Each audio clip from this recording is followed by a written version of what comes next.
of Northeast. Tejshri, stay with me. Manish Sisodia right now on Aam Aadmi Party's victory in MCD polls. He has just tweeted, and I will read the tweet out. Delhi MCD में आम आदमी party पर भरोसा करने के लिए दिल्ली की जनता को दिल से आभार। दुनिया की सबसे बड़ी और सबसे नेगेटिव पार्टी को हराकर दिल्ली की जनता ने कट्टर ईमानदार और काम करने वाले अरविंद केजरीवाल जी की को जिताया है। One clearly, this is what we were talking about. हमारे लिए ये सिर्फ जीत नहीं, बड़ी जिम्मेदारी भी है। कट्टर ईमानदार. That is what they are going to be with. Over to Tejshri. Yes, absolutely. Now he has used the word over here. He has used the word in his tweet as Kattar Imandari. Now see what we are learning over here is when we spoke to people, they said that the Bharatiya Janata Party was, campaigning the entire MCD election on the face of Prime Minister Narendra Modi. Say it be MCD election in Delhi, say it be election of Himachal Pradesh, say it be election of Gujarat, and each and every pamphlet, each and every hoarding, whenever the candidate went to, campaign at the house of the people, they always mentioned about Pradhan Mantri Narendra Modi, Prime Minister Narendra Modi. So people were, having something at the back of their mind that Prime Minister Modi, of course, will not be directly involved with us when it comes to Delhi MCD polls. But of course, if we take down to Aam Aadmi Party Kejriwal, so there is a possibility, because you have seen that there has been the government of Aam Aadmi Party in Delhi. So might be a possibility that after seeing the work of Delhi government of Aam Aadmi Party in Delhi, people might have chosen the Aam Aadmi Party in MCD as well, because we have to see that always face of Prime Minister Modi will not work for the people of Delhi, Himachal or Gujarat. They have to bring some face over here. Also, while the panelists was talking of Bharatiya Janata Party, they admitted this thing that obviously we did not have any face, and this time there are, sometimes it is positive and sometimes it is negative. The impact is positive or the impact is negative of not having a face, and probably this was the negative impact which they had in the MCD polls in Delhi. Back to you. Has been the first to react on the victory. Delhi MCD में आम आदमी party पर भरोसा करने के लिए जनता का दिल से आभारी. Of course thanking the public, saying this is negative party's defeat. Negative party referring to the BJP, and kattar imandar and काम करने वाले, brutally honest, and the ones who work and deliver have been given that victory. It's very interesting that this first statement has come not from Arvind Kejriwal but from Manish Sisodia, who's of course had the education model represented, who's a prominent face of the Aam Aadmi Party, but who's also wards in that constituency in East Delhi have gone to the Bharatiya Janata Party. So what you're looking at are these celebration visuals, and our reporters on the ground are saying that Arvind Kejriwal is about to leave any time.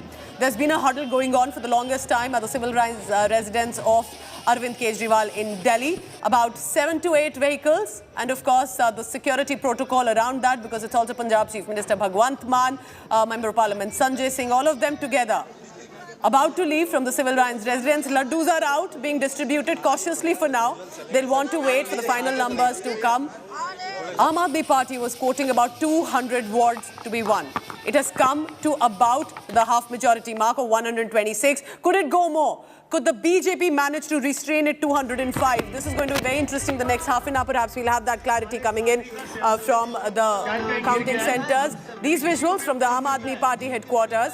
I'll be soon joined by my colleague Nabila Jamal as well to take this telecast forward. But what a day this has been.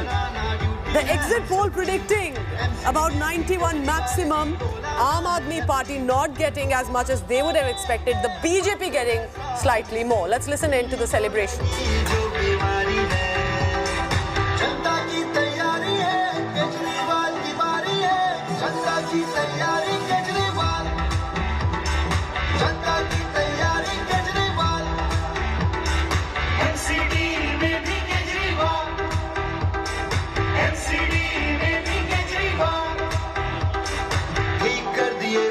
पानी school और अस्पताल जी, दिल्ली चाहे MCD में भी Kejriwal ji.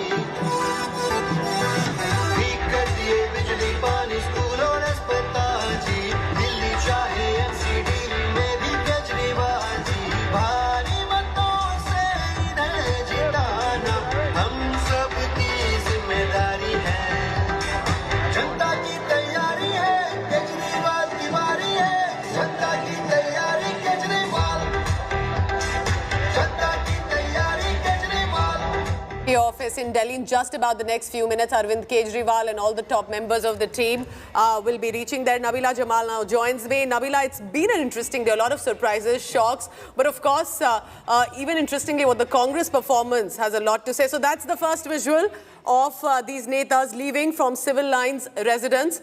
The Delhi police ensuring that it's going to be a smooth passage for them as they leave.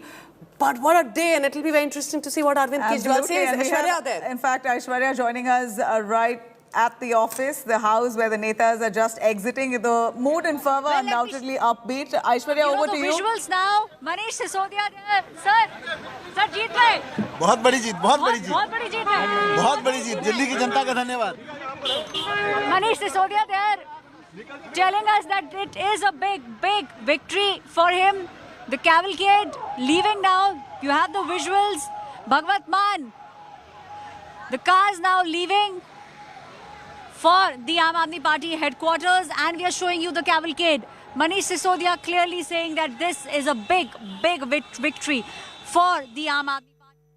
Cavalcade now leaving all the ministers together now, and they will be reaching the AAP headquarters where Chief Minister Arvind Kejriwal is expected to speak shortly. इस बार आम आदमी party को MCD में जीत मिली है. All right, our battery of reporters there on ground bringing us the latest developments. But this is certainly history created by the Aam Aadmi Party. The first time after the MCD itself was rejigged earlier this year. It appears the first election of the MCD, the Aam Aadmi Party has managed to sweep and how way past the majority mark. Aishwarya, Aam Aadmi Party, did they expect this victory?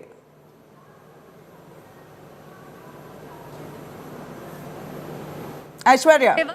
This victory, however, what they were really expecting was a sweep.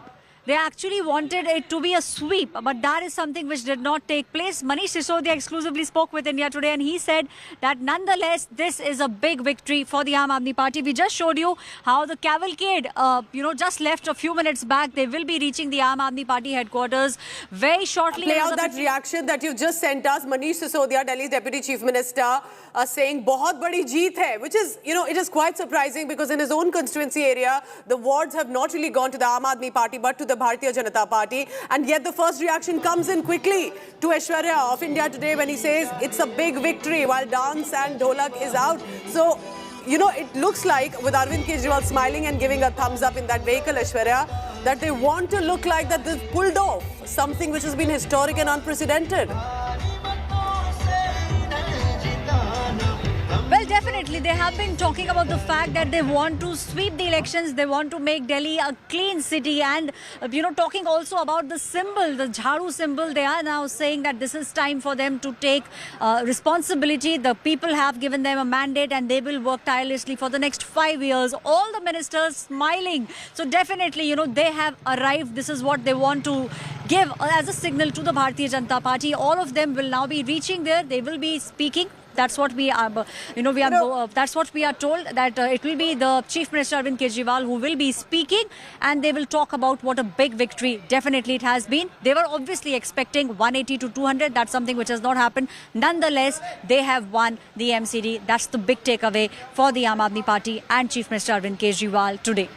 Is this really a big victory for the Aam Aadmi Party? Of course, they've managed to managed to capture power of the MCD, which was rested with the BJP for so long now. But is this the victory that they expected? You said they wanted a sweeping victory. Out of the 250 wards, they've managed to get a close 134. Are they satisfied, or did they? What's the real mood within the Aam Aadmi Party leaders? Do they believe that they could have done much more than what they've achieved? All right, stay on with us because Aishwarya, while you're telling us about Arvind Kejriwal about to leave, we also have Ashutosh at the Aam Aadmi Party headquarters. Ashutosh, if the music is not loud enough yet, do tell us the tayyari is in full swing. Who all are there already? Because it appears most of them are currently at the civil lines residence. Ashutosh. Well, only the top leaders like Manish Sisodia, Arvind Kejriwal and the Punjab Chief Minister, but mostly all the MLAs, Okay. and particularly because it was the responsibility to the MLAs to ensure the victory of their candidate in respective wards. So all the MLAs with their winning candidate have reached here, joining me. Madan Lal, one of the Aam Aadmi Party's MLA. Sir, the credit goes to you for the victory, but is it the same that was expected by the Aam Aadmi Party? Because हर कोई ये criticise कर रहा है कि देखिए आप तो इतने बड़े नंबर लेकर के आते थे, दिल्ली में आपका नंबर कैसे कम पड़ गया, और बीजेपी भी देखिए ठीक ठाक उन्होंने परफॉर्म कर लिया। देखिए अभी काउंटिंग पूरी नहीं हुई है और हमें उम्मीद है शाम होते होते हम जो नंबर पाना चाहते थे जरूर उसके नजदीक कितना? हमें लगता है हम 250 के करीब का अभी आप 126 का क्रॉस हो गया है, सिर्फ 7-8-10 सीटें और बची। हमें लगता है हम 150 तक पहुंचने की उम्मीद है हमें पूरी। अगर मान लीजिए कि देखिए आपने असेंबली में चूंकि इतना अच्छा किया था, इसीलिए उससे हो रहा है कि जब पहले आपके मार्क्स 90% आते हैं, इस एग्जाम में आप कैसे सिर्फ क्रॉसिंग मार्क, पासिंग मार्क लेकर के आगे आए? देखिए यहाँ बहुत सारे कारण हैं। लोगों को जिस तरीके से परिसीमन के कारण कठिनाई हुई है उस वजह से बहुत सारे लोग वोट डालने नहीं निकले हैं। लास्ट के मिनट तक इलेक्शन कमीशन की जो लिस्ट है, वोटर्स लिस्ट, वो तैयार नहीं थी। इन्होंने वार्डों को जिस तरीके से परिसीमन में बदला है, लोगों को उससे डिसवेड किया है। और खासकर लोगों को इस बार इंटरेस्ट भी नहीं था कि पिछली बार बीजेपी ने जो काम नहीं किया, लोग उससे बहुत ज़्यादा नाराज थे और इसलिए लोगों ने कम से कम वोट डाला है। ये सारे फैक्टर हैं जिनकी वजह से ये परिणाम देखने। आप आगे एनालिसिस करेंगे रीजंस पे, रिजल्ट्स को लेकर? डेफिनेटली एनालिसिस भी करेंगे और हम अगली बार ये भी देखेंगे कि कोशिश करेंगे कि सब लोग वोट डालने जरूर जाएं। For now it's a moment for the celebration. Thank you Madan Lal ji for speaking to us. The Aam Aadmi Party, because what is being analyzed that compared to the assembly election results, Aam Aadmi Party has drastically gone down. But they are comparing their same number. We really want to hear from supporters of the Aam Aadmi Party or just basic citizens of Delhi on what exactly are their wishes as the Aam Aadmi Party wrests control of the MCD. What exactly do they want to change within the city of Delhi, the state of Delhi at this point? Would you be able to ask some of them around you? What are the changes they're looking forward to? Well, I'll request to keep the questions as short as possible because it's really very noisy here. I'm really unable to understand. The changes that Delhiites are looking Ashutosh, forward speak to the people. Speak to the people. What are their reactions and hope from the Aam Aadmi Party? Yeah, well, supporters of course cheering, dancing, coming with the flag, banner, posters. Let me take you to these images while I get some of these supporters. कहाँ से आए आप लोग, किस इलाके से आए? पटेल नगर से। पटेल। ये बताइए, पार्टी तो अब तो म्यूनिसिपल इलेक्शन में आप लोग जीत तो गए हैं, नंबर वैसा नहीं है जैसा आया है, सबसे बड़ी एक्सपेक्टेशंस क्या है? जनता के काम करने के लिए लोग ये चाह रहे थे कि दिल्ली में अब काम होंगे, एमसीडी में केजरीवाल आएगा तभी काम आएंगे। कौन सा काम? साफ सफाई का काम, जैसे दिल्ली आप सब पटेल नगर से आए हैं? आप सब पटेल नगर से आए हैं। देखिए, पटेल नगर से लेके पूर्वी दिल्ली का जो भी इलाका है, कूड़ा कचरा सबसे बड़ी समस्या थी। जो प्रॉमिसेस अरविंद केजरीवाल ने किए थे उनको पूरा होने में कितना समय लगेगा, कब काम शुरू हो जाएगा? सर जल्द से जल्द काम शुरू हो जाएगा और हमारी पार्टी चाहती है जल्दी से जल्दी कूड़ा हटाए, पूरा जितने भी तीनों पहाड़ है सब हटाएंगे। ये जो उम्मीदें दिखाई गई थी, हालांकि नंबर बहुत वैसे नहीं है जैसा कि दावा किया गया था, कहीं गलती रह गई क्या स्ट्रेटेजी में? नहीं, स्ट्रेटेजी में कोई गलती नहीं थी, लेकिन ये एक छोटा चुनाव है, इसमें कुछ स्थानीय मुद्दे, कुछ लोकल चेहरे भी काम करते हैं। उन मुद्दों की वजह से कई बार हो सकता है कि कुछ चीज़ों में ये कैलकुलेशन लगाना थोड़ा सा मुश्किल हो जाता है कि चुनाव इधर जाएगा या इधर। अभी काम शुरू होगा या अभी जश्न चलेगा? है जी, दोबारा काम शुरू होगा या जश्न चलेगा? नहीं, आम आदमी पार्टी जश्न नहीं बनाती है, वो काम को काम की तरह से लेती है। पहले ही दिन से सदन में पहले ही दिन से काम चालू हो जाएगा और आम आदमी पार्टी के जो एमसीडी के अंदर वादे किए गए उनको निभाने के लिए तेज रफ्तार से। That's an announcement being made from the rooftop that Delhi Chief Minister will be arriving here and he will address the crowd. But yes, when you speak to the party supporters or their workers, then of course they'll talk about that. Look, we are here to serve the people. That's why the mandate is being given. But there you see in these images, these are the AAP's new corporator, new councillor who have just ensured their victory, crossed the halfway mark, and now one with their MLAs. As MLAs were the representative, they were responsible. The responsibility was given by the party to ensure their victory. They are bringing them here at the party headquarters and now one after one, almost everyone has reached here.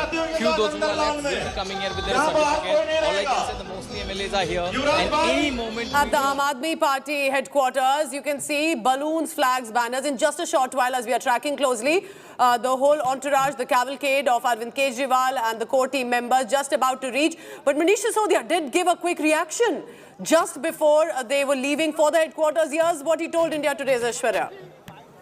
Now, Manish Sisodia there. Sir, जीत गए.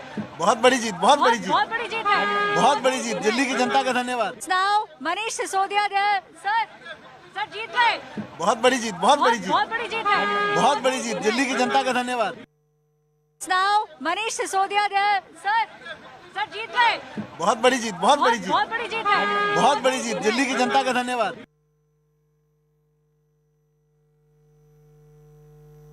Nabila, it's a big moment for them to beat the BJP, to beat the Congress at Delhi Assembly, managing to get the Municipal Corporation of Delhi. They are telling voters that, and of course these parties, that we are going a step up. Undoubtedly, this is a statement in itself, Pooja, as we see. This is creating history. The Aam Aadmi Party has well gone beyond its ambit of just being a regional party and dominant within the state of Delhi. Not just have they won Punjab and forayed into Gujarat at this point, also Goa. We must remember that's another state that they've also managed to win, even if it was 2 seats. But the MCD polls, the fact that they've actually managed to grab it with a huge majority itself is a statement that they're now looking at being the principal opposition nationwide for the BJP. They would have liked 200 wards to win from 250, but nevertheless, at least they're closing in as much as possible. Majority mark over. That's the cavalcade that's leaving. We've been closely tracking them. It remains to be seen what Arvind Kejriwal says. Remember, Satyendra Jain, one of his closest Health Minister of Delhi, is currently in the Tihar prison. Constituency areas and the wards in that area have lost and they've gone to the BJP. Similarly, for Manish Sisodia, representing the education model, the wards in that area like Vinod Nagar and Patparganj have been lost and have gone to the Bharatiya Janata Party, or haven't come to the Aam Aadmi Party, to be specific. These are the visuals of these vehicles en route. Now, from civil lines to the Aam Aadmi Party headquarters, not very far. So they should be there in just about a short while. This appears to be that flyover that just will touch ITO and then the DDU mark where the Aam Aadmi Party headquarters as well. The Congress also, Pooja, if you really look at it, has shrunk to such a number, hardly 10. And this was expected more or less because their leaders, their netas never once came by to campaign, at least not visible to the media for sure. They did not really push people to come out and vote for their party. People have voted, but when it comes to Congress itself, their campaigning was dismal. It was dismal. You didn't have the topmost star campaigners of the party coming into Delhi for MCD. 31 was the Congress number in 2017. They're touching 10, but that's also not, that's just a trend right now. We'll have to get an update about how many wards has the Congress party won. But you're correct, Nabila, that voters wanted to go for Congress. They wanted to vote, but they didn't have the campaigning coming in. And in just a short while, as the Aam Aadmi Party's top leadership reaches, will they be mentioning Satyendra Jain? Will they be mentioning the work done by Manish Sisodia? Will they be mentioning how it is the Kattar Imandar issue that has worked? Because that's what the BJP was harping on, that they are Kattar Beiman, brutally dishonest. And that's already Manish Sisodia has said. It's the honesty that has paid. But it's a big test also, Nabila. You're talking about, you're talking about the Tihar Gate, Satyendra Jain, CCTV videos that were leaked, Liquor Gate, rightly so, with Manish Sisodia embroiled in this entire scam, alleged scam. Despite that, despite this all-out offensive campaign of the BJP, it seems like the AAP has managed to sweep. What does that really signify? Does that really mean that people of Delhi are beyond what the political attacks comes by? They're beyond basically all the kind of narrative that's unleashed against a certain party, as long as they're seeing work happening on ground. I'm not too sure. You should tell me, I think Pooja, it's also about the Delhi resident saying, no, I think the Delhi resident also in many ways was fed up of that tutu meme. So many of them thought, let's give it to the MCD, to the Aam Aadmi Party. And I'll tell you something about Delhi, Nabila. They've always been open. It's the Dil of Delhi walas. They've given, they gave it to Aam Aadmi Party in 2013 and 2015. 67 seats then. They gave it again in MCD because they do believe in giving that opportunity. But it'll be up to now the Aam Aadmi Party to prove itself. So it was anti-incumbency. It was anti-incumbency, and it was also, I think, the Delhi resident was fed up of LG is not clearing the file, MCD is not doing this. Perhaps now, to a certain degree, it may come down. Even, of course, course, eventual authority still is the Lieutenant Governor, which is under the central government, and it's led by the BJP. But perhaps, you know, it smoothens up. It becomes a little easier. Nabila, they are very Delhi close with the itself. numbers here in the wards, which means that within the MCD, there's going to be a lot of fighting. The BJP is constantly going to harp on issues that the Aam Aadmi Party may not like. No, and if you really observe, the BJP has also managed to buck the trend, the exit poll trend. None of the exit polls, in fact, gave anything beyond 91 seats to the BJP in the MCD. At best. But yeah, that was the best figure that was portrayed, 91 at max. But 103, that also is a BJP great is making number. it very clear, Nabila, since the moment they've started to speak, that how the exit polls have gone wrong for the Bharatiya Janata Party. So that's in their arsenal. They're definitely making very obvious. Let's go across to our reporters also now. Ashutosh, if you can hear me, has Arvind Kejriwal and the other netas reached the headquarters? So we're going to try and yes. patch him, Ashutosh's connection there. But we have the largest battery of reporters there deployed on ground, bringing us all the minute celebration, those netas who are quite disappointed, all those images on India Today that you would find. And largely we see the BJP, as much as they've lost the MCD, aren't really very disappointed. They're happy with the numbers so far. They've very humbly accepted their defeat. Nabila, it's the Modi factor working for the BJP supporters. It's the Kejriwal factor working, and it's at many levels for Delhi. If you've worked, they are going to bring you back again. I think it's very directly that's been seen, but I'm still disappointed because it's 50.47 was the voter turnout. It should have been much more. Residents of Delhi as national capital should have set an example with high voting. They did not. This is just half of Delhi's results that we are actually witnessing right now. You know, Pooja, but as a citizen of Delhi yourself, you've been living here forever. Why don't you tell us what exactly may have been the turning point for the Aam Aadmi Party here? Or rather, what was disappointing when it came to the BJP? Were people not satisfied with the way they dealt with civic issues in the state of the national capital? I think it's the perception that the Aam Aadmi Party worked fairly well at Delhi government, and MCD, remember, has been a stronghold of the BJP for 15 years. And Congress and BJP perhaps had become too callous and casual. And that perhaps is what the Delhi resident wanted to show, that we will give it to the party who's trying to show more passion. Ashutosh Mishra getting... बहुत सारे बातें, बहुत सारे मुद्दे जो आम आदमी party को हल करने हैं। अब चुनौतियां बढ़ेंगी कि नगर निगम में खासकर कूड़ा कचरा सफाई का जो मुद्दा है वो कैसे पूरा होगा, कूड़े के पहाड़ कैसे कम होगा। फिलहाल देखिए, कार्यकर्ताओं का हुजूम सीधा उस भीड़ की ओर जाते हुए अरविंद केजरीवाल की एक झलक पाने के लिए, देखने के लिए उस नेता को जिसने इस पूरे चुनाव में, हालांकि अरविंद केजरीवाल लगातार गुजरात के दौरे पर थे और दिल्ली के नगर निगम चुनाव में लगी रही, और उसके बाद ये सीधी तस्वीरें आम आदमी पार्टी के तरफ से नगर निगम का वो चुनाव 15 साल से अब दिल्ली की सरकार के बाद, दिल्ली की विधानसभा के बाद नगर निगम आम आदमी पार्टी। दिल्ली से गिरीश के साथ Huge crowds that have gathered. Obviously, at this point, Arvind Kejriwal is nothing short of God for them. And for the supporters, it's a big boost because, you know, it will reflect of how it's clearly slowly and steadily growing.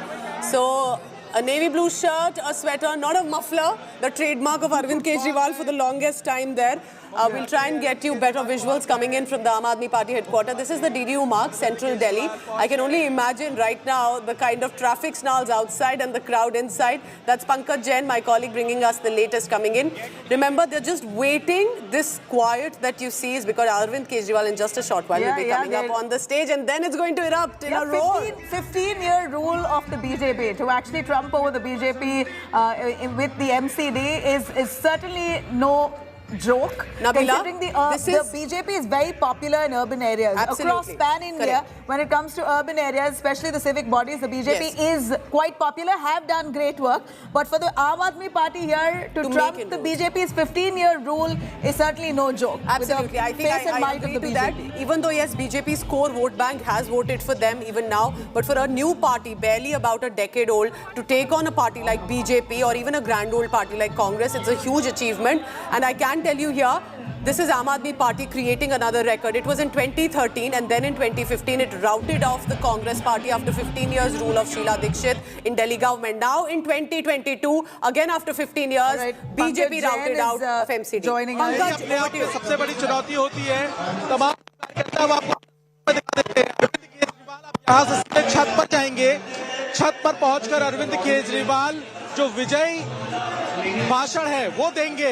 इससे पहले वो अंदर जो उम्मीदवार है आम आदमी party के विधायक है, आम आदमी पार्टी के तमाम बड़े नेता अंदर मौजूद हैं, उनके साथ मुलाकात करेंगे। तो जिस तरीके से आम आदमी पार्टी उम्मीद कर रही थी कि संख्या आएगी, वो संख्या अभी फाइनल तौर पे आना बाकी है, लेकिन हाँ, इस पूरी दिल की धड़कनों के बढ़ने के साथ साथ ही आम आदमी पार्टी बहुमत का आंकड़ा क्रॉस कर चुकी है और अरविंद केजरीवाल अब यहाँ पर मुखातिब होंगे सीधे तौर पर अपने समर्थकों के साथ। तो देखना ये भी होगा ये जो भाषण होगा, इस भाषण में क्या सिर्फ अरविंद केजरीवाल का दिल्ली एमसीडी चुनाव को लेकर ही संबोधन होगा या फिर साथ ही साथ यहाँ पे 2024 की झलक भी देखने के लिए मिलेगी अरविंद केजरीवाल के भाषण में। 30 now. All right, that is Pankaj Jain telling us as the rush starting to increase at the Aam Aadmi Party office in just a short while. So 250 wards. Remember the first unified election? And Arvind Kejriwal ensures that when he comes out in that vehicle, it's a smile. It's not any sort of a reaction that we did not get a landslide as we were expecting, but it was a big thumbs up, a smile.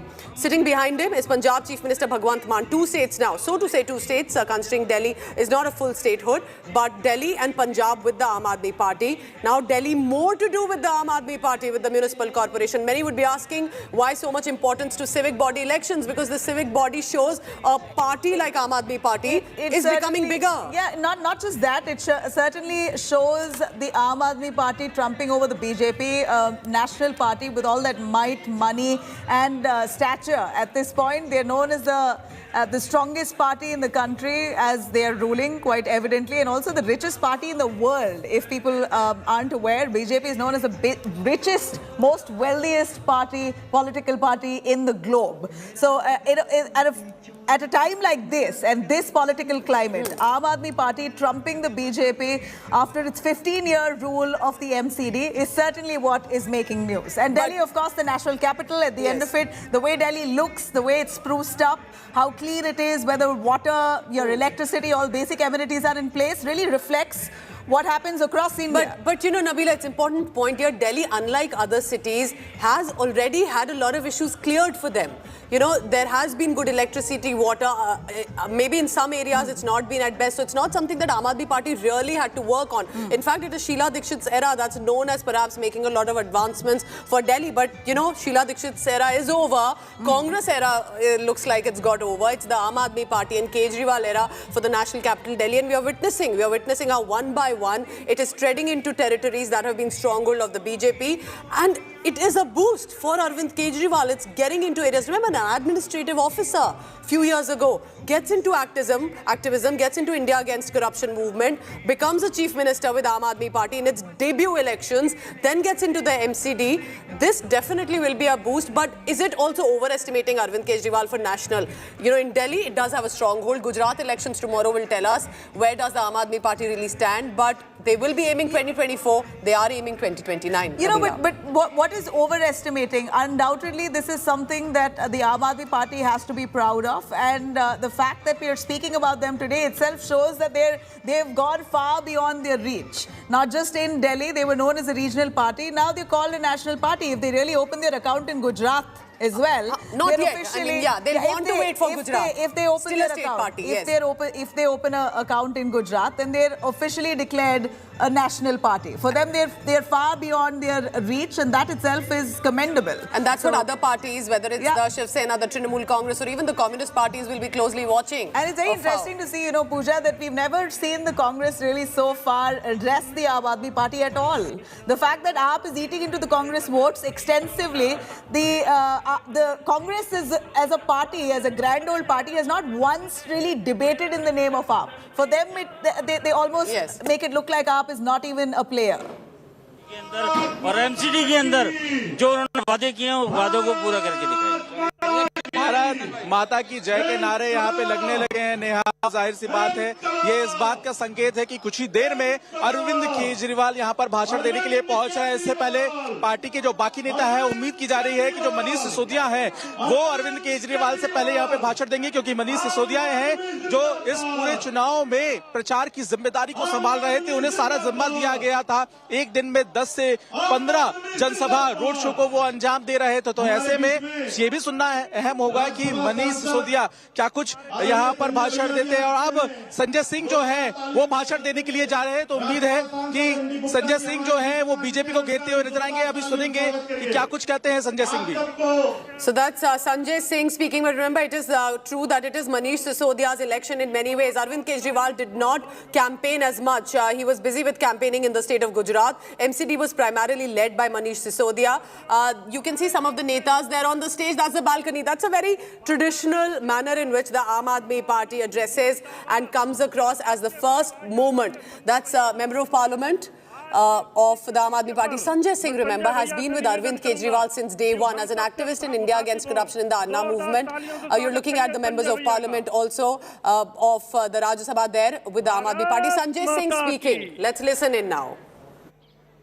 Delhi की जनता को आम आदमी party परिवार की ओर से दिल्ली के लोकप्रिय मुख्यमंत्री अरविंद केजरीवाल जी की ओर से इस बड़ी जीत के लिए बहुत बहुत बधाई, बहुत बहुत शुभकामनाएं। हमारे जो पार्षद भाई बहन यहां पर जीत के आए हैं उनको भी बहुत बहुत बधाई और शुभकामनाएं। दिल्ली की जनता ने पूरे देश को संदेश दिया है। दिल्ली की जनता ने पूरे देश को बताने का काम किया है कि उनके बेटे अरविंद केजरीवाल का अगर उत्पीड़न करोगे, फर्जी मुकदमे लिखोगे, तो तुमको चुनाव में अपने वोट की ताकत से पराजित करके जवाब देने का काम करेंगे। कितने मुकदमे लिखे, कितने फर्जी आरोप लगाए, कितने छापेमारी की, कितना उत्पीड़न किया, लेकिन पूरी दिल्ली ने मिलकर एक स्वर में कहा उनका बेटा अरविंद केजरीवाल कट्टर ईमानदार है और आम आदमी पार्टी कट्टर ईमानदार पार्टी है। भाजपा के लोगों के मन में एक ही दर्द रहता था, कहते थे हमेशा कांग्रेस को हराया, कांग्रेस को हराया, कांग्रेस को हराया। उस दर्द की दवा दिल्ली के मुख्यमंत्री अरविंद केजरीवाल ने कर दी।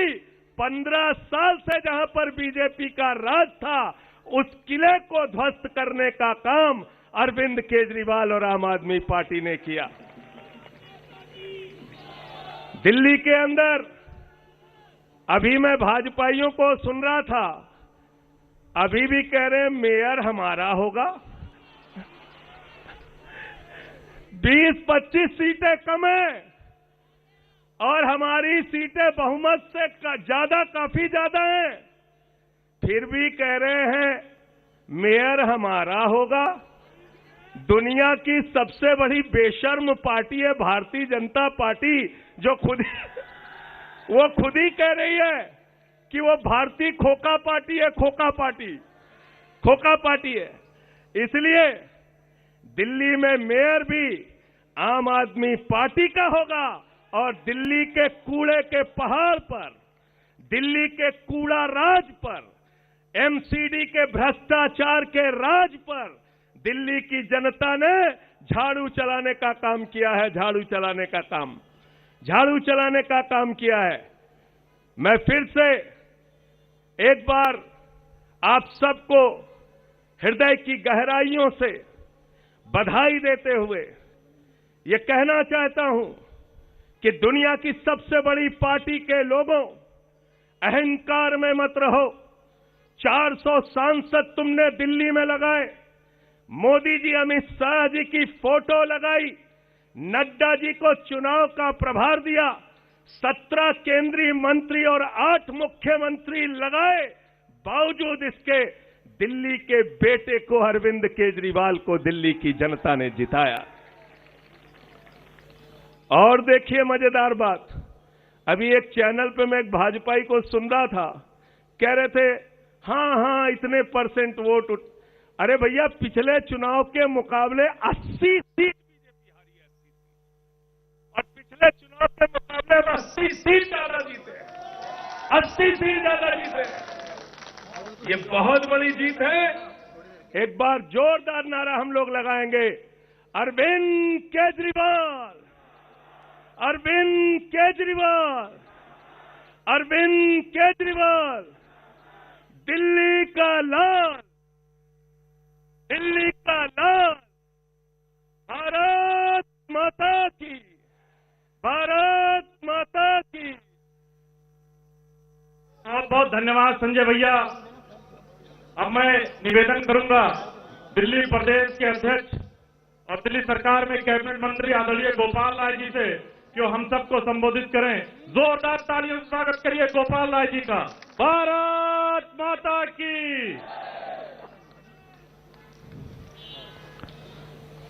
वैसे तो हाथ ऊपर करने के लिए जगह नहीं है, लेकिन फिर भी मां भारती के जितने बेटे बेटियां यहां उपस्थित हैं, दोनों हाथ की मुट्ठियां बांध करके हाथ ऊपर करेंगे।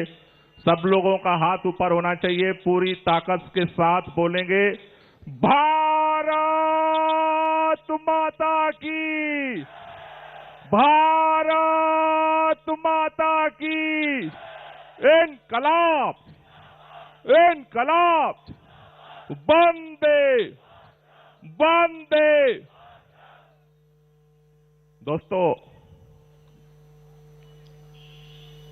आज दिल्ली के लोगों ने जो इतिहास रचा है, यह इतिहास दिल्ली के अंदर से जो एक नई शुरुआत हुई है। लोग कहते हैं बात निकलेगी तो दूर तलक जाएगी।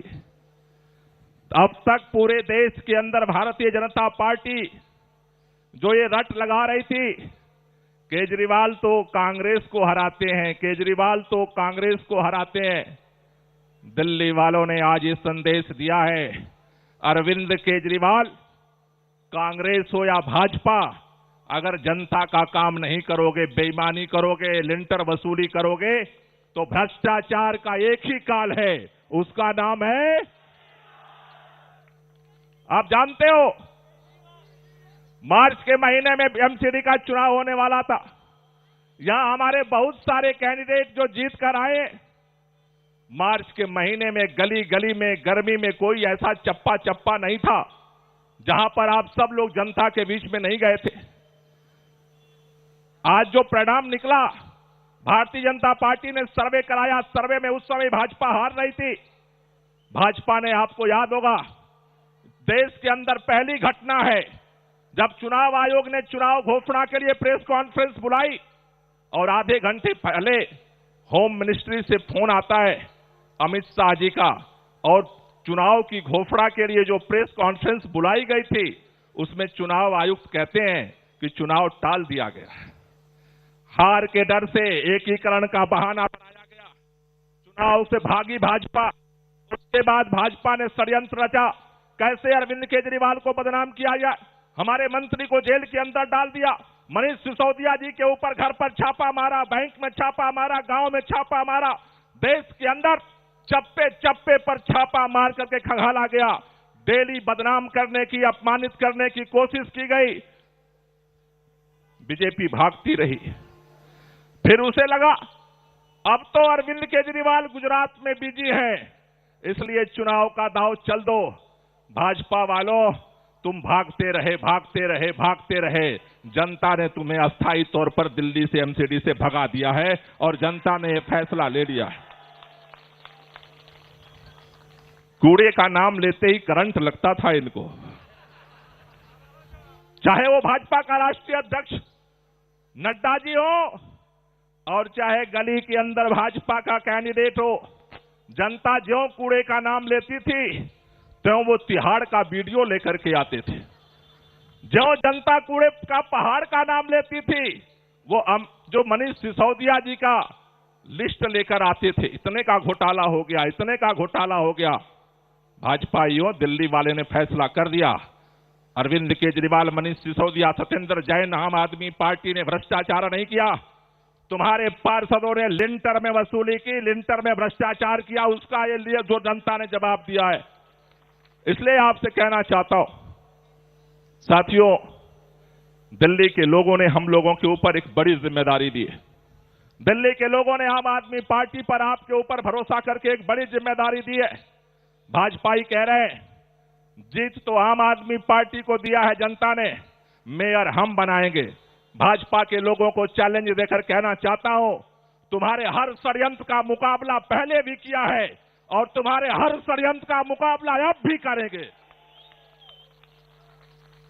याद होगा भाजपाइयों को, जब पहली बार हम लोग 28 सीट जीत करके आए थे, 28 सीट जब पहली बार जीत करके आए थे, बहुमत हमारे पास नहीं था, लेकिन एक साल तक हमारे विधायकों को खरीदने के लिए रगड़ मारते रहे, रगड़ मारते रहे, रगड़ मारते रहे। बाल का बांका नहीं हुआ। परिणाम क्या निकला जब चुनाव हुआ? 68 सीट आम आदमी पार्टी जीत करके आई, 68 सीट। ये धमकी दे रहे हैं, हम धमकियों से तुम्हारे डरते नहीं हैं। अरे तुम्हें हमें जेल में डाल दो, मुकदमे जितना मर्जी उतना लगा लो, जितना मर्जी उतना बदनाम कर लो, हम न झुकने वाले हैं न मिटने वाले हैं। कल भी आंख से आंख मिला करके आपसे लड़ते थे और कल भी आंख से आंख मिला करके लड़ेंगे।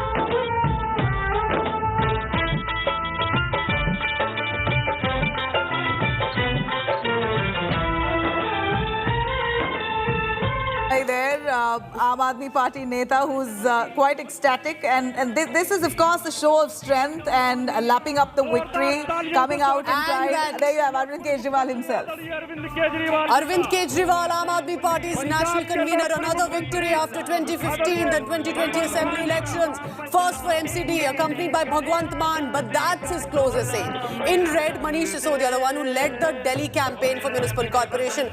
The ones you're looking at now, including Bhagwant Mann, these are the men, viewers, who've got Aam Aadmi Party from a movement to an election victory, now MCD. Look how Arvind Kejriwal is smiling and acknowledging all the support. The cadre, you know, this is big. This is approval because it's this cadre, these supporters who get him this victory. Bharat माता की बहुत बहुत बधाई। यहाँ खड़े सभी साथियों को, दिल्ली के सभी कार्यकर्ताओं को, आम आदमी पार्टी के देश भर के कार्यकर्ताओं को, सबको बहुत बहुत बधाई। और साथ साथ दिल्ली की जनता को बहुत बहुत दिल की गहराइयों से धन्यवाद, क्योंकि उन्होंने 15 साल की भ्रष्ट भारतीय जनता पार्टी की सरकार को हटाकर ईमानदार, कट्टर ईमानदार केजरीवाल जी के नेतृत्व में एमसीडी में भी आम आदमी पार्टी की सरकार बनाने के लिए बहुमत दिया है। इसके लिए दिल्ली की जनता को बहुत बहुत धन्यवाद। यहां बैठे, यहां आए हुए बहुत सारे कैंडिडेट्स में देख रहा हूं, आप सबको भी, सभी एमएलएस को, सभी कार्यकर्ताओं को खूब खूब बधाई। आज दिल्ली ने सिर्फ केजरीवाल जी को जिताने का मैंडेट नहीं दिया, बल्कि 15 साल से एमसीडी को लूट रही और दिल्ली की जनता को लूट रही भारतीय जनता पार्टी को हराने का मैंडेट दिया है। आम आदमी पार्टी के लिए यह बहुत बड़ी बात है कि जो भारतीय जनता पार्टी अपने आप को दुनिया की सबसे बड़ी पार्टी कहती है, 15 साल से भारतीय जनता पार्टी एमसीडी की सत्ता में थी, उसको बाहर करके दिल्ली के लोगों ने केजरीवाल जी को मौका दिया है। ये सिर्फ जीत नहीं है, ये सिर्फ जीत नहीं है, बल्कि एक बहुत बड़ी जिम्मेदारी है। दिल्ली को साफ करने की जिम्मेदारी, दिल्ली को चमकाने की जिम्मेदारी, दिल्ली के एक एक गली को शानदार करने की जिम्मेदारी। तो मैं इसके लिए सभी कार्यकर्ताओं की ओर से हमको लीड करने के लिए अरविंद केजरीवाल जी को भी धन्यवाद करना चाहता हूं कि उन्होंने अपने विजन से, अपने कार्य से, अपने दूरदृष्टि से देश को एक ऐसी राजनीति दी है जिससे लोग काम की राजनीति को वोट करते हैं।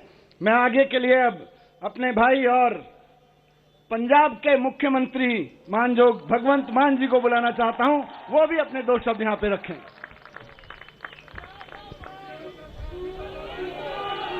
बहुत बहुत बहुत बहुत बधाई मेरी तरफ से भी। इनकलाब, भारत माता की वंदे। मैं आपको बहुत बहुत बधाई देता हूं, क्योंकि इलेक्शन लड़ते नेता हैं लेकिन फाइनल जनता करती है, तो जनता जीत गई। आज 15 साल बाद एमसीडी में जनता जीत गई, नेता हार गए। आपने अपने दोस्तों को, अपने बड़े छोटे भाइयों को जिताया।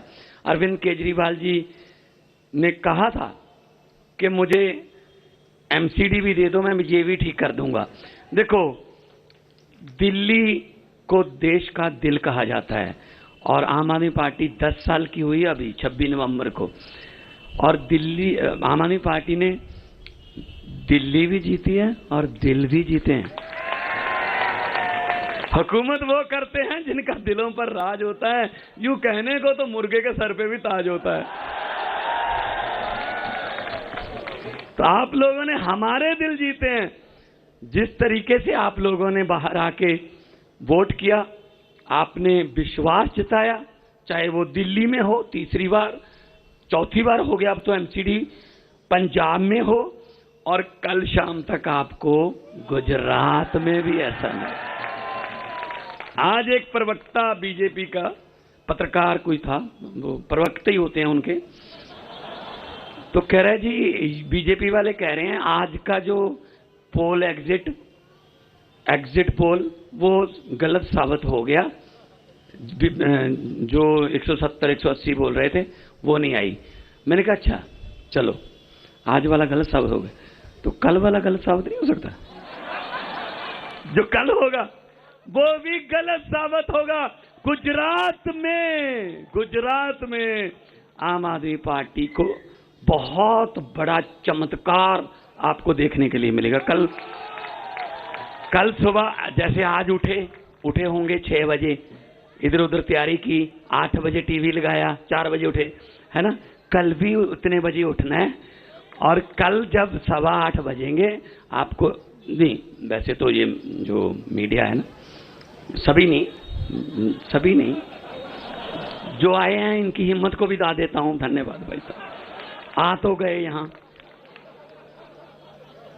वो इतने वफादार हैं कि रुझानों तक, एंड तक उनकी बात ही करते हैं, लेकिन परिणामों तक नहीं कर सकते ना। वो तो फिर बताने ही पड़ेंगे। रुझानों तक एक चैनल देखा आज मैंने, वो 3 बार उसकी एंकर जो थी, 3 बार उसने बधाई दी बीजेपी को, बीजेपी आ गई है, बीजेपी। अरे यार, मैंने कहा ये क्या हो रहा है? जब आप वो करिए नहीं ये आंकड़े तो गलत थे, तो अब क्या कहना चाहेंगे आप? हद है। कोई बात नहीं, हमारा मीडिया तो ये बैठा है। और मैं आपको दिल से बधाई देना चाहता हूं। और जो राजनीति की दशा और दिशा बदलने के लिए रामलीला ग्राउंड से पार्टी निकली, अरविंद जी निकले, वो काफिला बहुत ज्यादा बड़ा हो रहा है।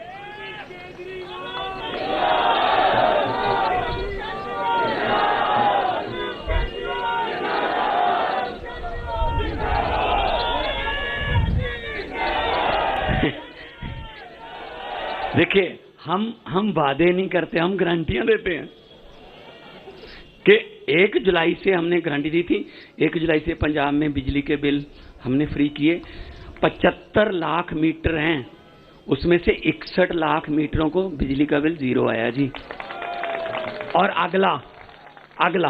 अगला दिसंबर का बिल 67 लाख, जो 67 वाला हमारा आंकड़ा नहीं है, जब पहली बार 70 से जीते थे, 67 लाख घरों को 0 बिल आएगा। जनवरी का नए साल का तोहफा पंजाबियों के लिए ये होगा आम आदमी पार्टी का, 71 लाख घरों को 0 बिल आएगा सर। और ये हम हवा में नहीं बताते कि आपके खाते में 15 लाख आ जाएगा वगैरह वगैरह, हम तो करते हैं भाई। हम 15 लाख नहीं, हम तो ये कहते हैं आपकी शिक्षा फ्री हो जाएगी, आपका स्कूल अच्छे हो जाएंगे, बिजली फ्री हो जाएगी, इंफ्रास्ट्रक्चर बहुत अच्छा हो जाएगा, और महिलाओं के लिए हमने अलग से सम्मान राशि रखी हुई है और बाकी hospital world class world level के हो जाएंगे।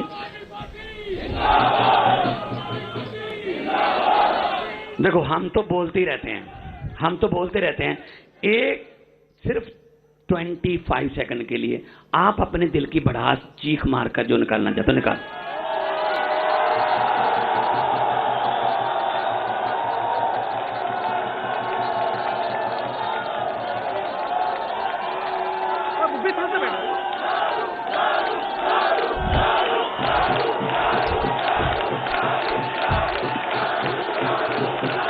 बहुत बहुत धन्यवाद। बोले सोनिहाल, भारत माता की इनकलाब। अब मैं बुलाना चाहूंगा देश की राजनीति को एक नया मोड़ देने वाले आप सबके लोकप्रिय अरविंद केजरीवाल साहब।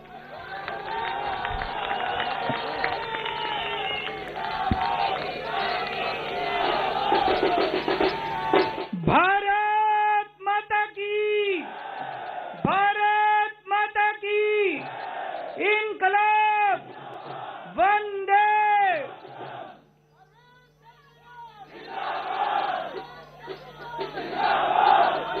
सबसे पहले दिल्ली के लोगों को बहुत बहुत बहुत बहुत बधाई देना चाहता हूं मैं।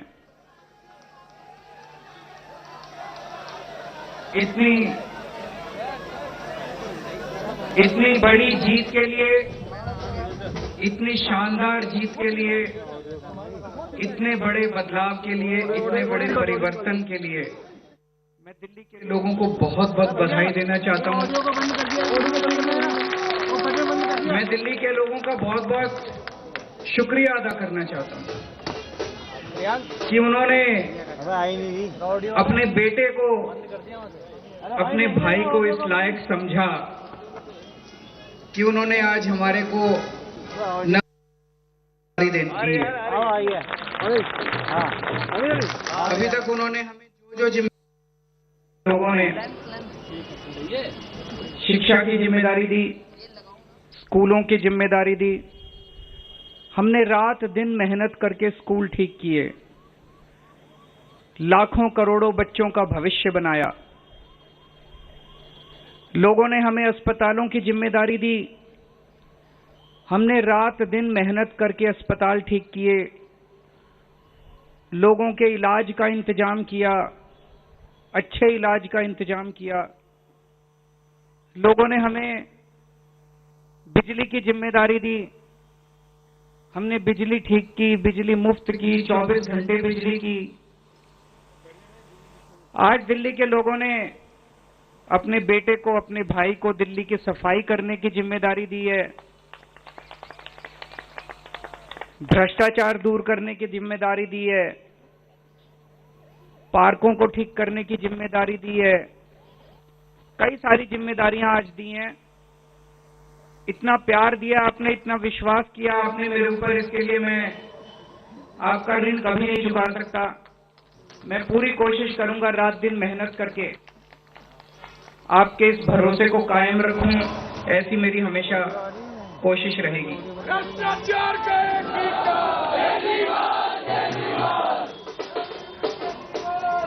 आई लव यू टू। जितने कैंडिडेट्स जीते हैं उन सब लोगों को बहुत बहुत बधाई। आम आदमी पार्टी वाले जो जीते हैं उनको भी बधाई, भारतीय जनता पार्टी वाले जो जीते हैं उनको भी बधाई, जीते हैं उनको भी बधाई, निर्दलीय जो जीते हैं उनको भी बधाई, और जो हारे हैं उनसे मैं निवेदन करना चाहता हूं कि मायूस मत होना, दिल्ली को ठीक करने में हम आपका भी सहयोग लेंगे।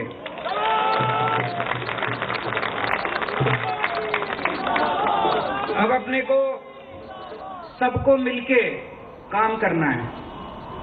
मेरी सबसे अपील है सभी कैंडिडेट से, सभी पार्टियों से, कि बस राजनीति आज तक की थी, आज तक जितनी राजनीति करनी थी कर ली।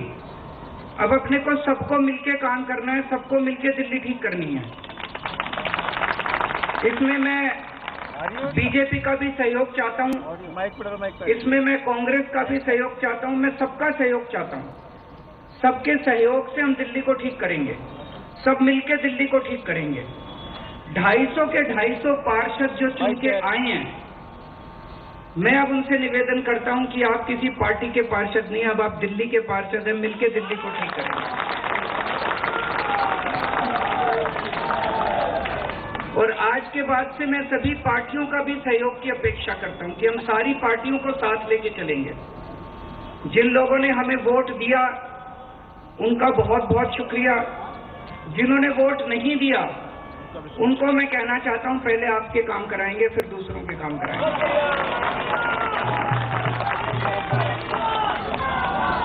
हमें दिल्ली को ठीक करने में सबके सहयोग की जरूरत है और खासकर हमें केंद्र सरकार की मदद भी चाहिए, केंद्र सरकार का सहयोग भी चाहिए। हम आज इस मंच के जरिए से मैं केंद्र सरकार से भी और खासकर प्रधानमंत्री से भी, प्रधानमंत्री जी से भी दिल्ली को ठीक करने के लिए आशीर्वाद चाहता हूं कि उनका भी, प्रधानमंत्री जी का भी और केंद्र सरकार का भी आशीर्वाद हमें चाहिए। अब दिल्ली को साफ करना है, कूड़ा ठीक करना है कि नहीं करना है? इसमें सबकी ड्यूटी लगेगी, बच्चों की भी ड्यूटी लगेगी, महिलाओं की भी ड्यूटी लगेगी, बुजुर्गों की भी ड्यूटी लगेगी, युवाओं की भी ड्यूटी लगेगी। अकेले हमसे नहीं होगा। दिल्ली के 2 करोड़, अपना ये परिवार है ना, मैं बार बार बोलता हूँ, अपने दिल्ली के 2 करोड़ लोगों का परिवार है। 2 करोड़ लोग हम सारे मिलकर दिल्ली की सफाई करेंगे।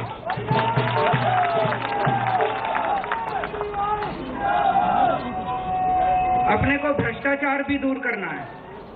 अभी तक जो सारा सिस्टम चल रहा था, लूटपाट का, लेंटर पे पैसे लेने का, ये सब खत्म करना है।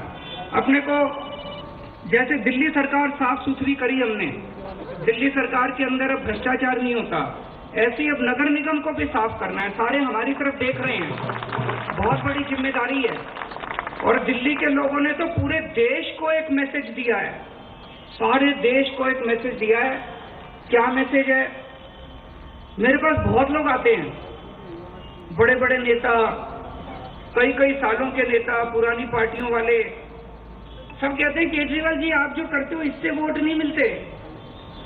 वोट लेने के लिए, राजनीति करने के लिए थोड़ा सा गाली गलौज करनी पड़ती है, तू मैं करनी पड़ती है।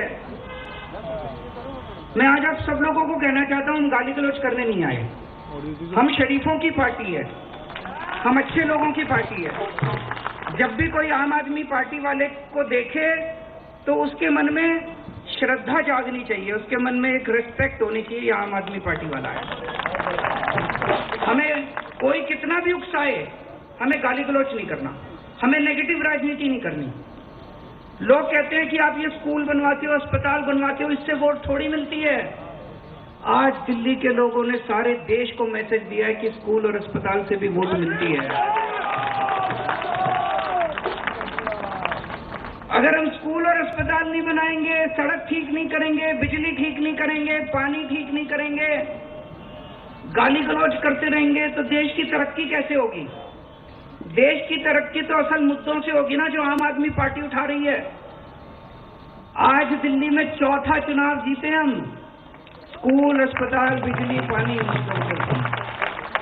तो दिल्ली के लोगों ने आज इस देश के अंदर एक बहुत बड़ा मैसेज दिया है कि पॉजिटिव राजनीति करो, नेगेटिव राजनीति बंद कर दो।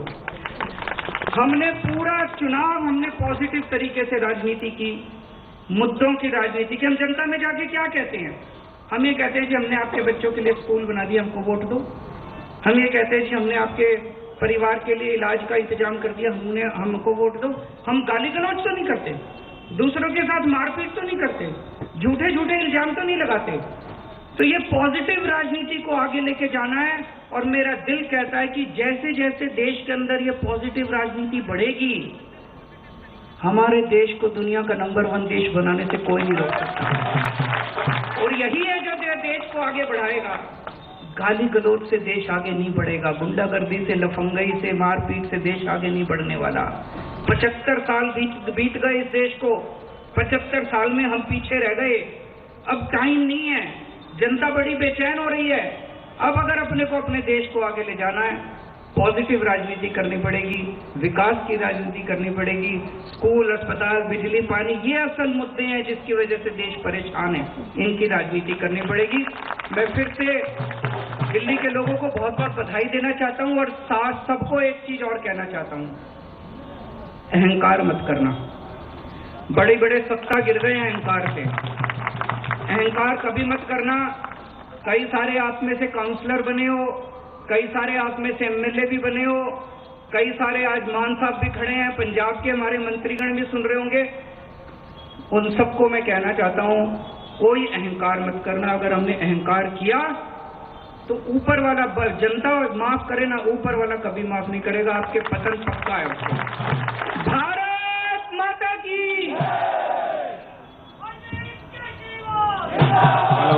सभी जो कैंडिडेट्स जिसे यहाँ पर आए हैं, सभी लोग अपने अपने क्षेत्र में जाएंगे, वहाँ जनता से मिलेंगे और वहाँ जो है लोगों के साथ जो है। Huge victory speech there by Aam Aadmi Party's chief, Arvind Kejriwal himself, taking the stage and addressing the audience there, thanking them, thanking Delhiites for this overwhelming victory. Much way past the halfway mark. This is Aam Aadmi Party.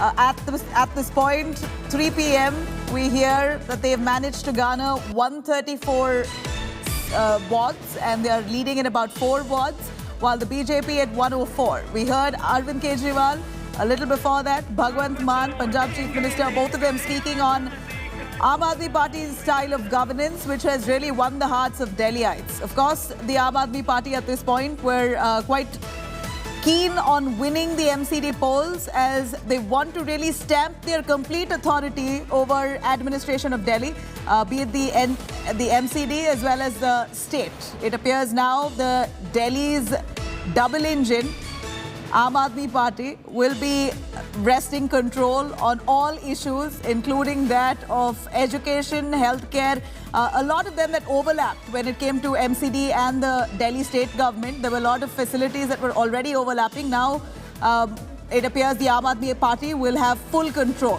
on all issues related to education, healthcare, law and order, be it for that matter land, issues that prevail across Delhi city will all be the responsibility of the Aam Aadmi Party now to deal with. And of course, we heard what Punjab Chief Minister Bhagwant Mann said, that this is not a victory, this is a responsibility. Quite a humble speech there given by leaders of the Aam Aadmi Party. Arvind Kejriwal, elated, spoke extensively of the efforts that have been put, the attacks that were made against the Aam Aadmi Party, all the way from the Tihar Gate, the Liquor Gate, etc. Of course, investigation on that still underway, but quite an all-out offensive attack that was made by the BJP extensively through the months leading to the NCD polls. It appears the Aam Aadmi Party was left untouched in a sense of the mood when it comes to the favor among people within Delhi. Doesn't seem like any of those allegations really fazed them. The Aam Aadmi Party has won with overwhelming numbers. Out of the 250 wards at this point, the Aam Aadmi Party, as of 3 p.m., has managed 134 wards. The BJP as well has managed to buck the trend of 91. Most of the exit polls gave it max 91 wards, but BJP too, quite a spirited fight. They've managed to gain 104 so far.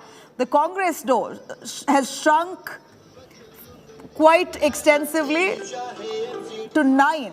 From 30-odd wards that it had previously in 2017, they've now shrunk to 9. A few independents too that have won, but here celebrations galore that we see at the Aam Aadmi Party office right outside. In fact, through the streets of Delhi, you're seeing celebrations, bouts of celebrations by Aam Aadmi Party supporters and the people who have extensively voted for the AAP this point. This is certainly a big win for AAP as a regional party. It's really gone far beyond its reach. Of course, MCD is within the state itself, but the fact that they've really managed to wrest control of the MCD from the mighty BJP. After 15 long years that the BJP was in power, the AAP grabbing control of the MCD from the BJP itself, a statement in itself. Huge celebrations as the AAP has managed to win the MCD polls with quite an overwhelming number. Of course, this isn't a sweep as they may have expected. Clearly, the BJP has put up a spirited fight. At 104, the BJP at this point has really managed to make its way. All right, major embarrassment for the Aam Aadmi Party Muslim face. Some big news coming in. AAP loses big in Amanatullah Okhla turf. AAP wins just 1 out of 5 seats in Amanatullah's turf. The AAP's Muslim face has lost. In fact, the Congress wins Zakir Nagar, Abul Fazal Enclave. Congress says Muslim voters back us, which is a fact of the matter. Seems like what the Congress is left with is only the Muslim vote bank. At this point, whatever areas in the MCD wards that the Congress has managed to win largely is the Muslim-dominated areas, is what we hear. And the Congress, rightly so, has also said itself that Muslim voters back us. If this is a vote bank that the AAP and the Congress is trying to do, then clearly the Muslim voters have chosen the Congress party.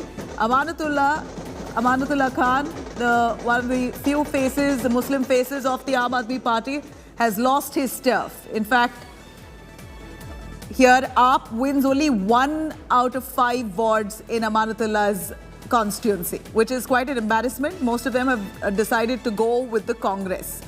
In fact, at this point, the questions raised about Waqf scam haunting Amanatullah Khan. There were a lot of allegations of his involvement in some corruption within the Waqf board.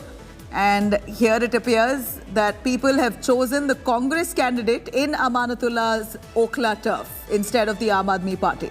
AAP wins 1 out of 5 seats in Amanatullah's turf.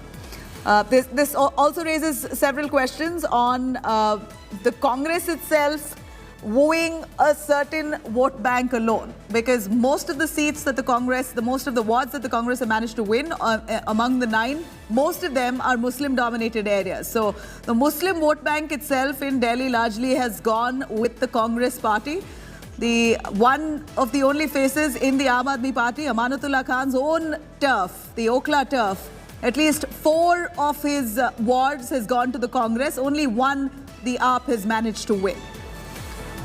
Nonetheless, this is a huge victory for the Aam Aadmi Party as it's not a sweep, but they've managed to win the MCD with quite a comfortable number. At this point, we see 134 that the Aam Aadmi Party has positioned itself with.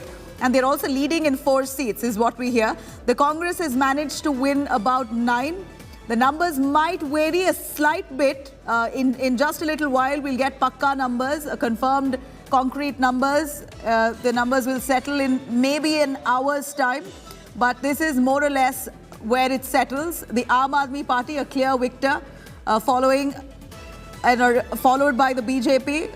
Again, the BJP has really put up a spirited fight. At 104, it's way past. It's done quite well. Much expected, much more than what was expected from the exit polls. The exit polls showed BJP at a bare 91.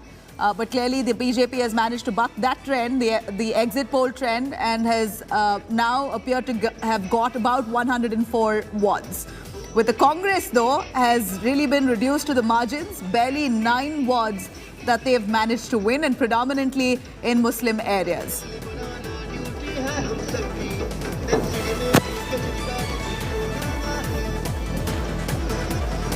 All right, now, after months of a fierce battle, the Delhi dangal has finally come to a conclusion here.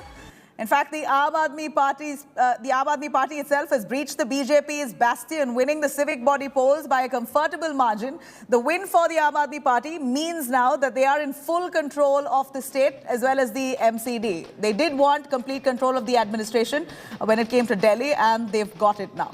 Celebrations have broken out across Delhi with overjoyed AAP workers coming on the streets, dancing, singing, munching on sweets to mark AAP's rise in the national capital. The BJP, meanwhile, looks set to end with a 3-figure mark and a tally higher than what most pollsters had predicted. While their 15-year dominance of the MCD is all set to come to an end now, the Saffron Party, of course, is on track to take a moral victory. बस राजनीति आज तक की थी, आज तक जितनी राजनीति करनी थी कर ली। अब अपने को सबको मिलके काम करना है, सबको मिलके दिल्ली ठीक करनी है। इसमें मैं बीजेपी का भी सहयोग चाहता हूं, इसमें मैं कांग्रेस का भी सहयोग चाहता हूं, मैं सबका सहयोग चाहता हूं। सब मिलके दिल्ली को ठीक करेंगे। 250 के 250 पार्षद जो चुन के आए हैं, मैं अब उनसे निवेदन करता हूं कि आप किसी पार्टी के पार्षद नहीं, अब आप दिल्ली के पार्षद हैं, मिलके दिल्ली को ठीक करेंगे। All right, these are live visuals of all the celebrations of the Aam Aadmi Party. Here, celebrations across Delhi, the national capital. Delhi largely has chosen Arvind Kejriwal's Aam Aadmi Party when it comes to civic governance. This is the AAP almost snatching control from the BJP, which was in power of the MCD for close to 15 long years. So an Aam Aadmi Party that was once a regional party and barely, not even a decade ago, Aam Aadmi Party came into the electoral fray in 2013. From 2013 to 2022, not even a decade, the party has managed to really create quite a buzz and has established itself, nearly established itself as a national party. The MCD election victory here signifies the journey itself the AAP has had over the years. Let me quickly cut across to Amit Bharadwaj, India Today correspondent, joining us live from areas of celebration. Amit, what's right behind you? We see huge crowds, and was this expected? Yes, Aam Aadmi Party hoped for a sweep, for a complete sweep here. They managed to win well past the majority mark, but undoubtedly, are the supporters fully in, are they convinced with the fact that the AAP was supposed to win this round or was supposed to take control of the MCD the way it has? Or are the supporters also surprised? Did they expect it or are they surprised? Well, Nabila, you know, at the end of the day, what matters to the Aam Aadmi Party supporters is that whether they have a government in MCD or not.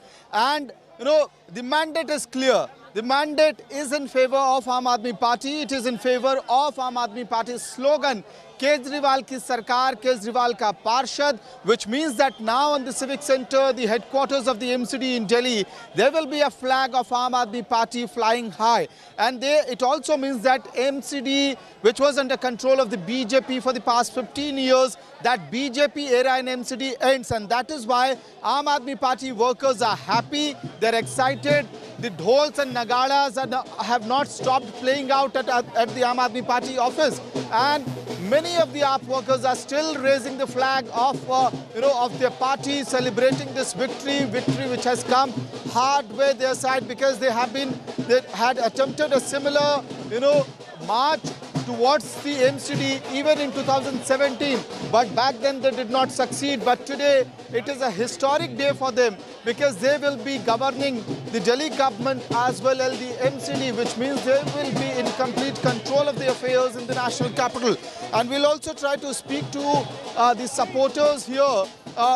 Most of them are either busy on the road, celebrating, dancing on dhol and nagaras, and many of the councillors who had come here to meet party convener Arvind Kejriwal, they have been now instructed to go back to their areas and celebrate this moment with their voters of their respective ward. So clearly the idea is to hit the ground from day one, rather right from the counter when it's zero.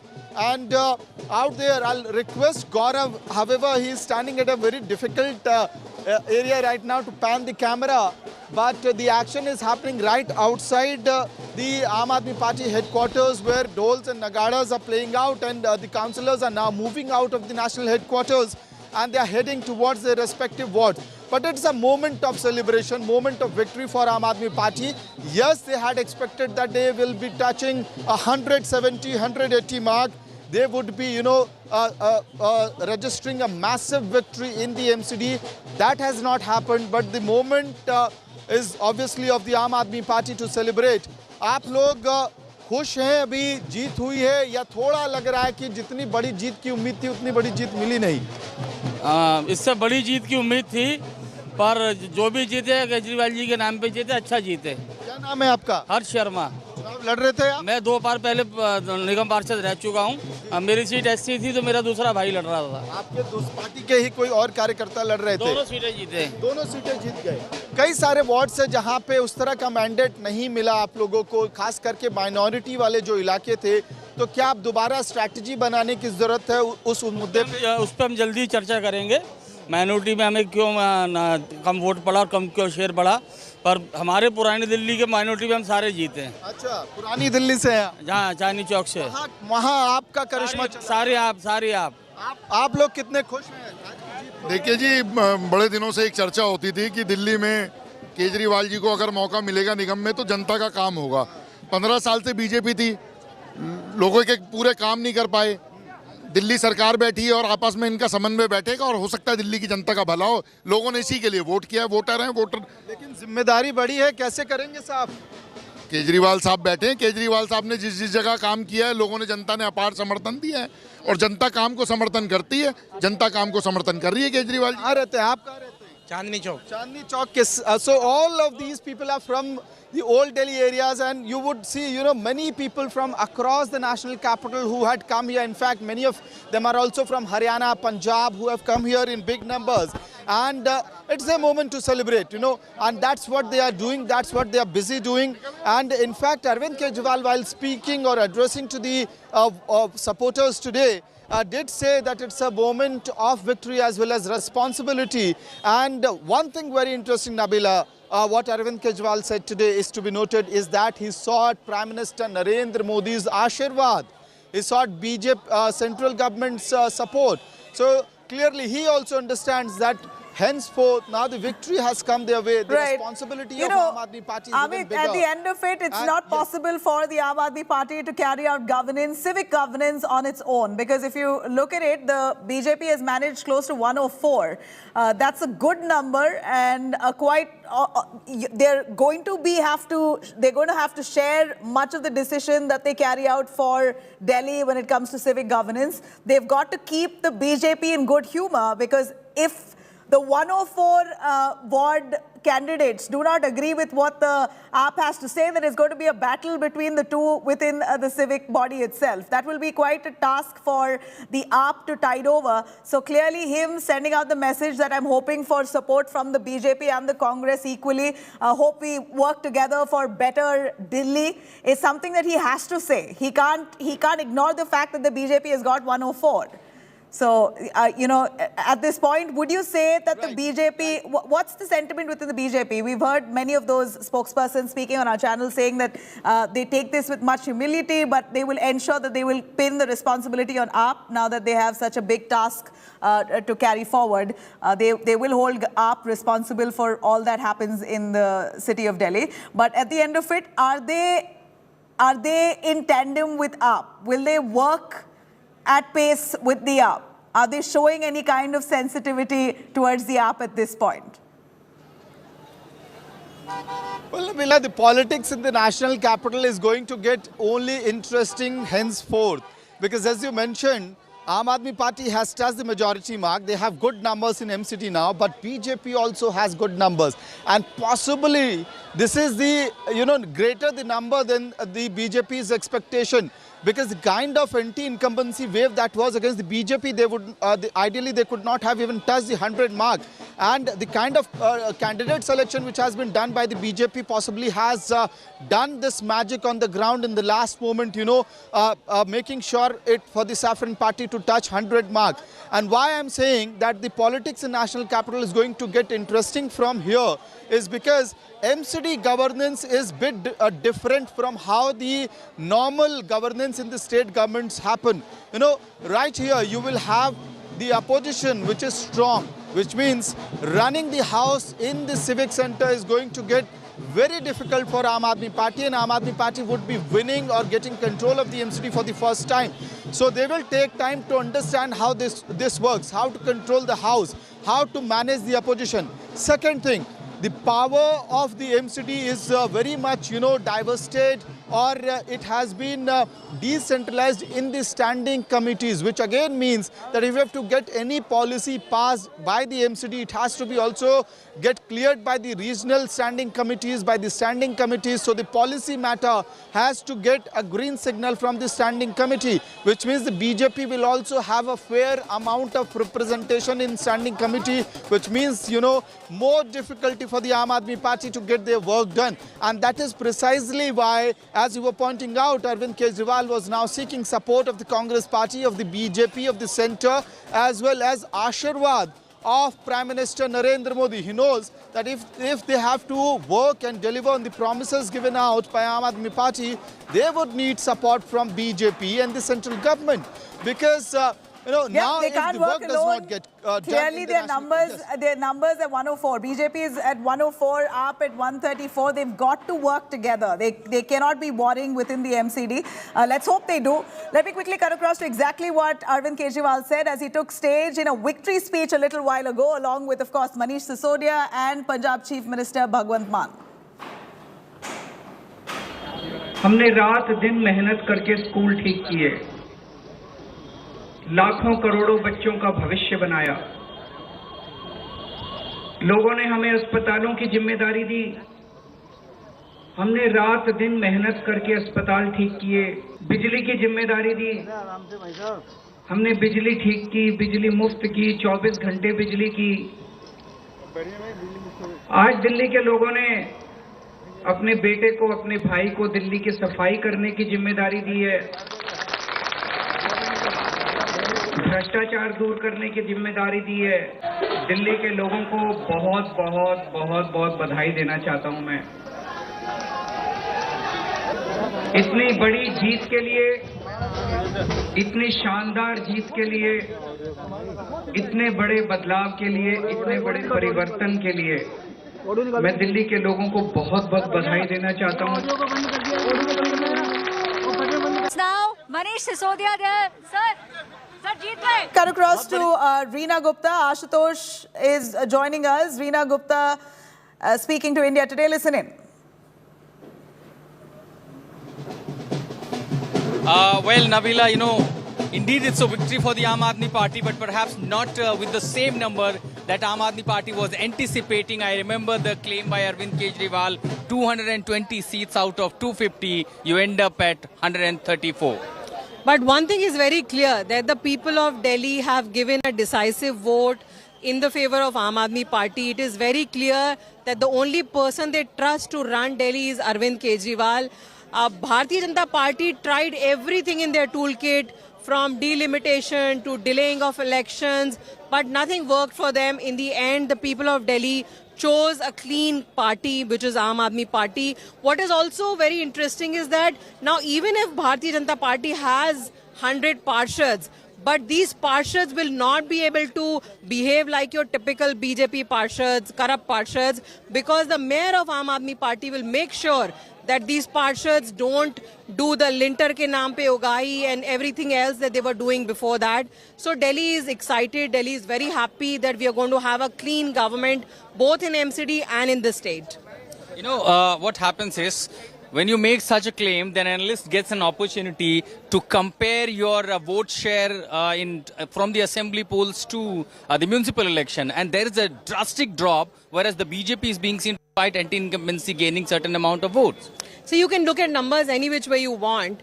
If you compare our vote share to the 2017 MCD elections, then our vote share has increased dramatically. From the 2017 MCD elections, our vote share has increased dramatically.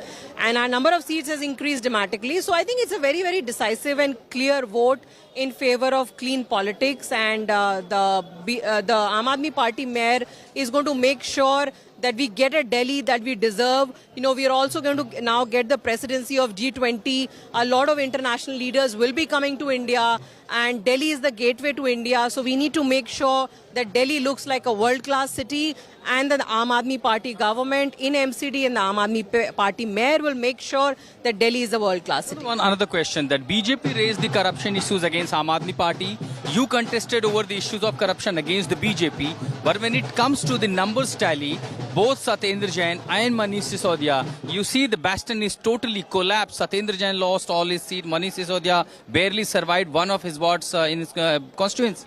So I think the party will now look at each of these seats and we'll do an analysis of what went wrong in each of them. But my hunch is that a lot of these changes also happened because of the delimitation that Bharatiya Janata Party did at the end. And they did it in such a way that they tried to favor the wards, consolidate their votes, which may have resulted in, against Aam Aadmi Party.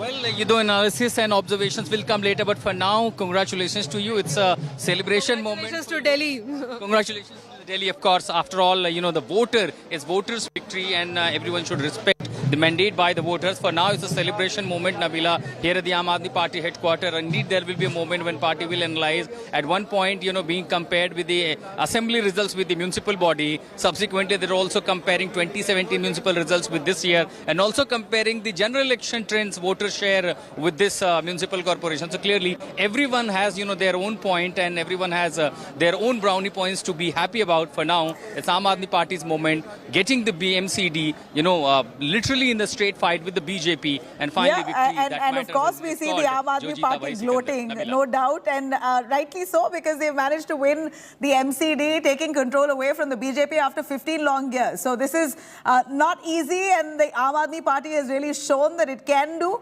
But of course, not a sweep that they expected. They still managed to come well past the majority mark. Now, let me quickly cut across to Akshay Dongre as well, who's joining us with all the celebrations behind him. Akshay, give us the mood. What's the sense within the Aam Aadmi Party netas, the mood on ground among people who voted this MCD polls? We hear the voter turnout is low, though, not very encouraging. What do you think has led to that? Akshay, if you're with us. Voter turnout has been low, but let's first talk about the celebration, because what Ashutosh has been showing you was from... All right, we're going to try and patch Akshay Dongre there, but these are the visuals that came a little earlier where you had Chief Minister Arvind Kejriwal exiting from his home, all the victory sign, waving at the media there, hounding his vehicles. We saw even Manish Sisodia seated in the same car. There was also Bhagwant Mann in the same car. All of them saying that this was expected. We were to win, and this is great. This is the happiest moment for us. They spoke to India Today just before they arrived at that venue where they addressed a huge public gathering. The Aam Aadmi Party, of course, over the moon at this point, even though, these were the visuals. These are the visuals that came in a little while earlier where the Chief Minister himself, Arvind Kejriwal, took to the stage and thanked the people's mandate, thanked Delhiites for choosing the Aam Aadmi Party, and of course appealed to the BJP and the Congress to work in tandem, said that this is not a fight, this is not something that they could do alone. They need the BJP and the Congress to come together to help Delhi improve. They've got to work collectively. But it wasn't really a smooth sailing for Aam Aadmi Party as it headed towards taking over the MCD. Kejriwal's party lost all 3 wards, falling under the jailed Aam Aadmi Party Mantri Satyendra Jain's constituencies. And this comes in the backdrop of several released videos in which the minister, Satyendra Jain, could be seen getting a VVIP treatment, a massage, etc. in jail. The AAP has also suffered massive setback in wards falling under Manish Sisodia's constituency. Again, Sisodia also embroiled in the Liquorgate scam. In fact, the Delhi Deputy Chief Minister is accused number 2 in the AAP. As we see here, in the Liquorgate itself, he stands as one of the main accused, and he seems to be the right-hand man of Arvind Kejriwal. And Manish Sisodia's own constituency, it appears that he's lost wards. In fact, he's facing grave charges. Manish Sisodia, in connection with the Delhi liquor scam, has been under the ED and the CBI scanner. And in his seat, AAP has lost the contest in 3 out of 4 wards. The BJP now, citing results in Jain and Sisodia's constituencies, has hit out at Arvind Kejriwal, asked until how long will he really defend his corrupt mantris. Remember, Kejriwal had said that his netas are so pure that they need to be awarded. That's how far he backed them despite allegations of corruption. आम आदमी party को मुंह की खानी पड़ी है। इसका मतलब कि आम आदमी पार्टी के भ्रष्टाचार के खिलाफ ये वोट किया गया है और आज आम आदमी पार्टी को इंट्रोस्पेक्ट करना चाहिए कि भ्रष्टाचारी मंत्रियों को कब तक बचाएंगे। अरविंद केजरीवाल को बताना चाहिए कि क्या अब वो सत्येंद्र जैन के खिलाफ कार्रवाई करेंगे, क्या अब वो मनीष सिसोदिया के खिलाफ कार्रवाई करेंगे या अब भी निर्लजता से भ्रष्टाचारियों को बचाएंगे। All right, coming up on the other side, after months of fierce battle, the Delhi dangle has finally come to a conclusion here. AAP has won the MCD elections. Not a sweeping victory, but undoubtedly the real victor. More details on the other side. Stay with us.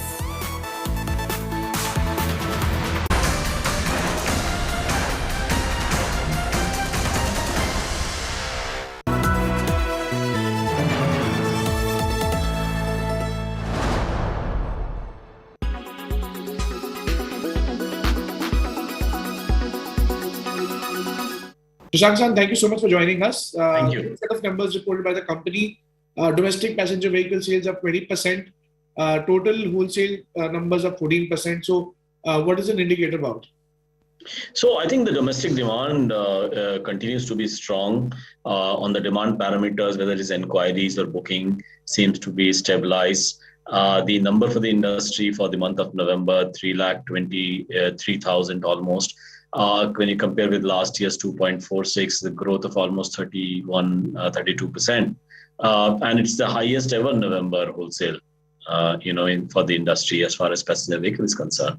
The other interesting, on the wholesale front, this number indicates is the 6th straight month when the industry has crossed the 300,000 mark. We're in the last month of the calendar year. Yes. Any interesting trend you'd like to talk about? You spoke about the sales, of course, but any interesting trend you'd like to speak on? Yeah, so one, of course, is the change in the percentage of contribution of SUVs. It's now almost 43%. That's a further increase. While the smaller cars are around the similar numbers. Last year 36%, now 35.5%. Almost a similar level. We also saw the semiconductor situation not getting fully normal, whereas the expectation was that it would get fully normal. So we are still about 95% okay. So there has been some improvement, still not normal. Third, we have seen the consistent high pending bookings in the industry, which is something which we haven't seen earlier for such a prolonged period of time. And of course, we do see a continued shift of consumers towards personal mobility, away from public transport. And in this year, though, we did see a slight bounce back as far as shared mobility is concerned, something which is going down in the previous 2 years of the COVID.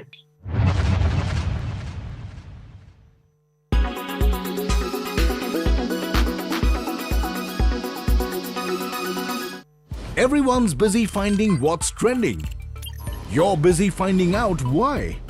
India Today, for those who research before reacting. Download the India Today app now.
So we would have a base of organics.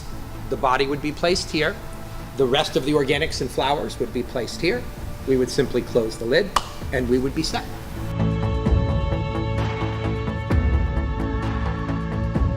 The microbes, when given heat and moisture, become super active. our body comes up, in our case, to about 160, 165 degrees. It'll stay there for well over a week, 10 days. The heat obviously keeps the microbial activity super active, and at the end of a month, our body is pretty much transformed completely. There's some bone that remains. It's reduced. It's put back into the soil. It's let to sit for another month. And when we're done, we have soil that we can give the family.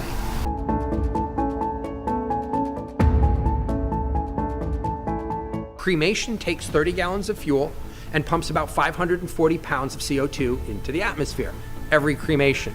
So we've devised a system that runs about 90% cleaner than that.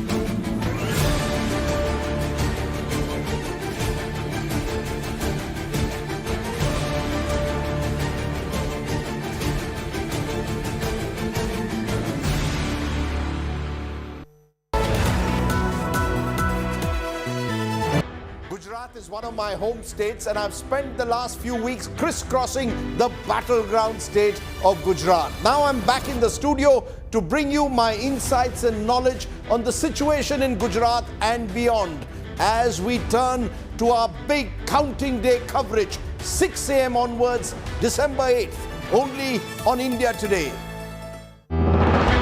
I've travelled across 20 districts spread over thousands of kilometres through the heart of pole-bound Gujarat. I'm back in the studio now for counting day with all my insights. Catch me, Preeti Chaudhary, on India Today, 6 a.m., 8th December.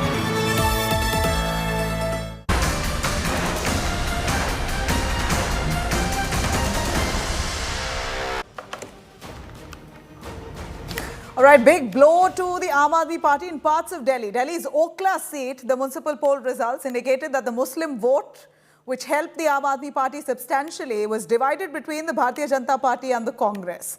Despite crossing the halfway mark as counting of votes reached the final stages in elections of the Municipal Corporation of Delhi, Aam Aadmi Party faces a setback at the Okhla constituency. Okhla constituency is really considered a stronghold of the AAP MLA, Amanatullah Khan. AAP has won just 1 out of the 5 seats there. Congress has won in Abu Fazal and Zakir Nagar, whereas BJP has managed to emerge victorious in Sarita Vihar and Madanpur Kadra. Meanwhile, Aam Aadmi Party was able to register a victory in JJ Colony as well. Remember, the AAP MLA, Amanatullah Khan, was arrested after raids in connection with irregularities in the Delhi Waqf Board recruitment. In fact, on the other hand, Congress leader has also made a big statement saying that the MCD results show how Muslim voters are now returning to the Congress's fold. And it appears that the Congress also has predominantly won from Muslim-dominated areas.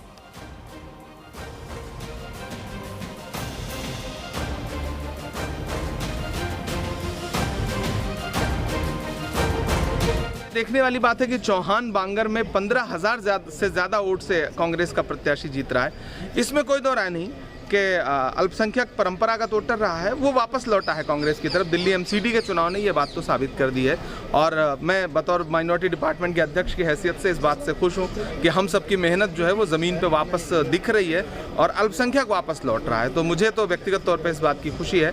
बाकी और प्रयास की आवश्यकता है, हम और प्रयास करेंगे, ज़मीन तक जाएंगे।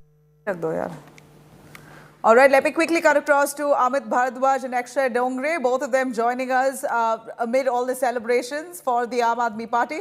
Amit, a quick word from you. We see huge crowds that have gathered as part of this AAP festivity here, or a celebration, a mood of festival for the Aam Aadmi Party, where they're brandishing flags of the AAP and congregating around the Aam Aadmi Party offices in Delhi. We saw Manish Sisodia, the man who is accused in the liquor gate, has been garlanded extensively, and people are towing him, endorsing him, appreciating the victory of the Aam Aadmi Party in Delhi MCD.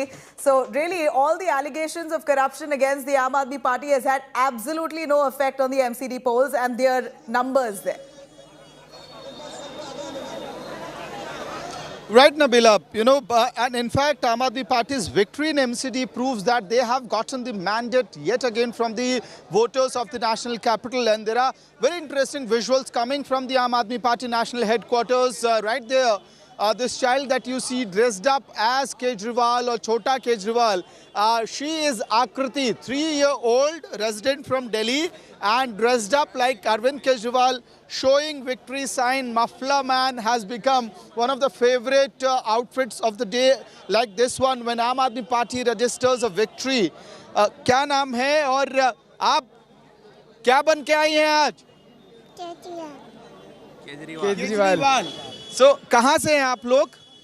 Harinagar विधानसभा से आए हम लोग और हरिनगर विधानसभा में party के लिए काम कर रहे थे और पूरी दिल्ली में हम लोग आम आदमी पार्टी के लिए काम करते हैं। मैं एपीएमसी मेंबर भी रहा हूँ दिल्ली सरकार में और खुद एडवोकेट भी। आपने आपकी बिटिया है ये? जी।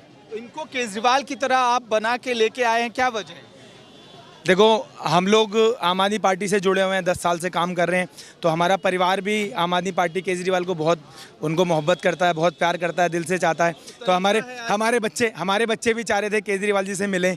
तो ये इनकी जो बुआ हैं उन्होंने और हमारी जो अनुराधा मुलाकात हो पाई? जी, मुलाकात तो 1 to 1 नहीं हो पाई, पर उन्होंने जब स्पीच दी तो उन्होंने हाथ हिलाया, बच्चे को देखा और हमें उम्मीद थी कि Nabila, in fact, I also have somebody who was, man behind Dance for Democracy, a unique concept of Aam Aadmi Party to bring in more support. He has been doing that particular, campaign flash mob for the past elections. किस तरह से इस जीत को देख रहे हैं आप लोग? This is a big victory for us. Like MCD election last time हमें नहीं मिल पाया था, तो 15 सालों से जहाँ बीजेपी भी है और इट्स अ बिग थिंग क्योंकि भी अब पार्टी के पास हमारे पास और काम करने का कि हमें दिल्ली में जैसे MCD के स्कूल्स हैं, कूड़ा है, इस पे और हमें प्रूव करके दिखाना है पार्टी को। Bigger responsibility. Exact, bigger responsibility as well. Because the BJP councillors will now say हर दिन कूड़ा करते थे, अब देखो अब क्या हुआ, समाधान नहीं हुआ है। होगा थोड़ा टाइम चाहिए होगा, इतने दिन से कूड़े का वो लोग तो कुछ कर नहीं पाए 15 साल से, अब हम जरूर करेंगे। हमने दिल्ली में भी किया है, school, electricity. Confident that yes, your party will deliver. Yeah, our party will deliver. Okay. So the celebrations at the national headquarters of Aam Aadmi Party has not stopped. At different, parts of the party headquarters, you will see dhol nagaras playing out, women celebrating, councillors who have been elected celebrating, and parents coming up with this celebratory mode where they have actually dressed their children like this one, Akriti dressed like Arvind Kejriwal. Yeah. So all these visuals, different kind of visuals are coming from the national capital, from the national headquarters of the Aam Aadmi Party, shows that they are happy and they want to celebrate this moment, even though the numbers are not as per the expectations of the Aam Aadmi Party or the supporters. The fact that from 47 the last time, Amit, from barely 47 odd wards that they had won in 2017 to a whopping 124 at this point. The numbers could increase. They're leading in another 4 wards. It's a huge step up. Undoubtedly, they may have been wishful in wanting an entire sweep of the MCD, but they must remember that they're facing the mighty BJP. The BJP has managed to control MCD for 15 long years. So a sweep or not, this is certainly a huge step up for the Aam Aadmi Party as they win the MCD elections with about 124 at this point. The numbers could go up. 130 is what is near and by expected. Let me quickly cut across to Akshay Dongre as well joining us. Akshay, a quick word from you. What's behind you? What's the kind of celebrations you see from Aam Aadmi Party supporters? Well, Nabila, as far as the celebrations here are concerned, what Amit was showing you was from the inside of the party headquarters, and from the outside you can see the entire road that is leading to the headquarters of the Aam Aadmi Party is all jammed because of all the supporters who are coming in. The roads that are leading to Aam Aadmi Party headquarters have been in fact decorated with these balloons, all of these decorations. We're going to try and patch Akshay there, but this is certainly a historic moment for the Aam Aadmi Party. They certainly have created history.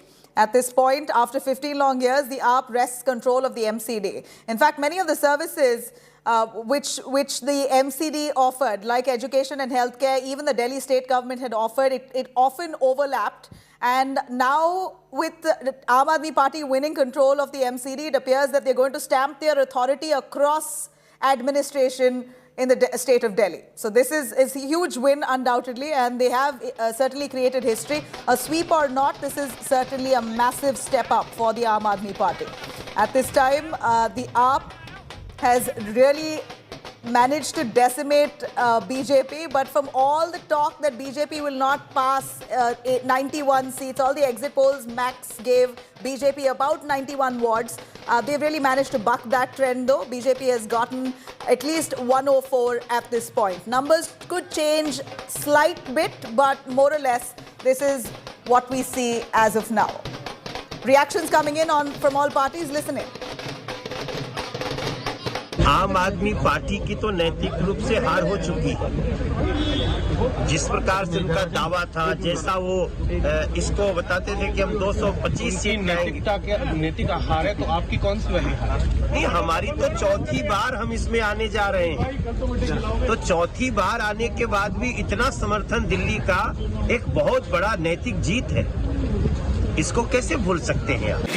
आज MCD चुनाव के नतीजे आ रहे हैं। लगभग अभी तय हो गया है कि आम आदमी पार्टी जो है एमसीडी पे कब्जा करने जा रहे हैं।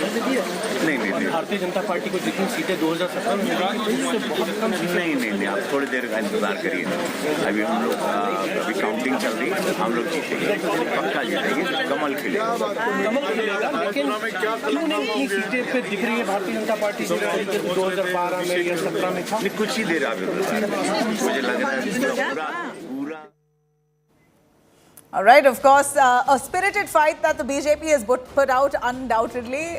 On the other side of a short break, we're going to take you through a little more on that celebration. After months of a fierce battle, their Delhi dangle has finally come to an end. A conclusion here, seeing AAP winning the MCD elections. More details up next.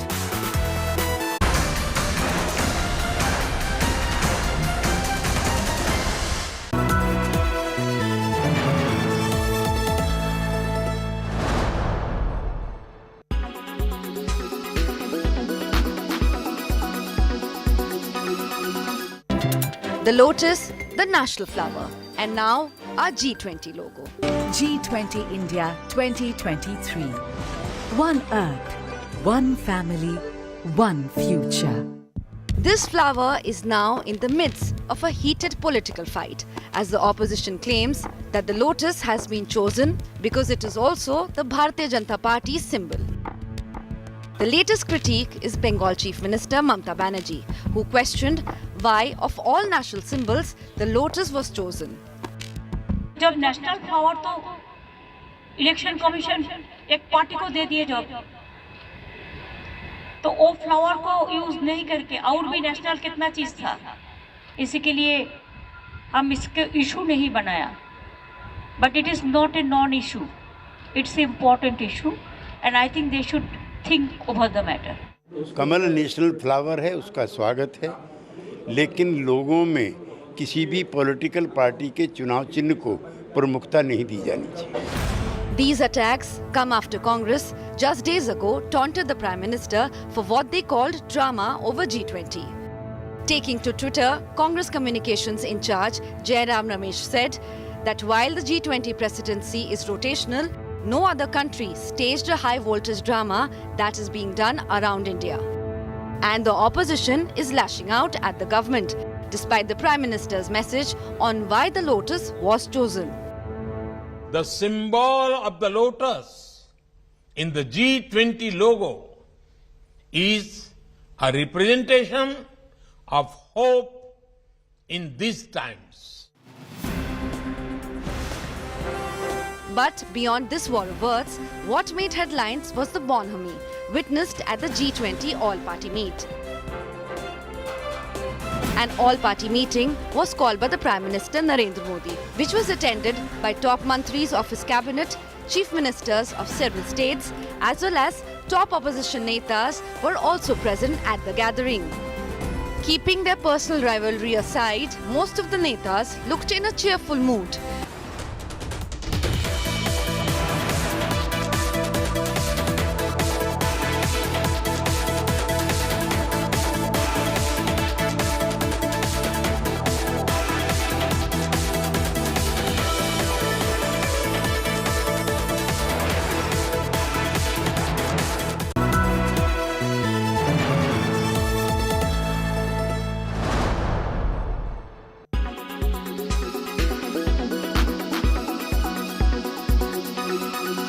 Let's look at what really happened in this poll, which is that the Bharatiya Janata Party is poised to record its biggest victory in Gujarat ever. Potentially also the biggest victory by any party ever. And this, for a party that's been in power for 6 times before this, is quite astounding. And it's in the back of the energy, the charisma of Prime Minister Narendra Modi that you've got the BJP on the verge of making history. To talk about the big national ramifications, because remember, Gujarat, the BJP hopes will be the springboard for the 2024 campaign. No Prime Minister since Jawaharlal Nehru has won 3 times straight. And that's what BJP hopes will be the story that starts from Gujarat with this big victory. Joining us to talk about the national ramifications of this poll, Nalin Kohli, national spokesperson of the Bharatiya Janata Party, squaring off against him, Supriya Shrinet of the Congress. We've got Rahul Verma joining us from the Center for Policy Research. And I want to go across first to Nalin Kohli, because you've got 2 perspectives on this. One, that the BJP is poised to break a record, and that by itself is phenomenal. Second is, in this election have been sowed the seeds of a big contest between BJP and AAP in 2027 in Gujarat, which could arguably be a closer, more tightly fought battle than the one that we've seen in this election. Nalin Kohli, welcome. Thank you. I don't think Gujarat has ever been in doubt, and multiple factors. That's what we've seen throughout the election. I mean, whether we go on in terms of performance, in terms of the charisma of Prime Minister Modi, in terms of performance of the government under him when he was CM, or now as Prime Minister working in tandem with the state, I think Gujarat was never a question. Of course, what all exit polls seem to be indicating is not just the next winning the election again, but the margin by which it seems to be heading for a huge victory. And we've been pretty confident about a victory in Gujarat. But of course, the margin we'll finally know when the votes are counted on that day. In terms of national ramifications, I don't know from whose perspective, because from the BJP's perspective, we won the 2014 election, got a single majority government under Prime Minister Modi. We've repeated that with increased seats in 2019. And therefore, we've also seen that there's a difference in the vote percentages when you go for the Lok Sabha versus the Vidhan Sabha. For example, normally the BJP over the last 5-6 elections has been in the range of close to 50%, 47 to 50% in the Vidhan Sabha, but in the last 2 Lok Sabhas it's been more closer to 60%. So therefore there's a difference in the vote also, and I think the electorate is now evolved enough to make that choice for a national election versus a state election. Gujarat is one of my home states, and I've spent the last few weeks crisscrossing the battleground state of Gujarat. Now I'm back in the studio to bring you my insights and knowledge on the situation in Gujarat and beyond as we turn to our big counting day coverage, 6 a.m. onwards, December 8th, only on India Today. I've travelled across 20 districts spread over thousands of kilometres through the heart of poll-bound Gujarat. I'm back in the studio now for counting day with all my insights. Catch me, Preeti Chaudhary, on India Today, 6 a.m., 8th December. Gujarat is one of my home states, and I've spent the last few weeks crisscrossing the battleground state of Gujarat. Now I'm back in the studio to bring you my insights and knowledge on the situation in Gujarat and beyond as we turn to our big counting day coverage, 6 a.m. onwards, December 8th, only on India Today.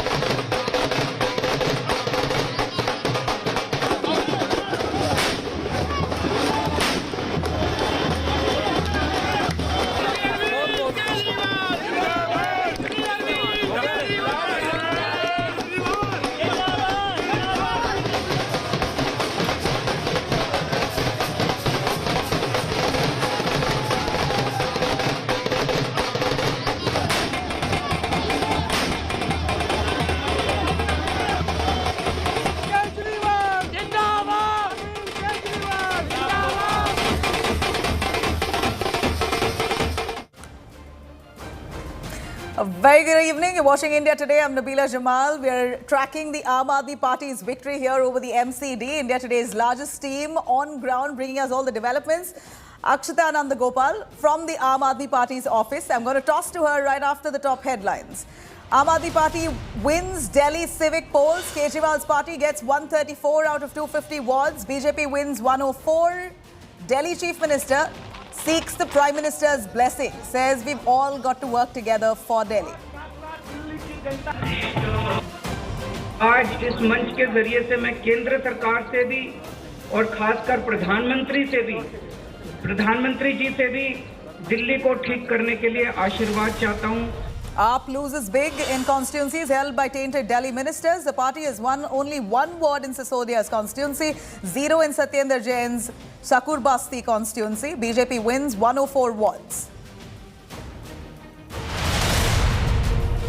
Face-off in Lok Sabha over Karnataka-Maharashtra border dispute. NCP hits out at the Karnataka Chief Minister. Bommai claims conspiracy against Maharashtra.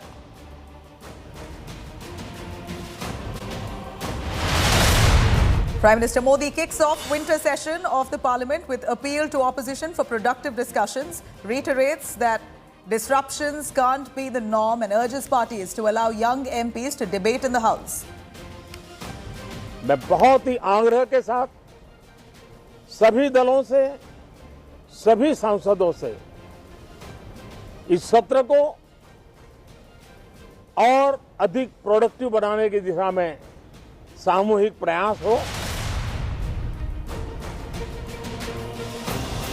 All right, let me quickly cut across to Akshita Nandagopal, joining us live from the Aam Aadmi Party office. Akshita, the celebrations there, top-notch.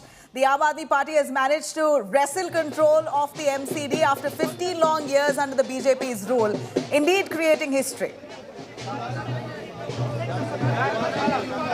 Truly, Nabila, good evening to you and to all of our viewers joining us on this broadcast. I'm here at the AAP headquarters, which was packed to the brim just moments ago. And now as the area clears out, I can still show you that there's still a lot of music, a lot of dance in the air, people continuing to celebrate all around me. But as I show you also of the AAP workers who've gathered here, all of them chanting slogans, etc., let me also get you some voices from the ground here, from the AAP headquarters, from the AAP office, where you've got supporters, cadre all gathered. And I think one image that pretty much sums up the excitement, the acceleration on ground are these little children dressed up as Kejriwal. I'm sure you remember, Nabila, and all of your viewers remember how these little children dressed up as Kejriwal in his muffler avatar went viral earlier.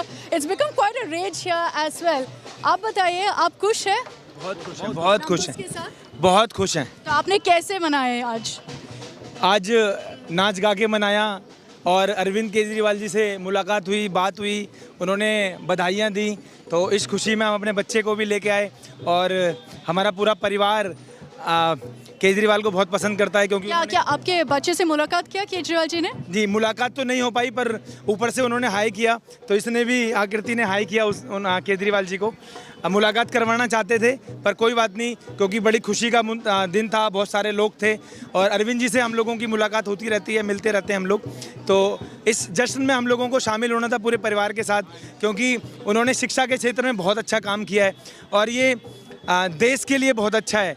ये Delhi model जो है देश के लिए बहुत अच्छा है। आने वाला जो कल है देश का, वो अरविंद केजरीवाल है, क्योंकि जब हम माँ बाप आए हैं और जो शिक्षा का मॉडल दिल्ली में इन्होंने किया है तो वो उससे बहुत खुश हैं। क्योंकि मैं खुद सरकारी स्कूल में पढ़ता था, जब मैं पढ़ता था तो बहुत अच्छे स्कूल नहीं हुआ करते थे, पर आज हम निसंकोच रूप से जब बच्चे बड़े होंगे तो उन्हें सरकारी स्कूल में डालने में कोई परहेज नहीं करेंगे, क्योंकि बहुत अच्छे सरकारी स्कूल हैं उनके। अब निगम में भी अच्छे स्कूल हो जाएंगे निश्चित तौर से, और इसी उम्मीद के साथ में जनता ने भी वोट किया है, हर माँ बाप ने वोट किया है। तो अभी MCD में आम आदमी पार्टी जो आपकी पार्टी है वो आ गए, तो आपके बच्चे के लिए आपको क्या लगता है आप करनी चाहिए MCD लेवल में? बहुत अच्छा होगा, सरकार काम कर रही है उसी के हिसाब से चलेगा। अच्छा, आपके बच्चे के ये गेटअप के बारे में बताइए, ये शेड्स कहाँ से आया है? उनको केजरीवाल के ट्रेडमार्क साइन पता है क्या? नहीं, अचानक ही मूड बना, उसको पता है केजरीवाल शो करती पहचानती है। टीवी में देखती है तो बोलती है केजरीवाल। तो हमने कहा कि आज केजरीवाल जी से तुम्हें मुलाकात करवा के लाते हैं, दिखा के लाते हैं, तो बड़ी खुशी से और 1.5 घंटे से यहाँ पे और बड़ी एक्साइटेड है। देखो ये विक्ट्री वाला साइन बनाओ, विक्ट्री वाला साइन, हाथ ऊपर करो, देखो। Understandably, he's very tired. Thank you, congratulations aapko. So you've got him with the victory sign there, and many such kids dressed up as well. So you can see all the song, dance continuing behind me. I can assure you that for the next few hours while I'm here, I'm 100% sure that the energy isn't going to dip down anytime soon. So why is it that we're referring to this as such a historic, such a huge moment really for the Aam Aadmi Party? If you look at the MCD election itself, 15 years that the BJP has been in power at the MCD level, and for the Aam Aadmi Party to make this kind of a win possible is huge. Of course, there's going to be several takeaways, several lessons that they have to learn from this, but focusing on the big headline itself, it is the fact that the Aam Aadmi Party has managed to win this Delhi dangle. They've breached essentially the BJP bastion, winning the civic body polls by what will be deemed a comfortable margin, not a large one, not a sweep as was predicted. The win for AAP means they now have full control of state as well as the MCD. It comes with certain perks, but of course they will need to continue cooperating with the centre. As far as the BJP is concerned, they're looking set to end with a 3-figure mark, a tally higher than what most pollsters predicted. They said a double-digit mark, so the BJP is kind of saying that look, we'll introspect, but it's not as bad as many said it would be.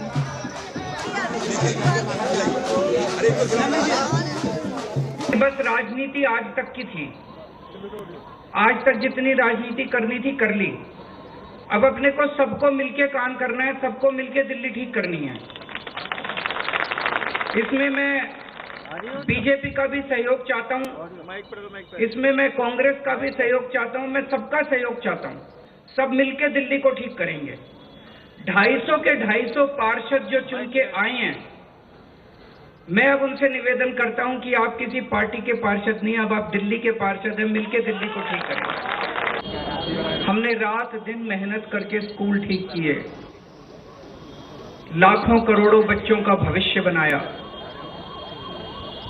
लोगों ने हमें अस्पतालों की जिम्मेदारी दी, हमने रात दिन मेहनत करके अस्पताल ठीक किए। बिजली की जिम्मेदारी दी, हमने बिजली ठीक की, बिजली मुफ्त की, 24 घंटे बिजली की। आज दिल्ली के लोगों ने अपने बेटे को, अपने भाई को दिल्ली की सफाई करने की जिम्मेदारी दी है, भ्रष्टाचार दूर करने की जिम्मेदारी दी है। दिल्ली के लोगों को बहुत बहुत बहुत बहुत बधाई देना चाहता हूं मैं, इतनी बड़ी जीत के लिए, इतनी शानदार जीत के लिए, इतने बड़े बदलाव के लिए, इतने बड़े परिवर्तन के लिए मैं दिल्ली के लोगों को बहुत बहुत बधाई देना चाहता हूं। मनीष सिसोदिया सर जीत गए। बहुत बड़ी जीत, बहुत बड़ी जीत, बहुत बड़ी जीत है, बहुत बड़ी जीत। दिल्ली की जनता का धन्यवाद। 90 सीटों का आम आदमी को फायदा हो रहा है पिछली बार से, और एमसीडी में हम शानदार जीत दर्ज करने वाले हैं। धीरे धीरे रुझान जो हैं वो नतीजों में बदल रहे हैं, और अरविंद केजरीवाल ने पहले 15 साल की कांग्रेस की सत्ता को उखाड़ा था दिल्ली से, अब 15 साल की एमसीडी को भी उखाड़ दिया है। इसका मतलब ये है कि लोग जो हैं वो नफरत की राजनीति को पसंद नहीं करते।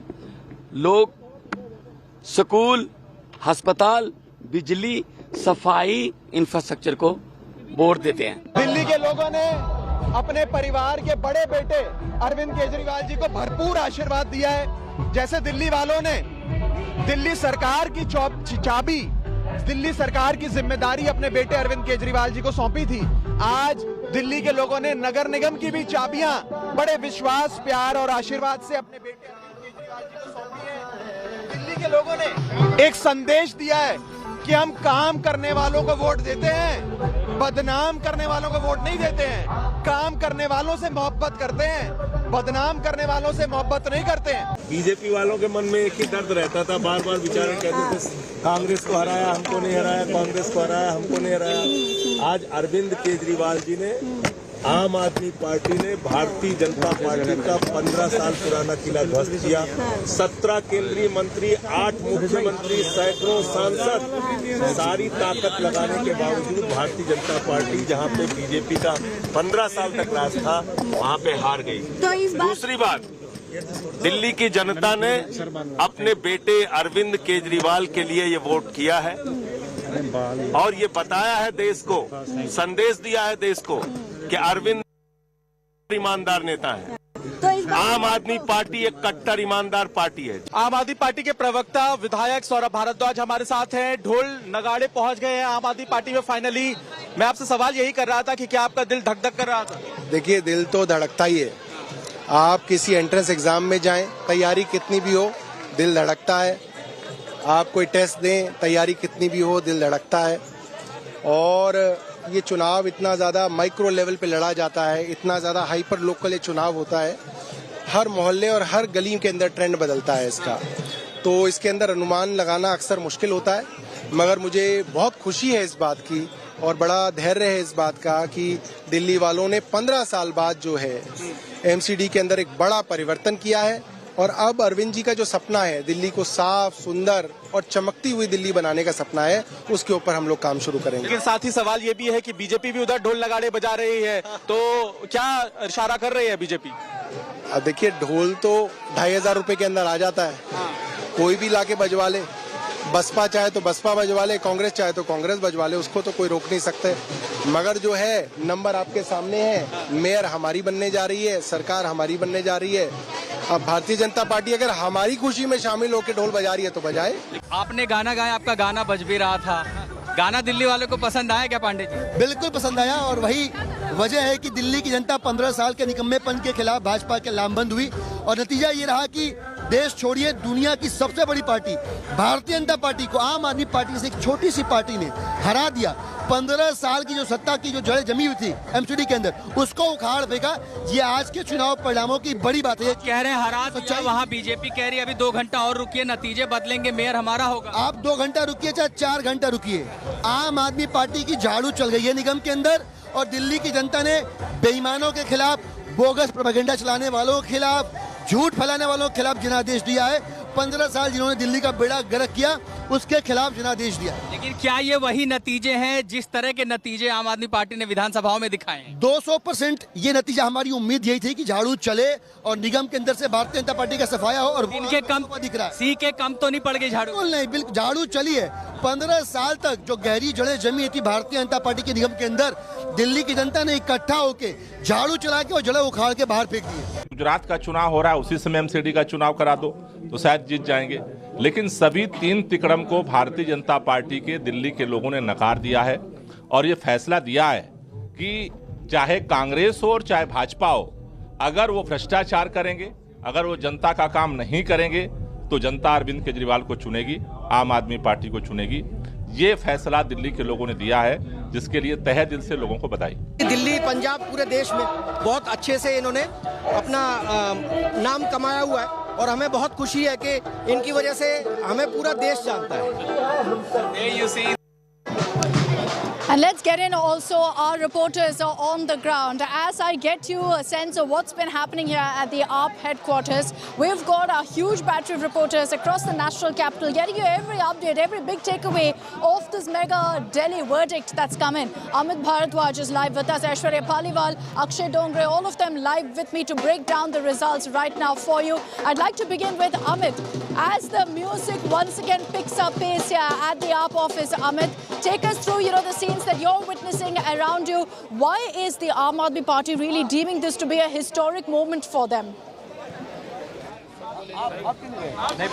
Well, Akshita, it is moment of victory, it is moment of celebration for Aam Aadmi Party and the councillors like this one who have, won this moment, and they are making sure that they don't miss the opportunity to celebrate as much as possible.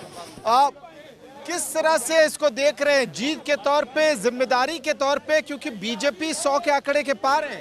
देखिए, दिल्ली की जनता ने हमें बहुत बड़े विश्वास के साथ जीत कर भेजा है, जिस प्रकार से 15 साल में भ्रष्टाचार का राज था एमसीडी के अंदर और नगर कहाँ से जीते हैं? मैं शालीमार बाग वार्ड 55 से जीत कर आया हूँ। क्या नाम है आपका? मेरा नाम जलज कुमार चौधरी है। ये बताइए, अब जिम्मेदारी ये भी है कि आप लोगों ने 6-8 महीने में कूड़ा कूड़ा कूड़ा बोल के लोगों के जहन में डाल दिया, तो काउंसलर बने, कल से फोन आना शुरू हो जाएगा। बिल्कुल, हमारे लिए चुनौतियां बड़ी हैं क्योंकि सरकार हमारी है, पार्षद हमारे हैं, अब हमारे लिए चुनौतियां हैं, लेकिन हम इन चुनौतियों पर खड़े उतरकर दिल्ली की जनता की और एक एक गली से कूड़ा उठाएंगे, साफ सफाई करेंगे, ये हमारी प्राथमिकता है। कहा जा रहा है पार्टी लीडरशिप के द्वारा कि करप्शन हुआ तो खेल खत्म। बिल्कुल, इसके लिए हम प्रतिबद्ध हैं। हम केजरीवाल जी के सिपाही आज से नहीं 12-12 साल से हम जैसे कार्यकर्ता लगे हैं, तो इस पे कोई संदेह नहीं है। अन्ना आंदोलन से हम लोगों ने पार्टी की सेवा की। Akshata, you know, this is the moment of victory, and the newly elected councillors do understand that they are actually walking a very tough lane from here, because the voters, residents will seek more facilities from them, and on the other side there's a group of people who are constantly singing MCD, maybe Kejriwal songs, you know, raising slogans, celebrating in their own ways, celebrating this moment. आप लोग कैसे खुशी मना रहे हैं जीत की? आज कैसे खुशी मना रहे हैं? क्या गाना गा? अरे ये हमारे लिरिक्स इन्होंने लिखे। तैयारी है केजरीवाल की बारी है, जनता की तैयारी केजरीवाल, एमसीडी में भी केजरीवाल, जनता की तैयारी है, केजरीवाल की बारी है, जनता की तैयारी Kejriwal. Akshata, this is the theme song, with which slogan, theme slogan with Aam Aadmi Party went among the people seeking support for the AAP councillors. Yes, back to you. I can't believe that was an impromptu song at all, Amit. It was sung perfectly by all the supporters here, and you'll see that a lot of them have all of these slogans that they've coined, hailing Kejriwal, lashing out at the BJP, etc. I'd like to also bring in Aishwarya Paliwala on this, because there's one aspect of this, Aishwarya, and as we fire the breaking news that's just coming in, a reaction from the BJP, where they've said that, look, we accept, we are conceding that the victory has gone to the Aam Aadmi Party, but there is another aspect to this. The BJP is raising the fact that if you look at the numbers in, let's say, a Satyendra Jain constituency, in a Satyendra Jain seat, or in a Sisodia seat, AAP hasn't done well. So the BJP is essentially using that to attack the Aam Aadmi Party.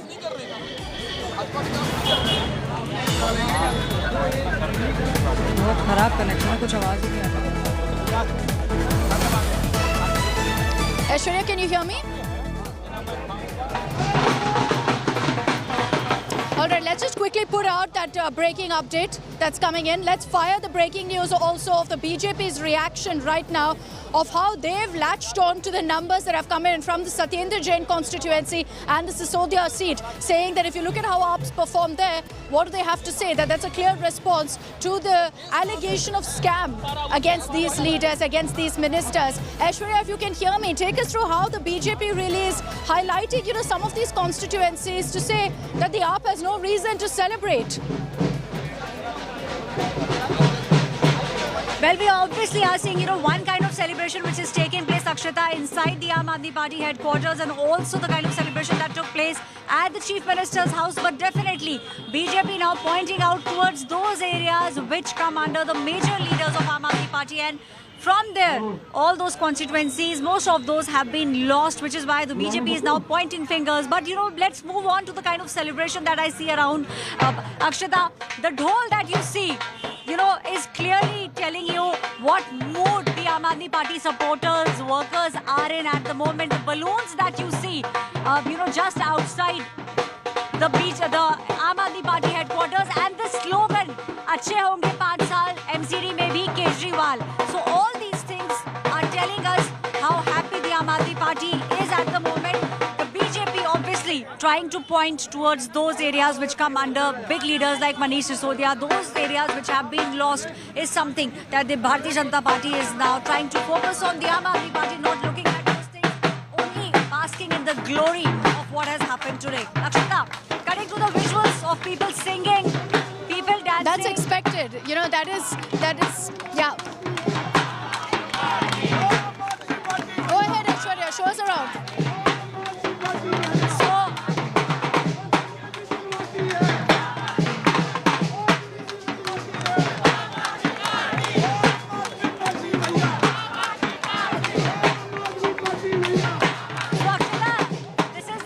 Celebration that's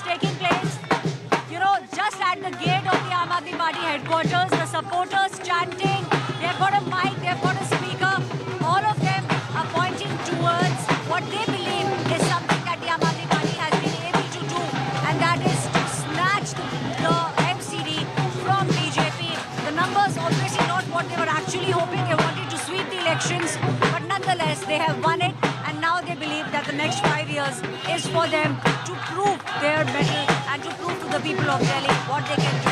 The MCD. Akshita. Okay, so the celebrations continuing unabated, and for obvious reasons. This is a big, big moment for the Aam Aadmi Party, and we can't take that away from them.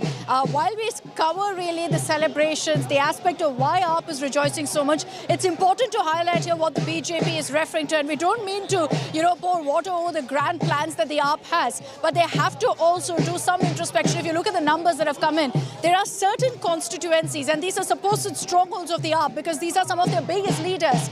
Within these seats, wards have gone away from the Aam Aadmi Party. Take, for instance, what's happened with Satyendra Jain, the jailed Mantri who the Aam Aadmi Party, who Arvind Kejriwal has defended time and again, said he deserves a Bharat Ratna and whatnot.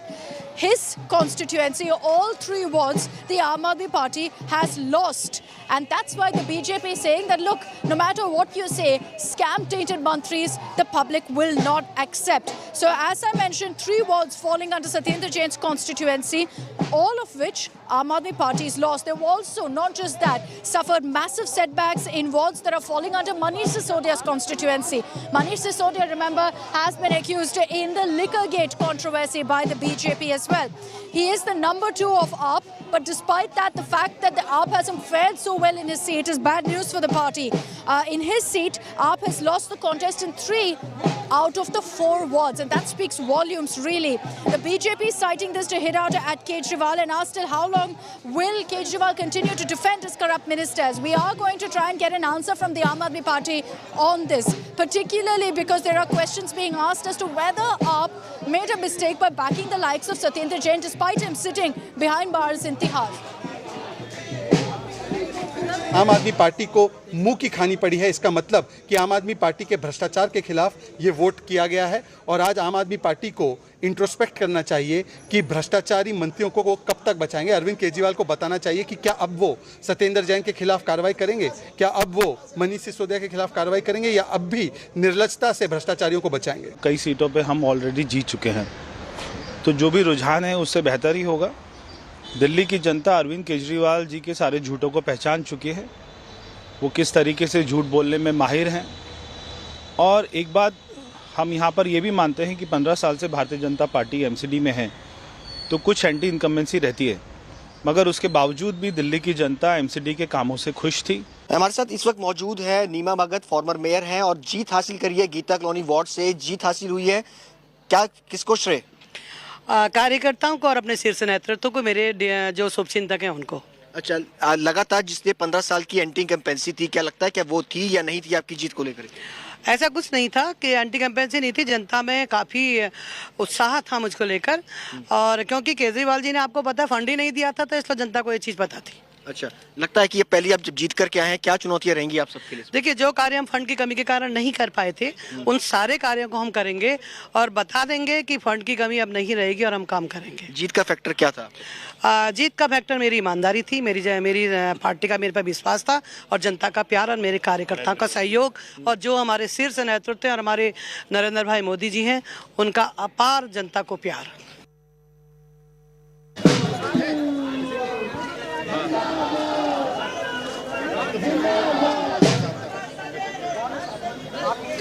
Okay, I want to bring in Akshay Dongre on this. Akshay, can you take us through some of those takeaways? You know, if you look at what's happened in Satyendra Jain's constituency, if you look at what has happened in Sisodia's constituency, or several others, like even Amnatullah Khan, that does spell a bit of bad news for the Aam Aadmi Party, even the Muslim vote.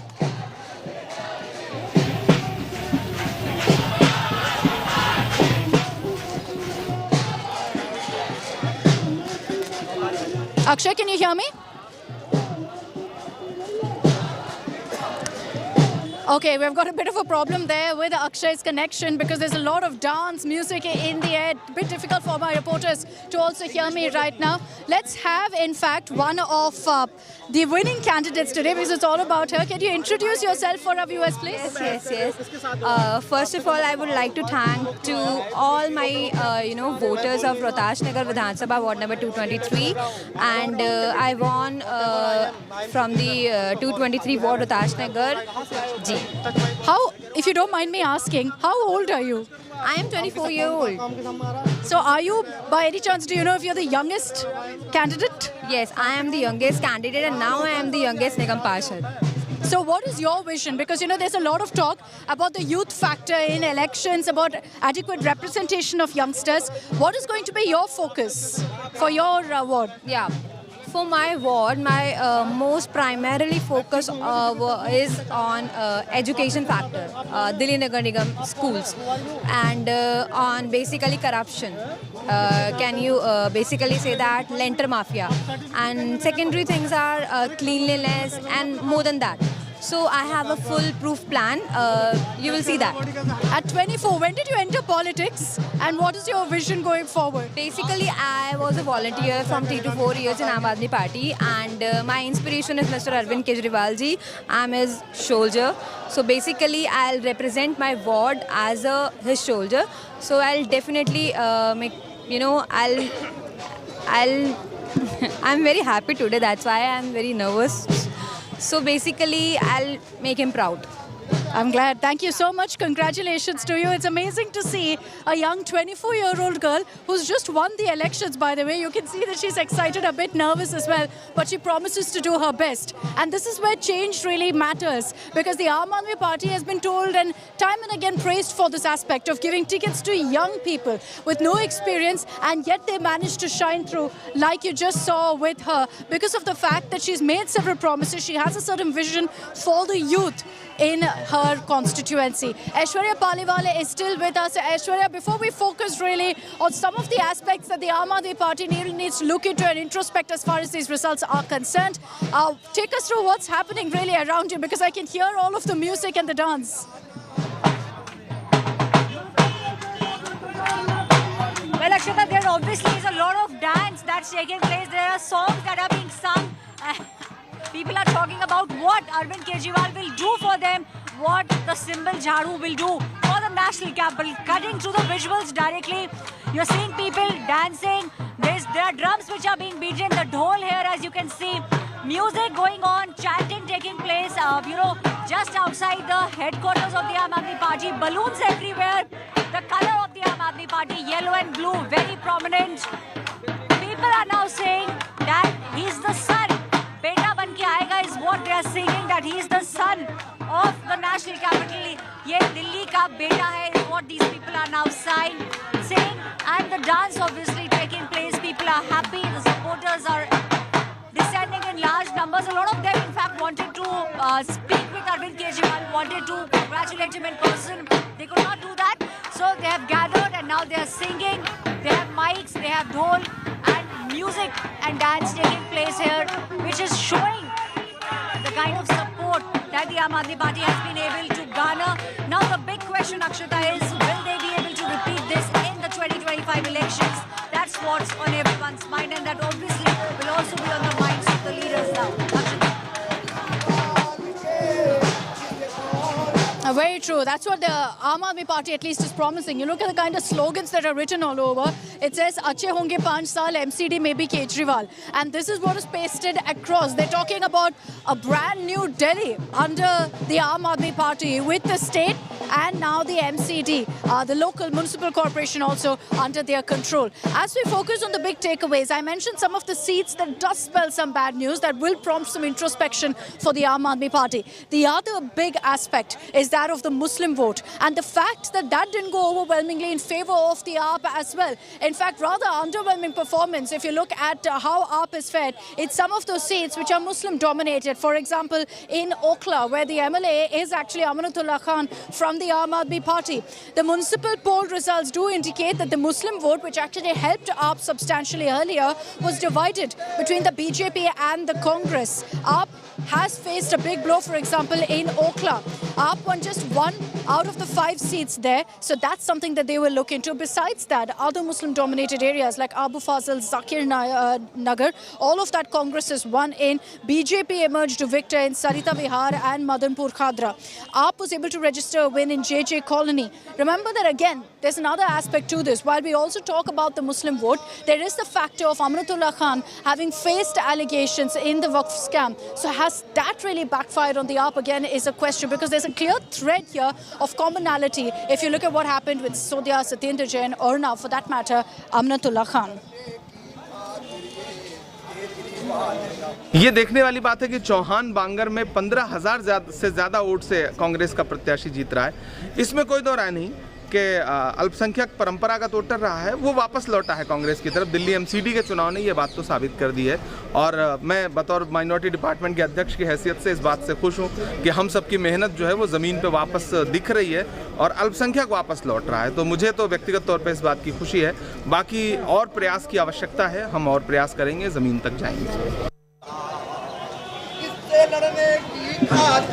Okay, so as we track all the reactions that are coming in, let me in fact show you how there are people here, AAP supporters, who are singing songs in praise of what happened, the victory.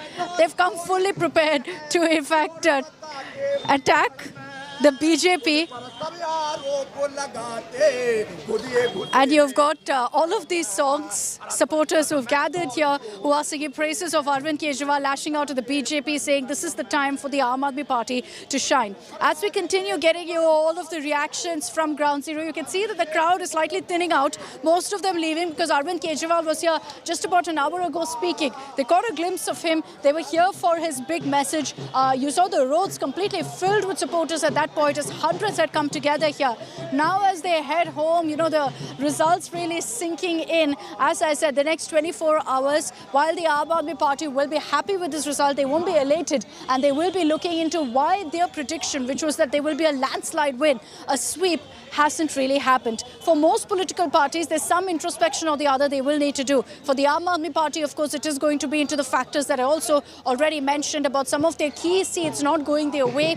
For the BJP, it's going to be about why after 15 years they lost the MCD, despite all of the campaigns, the all-out campaigning that they did in several parts of Delhi.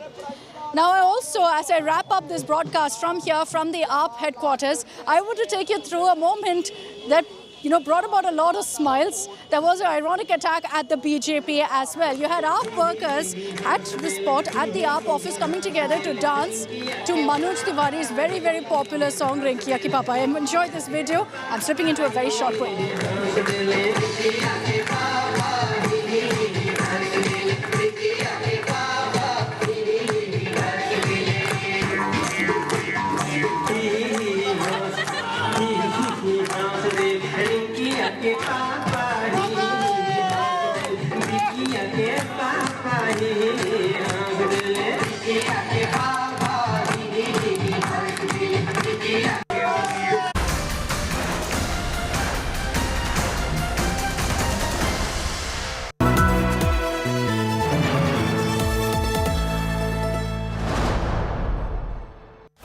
Aam Aadmi Party confident of a landslide win.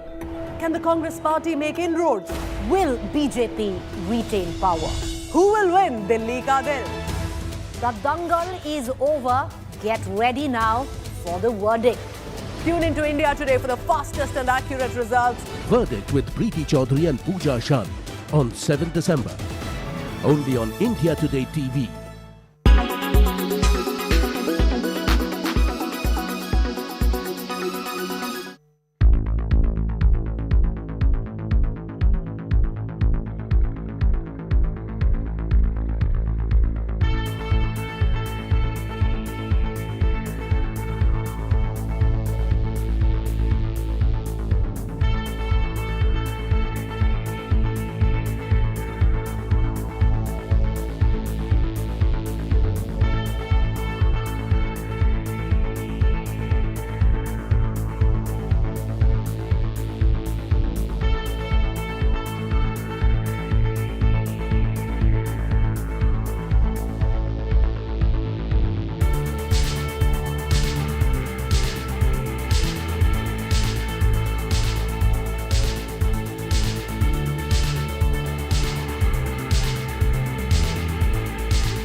been a great year for India overall, and I think, Udain, it's probably been easier to kind of call the global markets than it has the Indian market. It's been so resilient. And perhaps that because we have more deeper sectors than some of the other emerging markets, and more variety of sectors. But valuations remain lofty, and earnings have yet to kind of really pick up. I mean, again, at the beginning of the year, we were talking of 20% plus earnings growth, and it's looking as though we're going to get just about double-digit earnings growth for this year. So, unless earnings really start to kind of pick up momentum going into next year, it's going to be hard for the PE expansion just to keep continuing at this pace. Sectors like paints and tyres and the kind of oil marketing companies come back into play after being out of favour for so long. So those are the kind of rotation in the market which could keep things buoyant a little bit longer. The fear, though, Andrew, is that while we may end the year well, as we start the new year again, some of the recession worries and the earnings slowdown worries come back, and 2023 starts not on a very cheerful note. It's happened in the past where you end a year well and the next year does not follow up in quite the same spirit. Is there a risk of that this time around too? There's always that risk, and I remember again, I was probably speaking back in 2007 when India was decoupling from global markets, only to find out what happened in 2008. So there's still that risk that unintended consequences of interest rate hikes globally could lead to some problems in the financial markets. We've seen it in the cryptos. We saw it with in terms of the UK pension funds. So there's something out there which we still have to watch out for, and it will be financial. It won't just be economic.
Gujarat is one of my home states, and I've spent the last few weeks crisscrossing the battleground state of Gujarat. Now I'm back in the studio to bring you my insights and knowledge on the situation in Gujarat and beyond as we turn to our big counting day coverage, 6 a.m. onwards, December 8th, only on India Today.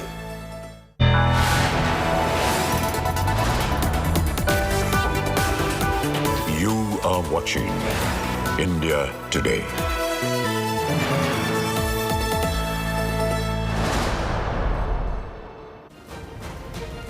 All right, cutting across to news coming in from Karnataka. A day after violent clashes erupted at Belagavi border, massive face-off was seen in Lok Sabha over Maharashtra-Karnataka border dispute.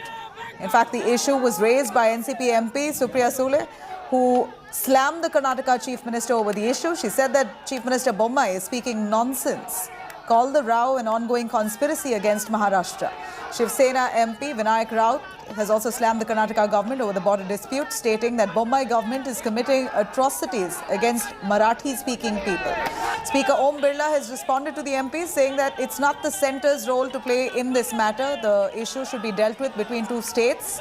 The matter is also, of course, now in the Supreme Court. Meanwhile, the security has been beefed up across the border area of Karnataka and Maharashtra. Massive security has been deployed at security checkpoints along the borders. Amid high security, bus service between Kolhapur to Belgaum, which was halted after the uproar. In fact, it was restricted after some of the buses coming in from Maharashtra into Karnataka were attacked. Protests continue in Maharashtra as well. Swarajya organization protested in Nashik against Karnataka. Maharashtra में 10 दिन से एक नया प्रश्न का खड़ा रह रहा है कि हमारा जो राज्य है बगल का कर्नाटक का राज्य, वहाँ का के सीएम जो है वो अनाप शनाप बोले जा रहे हैं सर। और कल तो हद कर दी, कर्नाटक बॉर्डर पे महाराष्ट्र के लोग जाना चाहते थे और उनको पीटा है सर। और आज तक एक भी कुछ आया नहीं है सर। और 10 दिन से महाराष्ट्र के खिलाफ षड्यंत्र हो रहा है और महाराष्ट्र तोड़ने की बात ये पूरे कर्नाटक के मुख्यमंत्री, और दोनों राज्य जो है दोनों बीजेपी के राज्य है। महाराष्ट्र में भी राज्य बीजेपी का है और कर्नाटक में भी बीजेपी का है। इसके खिलाफ भी पूरे टाइम में सर महाराष्ट्र कर्नाटक के जो मुख्यमंत्री है वो महाराष्ट्र के खिलाफ बोलते हैं। कल पीटे हैं लोगों को सर, पीटा है महाराष्ट्र की जनता को। ये नहीं चलेगा सर, ये देश है। और मैं अमित शाह जी को विनती करती हूँ, subject is in the court, sir. It is the Supreme Court. Please don't allow any member from the Maharashtra to speak on this issue, sir. Sir, these Maharashtrian politicians, especially from the opposition, are habitual offenders when it comes to lingo, cultural syndrome है sir. इनका insecurity है sir. Sensitive विषय है। अब विषय 2 राज्यों का है, इसमें केंद्र क्या करेगा? नो, 2 राज्यों के विषय में केंद्र क्या करेगा? डेफिनेटली अगर केंद्र की मंशा नहीं होती तो ये नहीं होता। कर्नाटक में किसके मुख्यमंत्री है और किसकी सरकार है? बीजेपी की सरकार है। महाराष्ट्र में किसकी सरकार है? बीजेपी की सरकार है। आपको समझता नहीं क्या चल रहा है महाराष्ट्र में? पहले कभी नहीं हुआ था, अचानक कैसे हो गया ये? पहले कभी किसी मुख्यमंत्री ने सोलापुर और सांगली पे दावा नहीं बोला था, ये पहली बार हो रहा है। हमारे नेता सीएम साहब एकनाथ जी शिंदे साहब, डीसीएम साहब फडणवीस साहब ने कहा है कि महाराष्ट्र की जनता को शांत रहने का आह्वान उन्होंने किया है, अपील उन्होंने किया है। कल से अच्छा सिचुएशन आज है, हर तरफ अपनी भी महाराष्ट्र की पुलिस रास्ते पे है। 2 विंग में इसका सोल्यूशन निकालने का प्रयास हम लोग कर रहे हैं।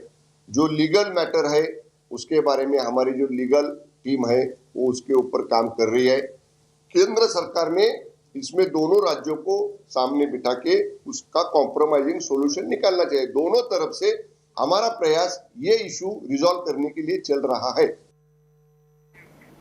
Let me quickly cut across to India Today correspondent Sagai Raj joining us live from there. Sagai, it seems like quite a heated atmosphere along the border area of Maharashtra and Karnataka. Belagavi, really the district which is in contention here. Maharashtra accusing Karnataka of ill-treating Marathi-speaking people in that region. How true is this? This matter is also echoed in the parliament with the speaker saying that the centre has no role to play. It's for the states to settle. But we see the confusion. Both BJP-ruled states aren't able to come to a consensus on this. The politics will continue in the parliament as well as in the assembly. But here in Belagavi district, not even a single case of any kind of atrocities from the Kannadigas against Marathis have been reported. Yes, there were incidents of vandalizing of vehicles has been reported in Belagavi, and similarly we have also seen reports coming from Maharashtra where Karnataka vehicles were attacked and even the banks were blackened by Maharashtra activists. And there was two-side fight even in the Belagavi side. We have seen pro-Karna organization were protesting as well as vandalize the vehicles of Maharashtra, as well as in Maharashtra we have seen that Karnataka vehicles have been attacked. Both the side, the road transport has been suspended. Close to 200 vehicles from Karnataka is not moving towards Maharashtra, and it has been suspended and no services has been given. And even the Maharashtra vehicles are not entering. Close to 69 vehicles which used to come on a routine basis to Belagavi has been suspended. The situation as of now is under control. No protest today. Everything is peaceful. We are all right. You know, from what we see here, it's the opposition in Maharashtra, the NCP now jumping into this controversy. In fact, NCP's Sharad Pawar has given a 24-hour ultimatum to the Karnataka government to ensure that violence in those areas of Belagavi stops and that this ill treatment towards Marathis, allegedly, which is being carried out, must end.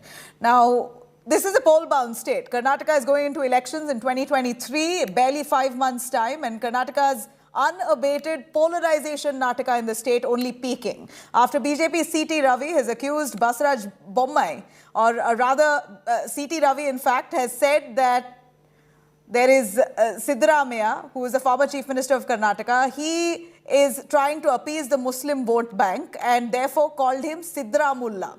Congress now hitting back and directly at the Chief Minister Basaraj Bommai has tweeted a picture of Bommai himself wearing a Muslim skull cap and sharing space with people of the minority community, calling him Bommayullah Khan. Here's really what's happened. Siddaramullah Khan bantre, Siddaramullah Khan bantre, Hindu karyakarta hatya agutte. The Congress and BJP's verbal duel in Karnataka has taken a rather interesting turn ahead of polls. Soon after BJP's National General Secretary C.T. Ravi accused Siddaramaiah of Muslim appeasement politics and nicknamed him Siddaramullah, the Congress has responded in full measure, and their target, Chief Minister Basaraj Bommai. Putting up this throwback picture of Bommai with a skull cap on social media, the Karnataka Congress's Twitter handle asked the BJP, can the man in this picture be called Bommayullah Khan? Basaraj Bommai in this picture looks rather young. He's wearing a Muslim skull cap, holding a mic and sharing space with a bunch of people from the minority community. The Congress has weaponized this image to attack C.T. Ravi in response to his communal jibe against former Chief Minister Siddaramaiah. After calling him Siddaramullah, C.T. Ravi had also called Siddaramaiah a Namard because he hesitated to sing Vande Mataram during a Congress press conference. BJP claims that Siddaramaiah has been given a title of Siddaramullah Khan because he often sides with Tippu Sultan. Congress, on the other hand, dubs this as BJP's nervous rants over fear of losing the upcoming Karnataka Assembly elections of 2023. As the electoral tempo picks up in the state, both parties are certainly positioning themselves for an all-out offensive campaign. Bureau Report, India Today.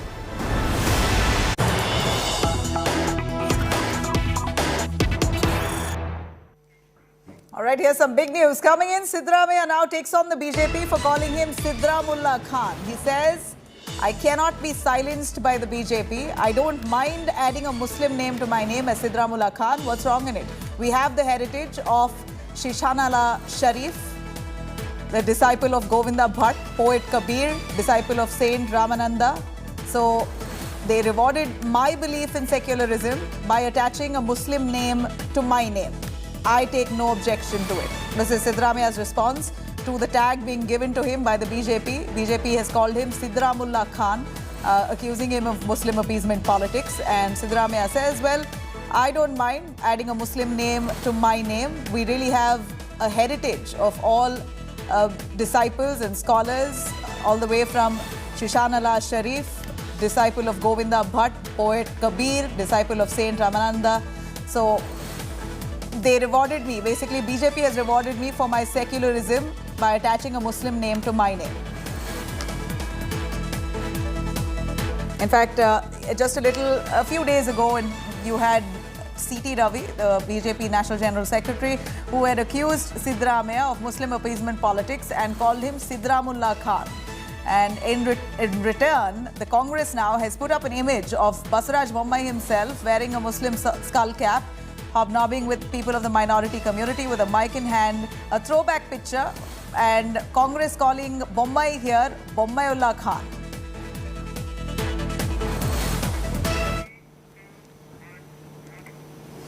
Moving on to Tamil Nadu, controversy in Tamil Nadu's Thanjavur district after workers of a pro-Hindu group put out a poster of B.R. Ambedkar wearing a saffron shirt and a sacred vibhuti on his forehead. The photograph that was tweeted by Dalit leader and MP has said that the act is basically saffronizing Ambedkar and the accused here should be arrested immediately. Here's what's transpired.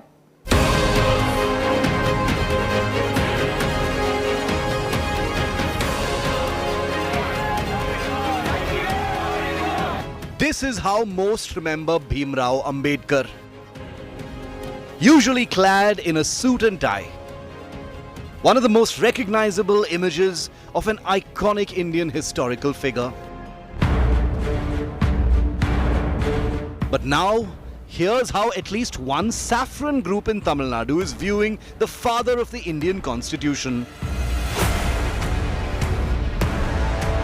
The western suit replaced by a saffron shirt, a gold-bordered angavastram across his shoulder, and sacred vibhuti and kumkumam on his forehead. Two Ambedkars, the latest courtesy the Tamil Hindu Makkal Kachi, with a distinct saffron makeover in Tanjavur. The image was put out by Dalit leader and Lok Sabha MP from Chidambaram, Tol Tirumavalan, who described the poster as demeaning. And on Ambedkar's death anniversary, it's become a very tense flashpoint in this part of Tamil Nadu.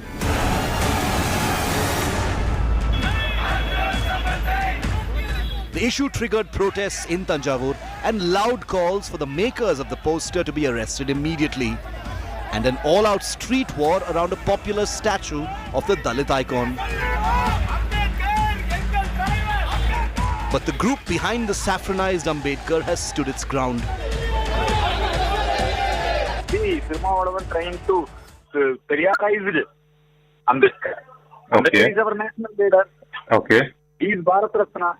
But Sirmavalan did not separate Tamil Nadu, and Sirmavalan is always anti-Hindu, anti-India, anti-Tamil also. Tension remains after groups clashed across Tuesday, with BJP members reportedly prevented from garlanding the statue, while other parties were permitted to do so, converting the death anniversary of Ambedkar into an unseemly saffron versus non-saffron brawl. Frayed tempers simmered through the day, finally forcing the police to crack down and detain at least one office bearer of the organization behind the poster and several functionaries across the other parties. The police has been deployed in strength to keep the peace. With Pramod Madhav in Chennai, Bureau Report, India Today.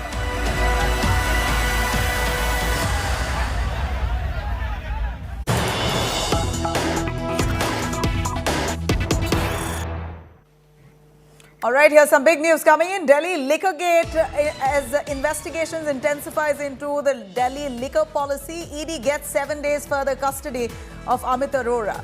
ED had argued that further custodial interrogation is needed to investigate the money trail, as Arora was directly involved in framing of the excise policy and the cartelization.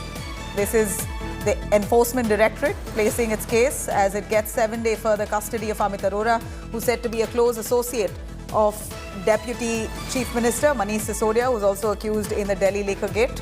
Amit Arora now will have to be in ED custody for the upcoming 7 days. ED has argued that further custodial interrogation is indeed needed to investigate the money trail, as Arora was directly involved in framing of the excise policy.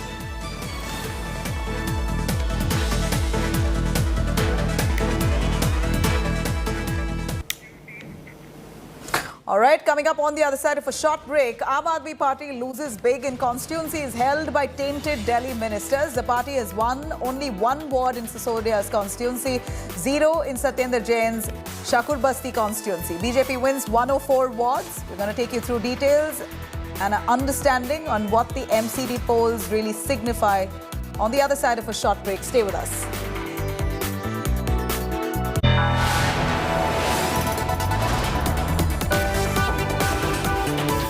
Are watching India Today.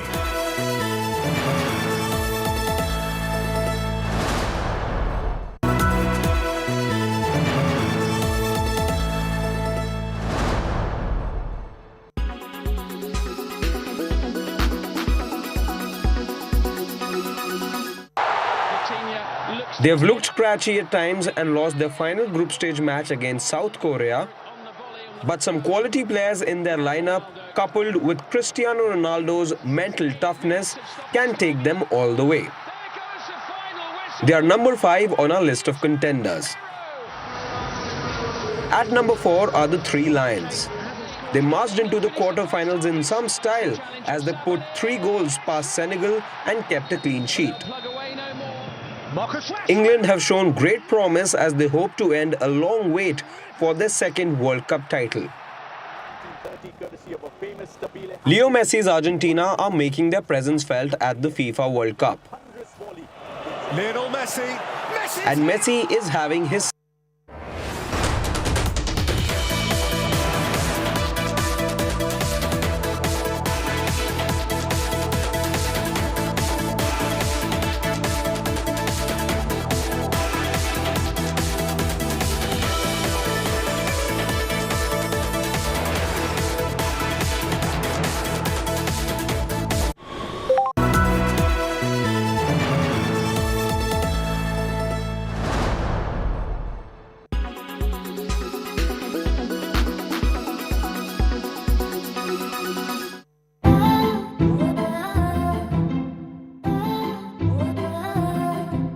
When it comes to being a global fashion icon, no one carries the tag with more finesse than Kim Kardashian.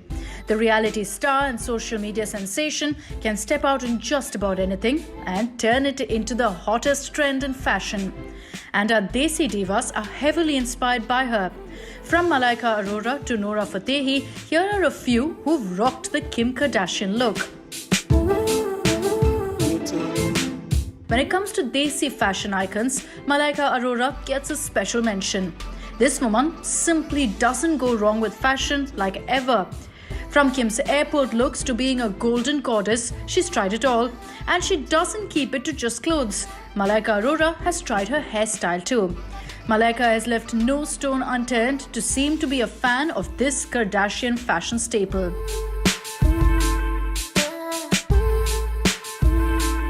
Nia is regarded as one of Indian television's most bold actresses.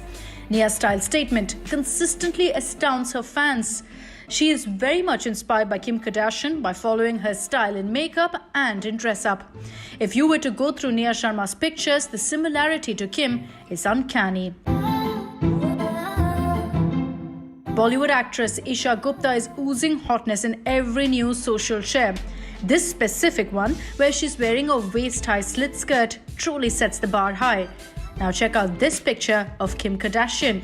Who wore it better, Isha or Kim?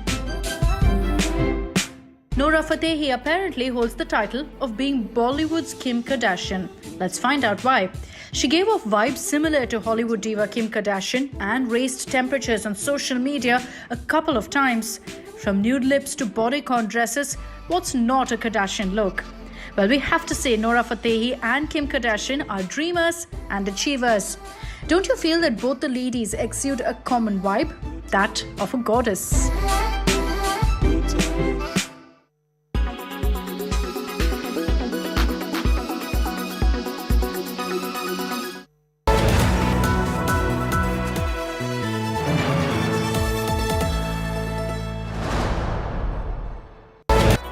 In association with Kirloskar,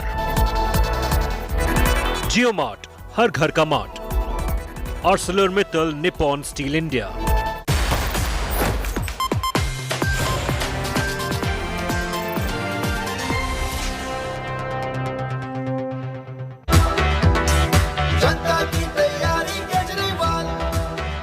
Aam Aadmi Party breaches BJP's capital citadel. MCD.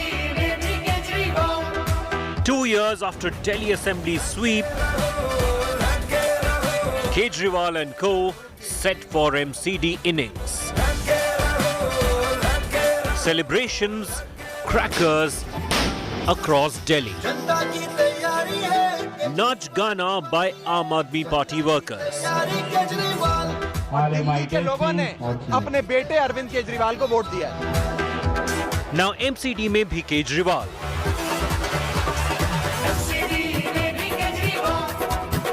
Aam Aadmi Party wins Delhi Dangal.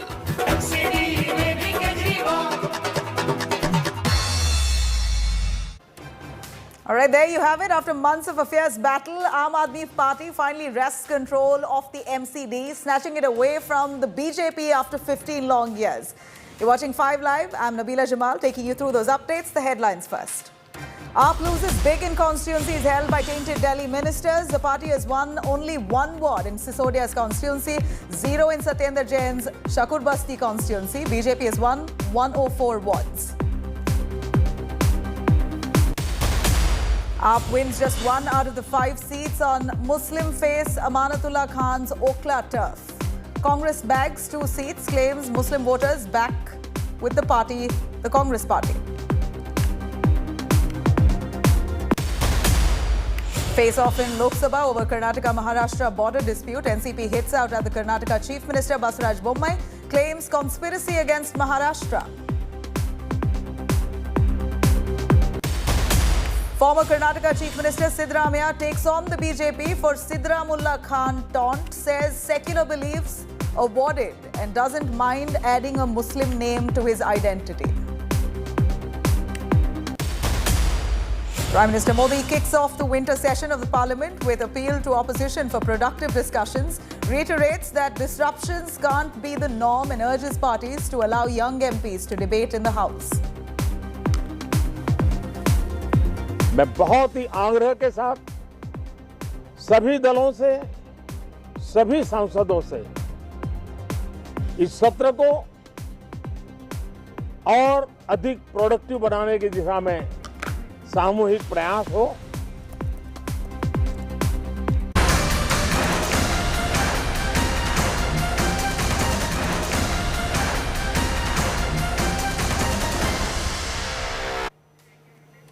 All right, all the celebrations now quite upbeat across the state of Delhi. Aam Aadmi Party has managed to gain control of the MCD. This is almost a double-engine sarkar indeed for the AAP. They were hoping to sweep the MCD polls.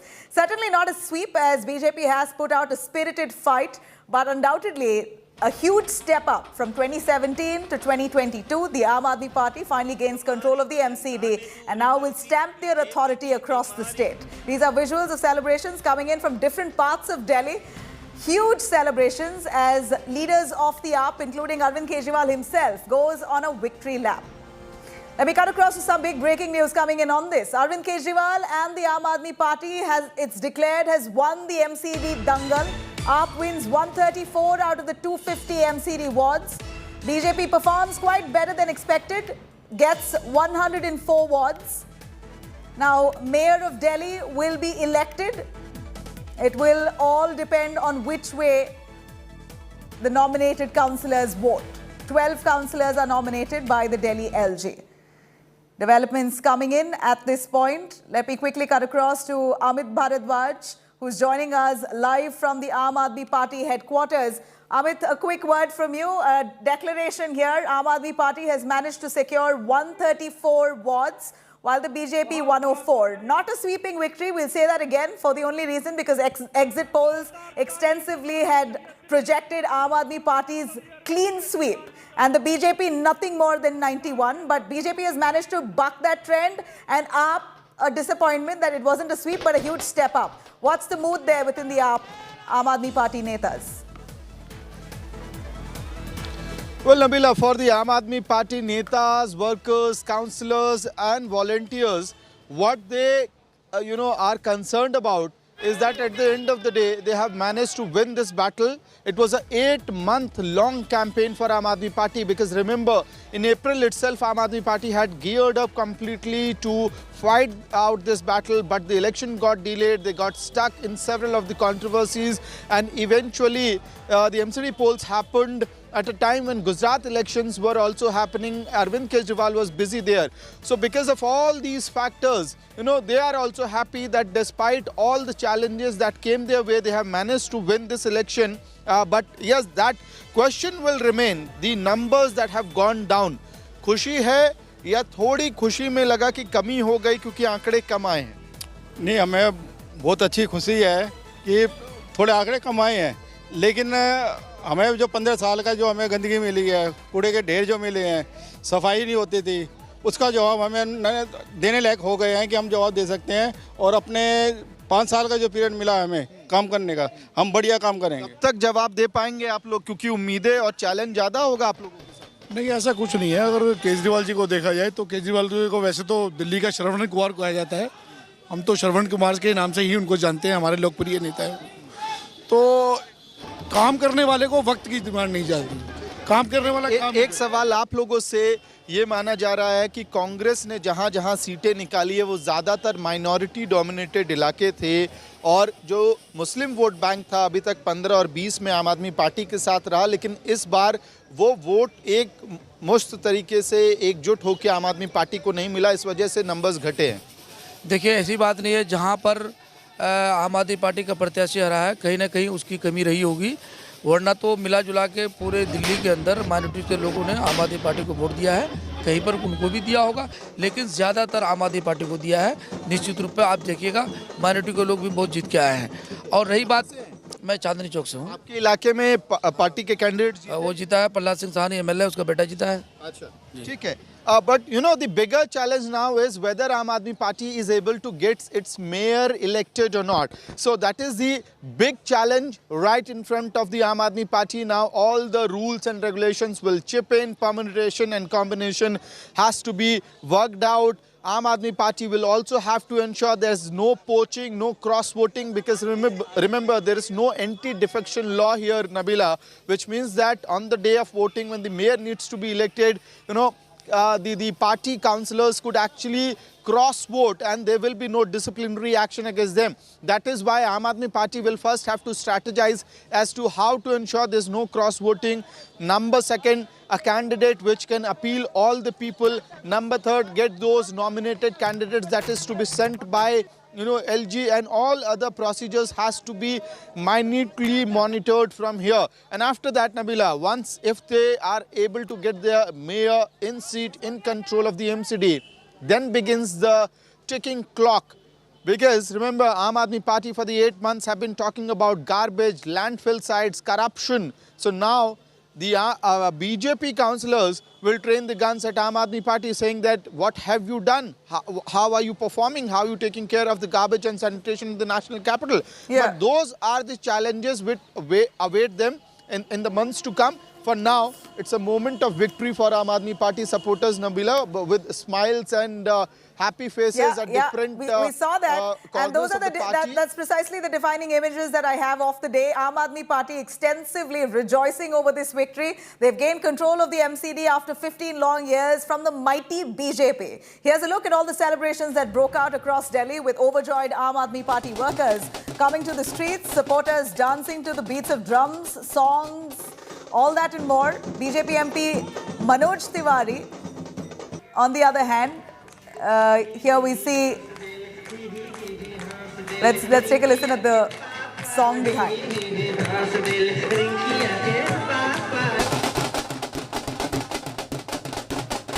All right, that was BJP MP Manoj Tiwari's song where all the Aam Aadmi Party supporters were dancing to.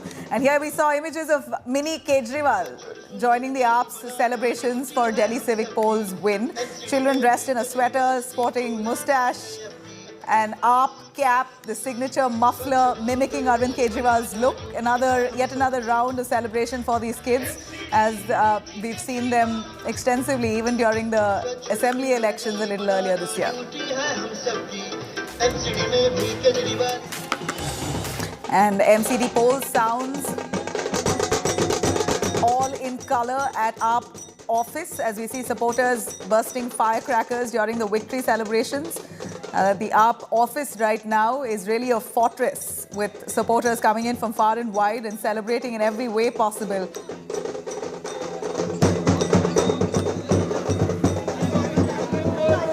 And the AAP chief Arvind Kejriwal and Delhi Deputy Chief Minister Manish Sisodia arrived for the party's victory rally. Laddu is distributed across the national capital. Complete celebrations as they managed to gain control of the MCD, not sweeping the polls, but certainly a huge step up from what they were 2017 to now. All that song and colour also witnessed at the Aam Aadmi Party office. Celebrations began at its office in the national capital with supporters carrying party flags.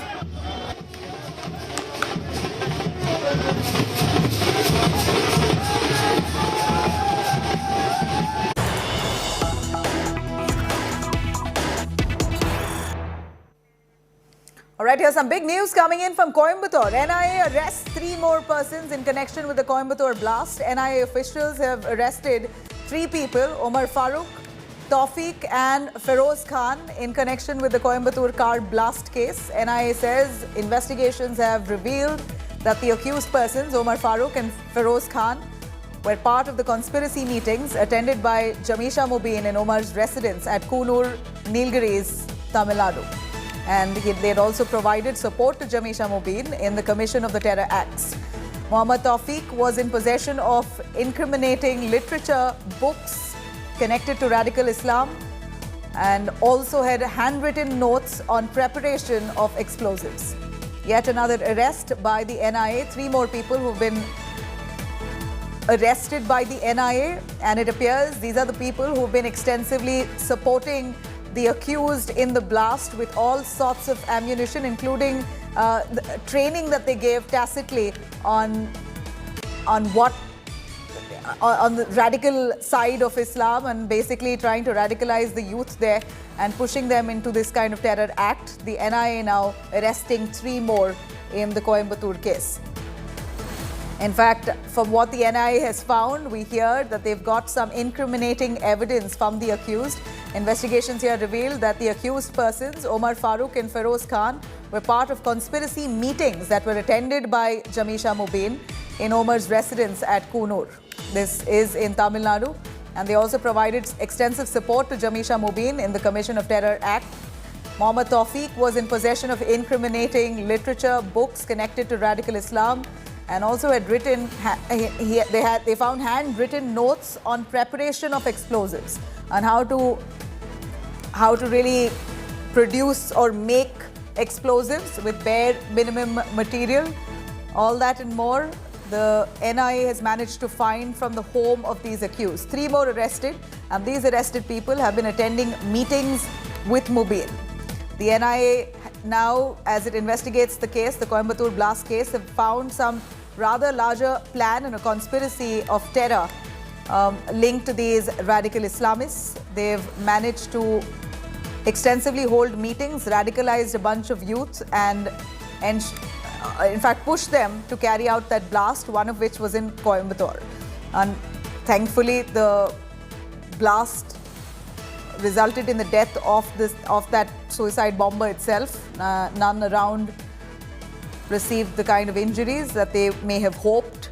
Let me quickly cut across to Pramod Madhav joining us for more. Pramod, the Coimbatore blast case, as the NIA intensifies probe, we believe 3 more people have been arrested, and all 3 have attended meetings with Mohammad Jamisha. In fact, they have also somehow managed to sensitize him towards the parts of Islam that speaks of terror, of this kind of activity. Also have written how exactly to create bombs, preparation of explosives, all of that and more was found in the house in texts and books that were found in that where they were arrested. Tell us a little more. Absolutely, Nabila. So far, the blast occurred on 23rd of October, a day before Diwali. And what happened is that earlier, 6 people were arrested, 4 people based on a CCTV footage. Those were friends of Jamisha Mubin, and 2 more people, another person called as Dalka, who apparently had the vehicle that was sold to Jamisha Mubin, a Maruti 800, and Mubin's cousin called as Azhar. Now, what happened is that it looks like the investigation did not stop over there. Several questions were asked about where exactly this planning occurred, and who were the actual masterminds behind it. And now we seem to get a bit of answers where NIA has arrested 3 more people, 2 from Coimbatore and 1 from Nilgiris, Kunur district, and that's a person called as Omar Farooq. And what the NIA officials are claiming is that this was the place where Jamisha Mubin and the 2 other people were actually discussing about the terror plots and specific radicalization. And that's the reason Farooq and Omar Farooq and Feroz were arrested. And the 3rd person is a person called as Tawfiq, and this person in particular, he had incriminating documents and also a kind of handwritten notes on how to make explosives. And that's the reason, after a detailed investigation, NIA has arrested 3 more people related to the Coimbatore car cylinder terror blast, Nabila. All right, 3 more arrested in this case as the NIA intensifies probe, find radical Islamist groups there conspiring to create this act of terror. And here in Coimbatore, that blast has really led to the NIA to arrest 3 more people who are behind radicalizing youth and, of course, accused in this blast of Coimbatore.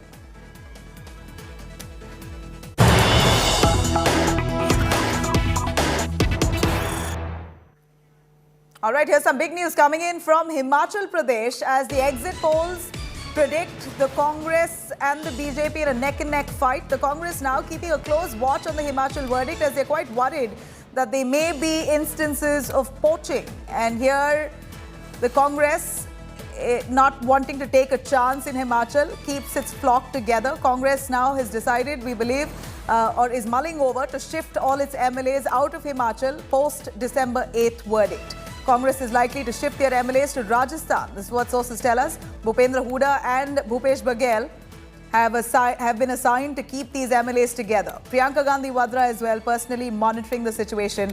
This is information that we get as per sources. As India Today's My Axis India exit poll itself shows the Congress slightly over an edge there. As there is a neck-and-neck fight, the Congress is leaning towards a victory as part of the exit polls, and now the Congress not taking a chance, wanting to move their MLAs to a resort in Rajasthan, again a Congress-ruled state. Let me quickly cut across to our reporter joining us, Kamaljeet Sandhu. Kamal, a quick word from you as the Congress, we believe, is quite nervous. We hear that they're mulling over moving their MLAs post the 8th verdict. After the results are out, they want to move them to a resort in Rajasthan, another Congress-ruled state. Tell us a little more.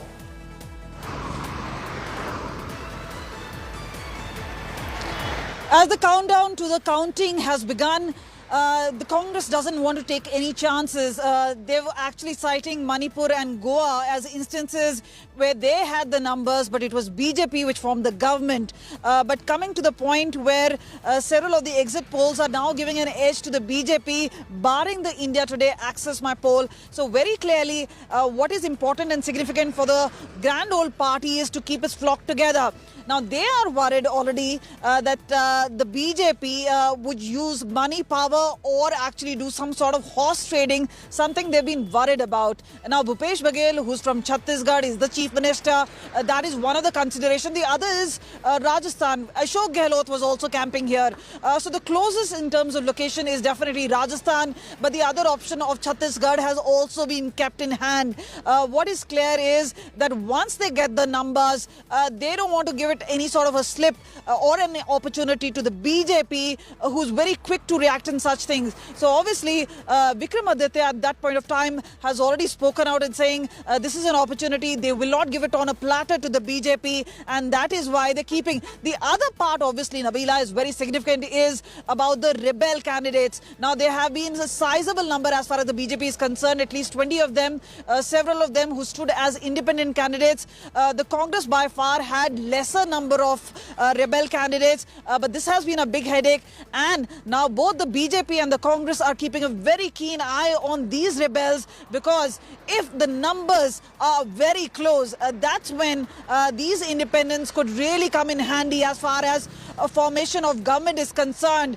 So this is going to be a nail-biting finish in Himachal Pradesh, much more close than what people anticipate in Gujarat, which seems like a one-sided contest. But right here in Himachal Pradesh, the fight could go any way, and all parties leaving no stone unturned to ensure that victory path right at this point. The India Today exit poll predicts the Congress anywhere between 30 to 40 and the BJP at 24 to 34. A clear edge there as part of the exit polls to the Congress. Let's see what the results really throw up.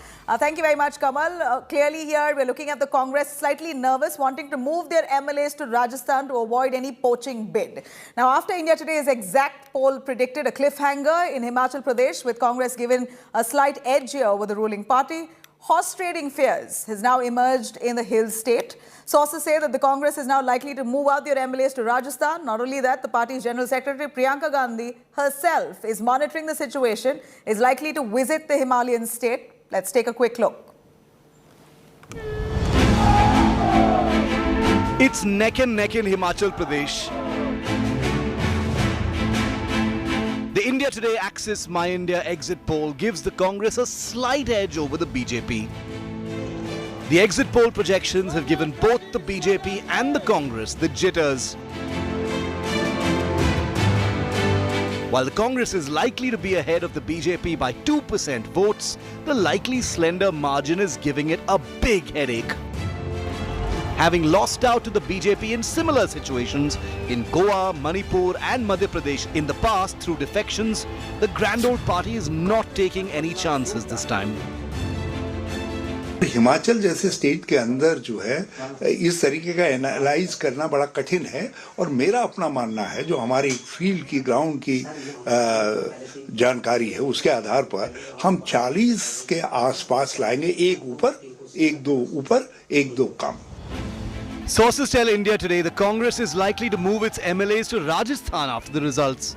Former Haryana Chief Minister Bhupendra Singh Hooda and Chhattisgarh Chief Minister Bhupesh Baghel have been assigned the task of transporting the elected MLAs.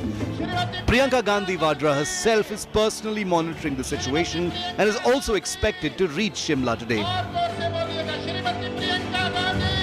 हमारा जो majority है बहुत, आप ये मानिए कि 42 से ऊपर जाएगा और ना ही यहाँ कोई हमारे बीच कोई बिकने वाला है, ना कोई बिक सकता है. The BJP is adamant it is winning the state. It's hoping to beat the anti-incumbency. आज तक का जो एग्जिट पोल है वो कह रहा है कि कांग्रेस थोड़ा एज मिल रहा है उसको और जो ओपीएस का मामला था उसने कहीं ना कहीं भाजपा को नुकसान पहुंचाया है. देखो मैं सिर्फ इतना ही कहना चाह रहा हूं, अभी सारी चीजों का आकलन है, ये परिणाम आना बाकी है और परिणाम जब आएगा तब बात करेंगे. आप कितने आश्वस्त हैं सरकार बनाने के लिए? आश्वस्त हूं, सरकार बनेगी, भाजपा की बनेगी. The BJP, if it falls short of a majority, will also turn towards independent MLAs. The real match in Himachal will start after results are out on December the 8th. This game could be decided in extra time or even in sudden death. After the exit poll results, there seems to be a very close and neck-to-neck fight between both political parties, BJP and Congress. BJP is claiming to win with the absolute majority. But if we talk about Congress, it would be difficult to keep its flock of MLAs together as half dozen of its leaders are keeping a close eye on the CM post. Whereas if we talk about BJP has made a strategy to keep a close eye on the independents and rebels if they are close to the magic figure of 35.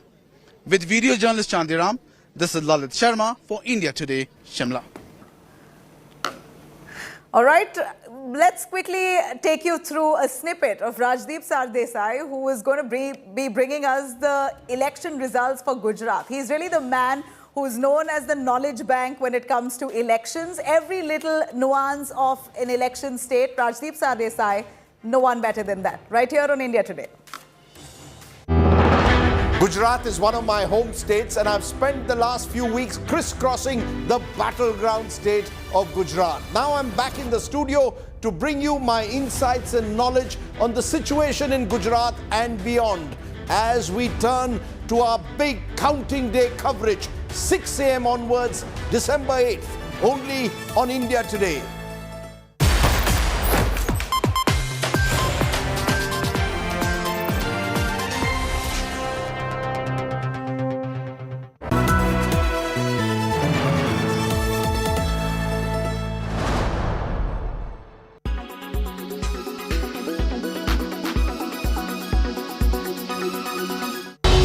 The BJP is on a record-breaking spree, and it gets bigger. Prime Minister Narendra Modi in 2022 looks set to break Chief Minister Narendra Modi's record of 2002 assembly elections when the BJP won 127 seats. The India Today Access My India exit poll puts BJP within striking distance of Madhav Singh Solanki's 149 seats in 1985, the highest ever in Gujarat. The BJP will also equal Left Front's record of 7 consecutive terms. After 27 years in power, there is not a shred of anti-incumbency against the BJP in general and Narendra Modi ji in particular. That's the first thing you must remember. And why it has been achieved, I clearly see 3 factors responsible for this. The BJP's organizational strength, all pervasive, Narendra Modi ji's overpowering leadership as the Chief Minister and also now the Prime Minister bringing glory to India, and the connect of the people with his leadership. The BJP's stunning sweep is made possible by two factors. One, Narendra Modi's chemistry with voters, and two, the arithmetic of a divided opposition. While the BJP is set to get 46% votes, a slight drop from 49% in 2017. The Congress vote share drops drastically from 41.4% to just 26%. Its tally of 16 to 30 seats will be its worst ever. The Aam Aadmi Party is the big beneficiary and is likely to get 20% votes. तीसरी party मजबूताई से जब काम करती है तब exit poll में अंदाजा नहीं लगाया जाता। हजारों के सैंपल लेते थे हम दिल्ली और हमेरा और भाजपा का इक्वल ऑलमोस्ट सर्वे में पिछले 12-15 दिन से रह रहा था। 1% हम बढ़ जाते थे या 1% वो बढ़ जाती थी। कांग्रेस 23-24 के आसपास रहती थी और 10% साइलेंट वोटर थे। अब 10% जो साइलेंट वोटर थे वो स्वाभाविक तौर पर भाजपा के तो होंगे नहीं, तो किसी और पार्टी के होंगे। The architect of the BJP's Bradmanesque election victory in Gujarat is without any doubt Narendra Modi. The landslide in his home state puts Prime Minister Modi miles ahead of the opposition in the race for 2024 when he fights for a third consecutive term at the centre. Bureau Report, India Today.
All right, here's some big news coming in. External Affairs Minister S. Jaishankar draws the red line for China while speaking as part of the G20 and updating on exactly what India wants to project to the world. S. Jaishankar in the parliament has spoken about how India will not tolerate any attempts to unilaterally change the line of actual control status quo.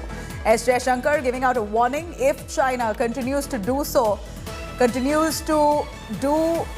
anything along the line of actual control to change status quo, build up forces which constitute serious concerns in the border area, then the relationship isn't normal.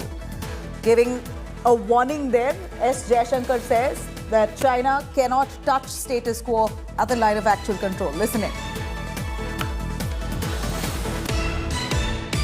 Diplomatically, we have been very clear. We have been very clear with the Chinese that we will not tolerate, we will not countenance attempts to unilaterally change the line of actual control, and that so long as they continue to seek to do that, and if they have built up forces which in our minds constitute a serious concern in the border areas, then our relationship is not normal. And the abnormality of that has been in evidence in the last few years. Meanwhile, the military commanders continue to engage each other, and I think given the sensitivity of that matter, it is something which is left to the military commanders to deal with, and I think the House should be understanding of the national sensitivity of such a delicate matter.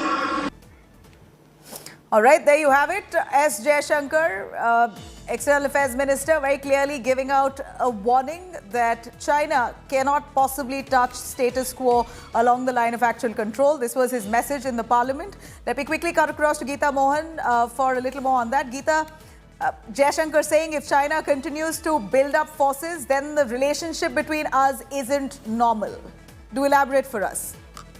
Well, that's right. That has been India's position. There have been a series of military as well as diplomatic level talks between the two sides.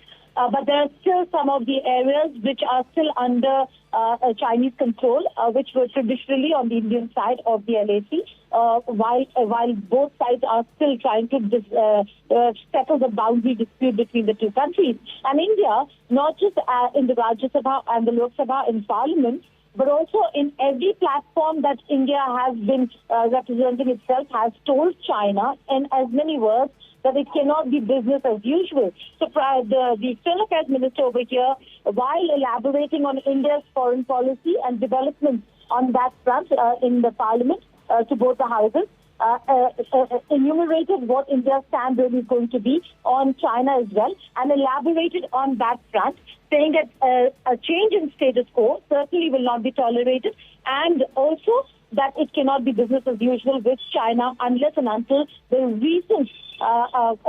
recent heightened tensions because of Chinese movements is really resolved. All right. This is a stern warning. External Affairs Minister S. Jaishankar there to a query spoke about China to be within its limits, and any attempt to alter the status at the line of actual control will be dealt with adequately.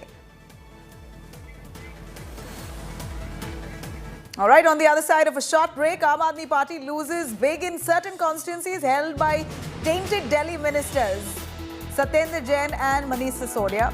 This was one of the setbacks that AAP faced during the MCD polls. However, the AAP has won with 134 wards, BJP at 104. We're going to take you through details on the other side. Stay with us.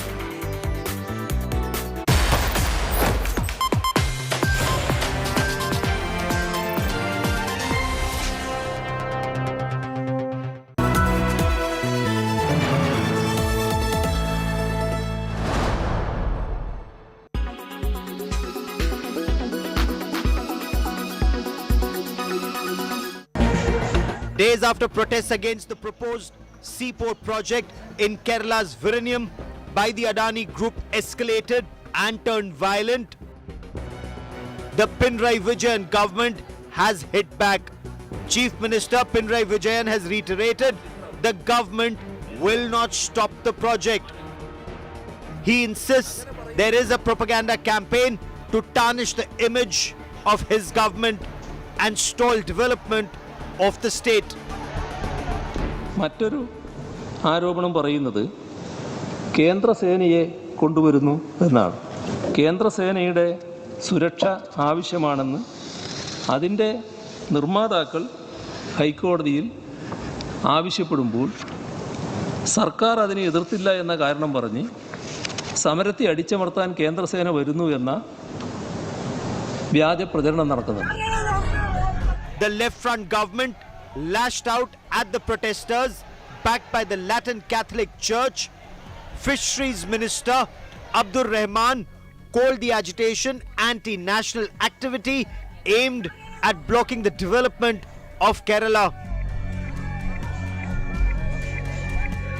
ഈ പോർട്ടിനെതിരായിട്ടുള്ള ഒരു സമരം നിർമ്മാണ പ്രവർത്തനങ്ങൾ ഏകദേശം പകുതിയിലധികം കടക്കുന്ന സമയത്ത് നിർത്തിവെക്കണം എന്നുള്ള ആവശ്യം വരുമ്പോൾ അതിനെ അംഗീകരിക്കാൻ ഈ രാജ്യത്തിന് കഴിയില്ല.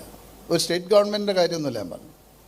ഒരു രാജ്യത്തിൻ്റെ സാമ്പത്തിക സ്ഥിതിയിൽ നട്ടെല്ലായി പ്രവർത്തിക്കേണ്ട ഒരു പോർട്ട് വരുമ്പോൾ ആ പോർട്ടിൻ്റെ പ്രവർത്തനം നിർത്തിവെക്കണമെന്ന് പറയാൻ ഒരു രാജ്യസ്നേഹിയായ ഈ രാജ്യത്തിൻ്റെ വികസനം ആവശ്യമാണ് എന്ന് തോന്നുന്ന ആർക്കെങ്കിലും മാറ്റിവെക്കാൻ കഴിയും. The Congress meanwhile trained its guns on the Chief Minister. The government is not acting. That is why the agitation is going on. This is not in the best interest of the country and the state and the people. I wonder why the Chief Minister is hesitating to discuss direct dialogue with the agitating people. Without any proof, how can he say that there is a doubt about the extremist fringe organizations behind that? This despite the fact that it was the Congress government of Chandi that awarded the contract to Adani to build the port project after competitive bidding. On the 27th of November, protesters vandalized a local police station and assaulted a large number of police personnel, demanding work on the 7,525 crore rupee project be stopped.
Gujarat is one of my home states, and I've spent the last few weeks crisscrossing the battleground state of Gujarat. Now I'm back in the studio to bring you my insights and knowledge on the situation in Gujarat and beyond as we turn to our big counting day coverage, 6 a.m. onwards, December 8th, only on India Today.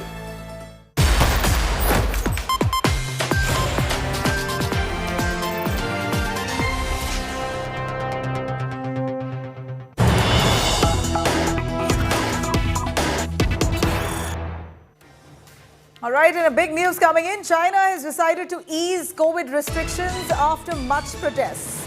In fact, they moved closer to scrapping the zero COVID policy. And this comes after huge protests that ensued in China.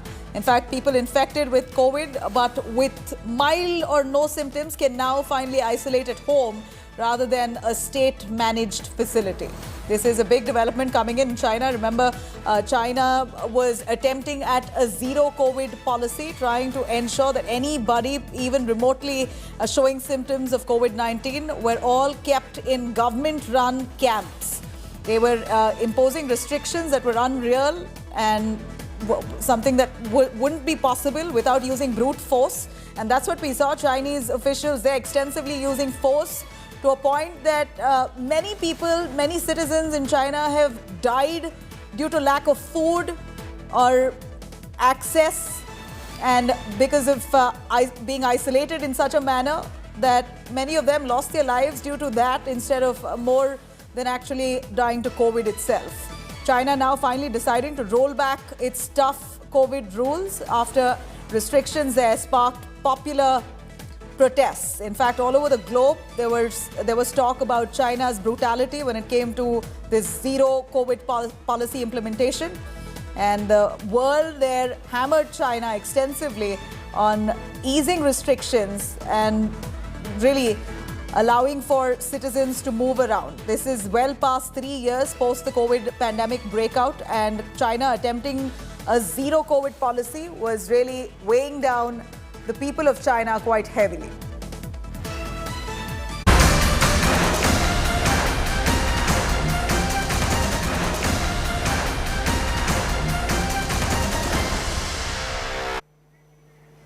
All right, as the Aam Aadmi Party now in celebratory mode, it records a win in the MCD dangle. BJP in Delhi is also not really budging.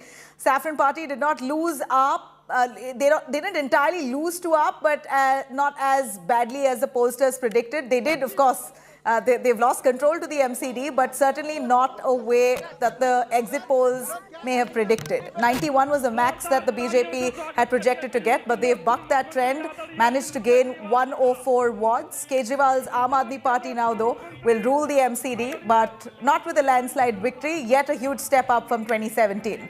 The reason surely is good enough to give BJP a chance to brag its loss as well. As it managed to cross the 100 mark, BJP and the Aam Aadmi Party now certainly will be collectively working towards the benefit of Delhiites. Let's take a quick look at what happened.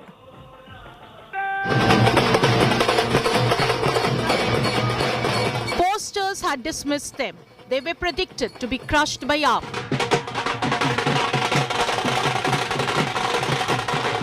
But the BJP has proved they are no pushovers, reaching the three-figure mark in the Delhi municipal polls.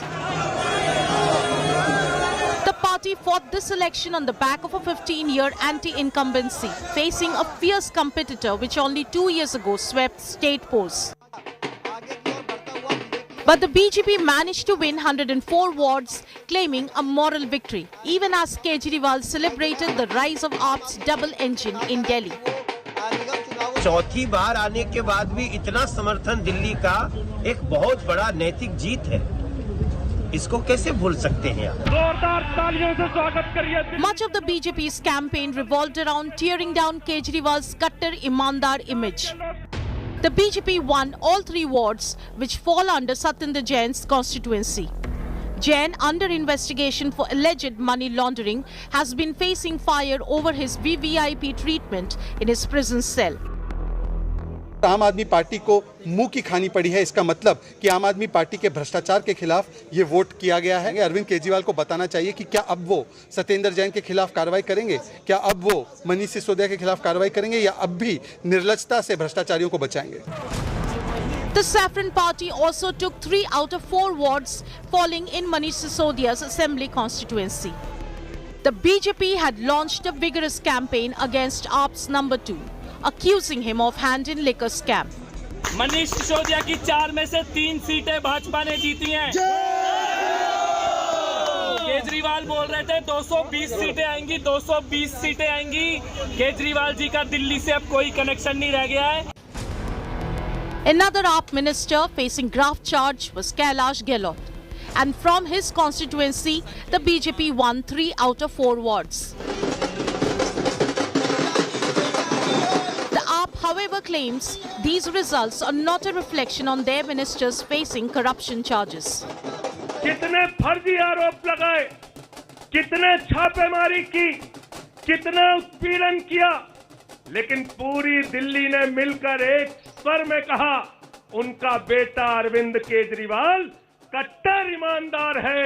बहुत बहुत बधाई। While AAP might have ended BJP's supremacy in Rajdhani, the small margin of victory means the BJP will keep the ruling party on its toes. Bureau Report, India Today. The BJP will keep the ruling party on its toes. That's precisely the takeaway here, considering that the BJP has also managed to get about 104 seats, despite the Aam Aadmi Party winning the MCD. A few key takeaways, if we're going to show you here. AAP has been hurt by the graft charges on their mantris, Manish Sisodia and Satyendra Jain. Both their constituencies, it appears they've lost several wards in those areas. The BJP, of course, has been hit hard by the 15-year anti-incumbency, but they've yet managed to secure 104 wards. And then the BJP continues to be a strong force in Delhi. That's quite understood here. A statement that goes out here is that the BJP has really not lost complete control. They still are a strong force to reckon with in the state of Delhi as part of the MCD. Congress, of course, the indicator here is no longer relevant in the national capital, with a mere 10 wards that they've managed to secure, and mostly in Muslim-dominated areas. And of course, Delhiites now, as we've seen the trend, have extensively voted based on issues and not on names. And that's the big takeaway here as the MCD polls. The dangal has finally come to an end. But a quick note on the Aam Aadmi Party and a setback that they've received in the Okla seat. The municipal poll results indicate Muslim votes, which helped Aam Aadmi Party substantially earlier, was divided this time between the BJP and the Congress. Despite crossing the halfway mark as counting of votes reached the final stages in elections in the Municipal Corporation of Delhi, Aam Aadmi Party received a setback in Okhla constituency, which is considered a stronghold of the Aam Aadmi Party MLA, Amanatullah Khan, has won just 1 out of the 5 seats there. In fact, the Congress has managed to win in Abu Fazal and Zakir Nagar, whereas the BJP has managed to emerge victorious in areas of Sarita Vihar, Madanpur Khadra. Meanwhile, Aam Aadmi Party was able to register victory in JJ Colony.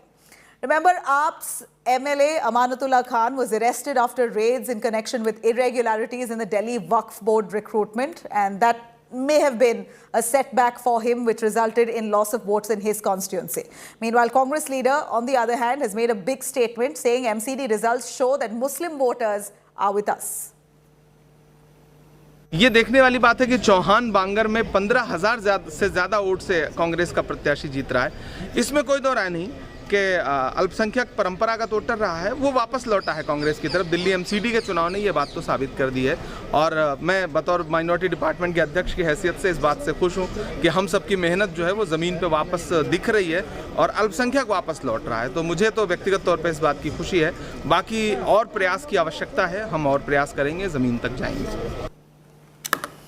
All right, to give you a quick understanding on Amanatullah Khan, one of the only Muslim faces with the Aam Aadmi Party, how he managed to lose out in his constituency, Okhla. The constituency Okhla, where there are 5 wards, MCD wards in total. You see Aam Aadmi Party only winning 1 among the 5. The BJP has managed to win 2 and the Congress has managed to win 2. Yet the Congress says that the Muslim votes are with us. Well, they could say that, considering that they won 2. The BJP has also won 2. But here the real embarrassment is for the Aam Aadmi Party. Amanatullah Khan's constituency, Okhla, they could not manage even 2 wards. Barely 1 ward in his constituency. All right, on the other side of a short break, we're going to take you through why 2023 will be a crucial year for Shah Rukh Khan's family. A quick look at the world of entertainment on the other side of a short break. Do stay with us.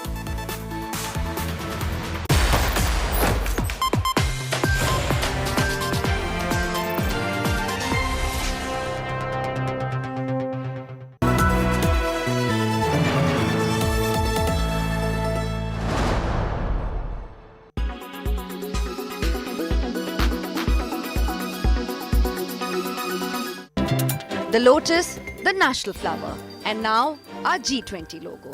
G20 India 2023. One Earth, one family, one future.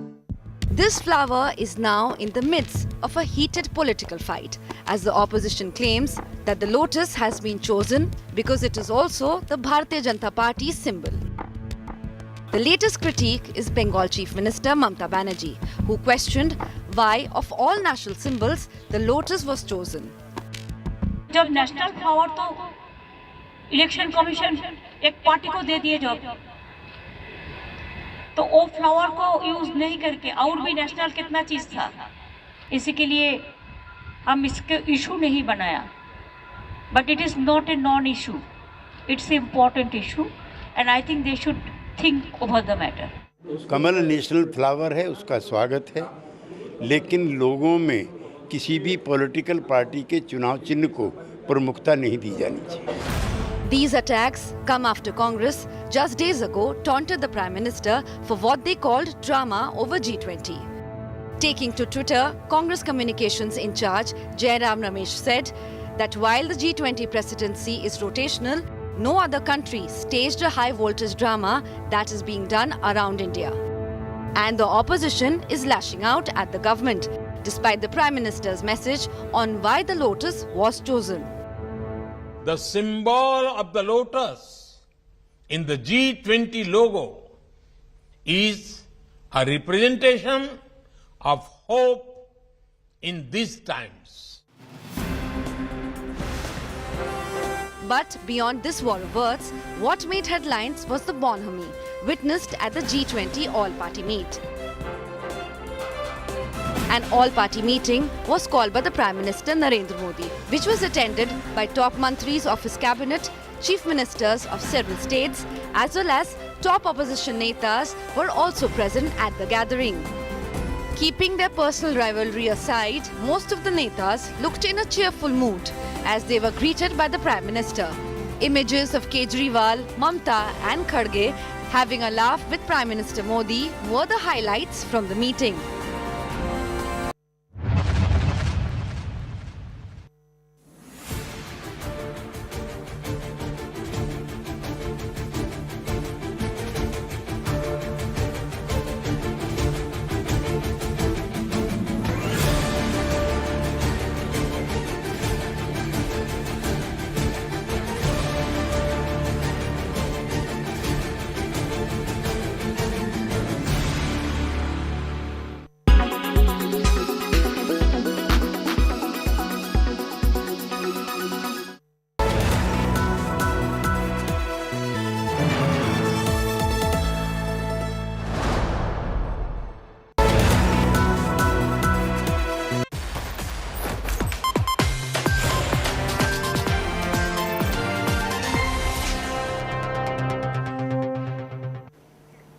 All right, Shah Rukh Khan's son Aryan Khan is all set to make his way into the industry, but not as an actor this time, but as a director, writer and a showrunner. His sister Suhana, on the other hand, will be making her acting debut with Zoya Akhtar's film, and countdown to Daddy Shah Rukh Khan's return to the big screen with Pathaan has already begun. So surely 2023 looks like a crucial year for the Khan family, and this comes after much of the tumultuous times over the last 1 year.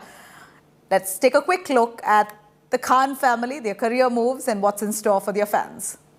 The second-gen Khan, Aryan Khan, is all set to make his big entry into the showbiz world, but no, not as an actor, but as a full-fledged director, writer and a showrunner all at once. That's right, Shah Rukh Khan and Gauri Khan's eldest son is ready to don these hats for his web series, and he himself took to social media to announce the same, as he's already wrapped up his maiden script. Captioning this post, he wrote, and we quote, "Wrapped with the writing, can't wait to say action." Aryan's parents couldn't be prouder. In fact, Daddy Shah Rukh too took a moment to acknowledge his dreams while wishing him the best in the comment section. It read, "Wow, thinking, believing, dreaming done. Now on to dare. Wish you the best for the first one. It's always special." Even Mommy Gauri Khan and several friends from the film fraternity also congratulated the rising star. Aryan Khan's project is bankrolled by SRK's Red Chillies Entertainment, but that's not all. Before he could start his journey in the industry, Papa Shah Rukh ensured he has his back to help him achieve his dreams. Yes, reports suggest that he got on board Leo Rose, an Israeli actor and screenplay writer, to train Aryan. And not many know, Aryan even got himself enrolled for a film production course in Los Angeles. Now, if you jog your memory, not only Aryan but even his sister Suhana is pursuing her dreams. But while the former has always been passionate about making a career behind the camera, the latter has a knack for acting just like her father Shah Rukh. Are they religious? No. What does that change? They're lovely and they love you. The only thing she appeared in a short film titled The Grey Part of Blue in 2019 and now is all set to make her debut with Zoya Akhtar's adaptation of The Archies.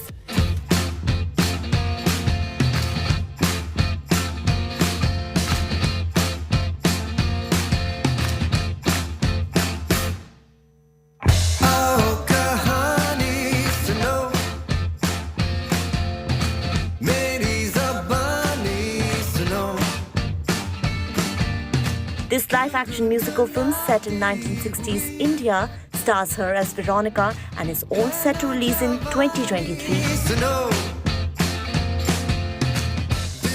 A year which is crucial for the Khan Parivar, also since Papa Shah Rukh is returning to the big screen on January 25th after a gap of 5 years. 3 साल से उसकी कोई खबर नहीं है. अपने last mission में वो. In fact, the countdown to his much-anticipated comeback has also begun, with makers dropping one tease after another. The first poster was shared by SRK and the second came within a week. And this, after the teaser was released by the makers. As far as his other projects are concerned, he's completed the shoot of Rajkumar Hirani's Donkey and announced the same with this video.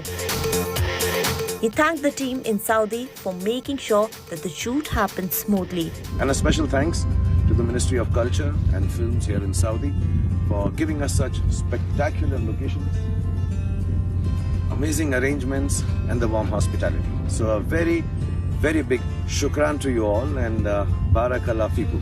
God bless you. The film is based on immigration and also features Taapsee Pannu as the feature. Apart from Pathaan and Donkey, Shah Rukh also has Jawan lined up for release. Helmed by Atlee, the spy thriller also stars Nayanthara, Sanya Malhotra and Sunil Grover in pivotal roles. He will also be seen in an extended cameo in Salman Khan's Tiger 3. So yes, SRK fans are surely in for a treat, as not only is he making a comeback with multiple projects, but even his children Aryan and Suhana are all set to follow in their daddy's footsteps. Entertainment Bureau, India Today.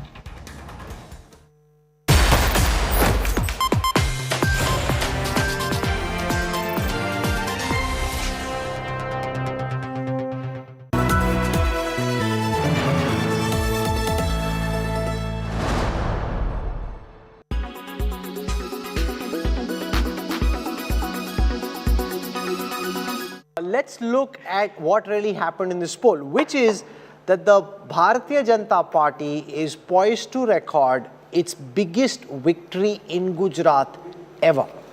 Potentially also the biggest victory by any party ever. And this, for a party that's been in power for 6 times before this, is quite astounding. And it's in the back of the energy, the charisma of Prime Minister Narendra Modi that you've got the BJP on the verge of making history. To talk about the big national ramifications, because remember, Gujarat, the BJP hopes will be the springboard for the 2024 campaign.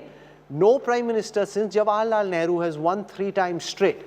And that's what BJP hopes will be the story that starts from Gujarat with this big victory. Joining us to talk about the national ramifications of this poll, Nalin Kohli, national spokesperson of the Bharatiya Janata Party, squaring off against him, Supriya Shrinet of the Congress. We've got Rahul Verma joining us from the Center for Policy Research. And I want to go across first to Nalin Kohli, because you've got 2 perspectives on this. One, that the BJP is poised to break a record, and that by itself is phenomenal. Second is, in this election have been sowed the seeds of a big contest between BJP and AAP in 2027 in Gujarat, which could arguably be a closer, more tightly fought battle than the one that we've seen in this election. Nalin Kohli, welcome. Thank you. I don't think Gujarat has ever been in doubt, and multiple factors. That's what we've seen throughout the election. I mean, whether we go on in terms of performance, in terms of the charisma of Prime Minister Modi, in terms of performance of the government under him when he was CM, or now as Prime Minister working in tandem with the state, I think Gujarat was never a question.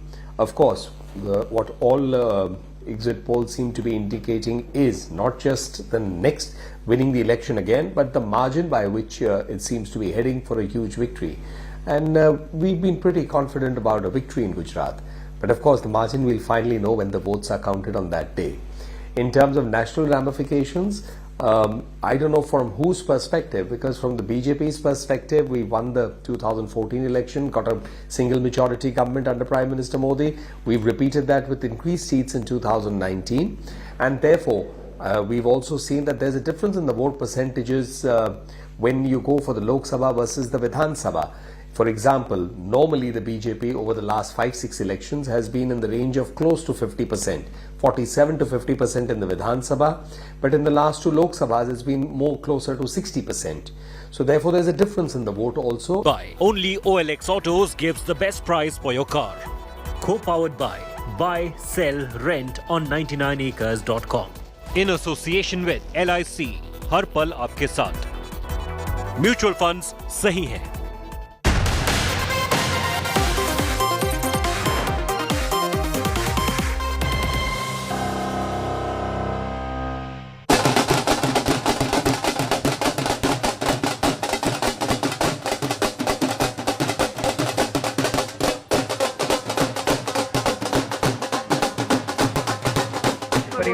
के लिए मैं दिल्ली के लोगों को बहुत बहुत बधाई देना चाहता हूँ। दिल्ली के लोगों ने अपने परिवार के बड़े बेटे अरविंद केजरीवाल जी को भरपूर आशीर्वाद दिया है। अरविंद केजरीवाल को बताना चाहिए कि क्या अब वो सत्येंद्र जैन के खिलाफ कार्रवाई करेंगे, क्या अब वो मनीष सिसोदिया के खिलाफ कार्रवाई करेंगे। वही ईमानदारी की बात करते थे, उनके भ्रष्टाचार की पोल खुली है।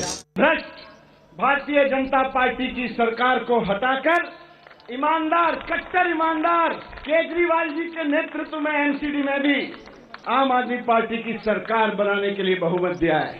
नड्डा जी को चुनाव का प्रभार दिया, 17 केंद्रीय मंत्री और 8 मुख्यमंत्री लगाए, बावजूद इसके दिल्ली के बेटे को अरविंद केजरीवाल को दिल्ली की जनता ने जिताया। ढोल तो 2500 रुपए के अंदर आ जाता है, कोई भी लाके बजवा ले। नंबर आपके सामने है, मेयर हमारी बनने जा रही है, सरकार हमारी बनने जा रही है। अब भारतीय जनता पार्टी अगर हमारी खुशी में शामिल होकर ढोल बजा रही है तो बजाए।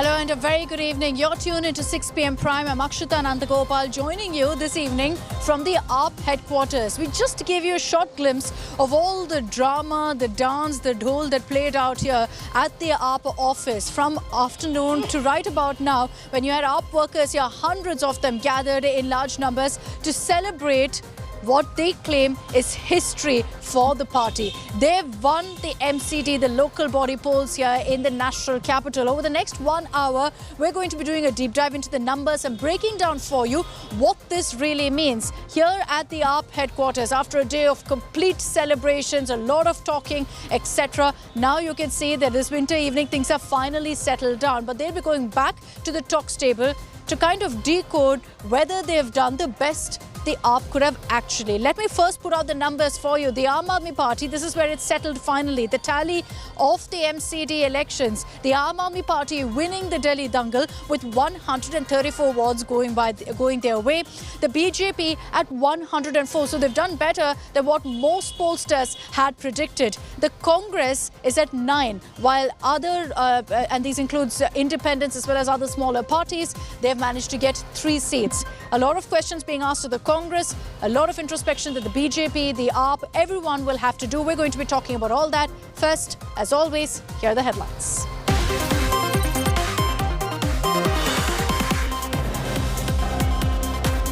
AAP loses big in constituencies held by tainted Delhi ministers. The party's won only 1 ward in Sisodia's constituency, 0 in Satyendra Jain's Shakurbasti constituency. The BJP overall wins 104 wards.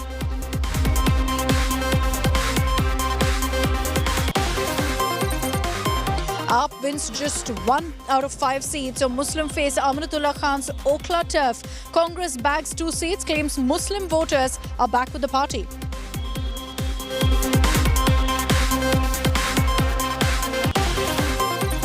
Former Karnataka Chief Minister Siddaramaiah takes on BJP for Sidramullah Khan taunt, says secular beliefs awarded and doesn't mind adding a Muslim name to his identity.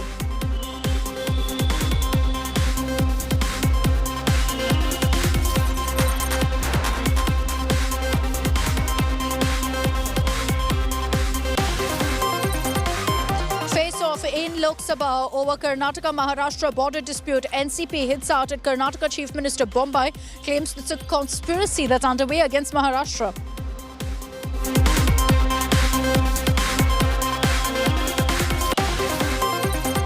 Prime Minister Modi kicks off winter session of Parliament with appeal to opposition for productive discussions, reiterates that discussions can't be the norm and urges parties to allow young MPs to debate in House. मैं बहुत ही आग्रह के साथ सभी दलों से, सभी सांसदों से इस सत्र को और अधिक प्रोडक्टिव बनाने की दिशा में सामूहिक प्रयास हो। And Foreign Minister S. Jaishankar draws the red line for China. Speaking in Parliament, Jaishankar says that India will not tolerate any attempt to unilaterally change the LAC status quo. Been very clear with the Chinese that we will not tolerate, we will not countenance attempts to unilaterally change the line of actual control.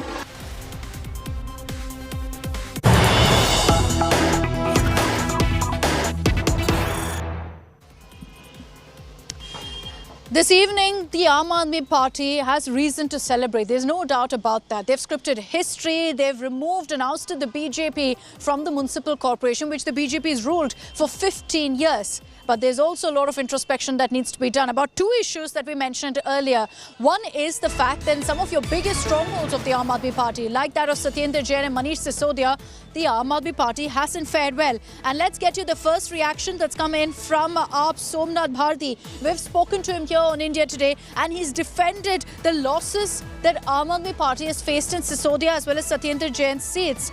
AAP Neta Somnath Bharti says that the BJP created scenarios to defeat these AAP mantris and that they've been trapped in fake cases. This is the statement that's coming from Somnath Bharti. Whichever way you look at it, the reality is that the BJP's all-out campaign against Satyendra Jain in the Tihar Gate and Manish Sisodia and Liquor Gate has worked on the ground, and people haven't voted in their constituencies. Remember that in Satyendra Jain's Shakurbasti seat, none of the wards actually have gone to the AAP. And on the other hand, in Sisodia's constituency of Patparganj, only one has gone to the Aam Aadmi Party. BJP ये कह रही है कि सत्येंद्र जैन या मनीष सिसोदिया की constituency में performance अच्छा नहीं रहा है, तो उस बारे में क्या कहना चाहिए? देखिए, जिस प्रकार से इन लोगों ने तांडव रचा, अगर आपको याद होगा, in April 2022, election was scheduled to happen. They postponed. Till then, there was no dispute in Delhi. They deliberately created all these stories, fake stories, to gain some confidence in people of Delhi. But people of Delhi have rejected them outrightly. So you just heard what Somnath Bharti has said there. He continues to very clearly defend the Aam Aadmi Party, saying all of this are false cases. I want to introduce now on this broadcast Amit Bharadwaj and Abhishek Anand, who are getting us all the live updates from the ground and the reactions coming in from the Aam Aadmi Party. I'd like to begin with you, Abhishek. You know, as much as the Aam Aadmi Party can cry foul, can say this is a political conspiracy, fake cases planted by the BJP, it's worked. It's worked against the Aam Aadmi Party. And they perhaps have to do some thinking on that front about whether they're going to continue defending Satyendra Jain the way they have. Well, certainly, the decline in vote percentage is a major concern for Aam Aadmi Party. As far as the BJP is concerned, they think, the entire BJP machinery thinks that the delay of 6 months has given them a breather. This kind of results were not expected. In the morning, there was a kind of a roller coaster ride for the BJP office bearers. In the morning, and there was nobody outside. There were a couple of spokespersons who were addressing the media. But later on, when the results were, the BJP was closing into Aam Aadmi Party, the spokesperson came out and they started telling that this is the BJP's strategy. As of now, since the Aam Aadmi Party has a clear majority, but still BJP is holding a meeting with all the office bearers. Some members of parliament are also here. The state BJP president Adesh Gupta is here, and as you can see, still there are people, there are some councillors, newly elected councillors, and many BJP state dignitaries have been invited for this meeting, which is about to start any moment. Remember, after this result, the statement of the president of Delhi BJP and other BJP spokespersons that we are going to form our mayor. Agla mayor BJP ka hoga. So many things are still going on. The BJP is thinking that Amit, since the can I bring in Amit Bharadwaj also on this broadcast? Amit, 134 wards that have gone with the Aam Aadmi Party, 104 that have gone with the BJP. But keeping that in mind, with those kind of numbers, how is it, Abhishek, if you could answer that as well quickly for us, how is it that the BJP is still saying that, we can go ahead and ensure that the mayor is from our party? Well, the BJP functionaries are saying that since anti-defection law doesn't apply on the MCD in Delhi, they will do something. What they are doing, how they are doing, what is going on inside the meeting, this is still not disclosed. There will be time, there is some time in election of mayor, and by that time BJP is trying its best to, get the seat of the mayor. Also, there is a problem, there will be a problem with the standing committee chairman in as many zones specific zones like Shahadra zone, like the South Delhi zone, the entire zones have been with the BJP this time. So BJP is thinking, they are churning out the possibilities, how they are going to make it, since the difference is not too much. Okay, so you know, the BJP machinery already working overtime to see what they can do, because this is where it mattered. This is where the numbers actually mattered for the Aam Aadmi Party, and that's why they would be a bit disappointed that there wasn't this massive sweep, because if that was there, if it was a landslide win, it made it a lot harder for the BJP to do what they're doing right now and talk big about going ahead and ensuring that the mayor face is someone from the Bharatiya Janata Party as well. Thanks very much, Abhishek. I'm going to keep coming across to you for all of those updates.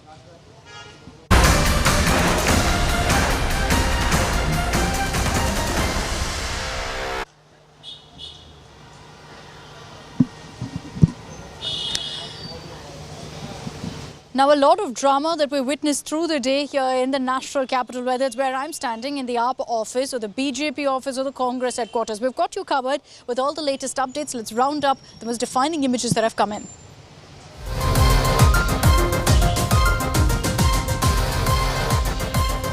Celebrations broke out across Delhi with overjoyed AAP workers coming onto the streets. Supporters danced to the beat of drums and a song sung by BJP MP Manoj Tiwari, Rinkiya Ke Papa. You saw AAP workers dancing to that as well with glee.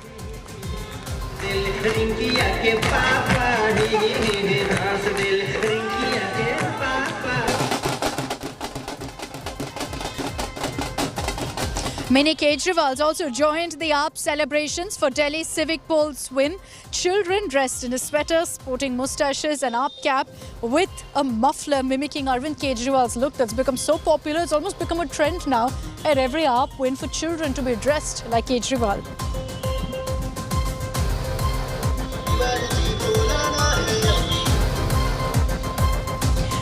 MCD poll sounds song and colour at AAP offer. Supporters were seen bursting crackers during the victory celebrations and dancing away as the numbers poured in.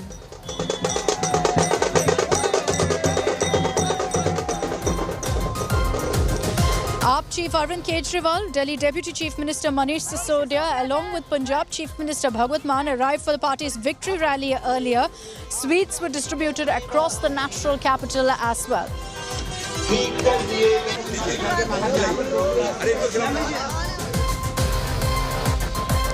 And at the AAP office, it was a sight of songs and colour non-stop. There was a bit of hesitation initially when the numbers were pouring in, and it looked like this was going to be a contest that would go down to the wire. But eventually things prevailed in AAP's favour, and that's when the celebrations broke out.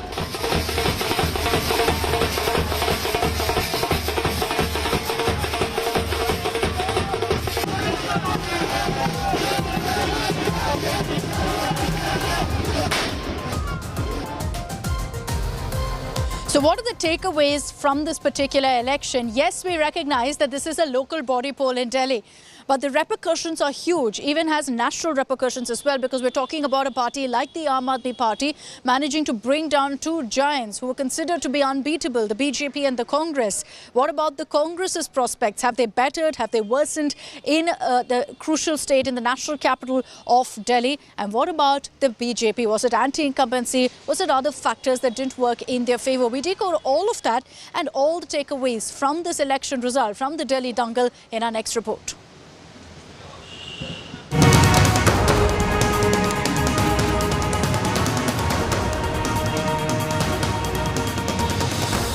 The seat of Indian power. A city of mansions and slums.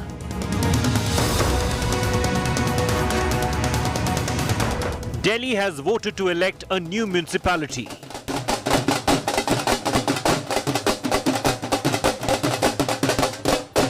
And has chosen Chief Minister Arvind Kejriwal's Aam Aadmi Party at the MCD held. Aam Aadmi Party has unseated the BJP from the Delhi municipality that the Saffron Party controlled for a decade and a half. अभी तक जो सारा system चल रहा था, लूटपाट का, लेंटर पे पैसे लेने का, ये सब खत्म करना है. अपने को जैसे दिल्ली सरकार साफ सुथरी करी हमने, दिल्ली सरकार के अंदर अब भ्रष्टाचार नहीं होता, ऐसे अब नगर निगम को भी साफ करना है। सारे हमारी तरफ देख रहे हैं। दिल्ली की जनता को बहुत बहुत दिल की गहराइयों से धन्यवाद, क्योंकि उन्होंने 15 साल की भ्रष्ट भारतीय जनता पार्टी की सरकार को हटाकर ईमानदार, कट्टर ईमानदार केजरीवाल जी के नेतृत्व में एमसीडी में भी आम आदमी पार्टी की सरकार बनाने के लिए बहुमत दिया है। But the numbers didn't throw a landslide for the Aam Aadmi Party as it had expected. Bolstered by its landslide in Punjab Assembly elections earlier this year, the Aam Aadmi Party scored a credible victory though in the 250 ward MCD. The question that will haunt the Aam Aadmi Party in the upcoming elections and in future as well will be about a vote bank that has shown significant shift as far as the parties are concerned. The Muslim vote banks, or rather the areas where Muslims are in majority, those areas have showed that people, rather than voting for the Aam Aadmi Party, has shifted towards the Congress Party. Some 50% of around 1.5 crore electorate showed up at the polling stations across the city on Sunday. A fight for political supremacy between Chief Minister Kejriwal and the BJP, whose juggernaut rolled on in 4 of the 5 states earlier this year. A metropolis of some 2 crore people, maddening traffic, toxic air, and mounds of garbage. Civic, political, and ideological issues crossed path in the municipal campaign. The joyous mood in the Aam Aadmi Party camp notwithstanding, some setback for Arvind Kejriwal's party, the MCD vote, stood out. Its leaders, facing accusations of corruption, which they stoutly deny, didn't get the voting majority in their own constituencies.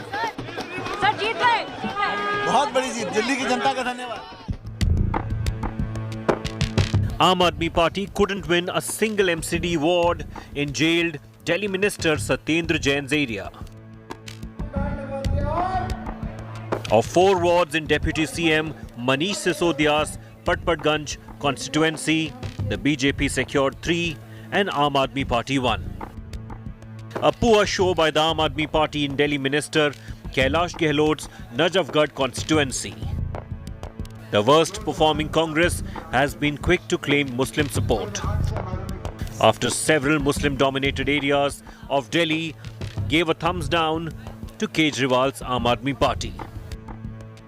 In Okhla constituency of Aam Aadmi Party, MLA Amanatullah Khan, for instance, Congress and the BJP won 2 wards each, with Aam Aadmi Party getting only 1. इसमें कोई दो राय नहीं कि अल्पसंख्यक परंपरागत voter रहा है, वो वापस लौटा है कांग्रेस की तरफ। दिल्ली एमसीडी के चुनाव ने ये बात तो साबित कर दी है और मैं बतौर माइनॉरिटी डिपार्टमेंट के अध्यक्ष की हैसियत से इस बात से खुश हूँ कि हम सबकी मेहनत जो है वो जमीन पे वापस दिख रही है। For Aam Aadmi Party though, it's its first victory over an incumbent BJP in a direct contest. Aam Aadmi Party has managed to dethrone the BJP from civic body.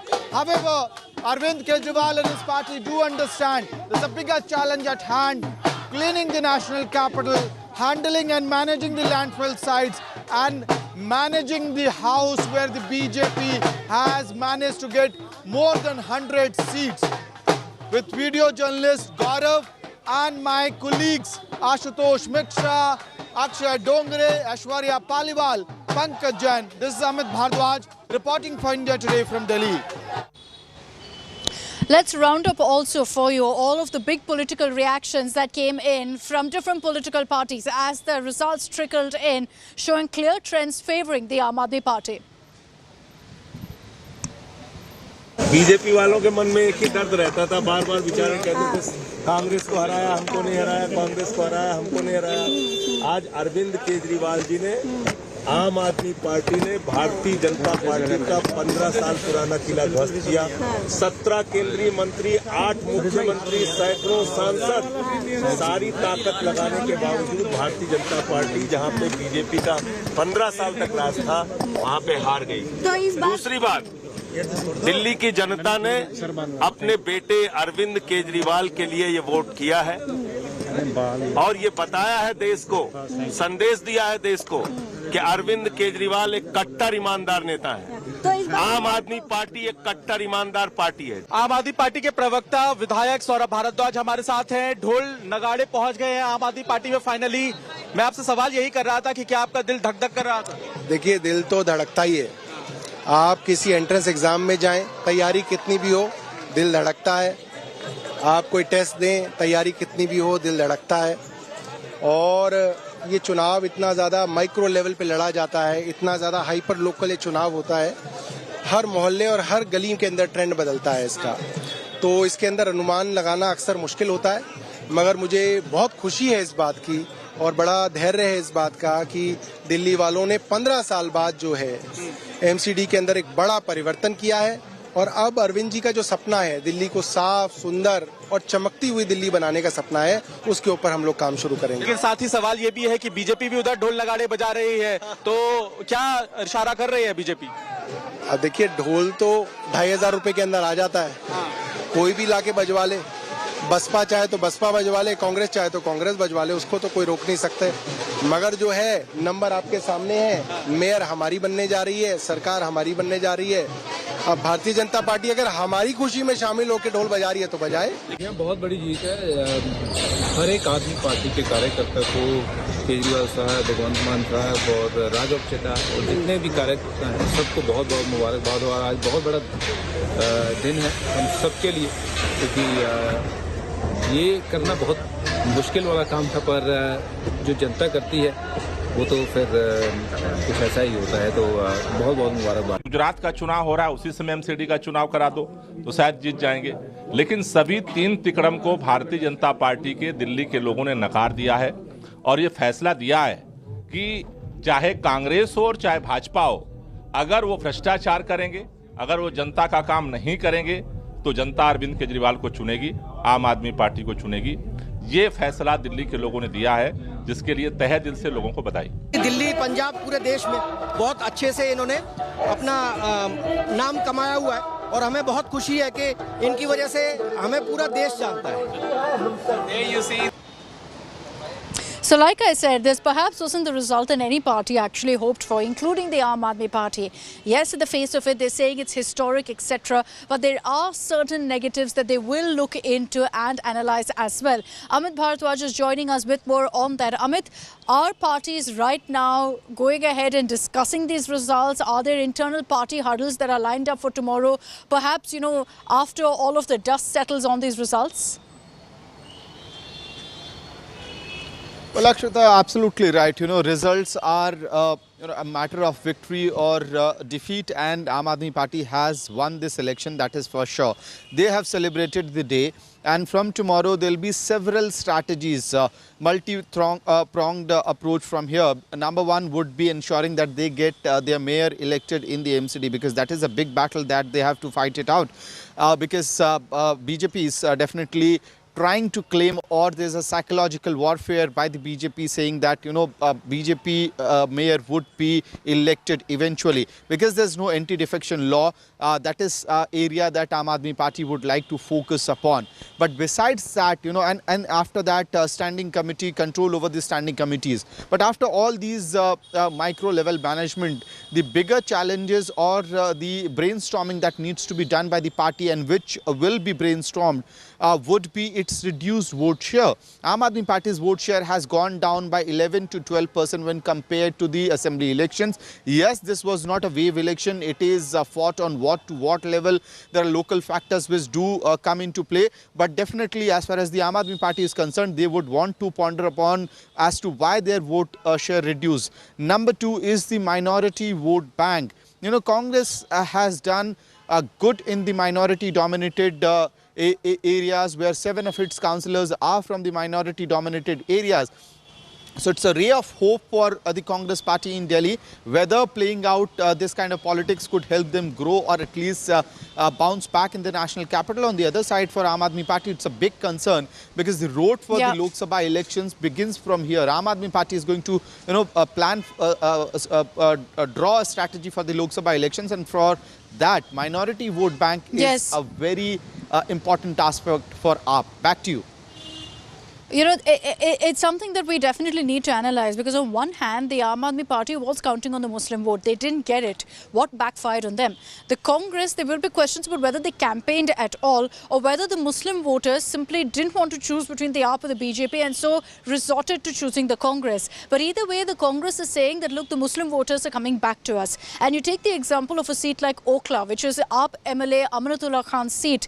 There, the AAP has lost out, and that speaks volumes of how the Muslim vote is leaving AAP now, even in the national capital, which could have huge repercussions for their vote bank overall as well, away from the municipal corporation, but on the assembly segment as well. Amit, stay on with me, because as far as the BJP is concerned, really, in this Delhi dangle, they're going ahead and licking their wounds by questioning the Aam Aadmi Party and saying that our campaign worked in going ahead and raising the issues and the allegations of scam and taint against some of the top leaders of the Aam Aadmi Party. We referred to some of the data that's come in from constituencies of Satyendra Jain and Manish Sisodia. The BJP has latched onto this, saying, look at how AAP's performed here. The people of Delhi have sent across a very clear message that they will not accept scam-tainted mantris. So this is clearly the narrative that the BJP is going with, Amit. They are saying that if you look at these kind of seats, which are supposedly strongholds of the Aam Aadmi Party, they haven't fared well, which means the BJP believes that their campaign, whether it's Tihar Gate, Liquor Gate against Manish Sisodia, against Satyendra Jain, whether it's the Waqf scam against Amanatullah Khan, all of these graft charges has led to a decrease in the vote share for the Aam Aadmi Party in the seats.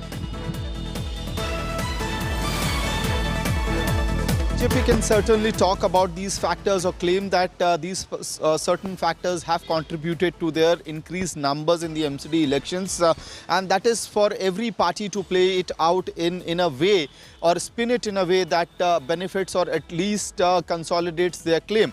But having said that, when you read the ground level situation, it does not work out the way BJP is decoding it right now. They must be surprised at the 100 mark that they have crossed, because if you look at the visuals of the BJP office coming from this morning, there was complete sannata at their headquarters in Delhi, the regional headquarters in Delhi, which means that they were not prepared for this kind of results. And as the day progressed, they actually called the dhols and nagaras and started to celebrate the moment at least that they have crossed the 100 mark. Now, the reason behind it is how BJP improved its prospects is that because we had covered this election very closely from seat to seat, from area to area, from factors to factors. What we have been reporting is that BJP's candidate selection has gone right. They had depended on candidates who know how the MCD elections work, how these panchayati sort of elections work. And I have personally seen their candidates, standing inside the polling stations at the last moment, in the last hour, giving out water bottles to the voters, and that makes a lot of difference. Plus, you also have to count in the rebel factor as to whether too many rebels have actually damaged or dented the Aam Aadmi Party's vote share. Congress factor is also into play, but Congress has lost its deposit on 188 seats, which means that it had fought elections on good elections on at least 70 seats. Now we have to get a closer look of those vote share as to whether the Congress candidates were able to get 5,000, 6,000 votes in those constituencies, because that's a big number which can actually upset. But that's a large number. That's a large number to also lose your deposit in. It's a huge number to lose your deposit in. And that speaks volumes of how the Congress also needs to attempt damage control here. But focusing for the moment, Amit, stay on with me, focusing for the moment on the Bharatiya Janata Party. Sure, they weren't expecting anything of the sort, because most pollsters said that they would be completely decimated in this election, that they'd get figures somewhere around the double digits. So the moment they hit 100, the BJP believed that this was turning around for them. And as Amit pointed out, they weren't expecting it themselves. If you saw the BJP office early this morning, it was completely empty till those numbers started picking up, and then they realized that, hey, it doesn't look so bad for us. Having said that, the BJP is also raising a number of issues, saying we've fared well despite 15 years of anti-incumbency. We're going to fight to ensure that we get the post of mayor, like what's happened in Chandigarh. They've used that particular example as well. And as I told you earlier, they're lashing out at the Aam Aadmi Party, saying you've lost your vote bank in Delhi.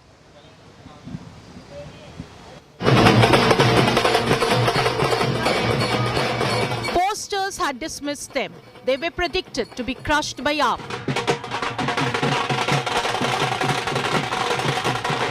But the BJP has proved they are no pushovers, reaching the three-figure mark in the Delhi municipal polls.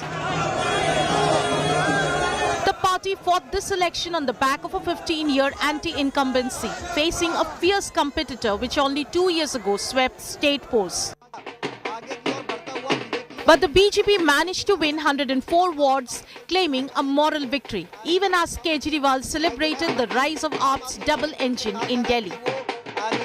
चौथी बार आने के बाद भी इतना समर्थन दिल्ली का एक बहुत बड़ा नैतिक जीत है इसको कैसे भूल सकते हैं आप जोरदार तालियों से स्वागत करिए Much of the BJP's campaign revolved around tearing down Kejriwal's Kattar Imandar image. The BJP won all 3 wards which fall under Satyendra Jain's constituency. Jain, under investigation for alleged money laundering, has been facing fire over his VVIP treatment in his prison cell.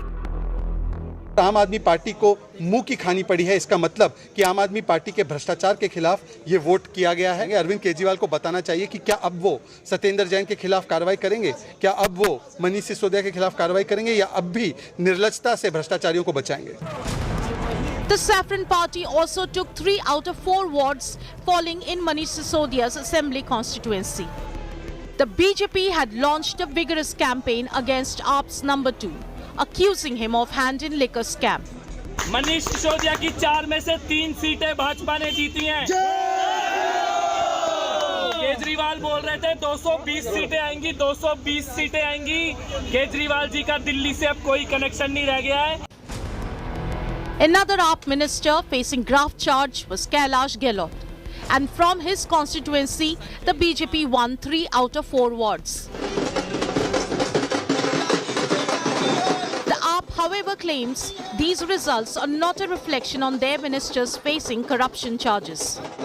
कितने फर्जी आरोप लगाए, कितने छापेमारी की, कितना उत्पीड़न किया, लेकिन पूरी दिल्ली ने मिलकर एक स्वर में कहा उनका बेटा अरविंद केजरीवाल कट्टर ईमानदार है। बहुत बहुत बधाई। While AAP might have ended BJP's supremacy in Rajdhani, the small margin of victory means the BJP will keep the ruling party on its toes. Bureau Report, India Today. So there are at least 4 prominent leaders of the Aam Aadmi Party who haven't delivered for the party in this MCD elections. Let me explain how. The first is Satyendra Jain, who's behind bars in the Tihar jail. You've seen all those videos of massage gate and whatnot coming out from Tihar.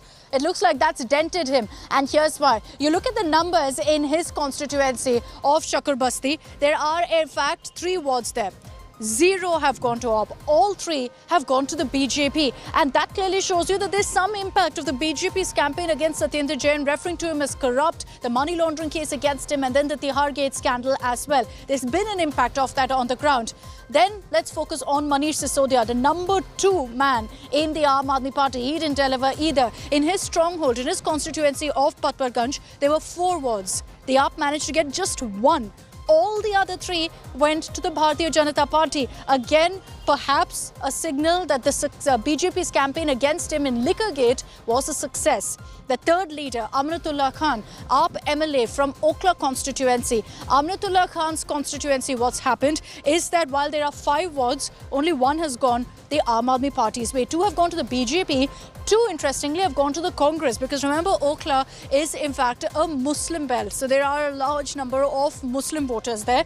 2 of the wards have gone to the Congress, 2 have gone even to the BJP, and just 1 with the Aam Aadmi Party. Aminatullah Khan is accused in the Waqf scam. So that clearly again has had a dent on the Aam Aadmi Party. You have also Kailash Gehlot. Similar story for him, where the Aam Aadmi Party has lost out in his constituency. So these are leaders who failed to deliver for the AAP, and Arvind Kejriwal will be taking note of that. There's no doubt about it, and questioning whether it's the right strategy to continue to outrightly defend the likes of Satyendra Jain when he's behind bars, and it's clearly hurting the Aam Aadmi Party. I'm slipping into a very short break here on 6 p.m. Prime. We'll be right back with the latest updates on this story and much, much more. Don't go anywhere.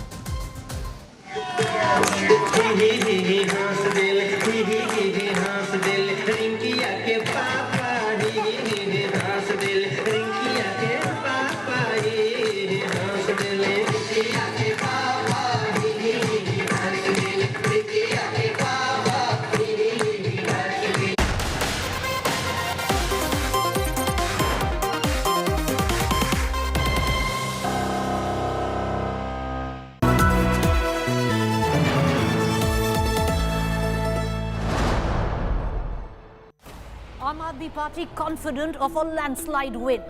Can the Congress party make inroads? Will BJP retain power? Who will win Delhi ka dil? The dangal is over. Get ready now for the verdict. Tune into India Today for the fastest and accurate results. Verdict with Preeti Chaudhary and Pooja Shan on 7th December. Only on India Today TV.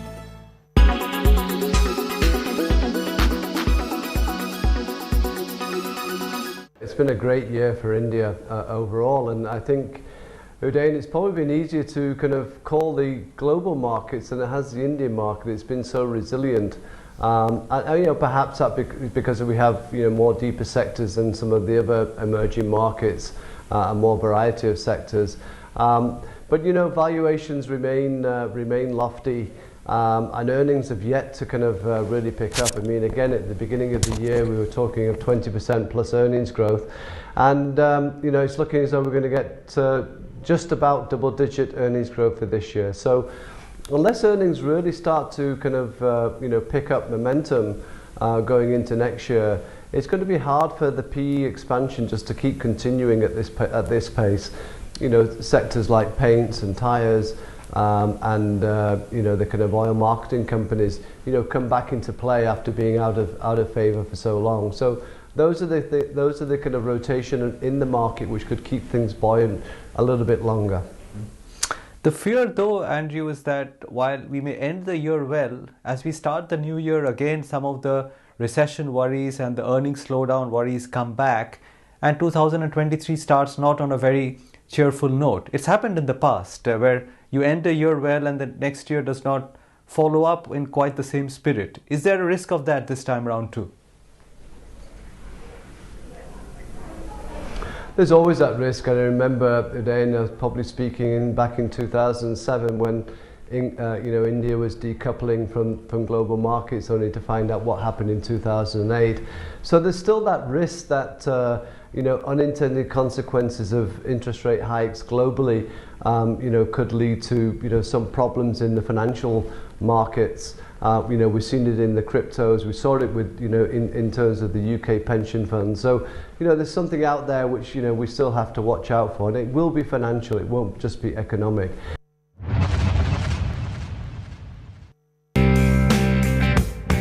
Dhanush's upcoming trilingual film with director Sekhar Kamula was launched in Hyderabad.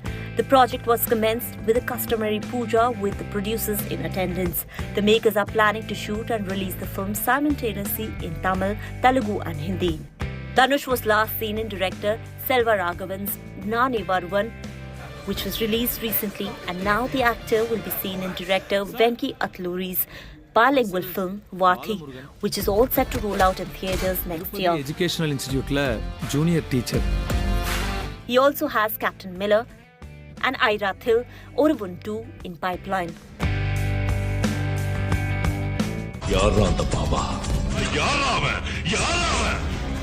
Superstar Rajnikant's celebrated film Baba is all set to re-release in theatres on his birthday. Ahead of the same, the makers decided to add some new scenes to the film, and in fact, the actor has already completed dubbing for it, and his pictures are going viral on social media. Interestingly, Rajnikant not only played the lead role in the film, but also produced it. The cast included Manisha Koirala and Ashish Vidyarthi, among others, while Prabhu Deva, Ramya Krishnan, Sarth Babu and Raghav Lawrence are some of the actors who did a cameo in the film. As far as Rajnikant's other projects are concerned, he is currently busy shooting for Jailer with filmmaker Nelson Dilip Kumar. Entertainment Bureau, India Today.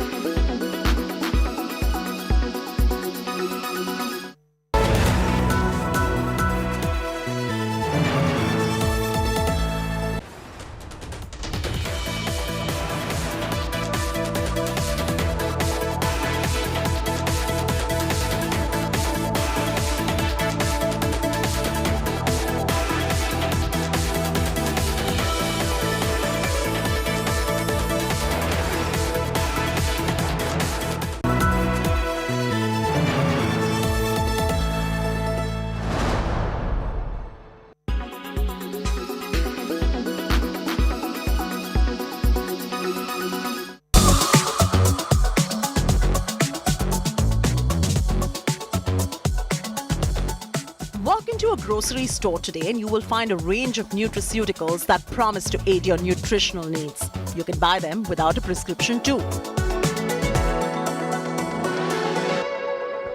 But many of these are not clean label supplements. Especially when you're buying lower quality products out there in the market that contain a lot of inactives, you're putting way too much stress on your kidney and liver to flush those inactives out. So first of all, to start with, buy clean label products. Look at the back of the product list, look at the ingredients, and look at the positioning of the ingredient list, right? You will notice that the ingredient that is mentioned first is of the highest quantity in that particular product, right? If it says sugar or any other chemical name, don't purchase that product. Supplements can supplement your nutritional needs and fill gaps in certain deficiencies when taken under medical supervision, and they do work when taken in the right fashion. But doctors warn that excess of anything, and especially them, can lead to toxicity and should be ideally consumed under medical supervision. There is a routine of daily some form of exercise as well as consuming a healthy balanced diet, then there won't be any need to consume such supplements. And yes, one should always remember that anything in excess will be harmful, so it should not be consumed without the supervision of your doctor. If one is grossly deficient in certain vitals, docs themselves prescribe them to you. Some of the most popular nutraceutical supplements that have recently taken the market by storm include collagen, CoQ10, zinc, magnesium, ginseng, omega-3, amongst many others. When it comes to collagen, that many women are now turning to, the experts say, check the label properly. When we start off, we will always go for the low-hanging fruit, which is these cheaper alternatives that are available. But as we get a better understanding of nutrition as a whole, we understand that the better products will always be a little bit more expensive. The ones that have no inactives in them, the ones that are used no sugar in them, the ones that use higher quality ingredients in them. We will always go towards that at a later stage.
Welcome back. The other big story besides the Delhi dangle was what's playing out between Maharashtra and Karnataka, the border dispute that's been raging on back in focus. Let's get you the latest update coming in on that from Solapur. from Maharashtra, where again violence has broken out. Karnataka, vehicles and pictures of Chief Minister Basavaraj Bommai were targeted, all of them painted black. These were vehicles, buses particularly, that were travelling from Maharashtra into Karnataka, into Vijaypura, which is in North Karnataka, that were targeted because they had Karnataka registration.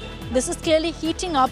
There's not just violence in Maharashtra, but also in Karnataka, in the borders bordering, in fact, the districts bordering Maharashtra, where you're seeing a lot more agitations, a lot more violence breaking out. So the onus clearly is on the Chief Minister of Karnataka, the Chief Minister of Maharashtra, to sit across the table to ensure that they end this violence and all of these protests that has been going on in these two states that are ruled both by BJP governments, and yet you have this kind of violence continuing in both states.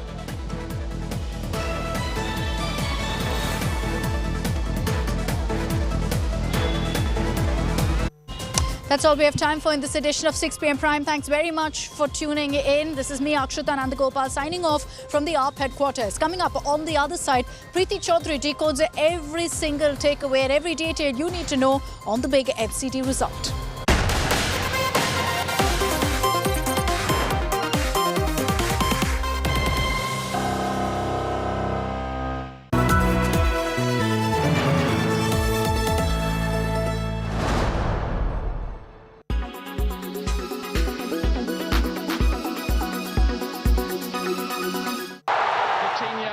They have looked scratchy at times and lost their final group stage match against South Korea. But some quality players in their lineup, coupled with Cristiano Ronaldo's mental toughness, can take them all the way. They are number 5 on our list of contenders. At number 4 are the 3 Lions. They marched into the quarterfinals in some style as they put 3 goals past Senegal and kept a clean sheet. England have shown great promise as they hope to end a long wait for their second World Cup title. Leo Messi's Argentina are making their presence felt at the FIFA World Cup. Lionel Messi.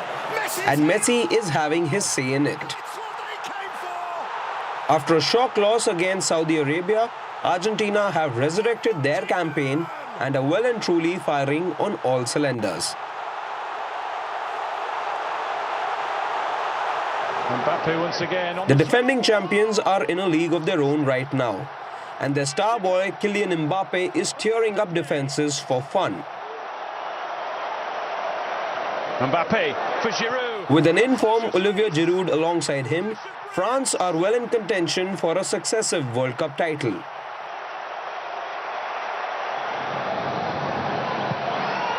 And finally, the Samba boys who are enjoying life at the moment.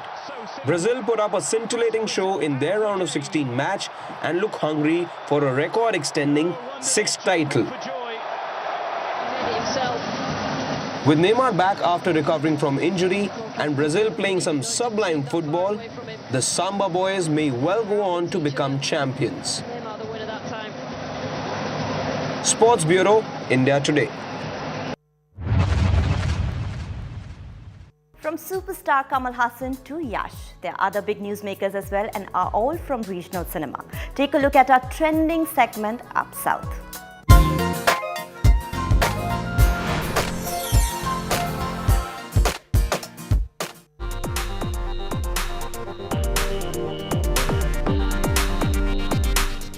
Filmmaker Madhur Bhandarkar took to social media to share a couple of pictures with Yash from their recent meeting.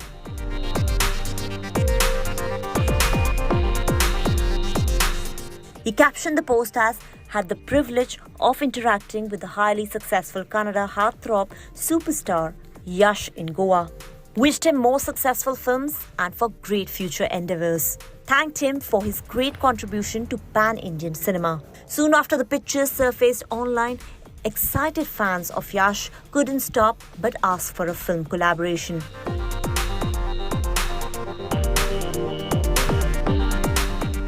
The Kannada hero gained recognition after the super success of his KGF franchise.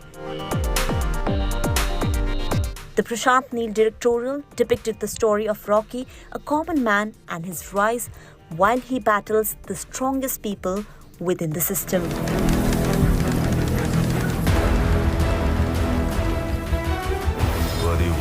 ಆಸೆ ರಕ್ತ ನೋಡಿನಿ ಇಷ್ಟೊಂದು ಎದುರ್ತಾ ಇದೆಯಾ ಅಂದರೆ ಇನ್ನು ರಕ್ತ ನದಿಯಾಗರಿಯೋಕೆ ಮುಂಚೆನೇ ನೀನಿಂದ ಹೊರಟ್ಬಿಡು. The first part of the film was released in 2018. Made on a budget of 80 crore rupees, the action drama collected approximately 250 crore rupees, becoming one of the biggest hits of the year. While KGF Chapter 2 hit cinemas in 2022 and changed the game for Yash starer, so much so that it paved way for the third installment. Violence. I don't like it. I avoid. The film also made a record-breaking collection at the box office.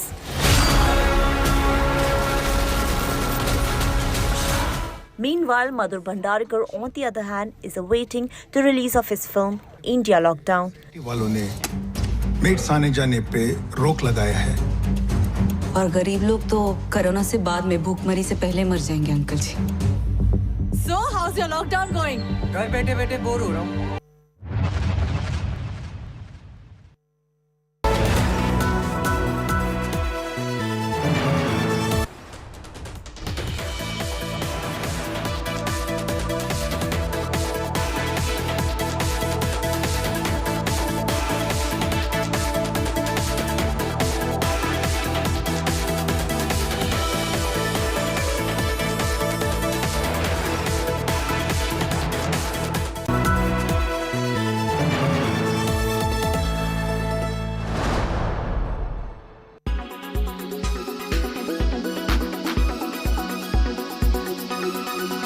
We show you the poll of polls for Gujarat. So, of course, the most important, the most credible exit poll is the Access My India exit poll. Pradeep Gupta joins us, but we'll also do a quick comparison with what the other pollsters are saying. They don't have a fraction of the record that Pradeep in India Today has, but for what it is worth, here they are. So, Jan Ki Baat says BJP will get 117 to 140.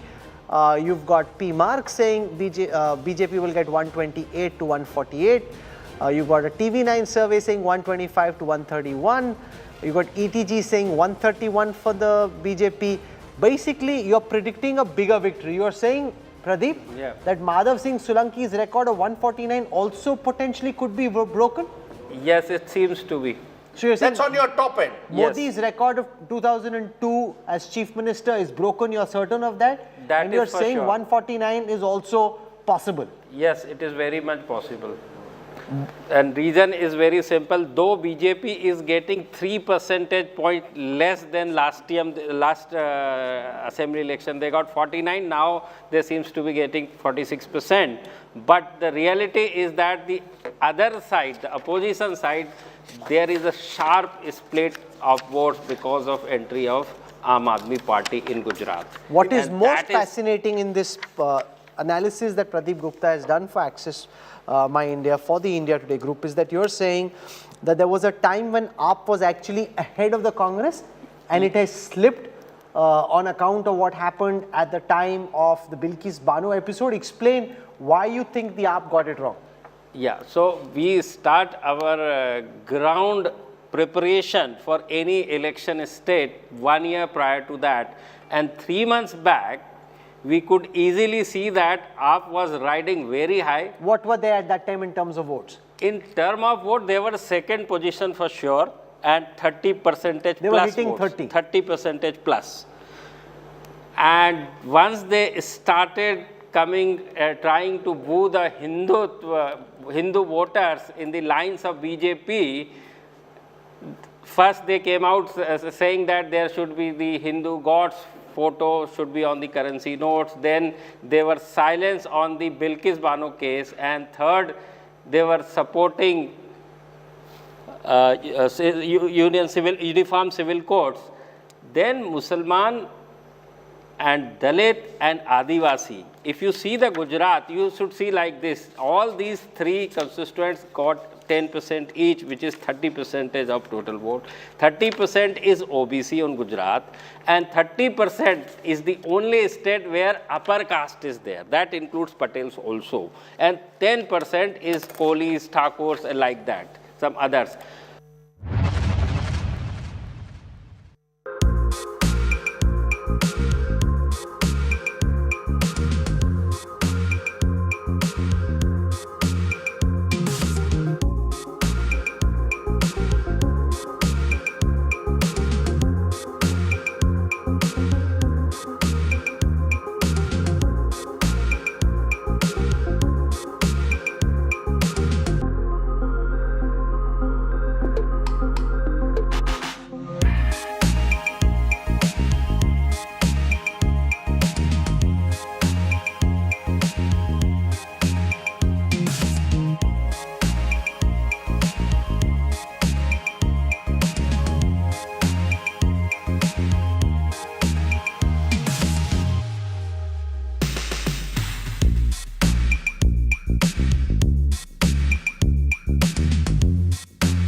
Aam Aadmi Party breaches BJP's capital citadel.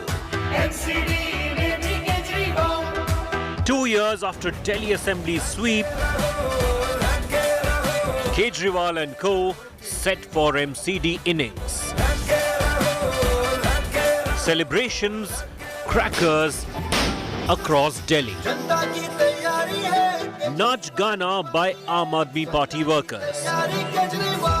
Delhi के लोगों ने अपने बेटे अरविंद केजरीवाल को vote दिया है। Now MCD में भी Kejriwal.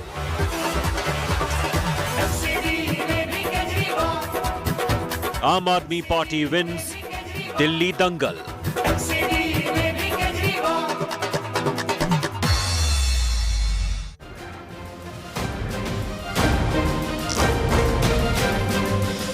Good evening, viewers. What a day. It's been a fascinating election, but it's the Aam Aadmi Party that has ultimately swung Delhi's dangal. Aam Aadmi Party has won the MCD polls, not as convincingly as it would have wanted to, but convincingly enough. It's the first time that the Aam Aadmi Party, facing an incumbent Bharatiya Janata Party, has defeated the BJP, even though it might just be the civic polls. We're going to decode this election. Fascinating, I say, for all three stakeholders: the BJP, the Aam Aadmi Party, and even the Congress. But first up, the headlines. Aam Aadmi Party wins Delhi civic polls. Kejriwal's party gets 134 out of 250 wards. BJP wins 104. Delhi Chief Minister seeks the Prime Minister's blessings. आज इस मंच के जरिए से मैं केंद्र सरकार से भी और खासकर प्रधानमंत्री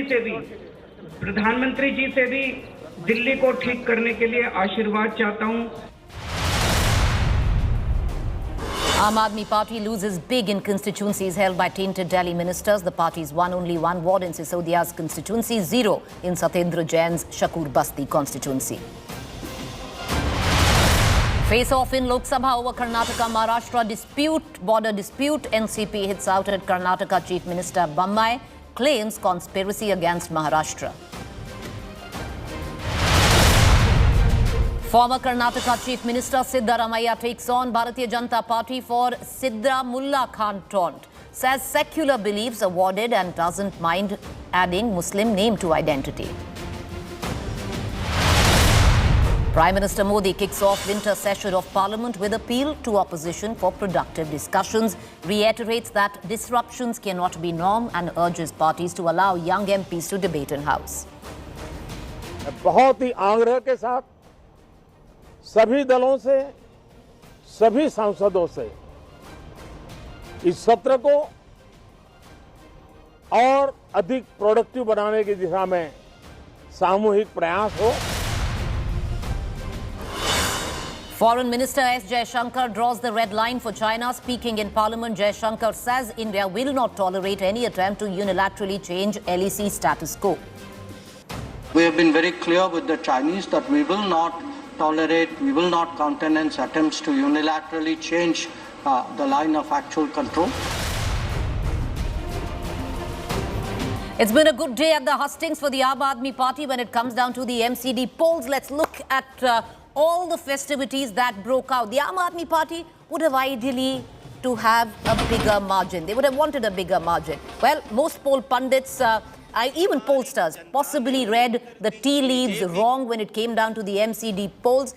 They were predicting a huge sweep by the Aam Aadmi Party. That didn't quite happen, but convincing win for the Aam Aadmi Party, way over the halfway mark of 125. The Aam Aadmi Party has folded at 134. Comfortable that it's going to now form the first mayor by its vote. On the other hand, the Bharatiya Janata Party, which was touted to possibly fold at best at 91, even by our poll standards, has gone up to 104 wards, viewers. The Congress in that regard is at 9, and others right now stand at 3.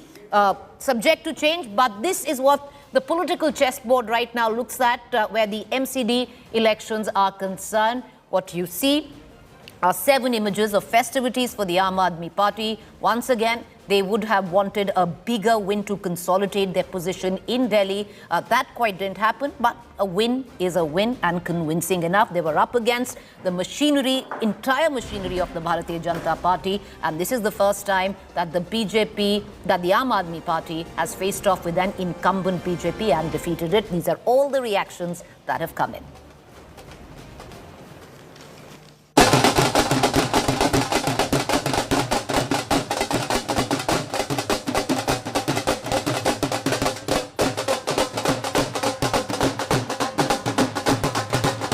परिवर्तन के लिए मैं दिल्ली के लोगों को बहुत बहुत बधाई देना चाहता हूं। दिल्ली के लोगों ने अपने परिवार के बड़े बेटे अरविंद केजरीवाल जी को भरपूर आशीर्वाद दिया है। अरविंद केजरीवाल को बताना चाहिए कि क्या अब वो सत्येंद्र जैन के खिलाफ कार्रवाई करेंगे, क्या अब वो मनीष सिसोदिया के खिलाफ कार्रवाई करेंगे। वही ईमानदारी की बात करते थे, उनके भ्रष्टाचार की पोल खुली है।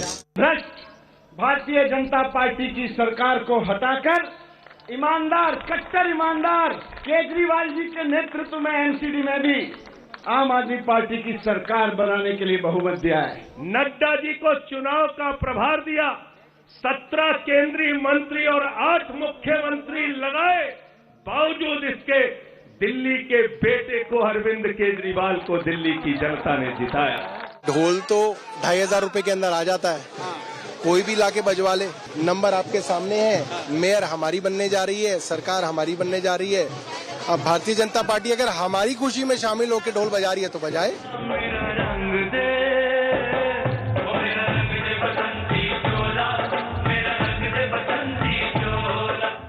All right, joining me right now for more is our consulting editor Rajdeep Sardesai. Rajdeep, the MCD poll results, how do you read them? Convincing win, but not big enough. What are the biggest takeaways?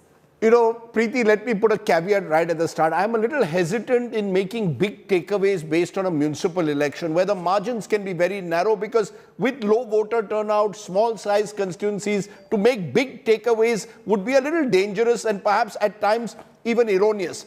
Having said that, clearly, given the fact that the AAP had pitched this election as an opportunity to score another convincing win over the BJP, they failed in that mission. They've not been able to show that they have dominated the MCD election. They've had a narrow win. But the very fact that they have been able to defeat a machine like the BJP, which even invests so much of its political capital in a municipal election, does show that AAP is Delhi's party number one now.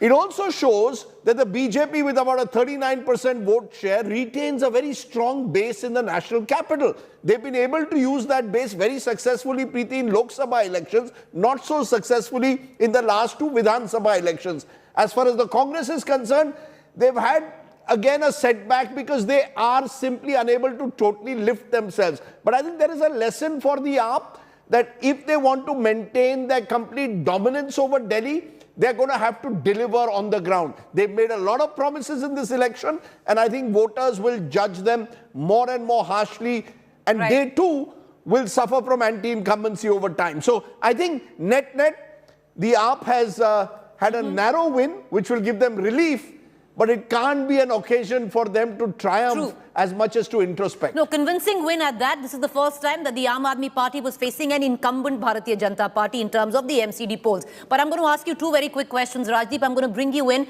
on the Congress here. You know, with what the Congress has done, huge fall from 2017, but with at least even what we were projecting in terms of vote share more than that, has the Congress actually dented the Aam Aadmi Party? There is a significant vote bank which was with the Aam Aadmi Party, let's say in the 2020 state assembly polls, which has now gravitated back to the Congress. Look, what has happened is clearly the AAP has, compared to 2020, suffered a diminution.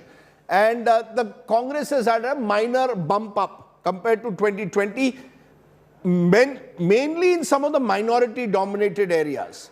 And that for AAP will be a cause for worry that there are a section of the Muslim, not across Delhi, because there are Muslim pockets where the AAP has also done well. But there are a section of the Muslims who obviously are feeling a little disillusioned that Arvind Kejriwal perhaps has not stood up for them, whether it was for CAA or during the Delhi riots.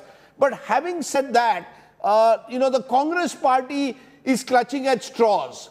a 12%, 13% vote share is still a long way from you becoming a relevant party in Delhi. The AAP has taken a considerable share of the Congress vote over the last decade. And I think Delhi, in a sense, has become a space where the Congress is going to find it very difficult now to recover, because the AAP has consolidated. Look, they've won 3 major elections now, or 4 some would say, but certainly 2015, 20 and now 22. Defeating the BJP in any election but you know, difficult. But the fact is that the Congress really didn't do anything in this election. Without doing anything, it's got a sizable chunk of a minority vote bank, which went away in 2020. They've got them back. I want to talk a bit about the BJP, because when you look at the BJP and you look at the kind of polarization, it cuts both ways for the Aam Aadmi Party. They've lost the Muslim vote in the national capital, but there's been massive polarization as well. Because if you look at the northern region, the northeast region, Rajdeep,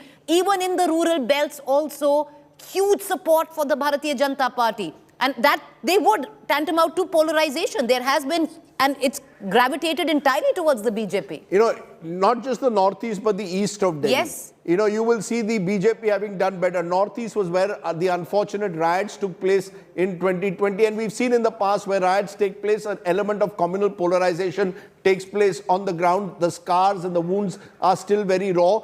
The BJP has done relatively well, therefore, east of Delhi, Yamuna Par.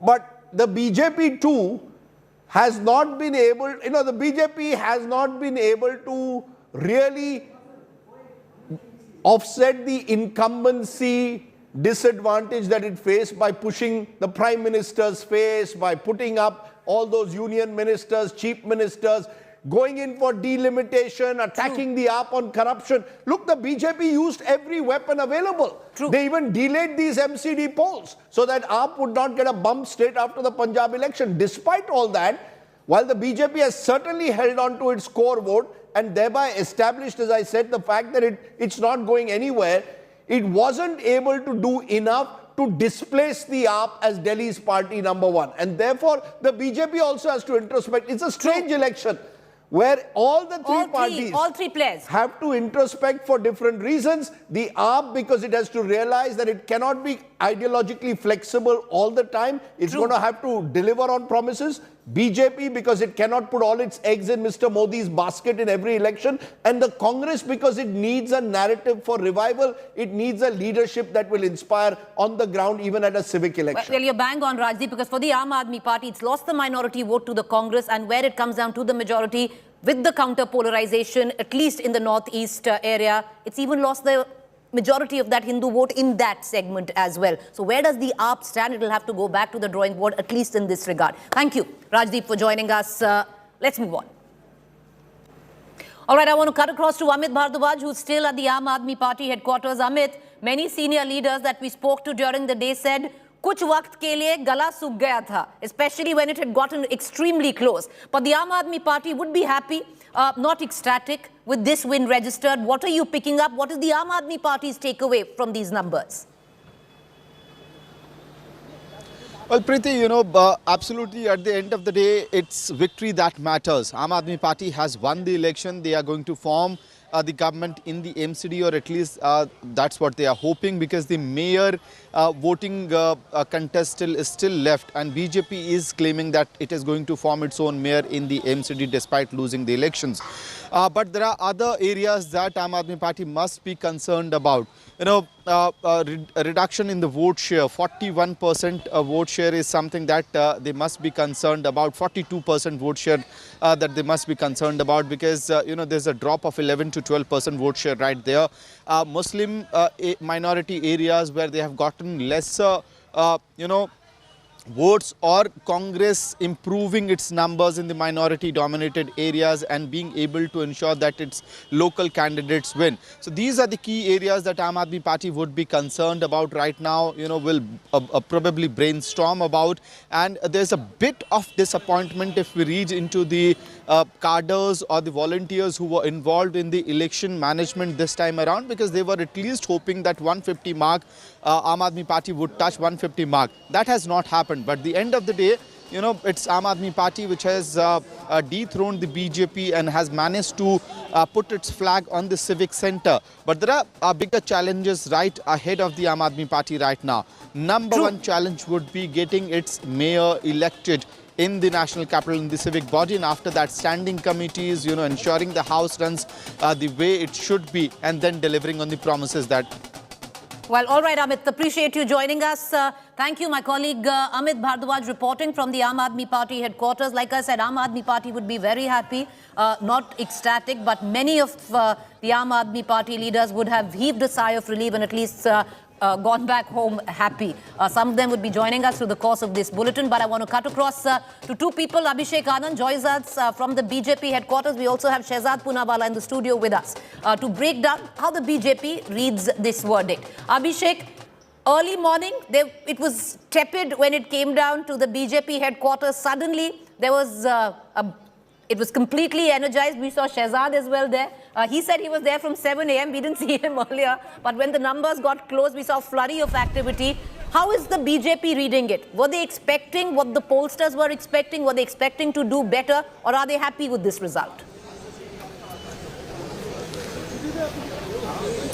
Well, they are happy. And the situation right here is like the BJP says that they have not surrendered. I would request my camera person to pan towards the BJP, Delhi BJP headquarters, and you can see people, you can see BJP dignitaries, the newly elected councillors. They are inside and they are holding a meeting. The entire scenario is being churned out, how the statements that were made by the BJP leaders that they will form their own mayor, how they will make it possible. So this is what going on in the BJP camp. They have clearly said that they are not surrendering. They are still hopeful. There is much time and they will utilize this time to form their own mayor in the MCD. Well, Abhishek, hopeful, yes, but seems improbable as of now with the way the numbers are stacked up. But thank you for joining us, Shehzad. In an election where, one would say in Hindi, sare ghode khol diye the, from 6 sitting chief ministers, cabinet ministers, even the prime minister on the poster, JP Nadda ji going ahead and doing door-to-door campaign. Are you happy with these numbers which you're taking home today? Aam Aadmi Party has 2 chief ministers and both of them were involved in campaigning. That's 100%. True. We have 18 chief ministers, 6 were involved. No, nobody's saying that's a, nobody's saying that it's a good thing. Nobody's saying it's a bad thing. Rashtriya Sayojak of Aam Aadmi Party was campaigning. Rashtriya Adhyaksha of BJP was campaigning. So I think we both put our best foot forward and we believe that elections are a platform where you have to go to the people and express what you stand for, and that's what we did. But having said that, may I make you just hear something very curious? MCD का लिख देता हूँ, MCD का लिख देता हूँ। अच्छा, MCD का भी एग्जैक्ट लिख देता हूँ। आवाज नहीं आ रही। MCD के चुनाव में बीजेपी की 250 में से 20 से कम MCD के चुनाव में अरविंद केजरीवाल जी के हिसाब से हमारी तो 20 सीटें नहीं आ रही थी। प्रीति जी, आज तो 84 प्लस पे चल रही है BJP. BJP has won 84 plus compared to what Arvind Kejriwal ji was giving us. This is a moral defeat of Mr. Kejriwal. It is a moral defeat of Satyendra Jain, who has lost all 3 wards. It is a moral defeat of Manish Sisodia, who's lost 3 out of 4 wards. It's a moral defeat of Kailash Gehlot, who's lost 3 out of 3. It's a moral defeat of Amatullah Khan, who's lost 4 out of 5. It is a moral defeat of Haji Yunus, who's lost 5 out of 5. It is a moral defeat of Aam Aadmi Party, which had 54% vote share in 2020, is down to 42. And it's a moral victory for us because we have gone up from 36% to 39%. All right, well, moral victory is what you're saying where the Bharatiya Janata Party is concerned. But Shehzad, just a minute, I'm going to cut across to Raghav Chadda also, who's joining us. Raghav, first up, many congratulations, I would say, but convincing win. But is it convincing enough is my question, Raghav. You were expecting a lot more, the pollsters predicted a lot more than what you've gone home with. Well, I'll draw from the analogy of a bright student who performs very well in every exam and scores above 90% of marks. And in one fine midterm exam, he scores roughly around 80-82%, and all of us start thinking that the result is unfavorable. I think that analogy works very well in the case of Aam Aadmi Party. Every time we have got 67 out of 70 or 62 out of 70, that a simple majority like this is perceived by political analysts like you as not so convincing. But let me tell you, this is a great achievement, a great victory for a small party. Today, the Aam Aadmi Party, a small little party, has defeated the world's biggest political party and has uprooted BJP's 15 years of corrupt and absolutely incompetent MCD government, and politics of abuse and falsehood stands defeated. Politics of uprightness and truthfulness has won today, and people of Delhi have spoken and have rewarded their own son, Arvind Kejriwal, with an additional responsibility to serve in the MCD. You know, Raghav, it's not a day to debate. It's now the campaign is over, all of that. But when you're going to reflect on the numbers that you're taking home, you know, nobody's saying it's not a convincing win. It's a win is a win. Jo jeeta wahi Sikandar, you guys have gone back with the numbers that you have. It is a win. It's a win against the incumbent BJP. First time ever that you've taken on an incumbent BJP, and you won convincingly at that.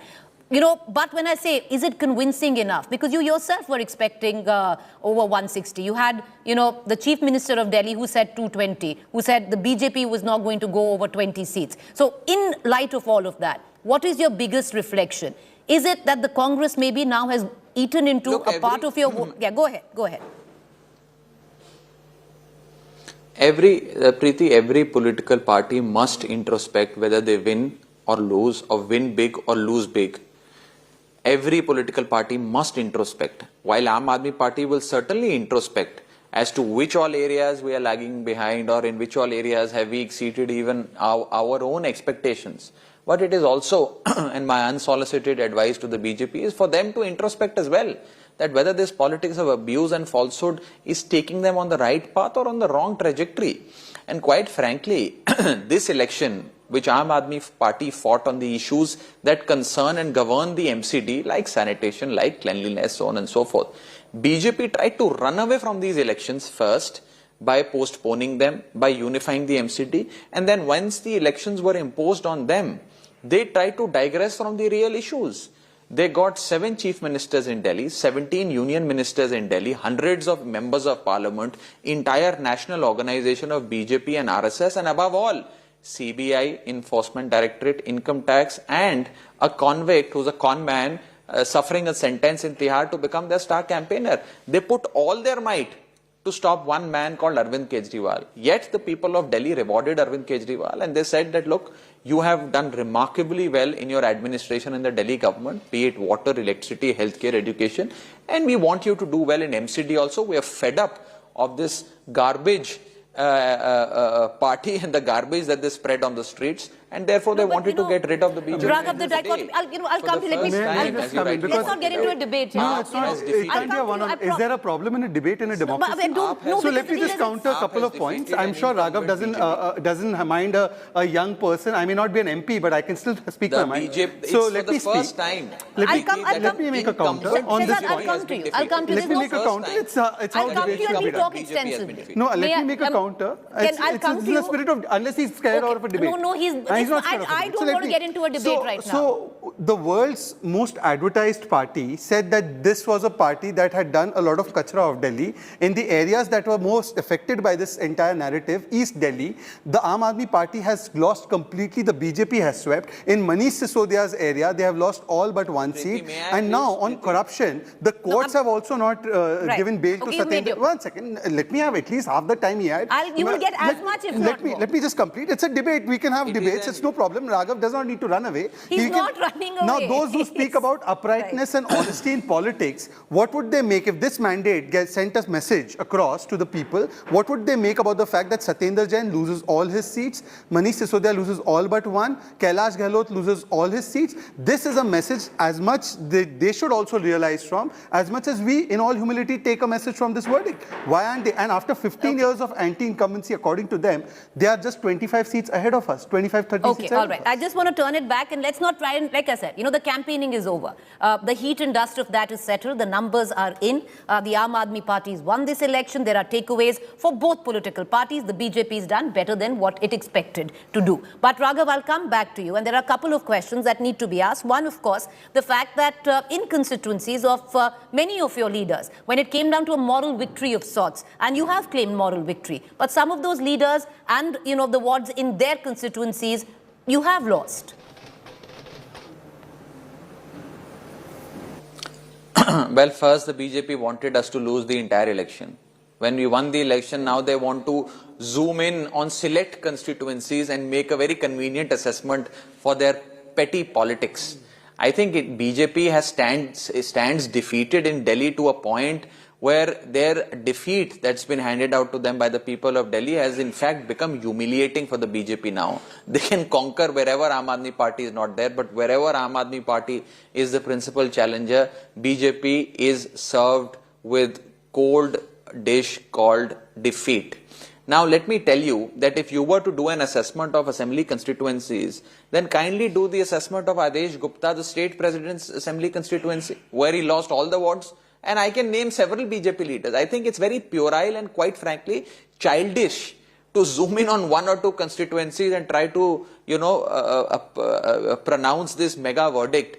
Let me tell you that Aam Aadmi Party, as you know, has got a majority, a clean majority. Aam Aadmi Party is forming a government in MCD and people have voted out the BJP, an incumbent BJP that was allegedly contesting this election on a 15-year rule that they have given. People have rejected the negative politics of BJP, outrightly rejected the politics of falsehood and abuse, and the people of Delhi have spoken. For every drop of muck that the BJP threw at Arvind Kejriwal and Aam Aadmi Party, people of Delhi have responded. I want to ask you, the micro picture is for later, but there are some questions that emerge in the macro picture, and I want to ask you.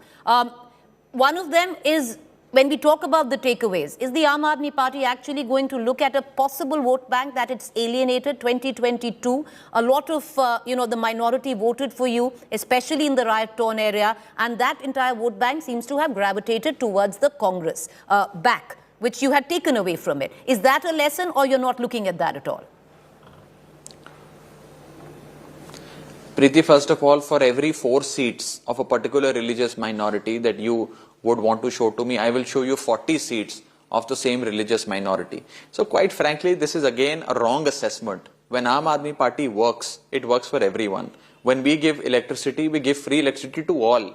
When we build schools, people and children from families of everyone go and are served the best possible education. When we build hospitals and mohalla clinics, everyone goes and visits irrespective of their caste, creed, religion or economic strata. So I think these are wrong assessments to make. Of course, in areas where we have gone down or in arereas where we have done exceedingly well, let me put it this way. Do you also see a huge polarization that has taken place? Because when you look at northeast of Delhi, it's been swept by the BJP. Do you see that happening at least, that there was polarization, the rural belt, lots of gaons, villages? Yes, go ahead. You are asking me... Go ahead, Raghav. You are asking me these questions as if I've lost the election. No, I'm saying you won. Congratulations. As if the Aam Aadmi Party has lost this election, when the Aam Aadmi Party has quite frankly won the election. No, you have, but it's like I'm asking you. You're somebody who looks at numbers. You're somebody who's an astute politician. So, therefore, asking you, you tell me, what are your biggest learnings from the numbers? Well, the learnings are that we need to fiercely fight the propaganda machinery of the BJP. The learnings are that people of Delhi always reward, and people of this country always reward politics of positivity.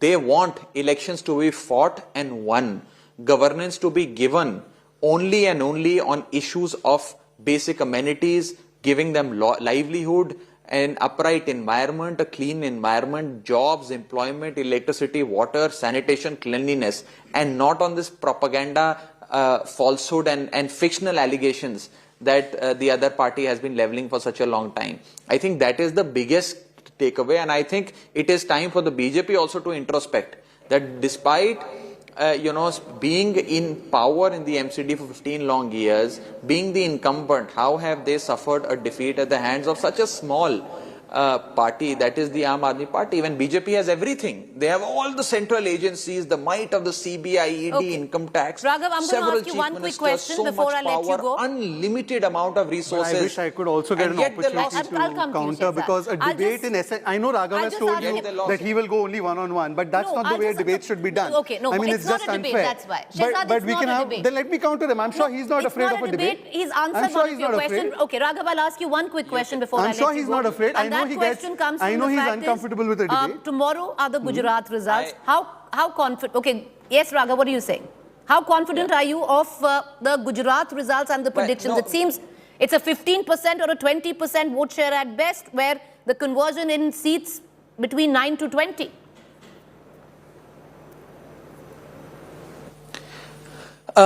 Personally, Preeti, I feel that what the exit polls are predicting is going to be incorrect, and Aam Aadmi Party is likely to outperform the numbers that have been projected by the exit polls.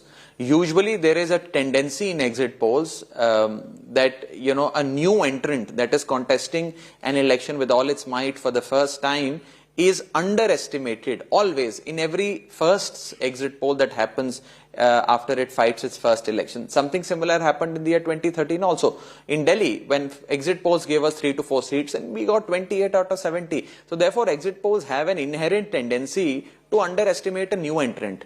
That's my personal assessment. But the political assessment, Preeti, is that Aam Aadmi Party, which is a small party of less than 1 decade of being in existence today, has 2 governments, Punjab and Delhi, is likely to become a national party post the Gujarat results, where we are about to get a significant amount of votes and vote shares. We have MLAs in Goa, now we'll have MLAs in Gujarat also. We have municipal corporation majority in Chandigarh and in Delhi. And Aam Aadmi Party is the fastest growing political party in the history of independent India. So I take a lot of, I would be happy with the results of Gujarat, certainly. Okay, we'll only know when we'll only know when that last it's vote my is time counted. to speak. I invite Raghav to stay on because you put a versus sign in your graphic, and it seems that it's a versus debate. No, but Raghav can stay on my time and still counter, because I am open to debate. Unlike him, I'm not scared of debate. So let me now make a few points while the honourable member of parliament is still here. Please, if you would allow me. Now let me. I know Raghav is not a chicken. He will not run away. So let's have a debate. Now let me. It's not a debate. I know. Then let's register the fact that Raghav can't stand up to a debate in a democracy. No, come on. So anyways, Raghav, you can switch off your camera if you're scared of a debate, but let me make a few points. It's not a debate. Now, Shehzad, it's I not understand. a debate. He's an honourable member of parliament. He's accountable okay, Raghav, to the people. good luck for tomorrow. Congratulations. Preeti. But yes. Thank you. If he doesn't mind, he can stay जो on. जीता वही Sikandar. Okay, I'll come back. अरे भाई, लोकतंत्र में आप debate तो कीजिए, क्यों डर कर भाग रहे हैं सर? बैठिए, हम सब चर्चा कर लेते हैं. इतना घबरा रहे हैं डिबेट से. Let me ask you a question. I hope you'll give me 10 minutes like you gave me. I will give you. I'll time it. And I hope it will go on air. Yes, it will. You don't take time saying all of this. No, you've already taken 3 minutes in your first question. No. I will make sure that this is the entire chunk is going. What are the biggest takeaways for the Bharatiya Janata Party when you look at the kind of, these numbers are not bad. With what possibly one had predicted, projected in pollsters, we've got a poll wrong where, we projected your numbers. In that sense, what are the biggest takeaways for the Bharatiya Janata Party? You've stuck to your vote share, increased it actually from 2017. First of all, since morning, I was telling all of y'all, including you and Pooja, that exit polls on MCD Delhi are completely wrong. And the reason why they're completely wrong is because exit polls get influenced by banner-based, advertising-based parties. The Aam Aadmi Party is the world's most advertised party. I was handling the social media. Their Punjab government and Delhi government was spending money on advertising on Facebook and promoting Facebook posts, which nobody else does. This is why Raghav Chadha doesn't want to answer these questions and runs away from the debate. They're the most advertised party, and after all of their advertisement, all of their lies about the kachra in Delhi, about the landfill sites in Delhi, the entire area which is most affected, East Delhi, the BJP has swept that area. So there is a limit to how much you can spend on advertising and then get your word across, but the people see what work you've done, and therefore, this is not a defeat of any party. They have technically, the analogy that Raghav used was actually wrong. This is not a person who is getting A grade in all the classes and now he's got a A minus. This is a situation where you won in the super over. This is a super over that they won in. So first of all, let's get that right. Secondly, after 15 years, if the Aam Aadmi Party, with all its advertising might and all its might in the media, could only get 30 councillors more than the BJP, this means that clearly there are not enough takers for what they've done in the last 8 years. And finally, it is puerile and very immature on the part of members of parliament who would say that the outer assessment of this election is that Kejriwal is a Kattar Imandar beta of Delhi. But when we say that look at the Kattar Imandar seats of Satyendra Jain, of Manish Sisodia and of Kailash Gehlot, well then he says don't go zoom into that that entire picture and don't analyze that as that. But if you see the macro picture, the images that the people of Delhi have voted in for a Kattar Imandar, so there is a hypocrisy in their argument. And finally, I would only like to say that BJP has not lost this election. The Aam Aadmi Party may have got a few seats more. We humbly accept that verdict of the people of Delhi. But I think it is also fair that the Aam Aadmi Party tell us that all of the massive propaganda they were doing, the people of Delhi have certainly not bought into it. All right, okay. What I'm going to do is I'm also going to bring in Akansha Ola, but I'll ask you another question, Shehzad. The fact is, now, at least with the result of this election, as you are pointing out, the wards in the constituency of Manish Sisodia, the wards in the constituency of Satyendra Jain, Raghav also pointed out the wards in the constituency of Adesh Gupta. Right? So, those have also been wiped out by the Aam Aadmi Party. My question here is, Shehzad, is there now a leadership abyss, which has always been in the BJP unit when it comes down to your local leadership? Yes, you have the Prime Minister on the poster directly talking to the voters of Delhi. Yes, you had all your chief ministers. Yes, you had your cabinet ministers. But at a local leadership level, it just doesn't seem to come together for the BJP. You know, of all the other questions that we will ponder upon post this result that has come in, of course, one of those questions will also be about what we can do in terms of better leadership. And there's no running away from that. Of course, that question will also be pondered upon. And that question will also be answered. Because frankly, if after 15 years and when there was a low turnout of voting, if we've managed to get across to 104, perhaps a better leader and a better strategy and a better communication of the message could have led us to victory for the fourth time. So there's no problem in analyzing that question, and a deep analysis will be done. What is I'm going to come right back because it's the Aam Aadmi Party now seems poised to at least get their own mayor. It's a rotational mayorship. It will rotate in terms of yearly for a 5-year rotation. The first one will have to be a woman. Who the Aam Aadmi Party picks is a different thing, while Shehzad Party is still trying to figure out how best can they maneuver the situation to maybe get their person in that chair. Looks very improbable right now. Kansha Ola from the Congress, thank you for your patience, ma'am. Coming to you slightly later, but the reason for which is nothing more but your showing in terms of the numbers when it comes down to the MCD polls. Abysmal when it comes from 2017. It's a wipeout for you, Miss Ola. Good evening, first of all, to you and your viewers, and also my co-panelist. I would say it is not a complete wipeout. Rather, we have increased a bit of vote share. But yeah, it is disheartening for the party. But it is a learning experience. We need to introspect. We need to work hard on the ground. I would like to bring to your notice and to the notice of the viewers that what during the COVID time, these two parties were not there to help the people of Delhi. When Congress people were helping each and every person in Delhi, be it oxygen cylinders, be it ration they needed, be it any other medical help they needed, whatever they needed. It was only and only Congress that was working on the ground. Yes, we failed in advertising it. We failed to convert it into vote. Ola, the fact is, you are your best advertisement. You don't need to advertise work. If people had found traction in your work during COVID, they would have come out and voted for you in large numbers. They didn't quite do so. And that's a reality of the day, and you can't really shrug that reality off. I am accepting it. Okay. I am accepting it. I am accepting the verdict, and we need to pull up our socks and we need to look what is there in the future and how hard we can work on the ground and how we can win the faith of the people of Delhi and bring back our vote bank. And it's a crying shame. It's coming from a party which had Sheila Dikshit at one time, 15 years of Sheila Dikshit. Many would attribute the facade of Delhi to Sheila Dikshit. Yes. And today the party that she's come from hasn't even registered over 10 wards. 10 wards, ma'am. It's a crying shame. But I understand. There's no point. I was coming to that. Okay. I was coming to that Delhi has seen the term of Sheila Dikshit ji, and even today, every person in Delhi talks about it.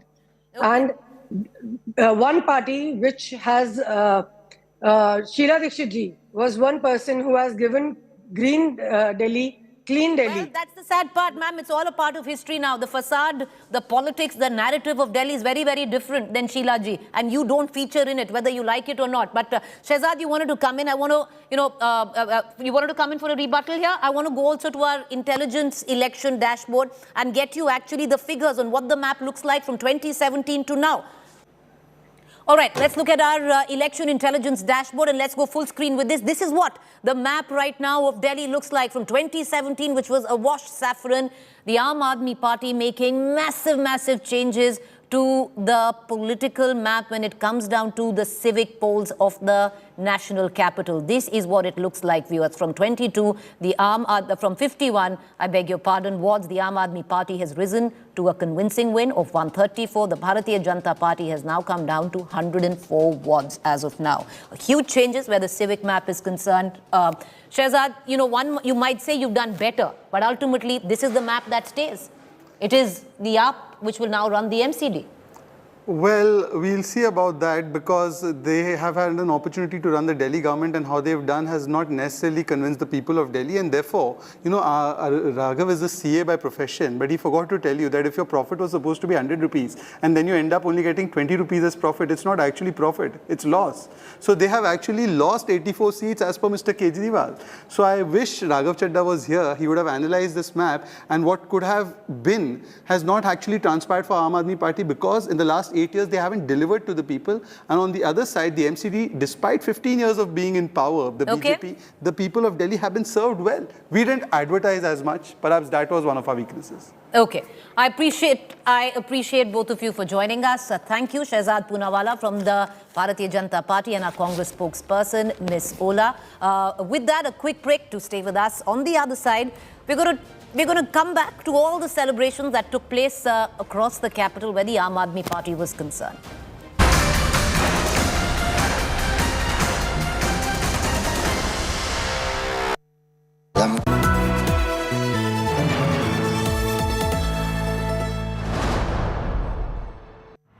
State of war ends. Now for verdict. Super suspense for the 12 state results. Experience a new high in result reporting. Accurate results at blinding speed. The only verdict broadcast India will watch. Verdict Day with Rajdeep, Rahul and Preeti.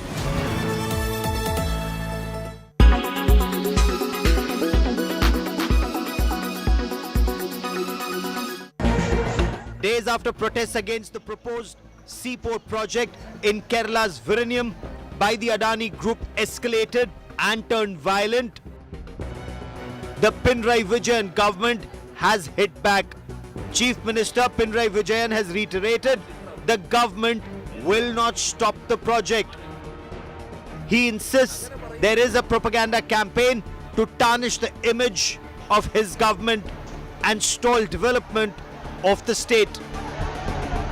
മറ്റൊരു ആരോപണം പറയുന്നത് കേന്ദ്രസേനയെ കൊണ്ടുവരുന്നു എന്നാണ്. കേന്ദ്രസേനയുടെ സുരക്ഷ ആവശ്യമാണെന്ന് അതിൻ്റെ നിർമ്മാതാക്കൾ ഹൈക്കോടതിയിൽ ആവശ്യപ്പെടുമ്പോൾ സർക്കാർ അതിനെ എതിർത്തില്ല എന്ന കാരണം പറഞ്ഞ് സമരത്തെ അടിച്ചമർത്താൻ കേന്ദ്രസേന വരുന്നു എന്ന വ്യാജ പ്രചരണം നടക്കുന്നുണ്ട്. The left front government lashed out at the protesters backed by the Latin Catholic Church. Fisheries Minister Abdur Rahman called the agitation anti-national activity aimed at blocking the development of Kerala. ഈ പോർട്ടിനെതിരായിട്ടുള്ള ഒരു സമരം നിർമ്മാണ പ്രവർത്തനങ്ങൾ ഏകദേശം പകുതിയിലധികം കടക്കുന്ന സമയത്ത് നിർത്തിവെക്കണം എന്നുള്ള ആവശ്യം വരുമ്പോൾ അതിനെ അംഗീകരിക്കാൻ ഈ രാജ്യത്തിന് കഴിയില്ല. ഒരു സ്റ്റേറ്റ് ഗവൺമെൻറ്റിൻ്റെ കാര്യമൊന്നുമില്ല ഞാൻ പറഞ്ഞു. ഒരു രാജ്യത്തിൻ്റെ സാമ്പത്തിക സ്ഥിതിയിൽ നട്ടെല്ലായി പ്രവർത്തിക്കേണ്ട ഒരു പോർട്ട് വരുമ്പോൾ ആ പോർട്ടിൻ്റെ പ്രവർത്തനം നിർത്തിവെക്കണമെന്ന് പറയാൻ ഒരു രാജ്യസ്നേഹിയായ ഈ രാജ്യത്തിൻ്റെ വികസനം ആവശ്യമാണ് എന്ന് തോന്നുന്ന ആർക്കെങ്കിലും മാറ്റിവെക്കാൻ കഴിയും. The Congress meanwhile trained its guns on the Chief Minister. The government is not acting. That is why the agitation is going on. This is not in the best interest of the country and the state. and the people. I wonder why the Chief Minister is hesitating to discuss direct dialogue with the agitating people. Without any proof, how can he say that there is a doubt about the extremist fringe organizations behind that? This despite the fact that it was the Congress government of Aam Chandi that awarded the contract to Adani to build the port project after competitive bidding. On the 27th of November, protesters vandalized a local police station and assaulted a large number of police personnel, demanding work on the 7,525 crore rupee project be stopped.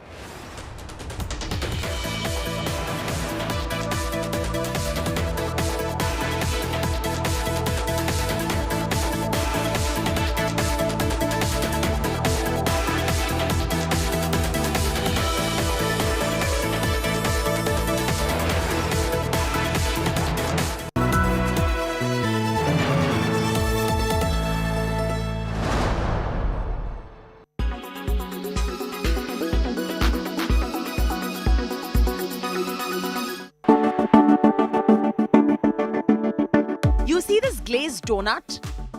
It's obviously glazed, glowing and glistening, but not greasy. Do you wish for your skin to look like that without it looking greasy? You can now achieve the ultimate glazed donut skin by following a skincare routine that is gold standard for skincare. Your skin can now look glazed, glowing, glistening without looking greasy. This trend has taken social media by storm and we are not complaining. Just look at these influencers with glazed donut skin. They look fresh, well hydrated, look like spring impersonated. Here are some simple, easy steps that can help you achieve this look. Firstly, cleanse the skin with a non-irritating face wash. Second, you need to use a hydrating serum that contains hyaluronic acid. Will even help you plump your skin up to get that fresh look. Thirdly, make your skin's moisture barrier intact. Use a moisturizer even if you have oily skin. A rich moisturizer if your skin is on the drier side. Just make sure the products are non-comedogenic in nature. If you don't look hydrated and like a glazed donut, then you're probably not doing the right thing. Lastly, always wear sunscreen before stepping out. Come rain, snow, hell or high water. Say it again with us. I will always wear sunscreen before stepping out. And voila, here is your glazed donut look. Of course, eating well, sleeping well will help you a lot. And some of our Indian influencers are now stamping this trend. The glazed skin trend that is actually going viral on Instagram and all over the internet, which is all about well-nourished, well-moisturized, glowing skin. That is not just makeup, but actually is a glow from within. So you just have to be mindful about what you eat, and you drink your water, you hydrate yourself, moisturize your skin, use your sunscreen, and I think you're good to go. We anticipate this glazed donut skin is here to stay, especially since it builds on popular skincare principles like glass skin and slugging. Simply put, the glazed donut face reminds us that glowing, almost reflective skin is the skin of the moment. Let's all now thank Hailey Bieber for this rather delicious trend. With inputs from Riya Modi, Chaiti Narula for India Today.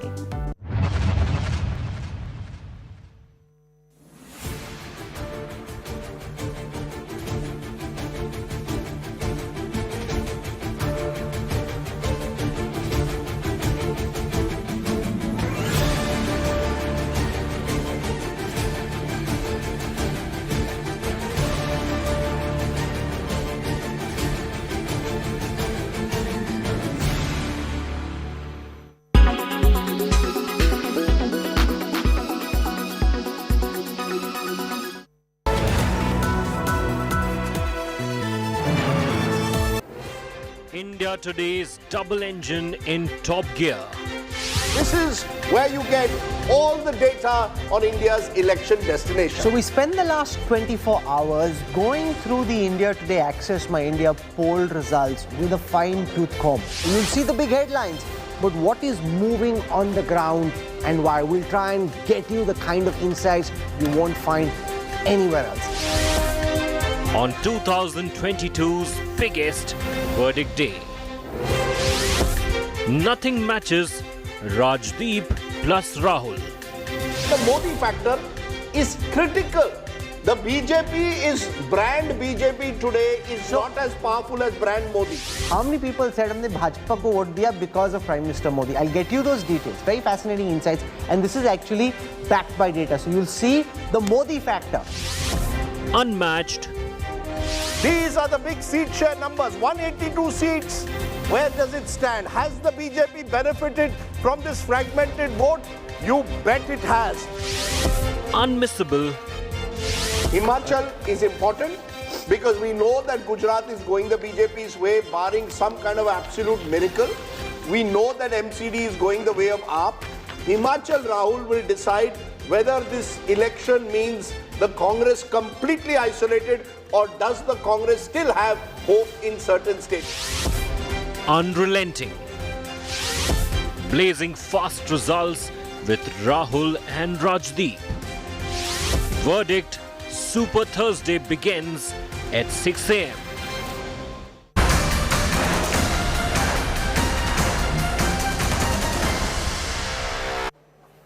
All right, welcome back, viewers. I'm going to, close this bulletin with celebration shots which started filtering in from the Aam Aadmi Party headquarters. There was something that caught our eye and was rather funny because you have here the Aam Aadmi Party doing a jig of celebration to who else but the Northeast MP of the Bharatiya Janata Party, Manoj Tiwari, singing the popular song Rinkiya Ke Papa. Let's nat up to that, and congratulations to the Aam Aadmi Party.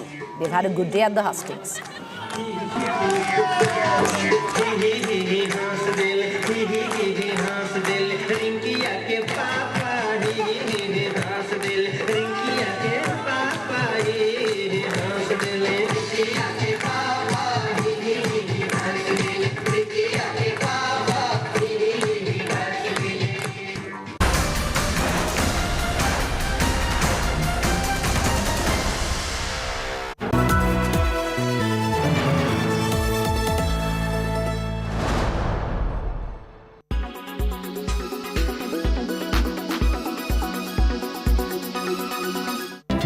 The lotus, the national flower, and now our G20 logo. G20 India 2023. One Earth, one family, one future. This flower is now in the midst of a heated political fight as the opposition claims that the lotus has been chosen because it is also the Bharatiya Janata Party's symbol. The latest critique is Bengal Chief Minister Mamata Banerjee, who questioned why, of all national symbols, the lotus was chosen. जब national flower तो election commission एक party को दे दिए जब तो वो flower को use नहीं करके और भी नेशनल कितना चीज था, इसी के लिए हम इसके इशू नहीं बनाया. But it is not a non-issue. It's an important issue, and I think they should think over the matter. Kamal national flower है, उसका स्वागत है, लेकिन लोगों में किसी भी पॉलिटिकल पार्टी के चुनाव चिन्ह को प्रमुखता नहीं दी जानी चाहिए. These attacks come after Congress just days ago taunted the Prime Minister for what they called drama over G20. Taking to Twitter, Congress communications in charge Jairam Ramesh said that while the G20 presidency is rotational, no other country staged a high-voltage drama that is being done around India. And the opposition is lashing out at the government, despite the Prime Minister's message on why the lotus was chosen. The symbol of the lotus in the G20 logo is a representation of hope in these times. But beyond this war of words, what made headlines was the bonhomie witnessed at the G20 all-party meet.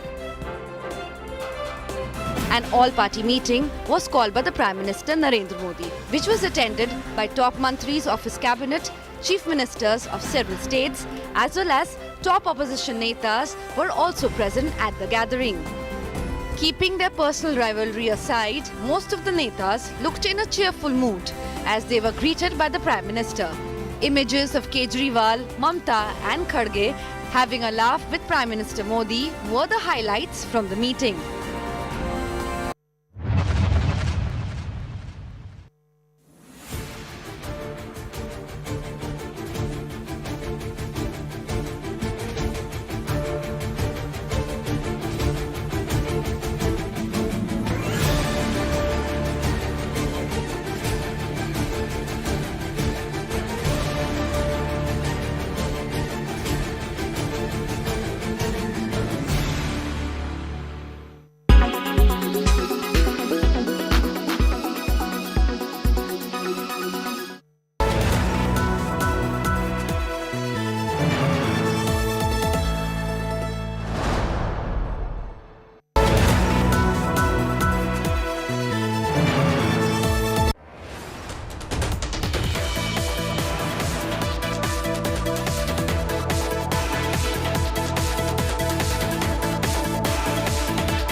Gujarat is one of my home states. I've travelled across 20 districts spread over thousands of kilometres. Capturing the pulse of voters like no one else. Credibility that comes by being out in the field. Now I'm back in the studio to bring you my insights and knowledge on the situation in Gujarat and beyond as we turn to our big counting day coverage, 6 a.m. onwards, December 8th, only on India Today.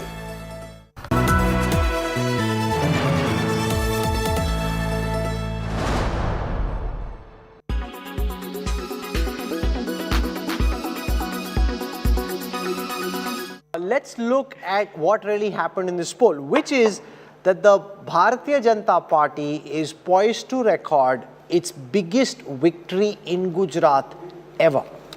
Potentially also the biggest victory by any party ever. And this, for a party that's been in power for 6 times before this, is quite astounding. And it's in the back of the energy, the charisma of Prime Minister Narendra Modi that you've got the BJP on the verge of making history. To talk about the big national ramifications, because remember, Gujarat, the BJP hopes will be the springboard for the 2024 campaign.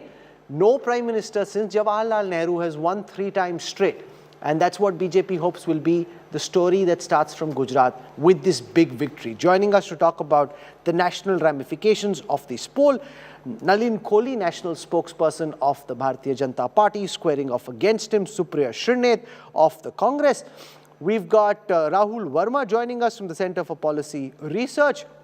And I want to go across first to Nalin Kohli, because you've got 2 perspectives on this. One, that the BJP is poised to break a record, and that by itself is phenomenal. Second is, in this election have been sowed the seeds of a big contest between BJP and AAP in 2027 in Gujarat, which could arguably be a closer, more tightly fought battle than the one that we've seen in this election. Nalin Kohli, welcome. Thank you. I don't think Gujarat has ever been in doubt, and multiple factors. That's what we've seen throughout the election. I mean, whether we go on in terms of performance, in terms of the charisma of Prime Minister Modi, in terms of performance of the government under him when he was CM, or now as Prime Minister working in tandem with the state, I think Gujarat was never a question. Of course, what all exit polls seem to be indicating is not just the next winning the election again, but the margin by which it seems to be heading for a huge victory. And we've been pretty confident about a victory in Gujarat. But of course, the margin we'll finally know when the votes are counted on that day. In terms of national ramifications, I don't know from whose perspective, because from the BJP's perspective, we won the 2014 election, got a single majority government under Prime Minister Modi. We've repeated that with increased seats in 2019. And therefore, we've also seen that there's a difference in the vote percentages when you go for the Lok Sabha versus the Vidhan Sabha. For example, normally the BJP over the last 5-6 elections has been in the range of close to 50%, 47 to 50% in the Vidhan Sabha, but in the last 2 Lok Sabhas it's been more closer to 60%. So therefore there's a difference in the vote also, and I think the electorate is now evolved enough to make that choice for a national election versus a state election.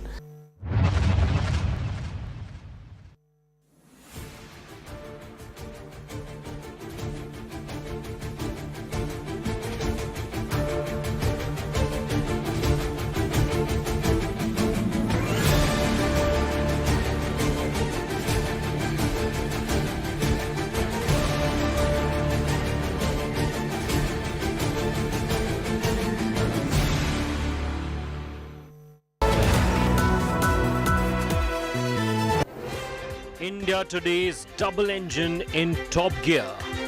This is where you get all the data on India's election destination. So we spent the last 24 hours going through the India Today Access My India poll results with a fine-tooth comb. You'll see the big headlines, but what is moving on the ground and why? We'll try and get you the kind of insights you won't find anywhere else. On 2022's biggest verdict day.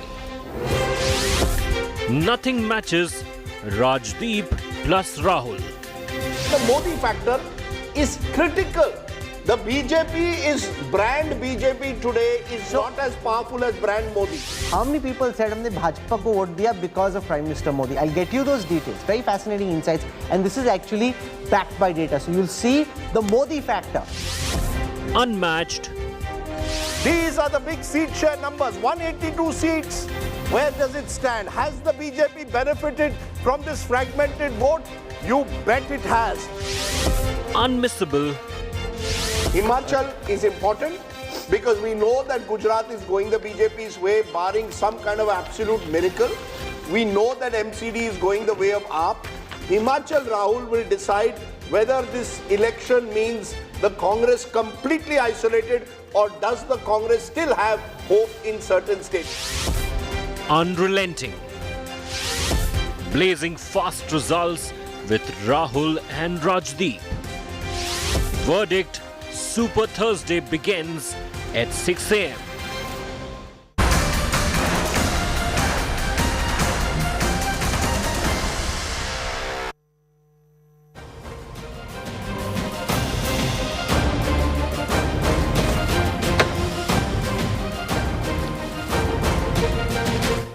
Welcome to this election special on India's election destination, where we've got the results of the Municipal Corporation of Delhi, the first big battleground. Tomorrow, of course, is Gujarat and Himachal, so plenty to look forward to. Rahul and I will take you in a deep dive through all the big results that have taken place today. Results that are surprising for some, but results that clearly deserve greater introspection. This is the R-square double engine for India today. The Aam Aadmi Party wanted a double engine Rajdeep in Delhi, and they've got one. You've seen the big ticket numbers. What we'll do over the next 2 hours is give you a very minute, granular sense of why Delhi voted the way it did and what might happen if assembly elections were held just now. Some fascinating number crunching coming up on the show this evening. Okay, Rahul's going to do those number crunching. Remember, the Aam Aadmi Party has won, but sometimes even when you win, you have to look at just exactly how you won. The BJP has lost,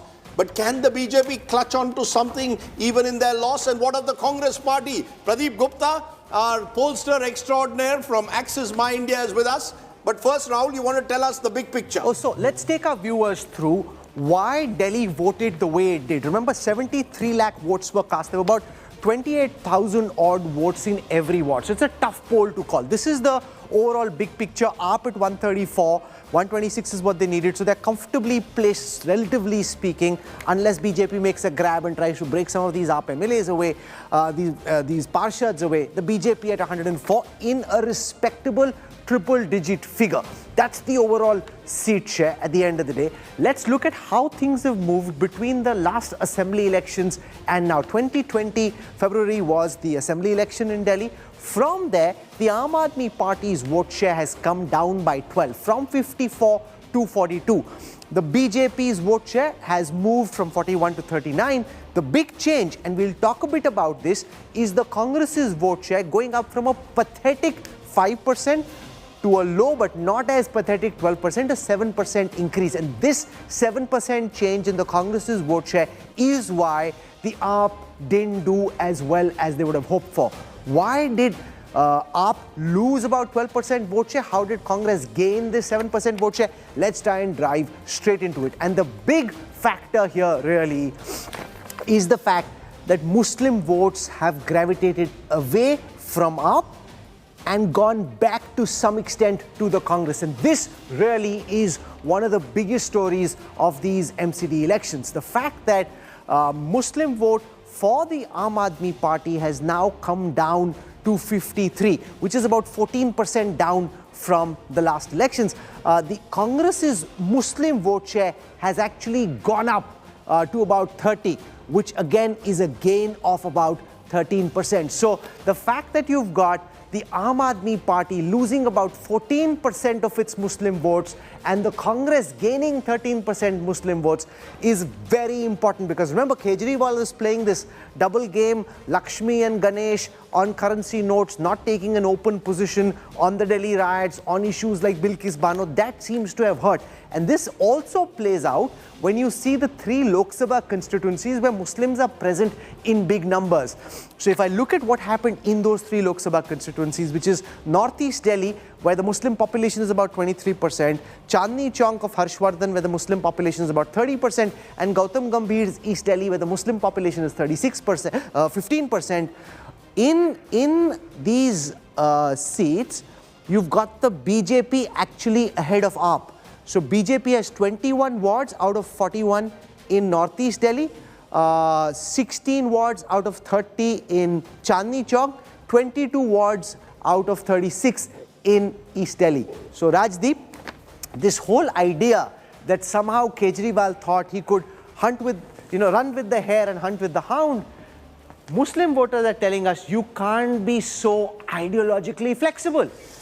Look, I think you've got to recognize the fact that as Arvind Kejriwal tries to expand beyond Delhi and moves to other states, he tries to fashion his agenda to suit the politics of that state. So as he moved from Delhi to having national ambitions, he, as we've seen particularly in the case of Gujarat, has tried to, in a way, also capture a section of the BJP's Hindutva vote. And thereby, Arvind Kejriwal's Muslim vote, which perhaps he took for granted in Delhi, has to some extent shifted from him. Not altogether. He's still getting 53%, still getting more than half of it. But the 2020 Delhi riots in northeast of Delhi, the CA agitation that took place, anti-CA agitation in the national capital, and Mr. Kejriwal's ambiguous stand on that, somewhere down the line, Mr. Kejriwal has tried to have a delicate balancing act. And sometimes when you try that, you can fall off. Now, he hasn't fallen off entirely, because he still gets 53%. No, but he's taking these Muslim voters, Pradeep, for granted in some senses. He's assuming that Dalits and Muslims are his now, regardless of whether he stands up and speaks for them. So it's Muslim for sure, and also lower section of the society, because Kejriwal has positioned himself as a politics of development, and the moment he tried to shift the positioning towards the Hindutva, he lost big number of 12 percentage points from 54 to 42 this time. That is a very big fall in 2 years' time. Rajdeep, Aam Aadmi Party and Arvind Kejriwal will need to decide where they stand on these issues. You can't assume that the minority vote is yours if you don't stand, if the minority voter doesn't see you standing up for him.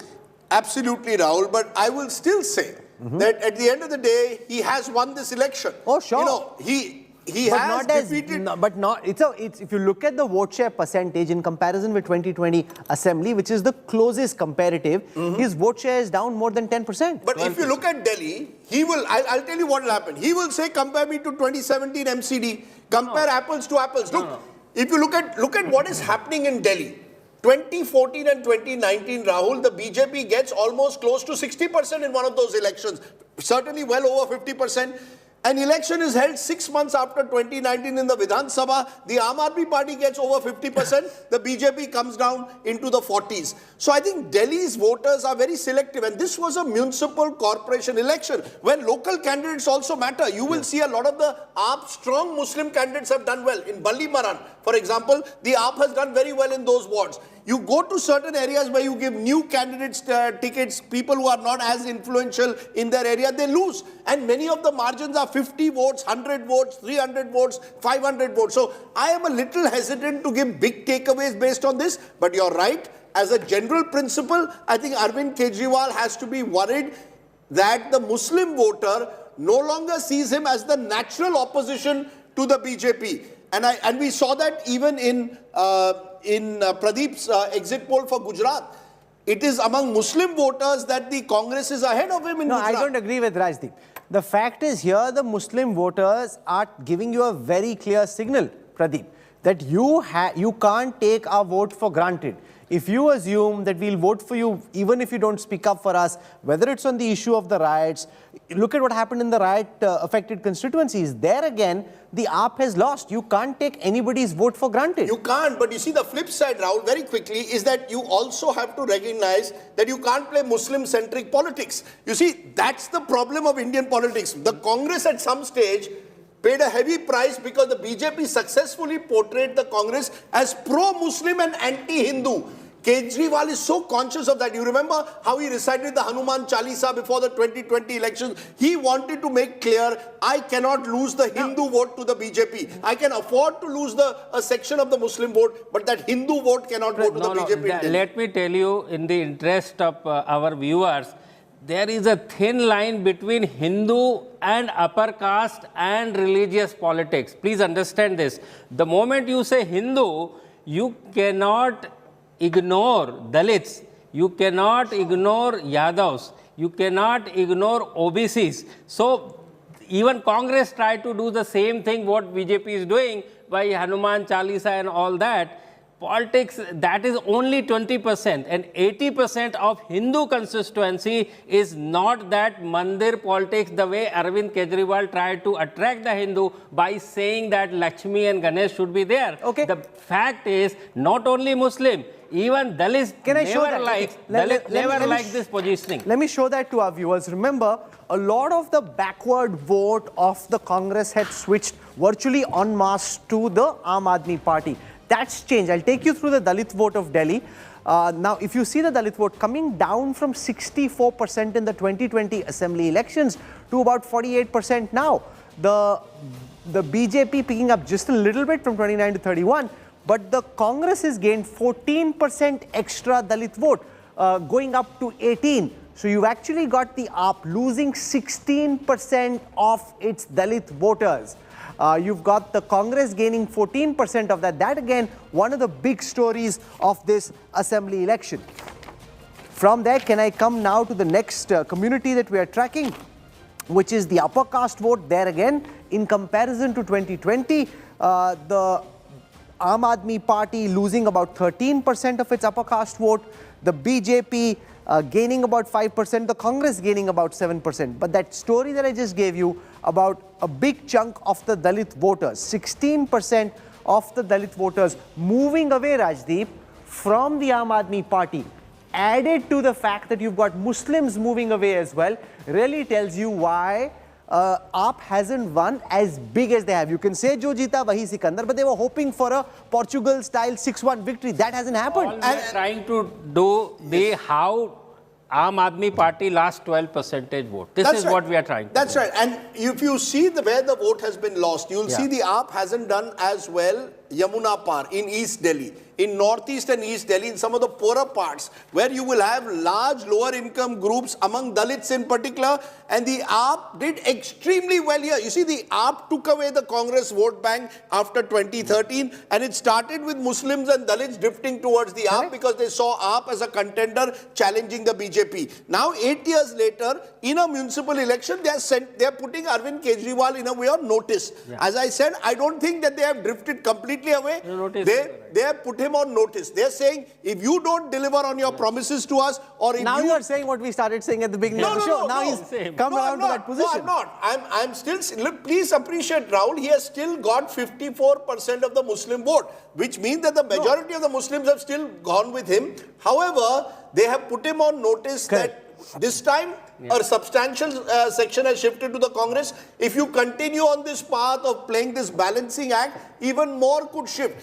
I maintain a municipal election is perhaps not the best space to make those big takeaways, but there are certainly warning signals. We've seen that also in Gujarat when Pradeep's exit poll numbers are coming, that Arvind Kejriwal doing much better among tribals, but not so much among Muslims and Dalits. I think people want you to be consistent with your ideological positions. If you are consistent, they reward you for your consistency along with delivery. You have to have delivery and consistency in ideology. So I think both are needed. Arvind Kejriwal is claiming I've done delivery, but has he been as consistent on ideological commitments that he was making 7 or 8 years ago is a big question mark. Let's get some reactions from our guests joining us on this special broadcast. We've got Siddharth Mishra, astute observer of Delhi politics. With us also on the show, we've got Vineet Goenka from the Bharatiya Janata Party, Anika Mehrotra from the Congress, and we've got Priyanka Kakkar from the Aam Aadmi Party. Priyanka, I'll start with you on the fact that the Aam Aadmi Party A has won, so congratulations for that. B, you've lost a key part of your Muslim and Dalit vote bank, which had moved en masse from the Congress to the AAP. The Congress didn't really try very hard in this MCD election, yet somehow seems to have got these votes. Muslim voters, people at the lower strata putting up or noticing, don't take us for granted. Good evening to everyone, Rahulji. Since you're going into the details and your ticker reads devil, the devil lies in the details, you know, there is also another akra, that is that the MC in the previous MCD election in 17, BJP had scored 181, which is now down to 104. So there are those 77 seats that, and it culminates into some 43% loss of vote share. Where did that vote go? So it is also amusing to me that, you know, while your own exit poll gave us a 149 to 171, and today you are not letting us celebrate even for a day, and you want to dissect. There is also another data that Adesh Gupta ji lost all his wards. You know, that is also there. So a win by even a run. Let me not play party pooper, and let's not say we don't want the AAP to celebrate. It's a big victory. Remember, you're up against the West Indies team of the 70s and the 80s, or the Australian team of the 2000s. It's a fantastic team. And it's very tough to beat them under any circumstances. The point I'm making is Aam Aadmi Party was convinced that it's winning much bigger than it actually has. So were you. And there are reasons why. And there are reasons why that hasn't happened. What we're trying to do really is try and explain why that's happened. Then it should be fair, Rahulji. It should also discuss about why Adesh Gupta ji's wards lost. Then it should be fair, right? Because if you're dissecting a win, you should also dissect a loss. Yeah, but Adesh wards being lost is just a small part of the story. Actually, what's happened, a number of big leaders have lost in their wards. Satyendra Jain, the health minister who's in jail, has lost in some of his wards. Manish Sisodia, Atishi. So a number of big leaders have lost in their own wards. So lots to introspect. It's a strange election where winners and losers all have to introspect. Vineet Goenka of the Bharatiya Janata Party. You know, Adesh Gupta is your new face. He's your Delhi BJP president. I saw him on several posters along with Prime Minister Modi. And he's lost in all his wards. So there are question marks that even the BJP will have to answer. Will you concede that AAP is now Delhi's party number one? Rajdeep and Rahul and everybody on the show, Ram Ram to you all and to the viewers who are watching this particular part. I would like to first congratulate Aam Aadmi Party, the representative, and everybody who's hearing this. Let me also remind that we have increased our vote share, 3%. What has happened actually is Congress going out of the fray has helped Aam Aadmi Party. Yes, they have marginally got victories in many seats, 30 seats. The difference was less than 500, and probably that has benefited them a lot. We'll have to go back to our boardroom, understand what went wrong or what went right. We will continue to do what went right, or we will continue to change what went wrong. But I'd like to bring something to notice. Yes, the earlier speaker spoke about Adesh Gupta losing the seat. Let me remind, Deputy Chief Minister Sisodia lost 3 seats. Satyendra Jain lost 3. One, sir. You lost. Kailash Gehlot lost 3 seats. Now, who are all these guys? They are the key kingpins of Aam Aadmi Party. And then also, let me tell you, this is a rejection of the corruption which has happened last couple Please of give me chance to in rebut. assembly. We'll let you rebut, but Raghav Chadha is also joining us at this moment. Aam Aadmi Party's young face. Rahul Kanwal did a lovely job. We met, they played badminton together. So if this was a badminton match, Raghav Chadha, it appears that the Aam Aadmi Party has won, but not won with the kind of conviction that you would have expected or you claimed you would get. Arvind Kejriwal was claiming he'll be 200 plus, BJP won't get more than 20. Was that all bluster? Because as a result of that, you don't have the real bragging rights that you would have otherwise had today. Well, Mr. Sardesai, I wouldn't use a badminton analogy. However, I would certainly use the analogy of a good student who in every exam crosses 90%, scores 92%, 95%, 97% marks and tops his class. Suddenly in one midterm exam scores 85% and not above 90%. And he himself or people around him start considering that result to be unfavorable. I think that's the right analogy. It's probably because we are so used to getting an overwhelming majority of 67 out of 70 virtually in every election that even a nice comfortable majority of a 134 on 250 is not being celebrated by you and others. No, that's because Raghav Chadha, Raghav Chadha, you use the midterm paper analogy. That's because in this case, the student said, I'm going to get 95% again. Had you said, I'm aiming for 80%, it was fine. You said you're going to win more than 200 seats. Well, yes. Well, every student aims for 100%, not 90%. And when you write the exam, you feel that you're getting more than 90%. However, on another, let's also understand that this is the first time that AAP fought an election against an incumbent BJP. And we defeated an incumbent BJP. BJP got 7 of its chief ministers, 17 of its union cabinet ministers, more than 100 members of parliament and the entire national organization of BJP, RSS combined, and the CBI, the ED, the income tax. They in fact roped in a convict, a con man who's suffering a sentence in Tihar jail to become their star campaigner. They put everything, they used every dirty trick in the book to ensure that Kejriwal is stopped, Aam Aadmi Party is stopped. However, the people of Delhi have blessed their son Arvind Kejriwal. They have rewarded the Aam Aadmi Party with an additional responsibility of sanitation and cleanliness by giving us an opportunity. Raghav, in Delhi, MCD. There is no anti-defection law at play in the MCD elections. Amit Malviya tweeted earlier this evening to say, now over to electing a mayor for Delhi. It will depend on who can hold the numbers in a close contest, which way the nominated councillors vote, etc. Remember, Chandigarh has a BJP mayor. You've got 134.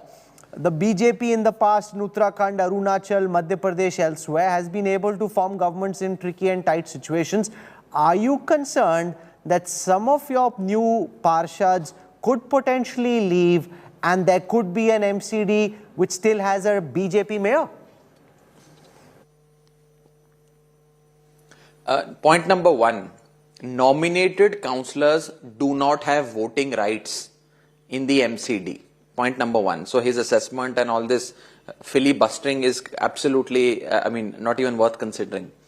Point number 2, the majority is with the Aam Aadmi Party. People of Delhi have voted for change. People have voted to remove the BJP and install Aam Aadmi Party at the MCD. So I throw this question back to the BJP. That do they wish to indulge in open horse trading and Operation Lotus? Is it the same BJP of the late Shri Atal Bihari Vajpayee Sahab who resigned when he fell short of majority by 1 member of parliament? Is it the same BJP that is today openly boasting and claiming that we will indulge in horse trading? We will conduct Operation Lotus. It is our mega Operation Lotus through which we are going to form the government in the MCD. And having said that, let me tell you, Rahul, that since the year 2013, when Aam Aadmi Party fought its first election and formed its first election, BJP has been trying to break our party. They have been trying to buy our MLAs in Delhi and in Punjab. And let me rewind back to 2013 only, when BJP was 4 short of majority. They had 32 in a 70-member house. They needed the magical figure of 36. They could not break 4 MLAs of Aam Aadmi Party in 1 full year when the entire assembly of Delhi was put under suspended animation. We had 28. They couldn't steal, they couldn't take sense of this. Of our Can MLAs. some of these new AAP councillors switch? Different stuff.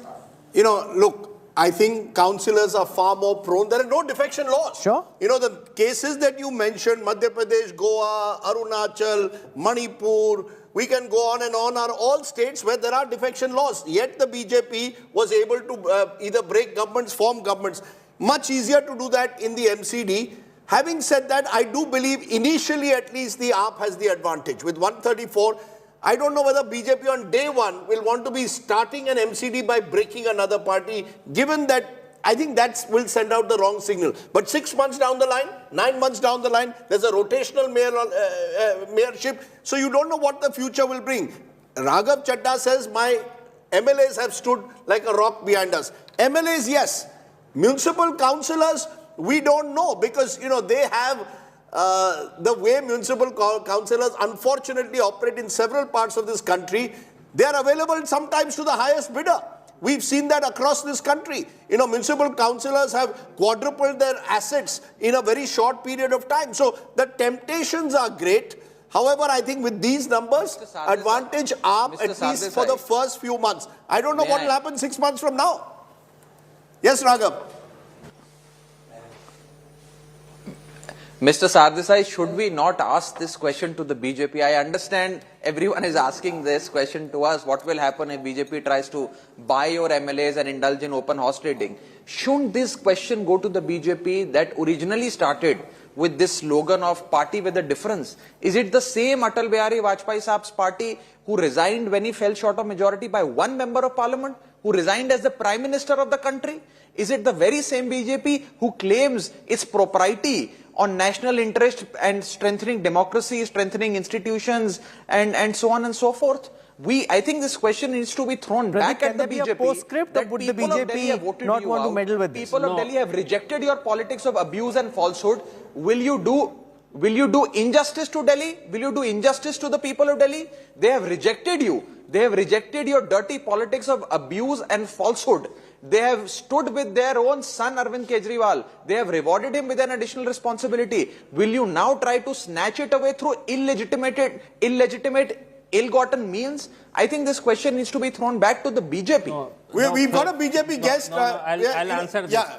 To be fair with BJP, whatever BJP formed the government, all of them were the hung assembly. And in hung assembly, anybody has rights to form the government. Even in Lok Sabha in 1989, when Congress secured #1 party, Rajiv Gandhi said, no, we are not forming the government. And it is Janata Dal and BJP who formed the government. You said Karnataka, hung assembly. Madhya Pradesh, hung assembly. Manipur, Uttarakhand wasn't a hung assembly. Arunachal wasn't a hung assembly. Wait a minute. Manipur, hung assembly. Goa, hung. So you're saying this is not a hung assembly, yeah, therefore so at this moment they don't need to break it. But we need Goenka. Raghav, since you must hear what the BJP has to say. We need Goenka. Will you try and break the Aam Aadmi Party? So, when I was speaking, in fact, I was interjected and Raghav has got enough time. So let me first complete my part and then I'll answer Answer this question because it's an important question. Let's settle it. Will you try and break the Aam Aadmi Party?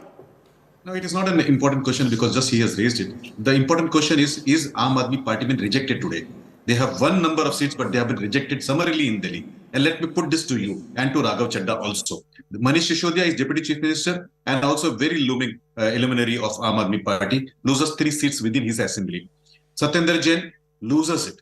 Kailash Khelwar loses 3 seats out of 4 in his constituency. Amanatullah Khan, Tahir Hussain, they loses. He raised one point where all our ministers were there. We are a united house. We are together. Our people are out because they are clean. Sir, that you are saying this. Remember, the Aam Aadmi Party won. Sorry, Vineet, that's the wrong way of looking at data. You have to look at the big picture. You can't pick a micro detail and say, oh, because they lost. I mean, look at the Japan versus Croatia match. Okay, ultimately, Croatia won. Whoever wins goes to the next round. Whoever loses is out. That's life. You can't say that this is the issue. But this is the given. They should focus on their victory. The same time, we should also know what went wrong.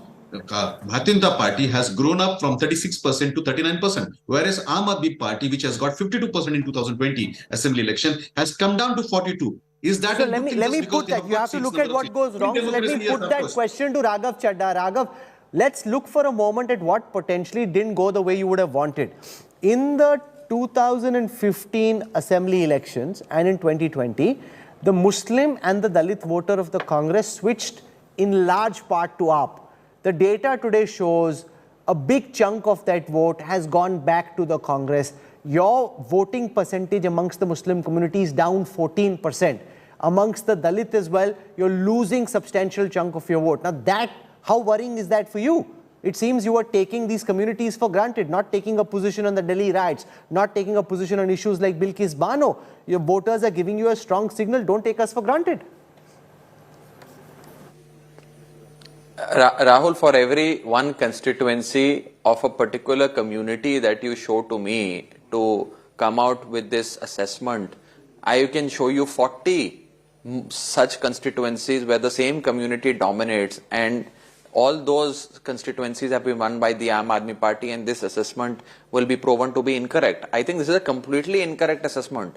I will sit with you with a list of all 250 wards and giving you a constituency-wise assessment. I'm giving you an overall assessment. Anecdotal evidence. No, not anecdotal evidence. I'm telling you as an aggregate, you've lost about 14% of the vote amongst the Muslim community which you had the last time. Let me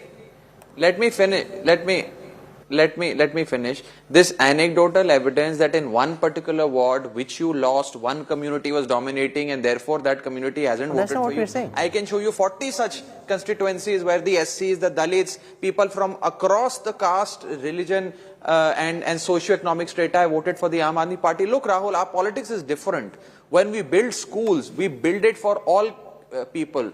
Hospitals, mohalla clinics for everyone, free electricity to everyone, irrespective of your caste, creed, religion, so on and so forth. So I think this assessment is incorrect. It may favor certain parties to come out with this assessment and propound like this. I refuse this assessment.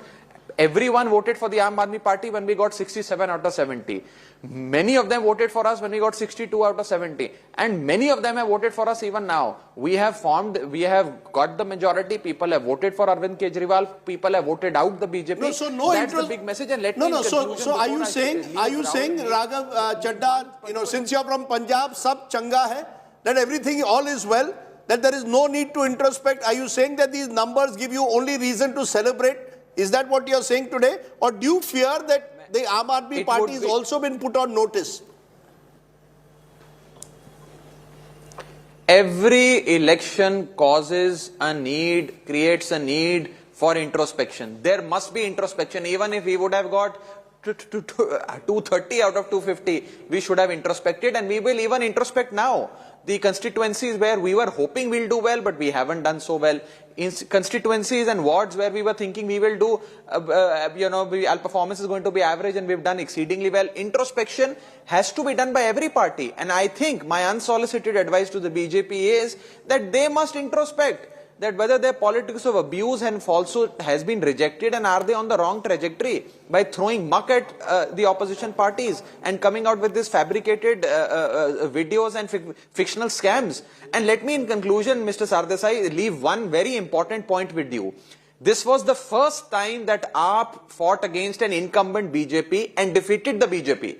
There has been this notion that the BJP has been trying to, propagate that Aam Aadmi Party wins only when it is in a contest with the Congress and when the Congress is the incumbent, be it Delhi or be it Punjab. I think that notion completely stands defeated. This time BJP was the incumbent in a small municipal election. They made this into a national high voltage election. And AAP has defeated the incumbent BJP. This reflects on what the national politics of this country is going to be. It is going to be BJP versus AAP. It is going to be Kejriwal versus Modi. Shows, Rajdeep, that the Aam Aadmi Party, Raghav, is trying... That they can take on the BJP. Interesting point that he makes there.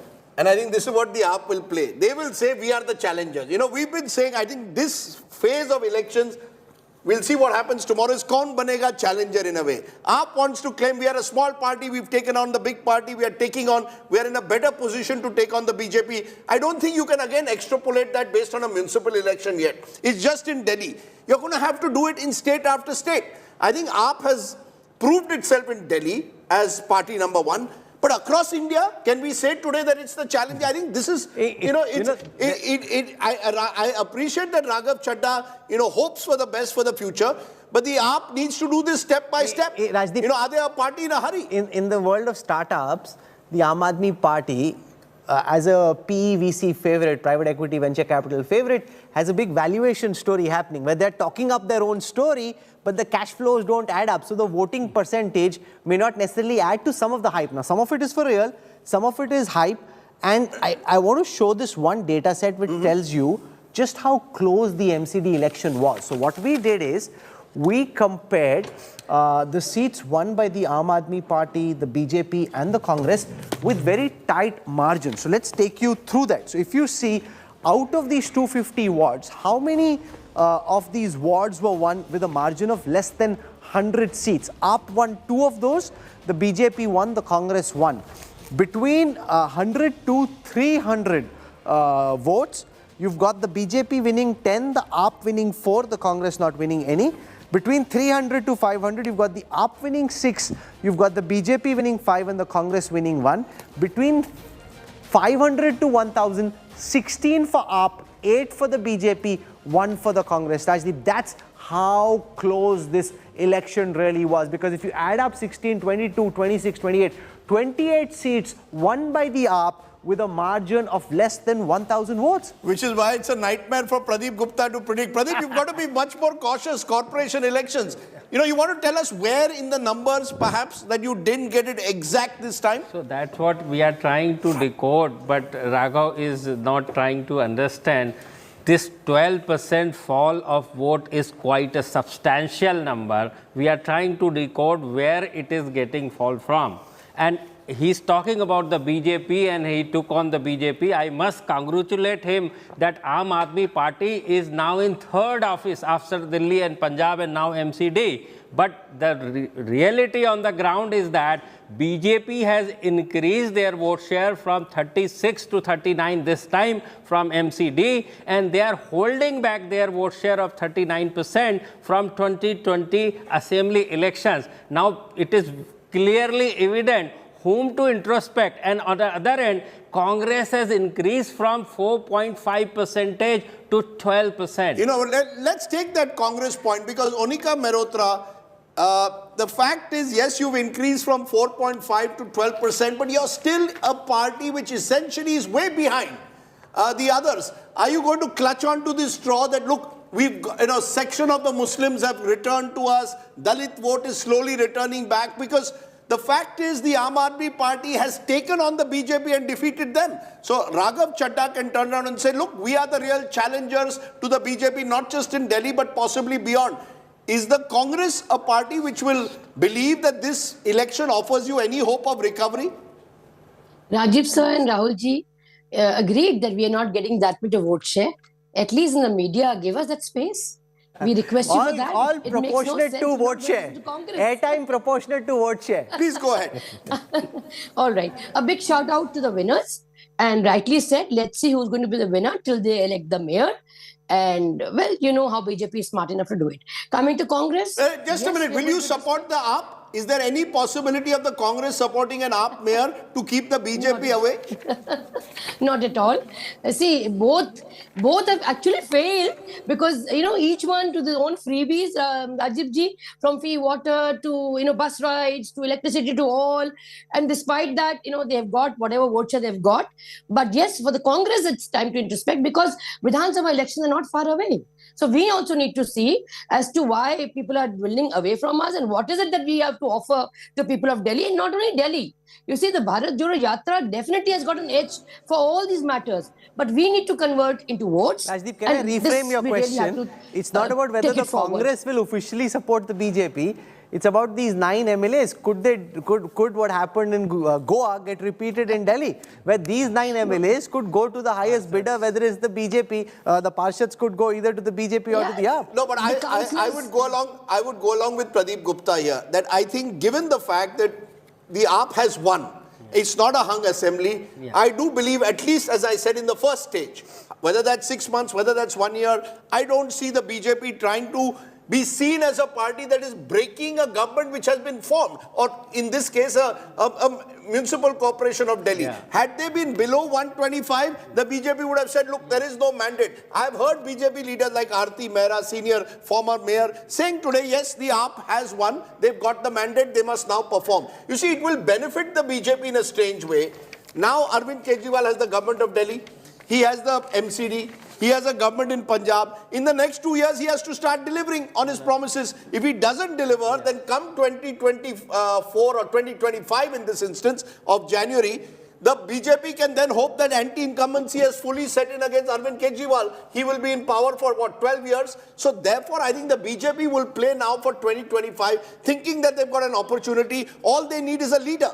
I wonder, Siddharth Mishra, whether that's what now will be the next game. The BJP sees an opportunity in these numbers. Who can be their leader? Well, Gautam Gambhir's constituency, they've done very well. And in Manoj Tiwari. And he's taken on, in a way, Arvind Kejriwal over the Ghaziabad landfill issue. Can we show that, the data? Because if you look at the comparison of these wards when converted into Lok Sabha seats, the BJP has done badly in all other constituencies except those of Manoj Tiwari and Gautam Gambhir. Those are the only constituencies, and Chandni Chowk, where the BJP's seat share is more than that of the Aam Aadmi Party. In other constituencies, you've got the AAP leading. So that's also the reality. Siddharth, who could be the BJP's face, someone who can credibly take on Kejriwal in Delhi? Yeah. First, few answers which you people have been seeking. What has saved day for the Aam Aadmi Party today, despite the minority and the Dalit voters shifting away from them, are the Purvanchali votes. The Purvanchali voters have stuck with Aam Aadmi Party in this election. It has saved the day for them. This is something which your, psephologists could ponder over. The unauthorized colonies of Delhi, where largely they reside, they have gone with the Aam Aadmi Party. If you look at the results in West Delhi, from where Mahabal Mishra comes and who joined the party a few days before the elections, there Parvesh Verma's BJP has got just about 10-12 seats, whereas the Aam Aadmi Party has got 25 seats in West Delhi. So it is the Purvanchal voters who have stuck with Aam Aadmi Party, and it has saved the day for the BJP on this day. Now, but do you agree though, Siddharth, that this election has put the AAP on notice and opened up opportunities both in a way for the Congress and for the BJP? Absolutely, because you see the two communities which have moved away from Aam Aadmi Party in this election were originally Congress voters, and so have been the Purvanchali voters who were cultivated by Sheila Dikshit for such a long time.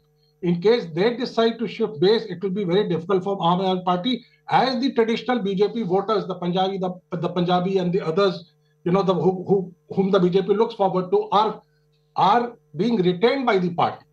So you see this floating. So the Aam Aadmi Party has to give it a thought, have to have a look at this. Now, talking about these two members of parliament you talked about from East Delhi and Northeast Delhi, I'm sorry, their party has done well in their constituencies because the Congress has done well in these two constituencies, and they have been cut substantially into the Aam Aadmi Party votes, and where their party has fared better. Okay, so let's do something really interesting now. I want to convert these ward results into assembly trends and then Lok Sabha trends. So essentially, what if assembly elections were held right now and we use this as the base vote? If you were to do that, the Aam Aadmi Party's seat share would come down from 60 in 2020 to 39 now. So that's a loss of about 21 seats when this is converted into an assembly election.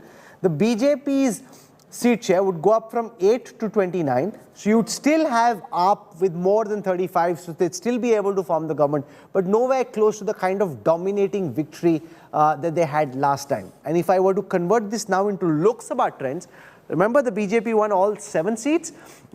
If we were to convert this into Lok Sabha, the AAP would win 5, the BJP would win 2. So AAP would win all the 5 seats, the BJP would win Manoj Tiwari and Gautam Gambhir seats. So if anybody in the BJP can smile, it's Manoj Tiwari and Gautam Gambhir. Both batsmen, both enjoy their cricket. But for a very important reason that Siddharth gave. And that's where the Congress damaged the Aam Aadmi Party in Northeast and East. And remember, that's also Northeast where the riots took place. So there are lots of lessons to be learned. That, when riots take place, the government is expected to act even-handedly, protect those who are being, who are the victims. These are all lessons. Politics, Rahul, changes very quickly. I want to add to that, in the last assembly elections, Congress has forfeited its Jamanat on all the 70 seats. Whereas in these elections, Congress has contested election without forfeiting their deposit money on about 80 seats. So 80 seats is a very large number where Congress has been in contest. And you know that the interesting thing when you look at Delhi, Rahul, the big pictures, if you look at the early part when Delhi got statehood, Madan Lal Khurana, Sahib Singh Verma, BJP appeared a dominant party. I still remember that election of, what was it, 98, I think, when Sheila Dikshit came to power. For no one gave her a hope in hell. Everybody thought BJP was the natural party of power of Delhi. Then for 15 years, Sheila Dikshit rules. And everybody thought Sheila Dikshit is here forever. Then what happens? Within a couple of years, the Congress almost evaporates. And Arvind Kejriwal comes. Looking at what happened in 2020, you think Mr. Kejriwal is here forever. The voter constantly puts political parties on notice. If they don't deliver on their promises, if they are seen to be ideologically flexible, I think all of this plays out, Rahul. So therefore, I think this election, in a way, while Mr. Kejriwal has his national ambitions, believes he's a challenger to the BJP, he needs to get his own citadel right. And I think that's the message that's coming out from the And remember MCD. also, in those images that you saw, we're out of time on the show, but on these images that you saw from the AAP office, they basically tried to celebrate BJP style. So therefore, Kejriwal very clearly wants to play on the same political pitch as the BJP. The entire AAP top brass, Sanjay Singh, Bhagwant Mann, Manish Sisodia, Gopal Rai, celebrating like the BJP big guns. It's a smaller victory. They were dancing to Rinki ke Papa, poor Manoj Tiwari. They're dancing to Rinki ke Papa, celebrating in a big way. Unlike Rahul Gandhi's brand of politics, which is trying to reinvent how the modern day elections are fought and won, AAP says if this is the game, we can play it too. No, sure. You see, they have reason to celebrate. And it's very interesting that he came to the AAP office only when they had crossed 126. Because he didn't want to make the mistake that I celebrate prematurely. So he came when they had reached 126, crossed the halfway mark, then came to the office. But under those celebrations, I think there are issues of concern that the Aam Aadmi Party will have to address going ahead to retain Delhi as their unquestioned citadel. And they're also cheeky. We're wrapping up right now. We'll come back and we'll look at the big national pictures ahead of counting day. Here are AAP workers dancing away to Manoj Tiwari's song Rinki Ke Papa.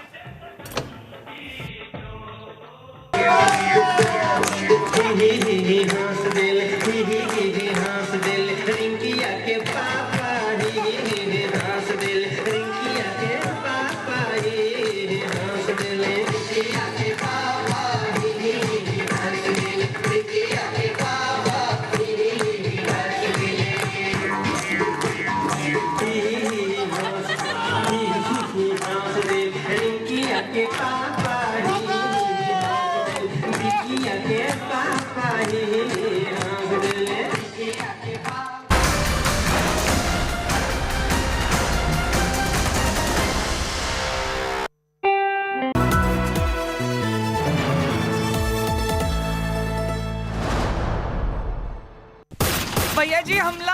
भैया जी 10 गोलियां ले ले। गोलियां नहीं रज्जा, गोली। पर बाहर तो 10 लोग हैं। 10 हो या पूरी बस, अब तो बस 1 है तो डन है। इसको कोई वॉचो वॉच कराओ। जब वॉचो में मिले ढेर सारे ओटीटी ऐप्स एक ही प्लान में तो हर कोई बोलेगा वॉचो 1 है तो डन है। Watcho plan starting at just 42 rupees per month. आज ही सब्सक्राइब करें और पाएं सिलेक्ट प्लान्स पर 1 महीना complementary.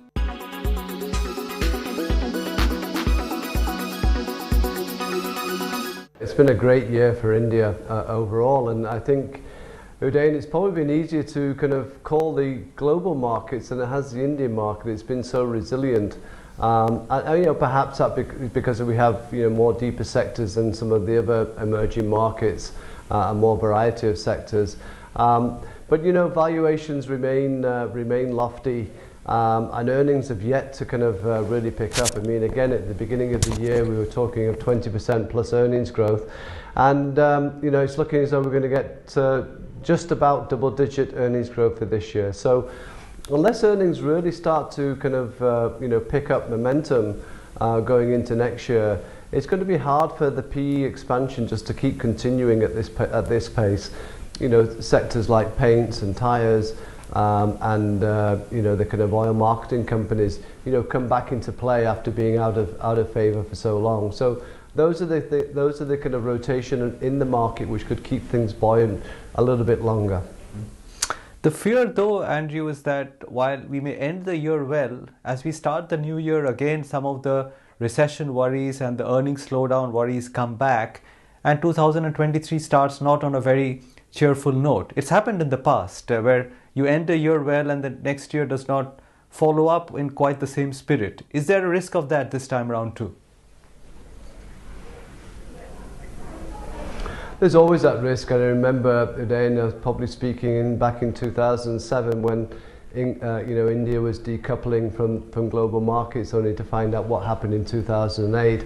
So there's still that risk that unintended consequences of interest rate hikes globally could lead to some problems in the financial markets. We've seen it in the cryptos. We saw it with in terms of the UK pension funds. So there's something out there which we still have to watch out for, and it will be financial. It won't just be economic.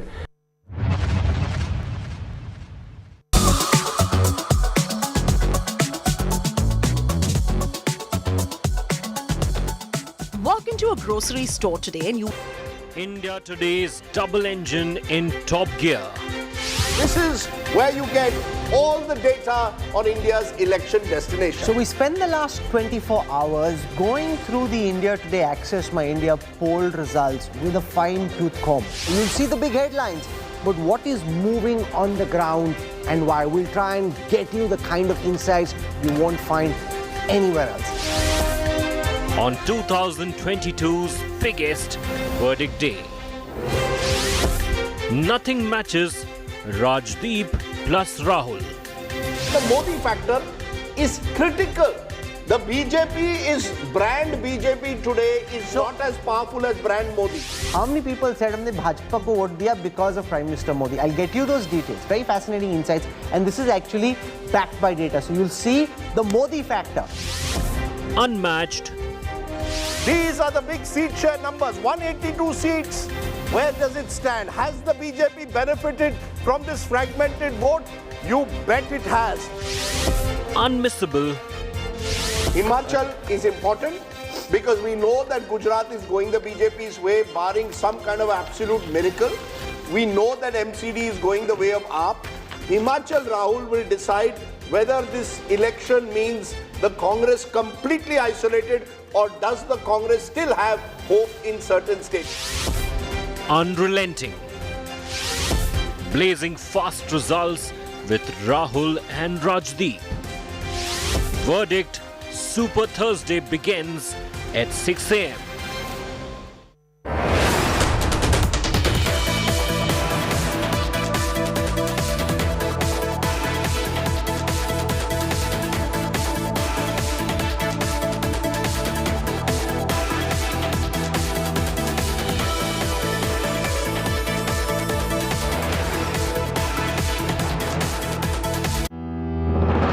Gujarat is one of my home states. I've travelled across 20 districts spread over thousands of kilometers. Capturing the pulse of voters like no one else.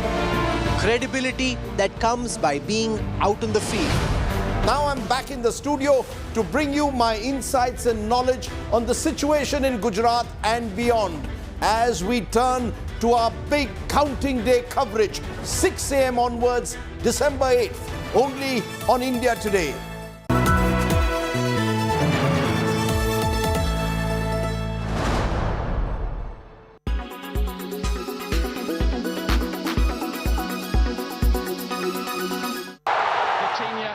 They have looked scratchy at times and lost their final group stage match against South Korea. But some quality players in their lineup, coupled with Cristiano Ronaldo's mental toughness, can take them all the way. They are number 5 on our list of contenders. At number 4 are the 3 Lions. They marched into the quarterfinals in some style as they put 3 goals past Senegal and kept a clean sheet. England have shown great promise as they hope to end a long wait for their second World Cup title. Leo Messi's Argentina are making their presence felt at the FIFA World Cup. Lionel Messi. And Messi is having his say in it. After a shock loss against Saudi Arabia, Argentina have resurrected their campaign and are well and truly firing on all cylinders. Mbappe once again. The defending champions are in a league of their own right now, and their star boy Kylian Mbappe is tearing up defenses for fun. Mbappe for Giroud. With an in-form Olivier Giroud alongside him, France are well in contention for a successive World Cup title.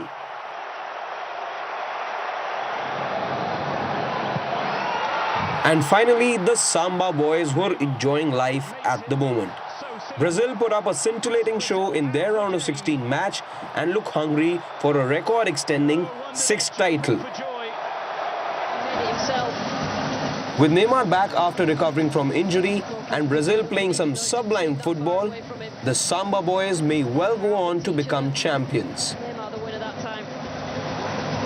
Sports Bureau, India Today.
When it comes to being a global fashion icon, no one carries the tag with more finesse than Kim Kardashian. The reality star and social media sensation can step out in just about anything and turn it into the hottest trend in fashion. And our Desi divas are heavily inspired by her. From Malaika Arora to Noura Fatehi, here are a few who've rocked the Kim Kardashian look. When it comes to Desi fashion icons, Malaika Arora gets a special mention. This woman simply doesn't go wrong with fashion like ever. From Kim's airport looks to being a golden goddess, she's tried it all. And she doesn't keep it to just clothes. Malaika Arora has tried her hairstyle too. Malaika has left no stone unturned to seem to be a fan of this Kardashian fashion staple.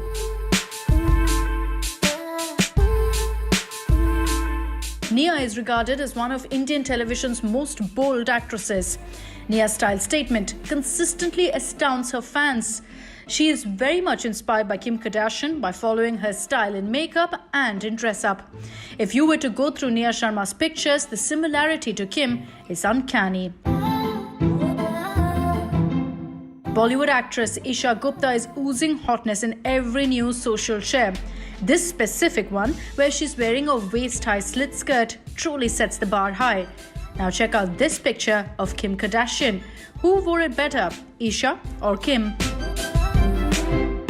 Noura Fatehi apparently holds the title of being Bollywood's Kim Kardashian. Let's find out why. She gave off vibes similar to Hollywood diva Kim Kardashian and raised temperatures on social media a couple of times. From nude lips to bodycon dresses, what's not a Kardashian look? Well, we have to say Noura Fatehi and Kim Kardashian are dreamers and achievers. Don't you feel that both the ladies exude a common vibe? That of a goddess.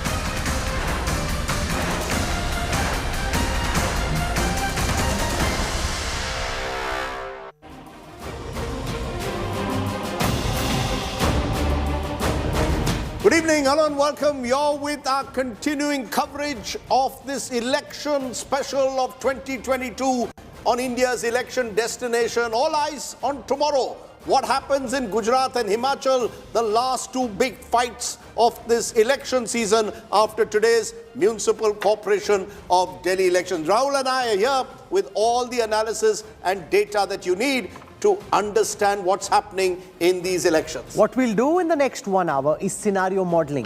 What's the best case scenario for the BJP in Gujarat? What's the worst case scenario for the BJP? Similarly for the AAP, what's the best case? What's the worst case? And for the Congress? And what are the X factors you should be looking out for when you see the India Today Election Intelligence Dashboard get you all the live data early tomorrow morning? And why are these elections so important for the big national picture? But first, it's time for the 9 headlines at 9 tonight.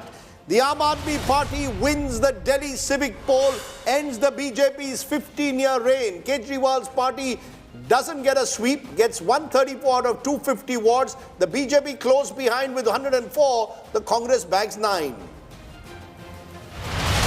Massive face-off in the Lok Sabha over the Karnataka-Maharashtra border dispute. NCP hits out at the Karnataka Chief Minister, claims conspiracy against Maharashtra. Time magazine has declared Ukraine President Zelensky as their Person of the Year for 2022. Not just Zelensky, Time also awards the spirit of Ukraine for resilience amidst war. China eases COVID restrictions across different cities after massive and violent protests. The Xi Jinping government moves closer to scrapping the zero COVID policy because of all the criticism.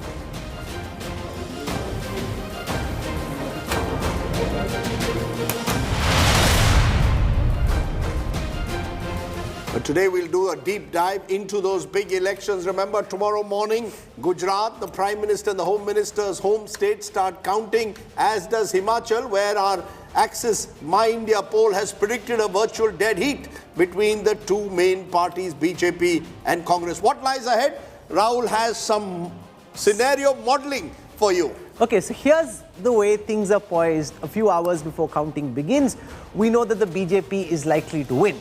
But what's the best case scenario for the BJP? What's the worst case scenario for the Congress and for the AAP? What's the best case scenario? Where do you get bragging rights? At what level can you say we won big or someone else lost in a big way?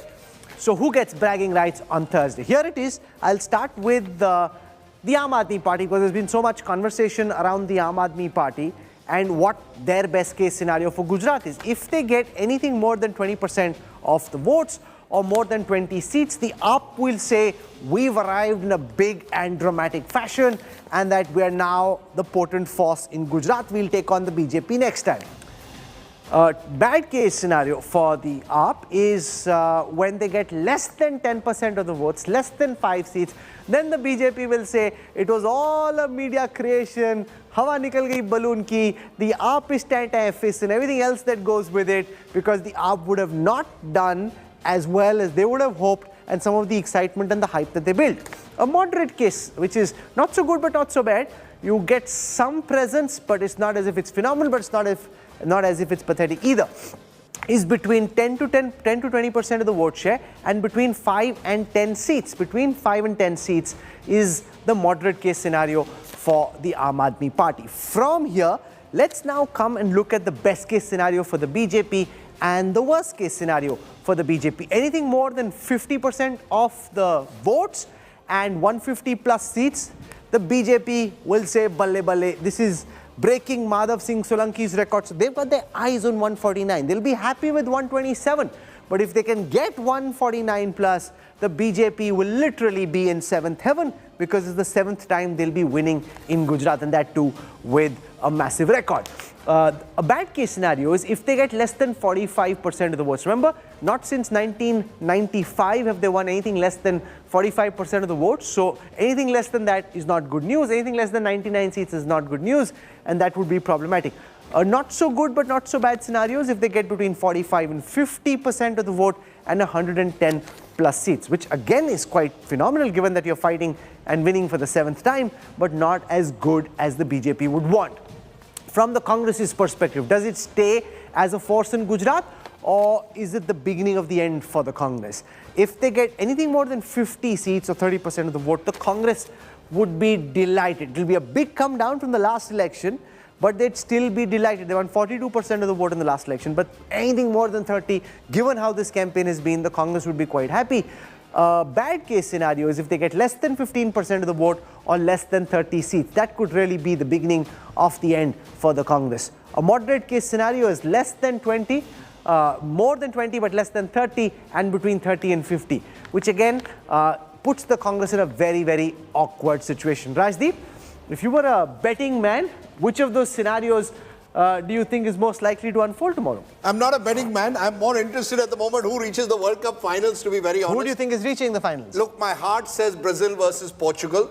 My head at the moment says Argentina versus the winner of France and England. Okay, so if this is a World Cup of politics, the BJP is playing like which team in your view? You know, the BJP at the moment in Indian politics at the moment is a bit like the Brazilians were in their pomp. Not at the moment. You know, the Brazilians... But that's a lot of flair. BJP is a lot of planning, a lot of method, a lot of organization. That's right. It's like the taka-tak football of Spain. Yeah, but, you know, I prefer to use the BJP's analogy more to the West Indies cricket team of the 70s because it is total domination. You know, that's what the BJP wants in election. It's an election machine and it sort of looks to dominate an election. And Gujarat is a good example. Look at the man-to-man marking that they've done, targeted specific constituencies, the resources that the BJP has put into this election. Prime Minister Modi, of course, himself, son of the soil. So from all angles, Hindutva, the BJP tries to encircle their opponents in states like Gujarat through their sheer power. On the other hand, Himachal could reveal some of the limitations of that same model. You know, it's not one size fits all. There is anti-incumbency on the ground in Himachal to a far greater extent than Gujarat. Can that model survive? So, you know, I would use the cricketing analogy, much more a West Indies style attempt to sort of intimidate your political rivals. If this is the World Cup of politics, Congress is playing like which team at this moment? The Congress is playing like which team at the moment in the World Cup? Look, the Congress at the moment is like those teams which had a great past but are struggling at the moment. And I'm trying to think which are those... Italy didn't even make it. Italy didn't even make it. That's a good example. You know, Italy didn't even make it to the World Cup final. Is a three-time winner of a World Cup. So, you know, a bit like the Italians, not in the picture at the moment really, you know, but who knows? You know, the Italians won the Euro soccer only a year ago, so maybe the Congress could win a Himachal and suddenly say, look, we are also in the game. The Aam Aadmi Party is playing like which team? The Aam Aadmi Party is the new kid on the block. So I'd like to think at the moment that they're a bit like the Moroccans were. They're resilient. You know, they were perhaps given less of a chance than any of the other teams at the moment, but they're very, very resilient. And, you know, they've made it now to the quarterfinals of the World Cup for the first time. And I can see the Aam Aadmi Party... But the Moroccans had less pomp and show. The Moroccans had less pomp and show, yes. So...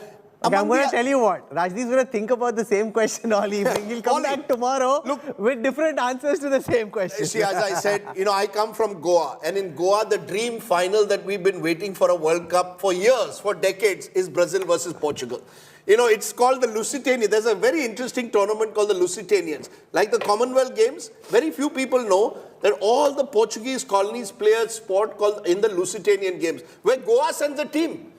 So, you know, we are hoping that that day, every Goan on the beach will either have a shirt of Cristiano Ronaldo or will have a shirt of Neymar. So for us, the dream match would be Brazil versus Portugal. But let's talk of elections. I thought those scenarios you gave are very interesting. To my mind, the more interesting one, all of it, to my mind, in Gujarat will depend on what the AAP gets. If the AAP is less than 20%, I believe that the Congress will have a better day in the office than expected. If the AAP gets 20% and more, I think the Congress will be hurt and the BJP benefits. Okay. That's how I see it. Let's look at some of the X factors which you should be watching out for on Thursday. These are things that can potentially determine which of those scenarios actually comes true. One, the extent of the Congress's fall. That the Congress will fall from 42% is not in doubt. How badly will the Congress fall? That will be critical tomorrow. Second is, there was a lot of intent expressed by voters in Gujarat about looking at voting for the AAP, which came out in AAP's own surveys, which came out in surveys done by other people, how much of that intent got converted into votes? So AAP being able to convert intent into vote in this election. Because remember, how polling happens is very often people think about voting for someone, but they don't think that party can win, therefore don't actually go out and vote. Therefore, surveys may show a bigger number than the end reality. To what extent does opposition vote getting split between Congress and AAP help the BJP in a first past the post system? BJP could lose 2 or 3% vote and still do better than they've done since 2002, and that would be critical to look out for as well. The fourth X factor is the BJP's margin of victory. Remember, in places like Surat, where there's a lot of talk about AAP campaign getting some traction, the BJP could win, but they had won in some of those seats, the victory margin is more than 20%. So the BJP could win still with a reduced victory margin. But it doesn't matter as long as you're winning, but it's not with the kind of dominance that they had, Rajdeep, in the last election. You know, the Gujarat election is, to my mind, about the chemistry of Mr. Modi, which in a way offsets the anti-incumbency against the Bhupendra Patel state government that exists on the ground, versus the arithmetic that you just showed of a split vote. You see, if the opposition vote in the 1980s, Prannoy Roy had one of the original psephologists called it index of opposition unity. He, Dorab Sopariwala and Ashok Lahiri invented that. And it was that the Congress benefited depending on how united or disunited the opposition was. Because the Congress was the principal pole of politics. Now that operates with the BJP. The BJP is the principal pole of Indian politics, and therefore how divided the opposition is decides how well the BJP does. So when you look at those scenarios, Rahul, I think the critical scenario is if the Aam Aadmi Party goes below 15%, the obvious beneficiary based on our exit poll that 4 out of every 5 votes that AAP is getting are from the Congress is in the race. If the AAP starts crossing 15%, goes to 20%, obviously the Congress is hurt very badly and the BJP wins even with a lesser vote share. So I think the extent of the Congress crash depends on point number 2, AAP converting intention into votes. Will those AAP voters on polling day have actually gone and said, I'm trying out a new party, or do I stick to my traditional party, i.e. the Congress? So I think that split vote share is what the BJP is counting on to beat Madhav Singh Solanki's record. If the vote doesn't get split, the BJP is more likely, in my view, to be 120 to 130. If it splits, who knows where it goes? So I think that's the factor to look out for the Aam Aadmi Party's vote. Let's introduce our guests joining us for this special broadcast. Sheila Bhatt joins us, Ajay Ummat is with us, Anshula Vijit from the Congress Party is with us, and we got Ashwini Sharma from Himachal. He's a political analyst. Parajita Sarangi is a member of Parliament of the BJP. And Reena Gupta joins us from the Aam Aadmi Party. Let me go across to Ajay Ummat first, because he's dialing the phone as always, as I saw when he was in action, getting a sense of what's happening in which political camp. So Ajay, we played out the scenarios. Which of those scenarios look most likely to you? Why? And also what's happening in each of the camps right now in Ahmedabad? Look, BJP feels very, very comfortable, and they feel that, they will get approximately 120 to 150. So BJP is very bullish and they are very, very comfortable.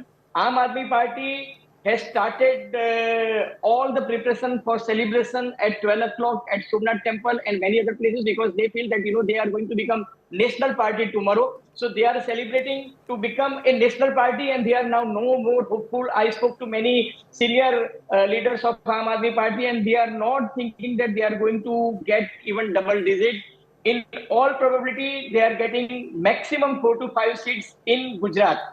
And I don't think that, Aam Aadmi Party will get more than 15% votes here also. And Congress, Raghu Sharma, their Prabhari, had come here today, and they are, I don't know why, but they feel that there is an undercurrent, and they have booked a charter flight, and they are saying that, if it is a hung assembly, then, they are thinking of having an alliance with Aam Aadmi Party, and they are taking all their MLAs, keeping an eye on all the MLAs, probable elected MLAs, and they will be shifted to Jaipur resort. So I don't know from who's saying where this? The Congress thinks Congress it will be party hung. is getting such confidence that it will be a hung assembly. Ajay Raghu says, Sharma and because I've been hearing this. Many senior Congress leaders are planning for that right thing. I've been But hearing this I I've been personally feel, hearing this Rajiv, from that, BJP Raghu will Sharma get for the roughly last 300 week or two that dekho undercurrent hai.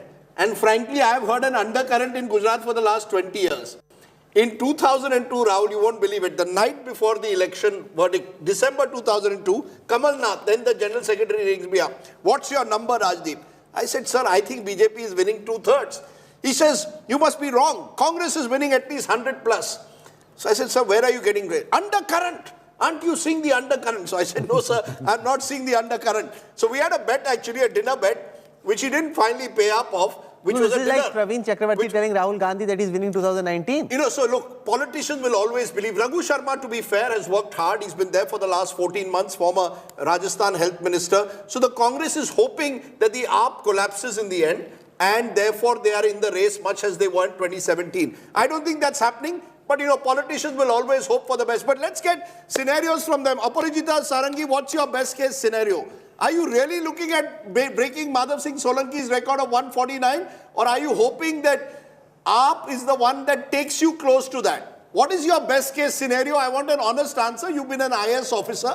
You can tell us like a good IAS officer an honest answer. I would like to start with a few words in Hindi. कुछ देर की खामोशी है फिर शोर आएगा तुम्हारा तो सिर्फ वक्त है हमारा दौर आएगा See, the fact remains that we are going to do extremely well in Gujarat. Parajita ji, this is your door. This is your era. Today we are at 104.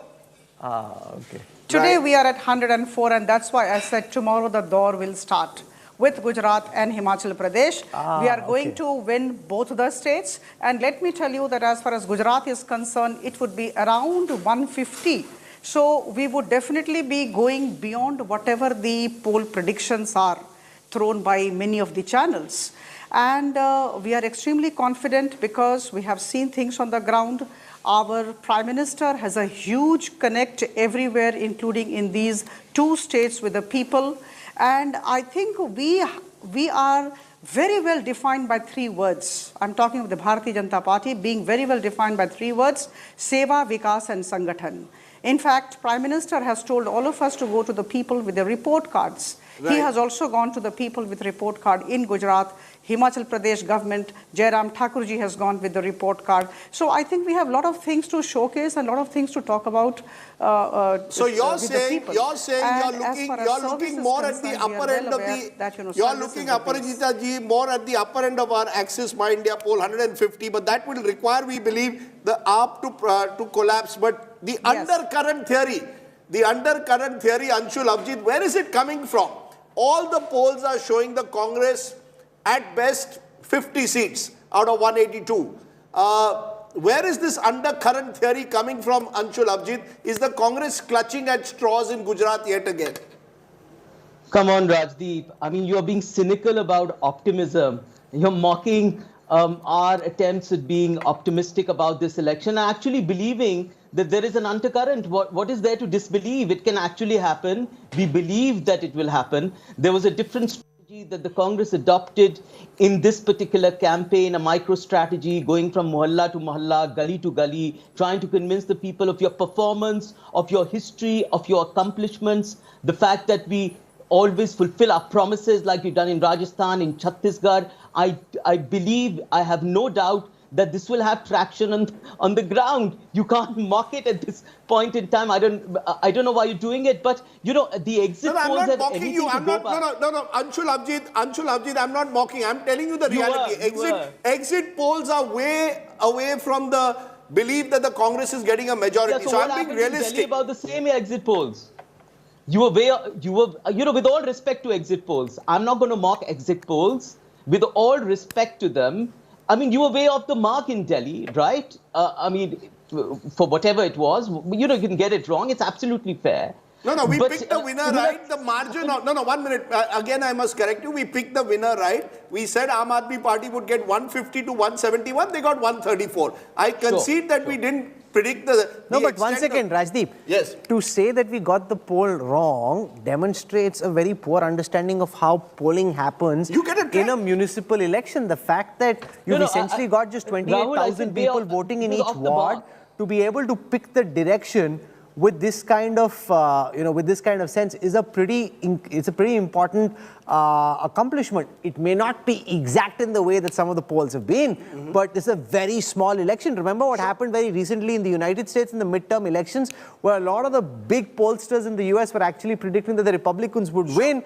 and the Democrats won instead. They got the entire trend wrong. So this, in what you should realistically expect from a poll, which gives you a sense of what happened on the ground, I thought was quite decent. It was, maybe we did, as I said, we didn't predict the extent of perhaps the BJP's strong showing and possibly the fact that we believe the AAP would do better. But at the end of the day, you've got to pick a winner. And I think if you look at vote share, more or less right, couple of % here and there, but it can make a huge difference in a municipal corporation election where margins are traditionally small. But Anshul, Abhijit, complete that. Why do you think there is an undercurrent and what is your best case scenario? Aparajita Sarangi says we are looking at 140, 150. What is the Congress's best case realistic scenario?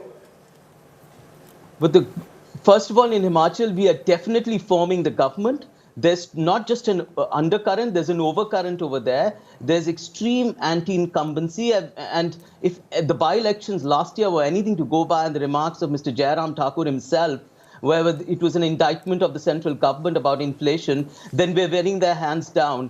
In Gujarat, I admit that it's a more of a complex picture. We had a hard-fought election. It was a different strategy that we adopted. I think we were successful in that strategy. It was not about bombast from the rooftops. It was about going into gullies and trying to understand the problems. The BJP, however, was marked by rebellions, right? Particularly in North Gujarat, as you saw, people deserting them. Also, turncoats were given tickets. There was a certain, all the MLA candidates, about 40 of them were removed. It shows the kind of confidence the BJP has in its own government over there. A couple of, last year there was a complete tabula rasa in Gujarat. Right. We were all witness to that. So it shows the level of confidence and the desperation. And by the way, let me answer your question again about exit polls. Fine, I concede the point. I don't want to overreach it. I concede the point about exit polls. Now, if these exit polls turn into the kind of gruesome reality that you've predicted, right, they come to power.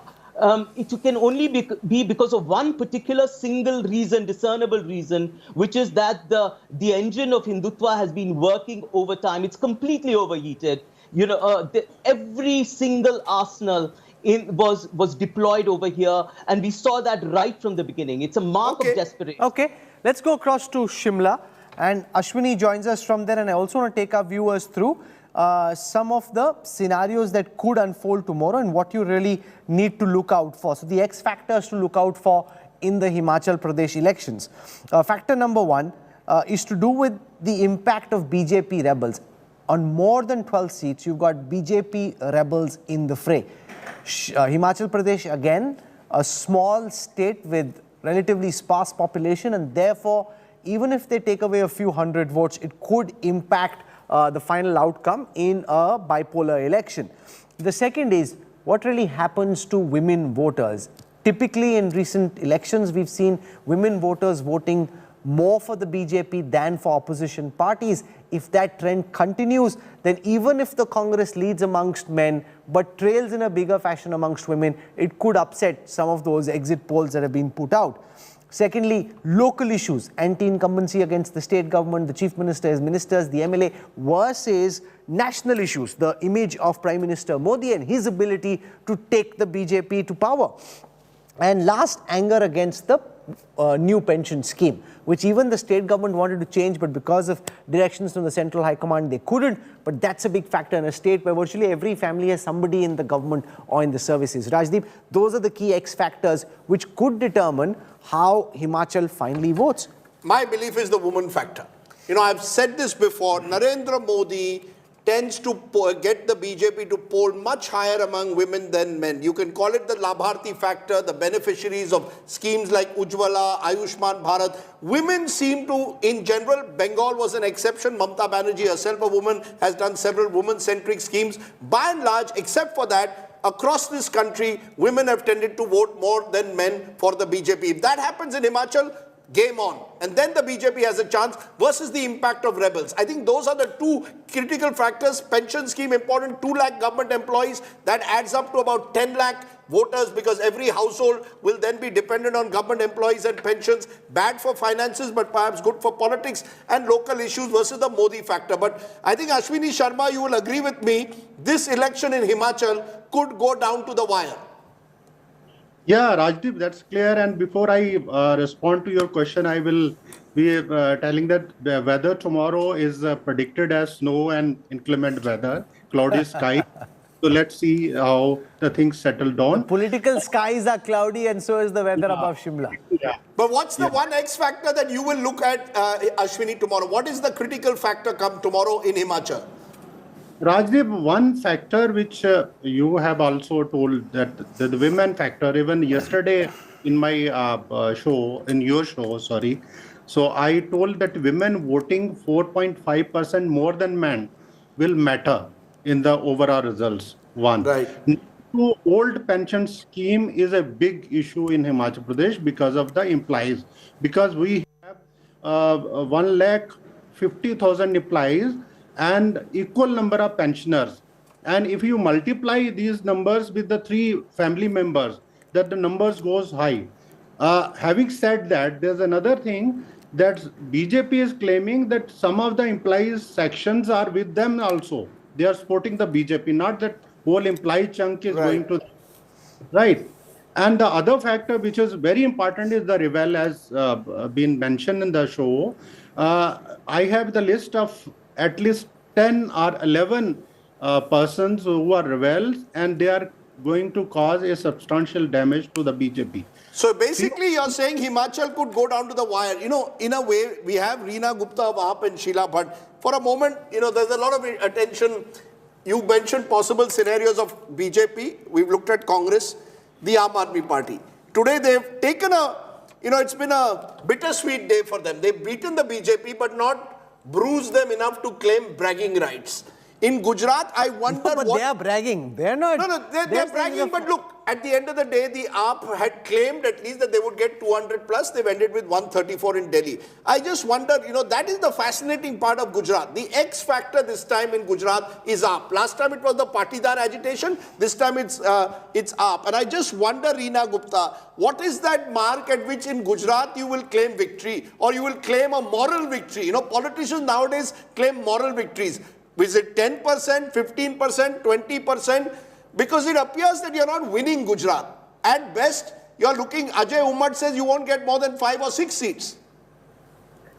Rajdeep, tomorrow we are going to be declared a national party, which I think is going to be a momentous day. And in the history of India, I don't think any other party has become a national party in such a short span of time. Sure, but for that you only need, just to tell our viewers, for that, ma'am, you only need 6% vote. You need 6% in 3 states. You've got it in Delhi, Punjab, you'll add Gujarat, you'll become a national party. But that's 6%. What is that point at which you will claim that you have a moral victory in Gujarat?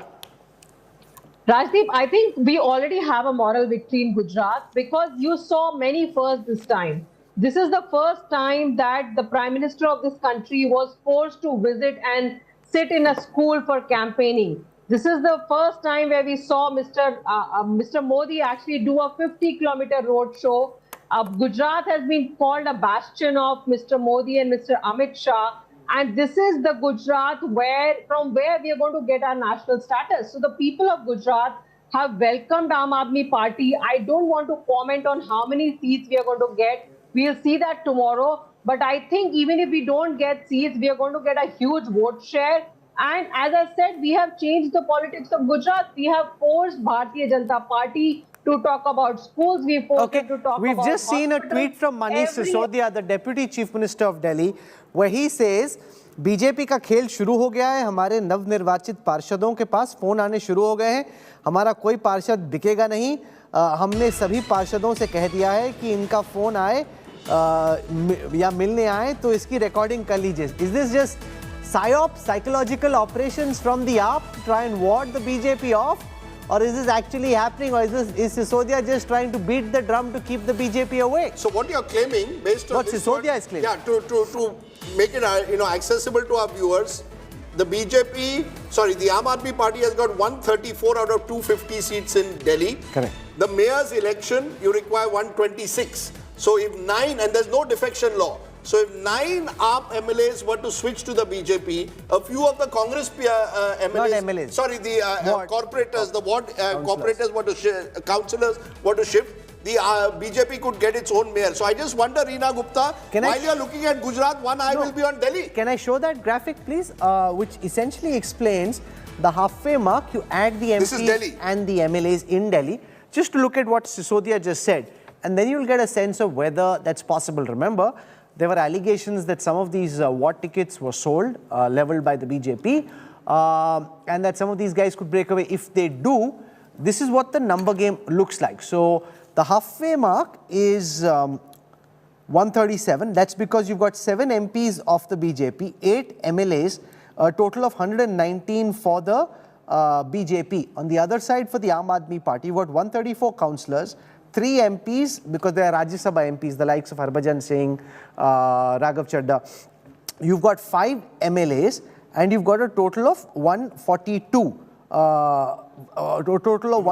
So that's really where the Aam Aadmi Party stands versus the BJP. So there is a gap. If some of these councillors start, because remember, there's no anti-defection law in the municipal elections. So if some of these councillors walk away, Rajdeep, that's when things could get complicated.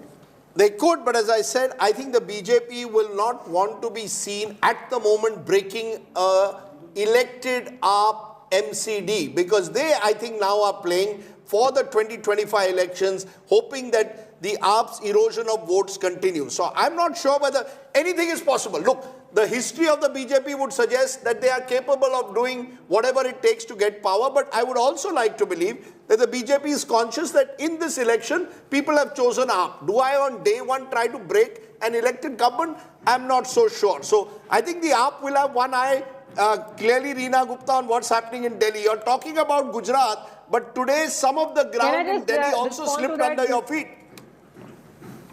No, Rajdeep, this is not just an allegation.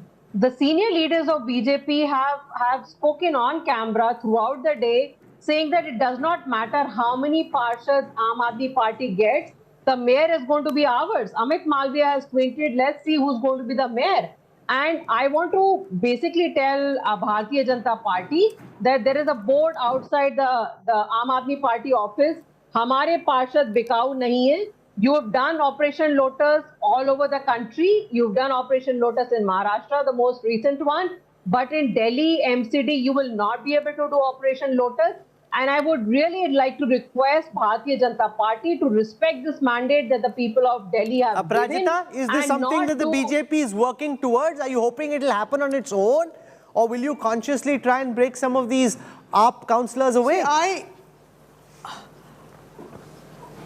I call this S2. S2 is Sisodia style.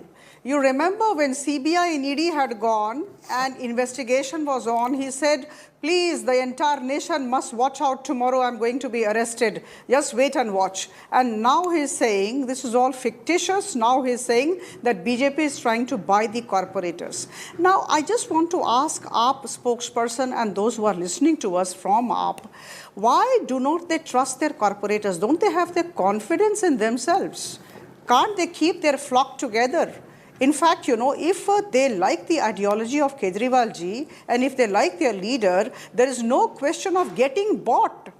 No, but that's even if whatever amount of ji, money is paid to the corporators, Aparajita ji, just a minute, Reena Gupta.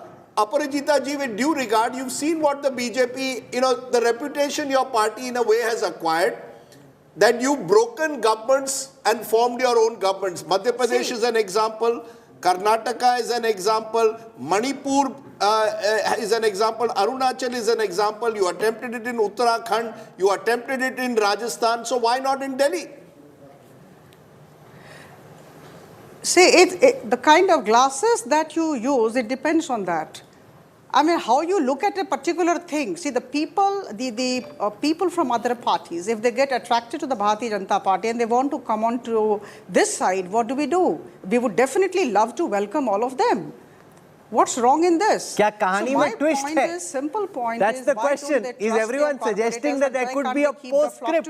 It happened in Chandigarh, where it seemed from the outside. Bharatiya Janata Party is not going to any other party. I mean, It can happen the other way around also, Rajdeep. Yes, maybe some people get attracted to the Kejriwal ideology from Bharatiya Janata Party and they come and join Aam Aadmi Party. Let's not discount that. Maybe that can happen in Delhi. Okay, at the moment though, of course, that remains to be seen, but clearly there could be a postscript. So Delhi's deal is not over, while Aam Aadmi Party there, as you can see earlier in the day, celebrating Arvind Kejriwal, Bhagwant Mann, Manish Sisodia. We'll have to see whether, as Rahul said, kahani mein twist. Sheila Bhatt, you're from Gujarat. I don't think in Gujarat there is expected to be any kahani mein twist. No twist in Gujarat. You expect the BJP to be anything more than 120, anything below 120 is difficult to imagine at the moment. Radip, I think Pradeep Gupta has a very good track record, and I think he understands Gujarat more also compared to many other parts of India, because I'm sure you have read his chapter on Modi in his book, and I wanted to remind all of us that it's a very nostalgic day today, because exactly 35 years back in 1987, Modi and Amit Shah's Jugalbandi started. And that started with the BJP first time winning Ahmedabad Municipal Corporation. And Pradeep ji has written a very interesting chapter on that victory. So I think we should take a little long shot of the today and tomorrow's development and see that this MCD victory, because now the government... No, so you don't see, you don't see any twist in Gujarat. You believe that the BJP will be comfortable in Gujarat. Am I correct? But I am saying the twist has already happened in this sense, that the way politics around AAP is happening is a twist. It's already happened. Okay. Today's victory, I am not disconnecting with the overall AAP strategy. Okay, so you're saying the twist in the story is the Aam Aadmi Party. You know, she mentioned the 87 municipal elections. I have a story in my book on 2019 elections, which I still imagine. I wasn't, I was still in university at the time, but that's the first big election where Mr. Modi and Shah planned a strategy, won the Ahmedabad municipal elections, and I was told that Mr. Shah was put in charge of putting up all the posters, all the publicity. Mr. Modi was overall strategy in charge, secretary of the BJP, loaned by the RSS, and they would go on scooter through the small bylanes of Ahmedabad, Mr. Shah on the scooter, Modi on the pillion. And I've tried to imagine that image of Mr. Shah in the scooter, Mr. Modi on the pillion, going around Ahmedabad, sticking posters into the night in a city which was dominated by the Congress at the time. So, they've come a long way. From 35 years ago, where they were the party of the opposition, to today where they are in places like Ahmedabad, the natural party of power. Pugnacious and persistent. Oh, absolutely. And they fought even in tough times. And I think that's really where the Congress's problem lies, where they barely fought the Gujarat elections. They're saying we ran a silent campaign. As far as I can see, a silent campaign, Rajdeep, is a bit of an oxymoron. You need to be out there. There has to be booth presence. There has to be home-by-home campaigning, but there has to be high-voltage campaign as well. I'll tell you, the Congress has tried to convert the fact that Rahul Gandhi is on a Bharat Jodo Yatra into some kind of an asset in Gujarat, to the extent that they said, okay, we will localize the campaign. We can't afford to make it Rahul versus Modi, because we can't win that battle in Gujarat, nor can we make it Hindutva versus our version of secularism, because that also won't But you have to fight. So therefore, you have to fight as if your life depends on it. So, they have copied from the BJP playbook. The Congress also has the WhatsApp groups now across 55,000. That's one part of the BJP's playbook. But you see, you don't have the resources. Let's be honest. Rahul, while we keep hailing the BJP machine, the BJP machine has huge resources. How do you compete with a party which has 80% of the electoral bonds? Not easy. I'm not saying that doesn't mean you don't fight. Arvind Kejriwal has fought, right, openly. but the BJP has a huge advantage in terms of resources. How do you take that on? But how much of the Congress's resources are typically diverted by leaders who raise those resources for private purposes, as opposed to being given to the party? This is also a fact. This is when the Congress was in power. When the Congress was in power, the Congress also had access to enormous resources, and the belief is Congress Garib party rahi, leaders Amir ban gaye. They pilfered the money. And in the BJP at the moment, a lot of the money is poured back into building the party district by district. The BJP now has, offices swank offices in every district of this country. So there is that story. But I just wonder, we come back to Gujarat. And therefore, let's look at the big national picture. What will this victory or defeat tomorrow mean for the political parties? Will this give the BJP so much of momentum going into 2024 is the big question. Aparajita, if you win Gujarat big, it's the Prime Minister's home state, you won it for 25 years. Does it give you the bragging rights to claim that 2024 is a done deal, or will you accept that every state election is different to the other? And to that extent, Himachal is as important for you as Gujarat, because in Himachal, if you lose, the Congress will claim it's won all. You won Gujarat, we won Himachal. Is Himachal critical? Every election is very important for us, and that's why Bharatiya Janata Party has been winning most of the elections. See, even if it is the Parshad election or it is the MP's election, we are extremely serious. You saw our leaders huddle together 2 days back, and they were actually devising the strategy for the coming days, and the roadmap has been done. So that is how we work. All of us are on the ground. All of us have been asked to remain connected with the people on the ground. I am a member of parliament. I am asked every day almost to be with the people. That is what our election strategy is. And we put in very hard work. We do our homework very well. We are highly meticulous, and there is a very strong monitoring system. So I think every election, whether it be Parshad or it will be that of an MP, the Bharatiya Janata Party is very serious. Every election is different from the other. And we are yes, of course. We get energized. We get motivated. Gujarat and Himachal would give us the necessary motivation. Okay, because then you could build into a pro-incumbency narrative that the BJP wins even states where they are in power, like Himachal, like they did in Uttarakhand, UP, Goa earlier in the year. Getting more news.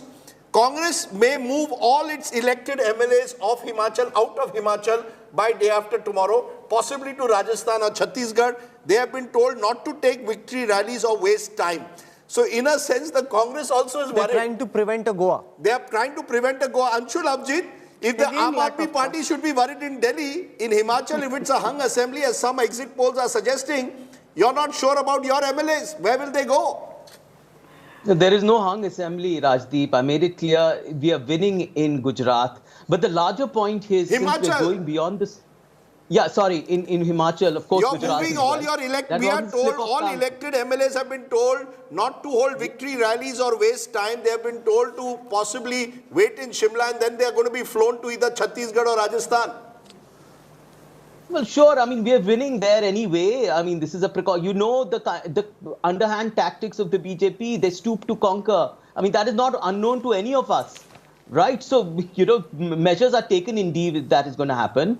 The larger point is moving beyond the superficial. You just mentioned about Gujarat. Parajita said that for every election is important for the BJP. Only elections are important for the BJP. Nothing else is important. And that is the larger point of our democracy. We win because we work on the ground. Governance is completely forsaken. No, let me make the point. Okay. It's a larger indictment of the way in the direction in which our democracy is going, because the democracy has been reduced to just fighting elections. I understand the MCD elections in Delhi, which has got completely nationalized, is really important. Good. We are residents of Delhi. I went and voted there. I'm concerned about the Kooda Ka Dher and all that. But what has it reduced to, and what the BJP has done, is completely neglected governance, right, for the sake of just becoming this election machine. That is this is not good news for the nature of our democracy. And the Gujarat model of development is Ashwini, this whole idea that they're flocking their MLAs or prospective MLAs, telling them to be on watch, is it just putting the horse before the cart? Is it preemptive, or do you think this could really unfold a Goa-type situation where it gets really tight and some of those MLAs go AWOL?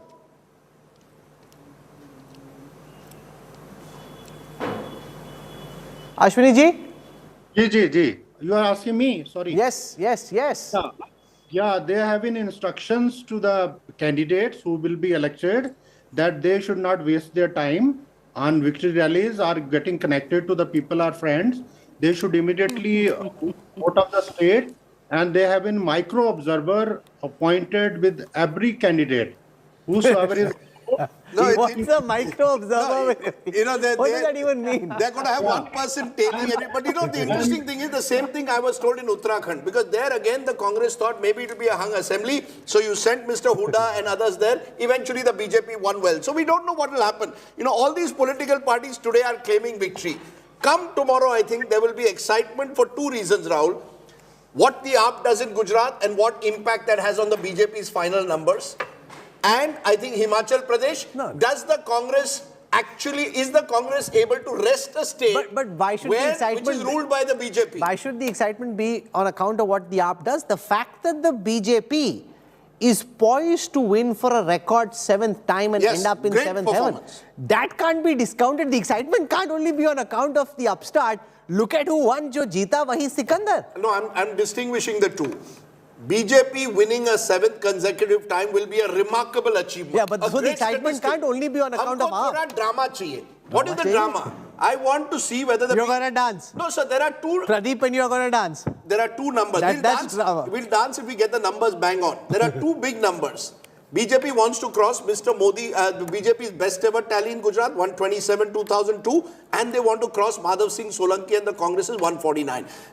Those two numbers are dependent, I believe, on what the AAP gets, because then you have an interesting scenario. So AAP, in that sense, is for us as analysts of the election going to be an interesting phenomenon. But that's what happened in Delhi. The fact that the AAP didn't get the kind of seats or wards that they were hoping for is because the Congress did better than what was earlier being anticipated, and therefore votes of the opposition got split and the BJP did better and entered triple digits.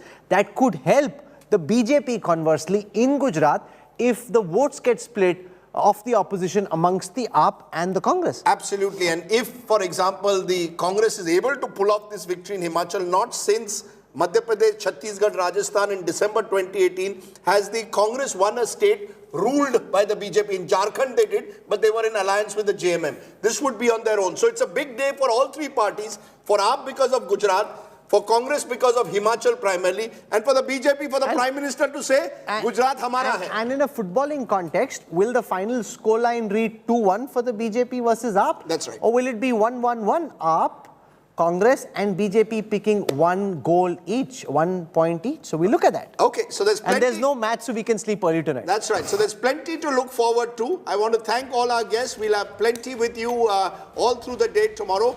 And remember, this is your election destination. Rahul and I will be here from 7 a.m. onwards. Preeti Chaudhary from 6 a.m. onwards. Counting day coverage on India's election destination. See you tomorrow. Aaujo. Leave me with my fafda and gathia. Bye for now.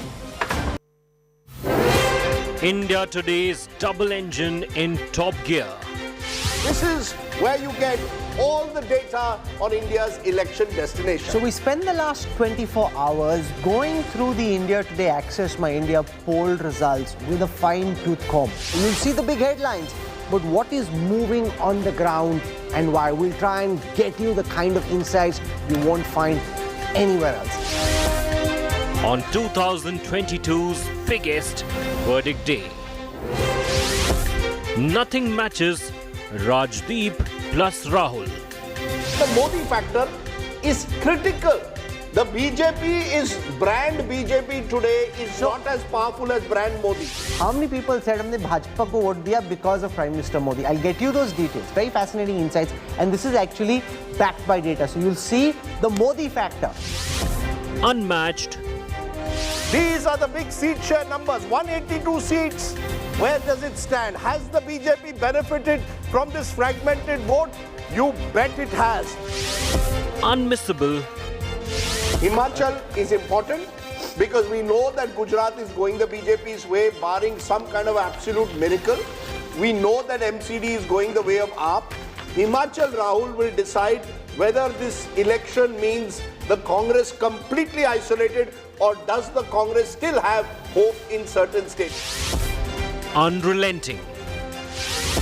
Blazing fast results with Rahul and Rajdeep. Verdict Super Thursday begins at 6 a.m.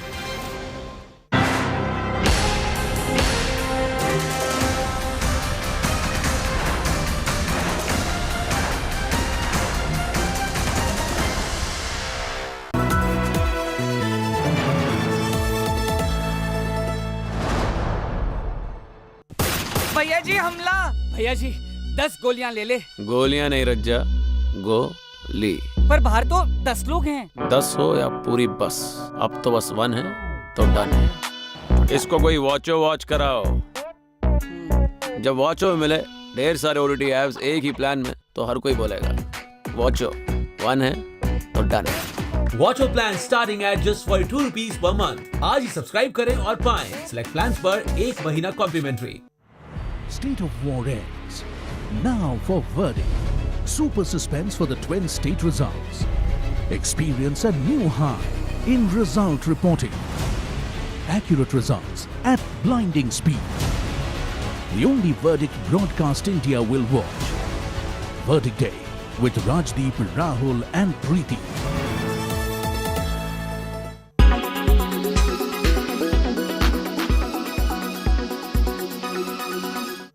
We all consume pills at some point in time. It could be vitamins or it could be medicines, pills for some ailment. But did you know that your posture while consuming that pill is extremely important? How you take your pills may affect how they work. According to a recent study published in the journal Physics of Fluids, the position of your body when you swallow a pill has a direct bearing on how effectively it is working. The team actually tested 4 postures to understand absorption of the medicine. Standing, sitting upright, lying down, turn to the right, lying down, turn to the left. Essentially what they found was that lying to the left and leaning towards the left was the worst position to be in after consuming a pill. It took up to 5 times longer to absorb pills compared to when they were taken in an upright posture. Well, if the pill lands very close to the lowest part of the stomach, the faster it's going to dissolve and empty its contents into the small intestine. Most of the drugs are actually absorbed in the small intestine. Thanks to gravity and the natural unevenness of the stomach, it makes sense that the position you're in when you take a pill could affect how it makes its way through your GI system.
The lotus, the national flower, and now our G20 logo. G20 India 2023. One Earth, one family, one future. This flower is now in the midst of a heated political fight as the opposition claims that the lotus has been chosen because it is also the Bharatiya Janata Party's symbol.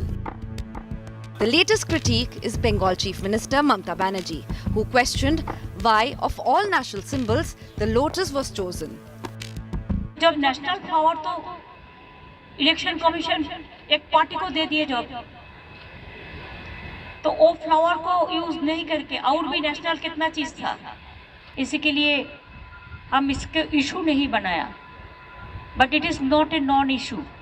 It's an important issue, and I think they should think over the matter. Kamal national flower है, उसका स्वागत है, लेकिन लोगों में किसी भी political party के चुनाव चिन्ह को प्रमुखता नहीं दी जानी चाहिए। These attacks come after Congress just days ago taunted the Prime Minister for what they called drama over G20. Taking to Twitter, Congress communications in charge, Jairam Ramesh said that while the G20 presidency is rotational, no other country staged a high voltage drama that is being done around India.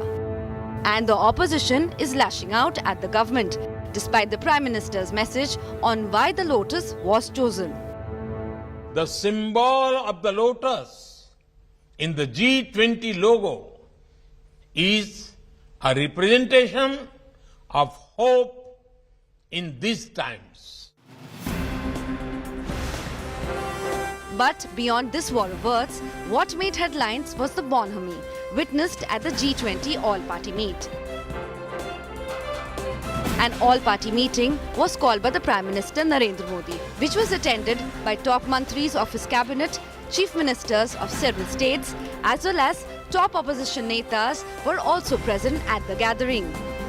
Keeping their personal rivalry aside, most of the netas looked in a cheerful mood as they were greeted by the Prime Minister.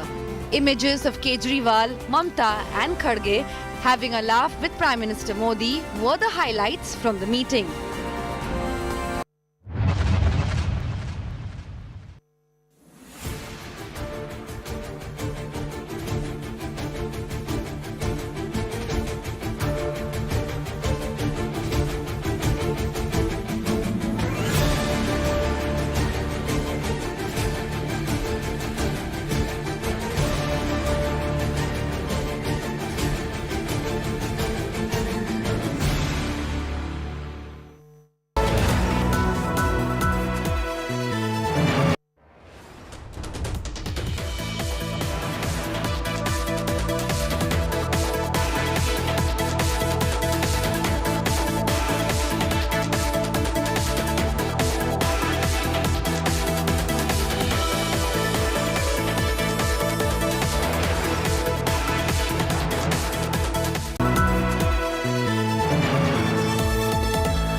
What about, and you spoke about it, I just want to take that point forward, short term versus long term.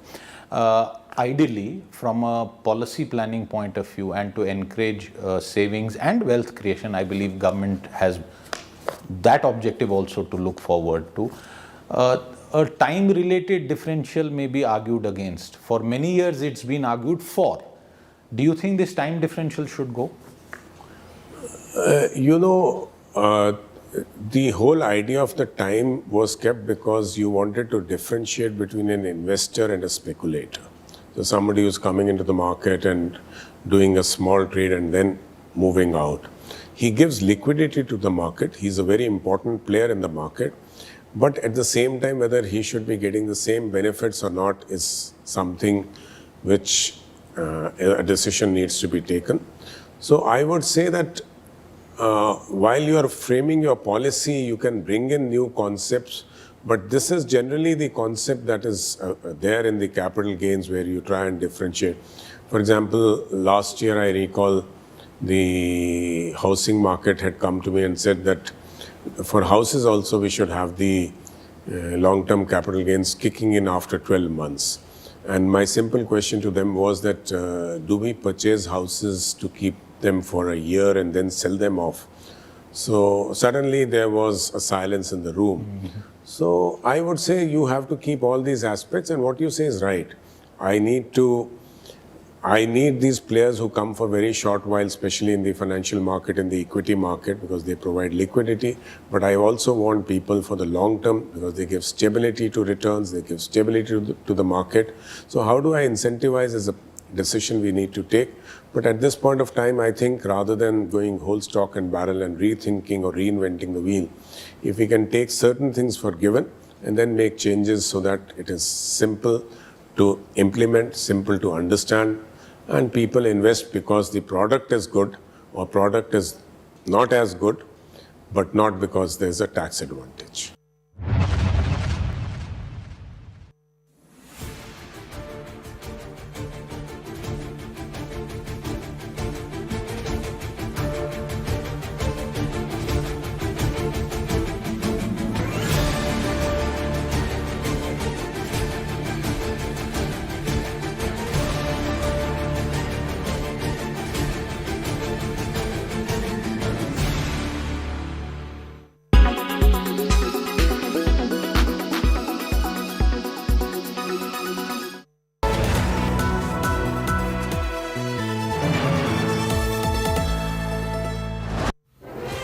India Today's double engine in top gear.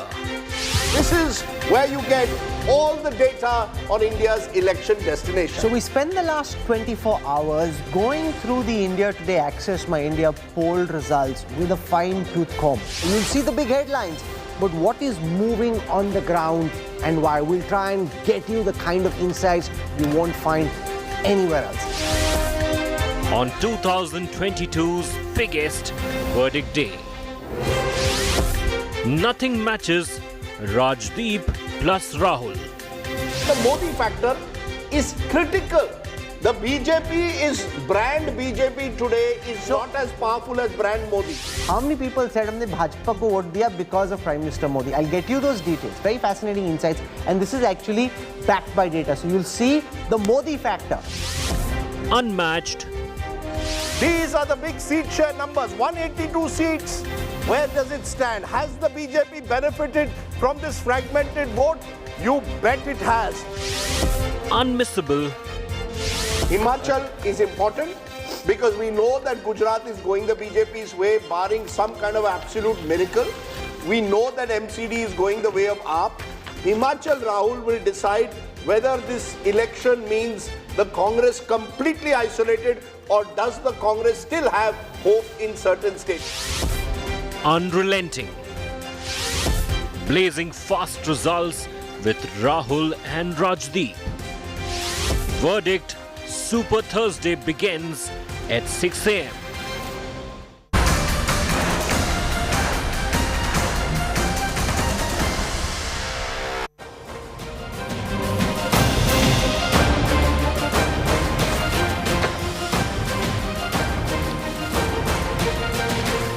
Welcome to this election special on India's election destination, where we've got the results of the Municipal Corporation of Delhi, the first big battleground. Tomorrow, of course, is Gujarat and Himachal, so plenty to look forward to. Rahul and I will take you in a deep dive through all the big results that have taken place today. Results that are surprising for some, but results that clearly deserve greater introspection. This is the R-square double engine for India today. The Aam Aadmi Party wanted a double engine, Rajdeep, in Delhi, and they've got one. You've seen the big ticket numbers. What we'll do over the next 2 hours is give you a very minute, granular sense of why Delhi voted the way it did and what might happen if assembly elections were held just now. Some fascinating number crunching coming up on the show this evening. Okay, Rahul's going to do those number crunching. Remember, the Aam Aadmi Party has won, but sometimes even when you win, you have to look at just exactly how you won. The BJP has lost,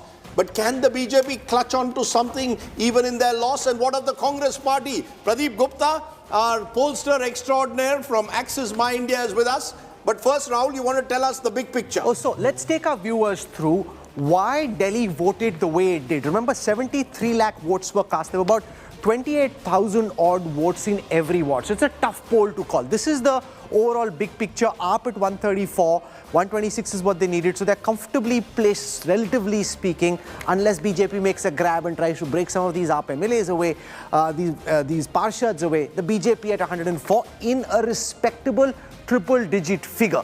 That's the overall seat share at the end of the day. Let's look at how things have moved between the last assembly elections and now. 2020 February was the assembly election in Delhi. From there, the Aam Aadmi Party's vote share has come down by 12, from 54 to 42. The BJP's vote share has moved from 41 to 39. The big change, and we'll talk a bit about this, is the Congress's vote share going up from a pathetic 5% to a low but not as pathetic 12%, a 7% increase. And this 7% change in the Congress's vote share is why the AAP didn't do as well as they would have hoped for. Why did AAP lose about 12% vote share? How did Congress gain this 7% vote share? Let's try and dive straight into it. And the big factor here really is the fact that Muslim votes have gravitated away from AAP and gone back to some extent to the Congress. And this really is one of the biggest stories of these MCD elections. The fact that Muslim vote for the Aam Aadmi Party has now come down to 53, which is about 14% down from the last elections. The Congress's Muslim vote share has actually gone up to about 30, which again is a gain of about 13%. So the fact that you've got the Aam Aadmi Party losing about 14% of its Muslim votes and the Congress gaining 13% Muslim votes is very important, because remember, Kejriwal is playing this double game, Lakshmi and Ganesh on currency notes, not taking an open position on the Delhi riots, on issues like Bilkis Bano. That seems to have hurt. And this also plays out when you see the 3 Lok Sabha constituencies where Muslims are present in big numbers. So if I look at what happened in those 3 Lok Sabha constituencies, which is Northeast Delhi, where the Muslim population is about 23%, Chandni Chowk of Harshvardhan, where the Muslim population is about 30%, and Gautam Gambhir's East Delhi, where the Muslim population is 15%. In these seats, you've got the BJP actually ahead of AAP. So BJP has 21 wards out of 41 in Northeast Delhi, 16 wards out of 30 in Chandni Chowk, 22 wards out of 36 in East Delhi. So Rajdeep, this whole idea that somehow Kejriwal thought he could hunt with, run with the hare and hunt with the hound, Muslim voters are telling us you can't be so ideologically flexible. Look, I think you've got to recognize the fact that as Arvind Kejriwal tries to expand beyond Delhi and moves to other states, he tries to fashion his agenda to suit the politics of that state. So as he moved from Delhi to having national ambitions, he, as we've seen particularly in the case of Gujarat, has tried to, in a way, also capture a section of the BJP's Hindutva vote.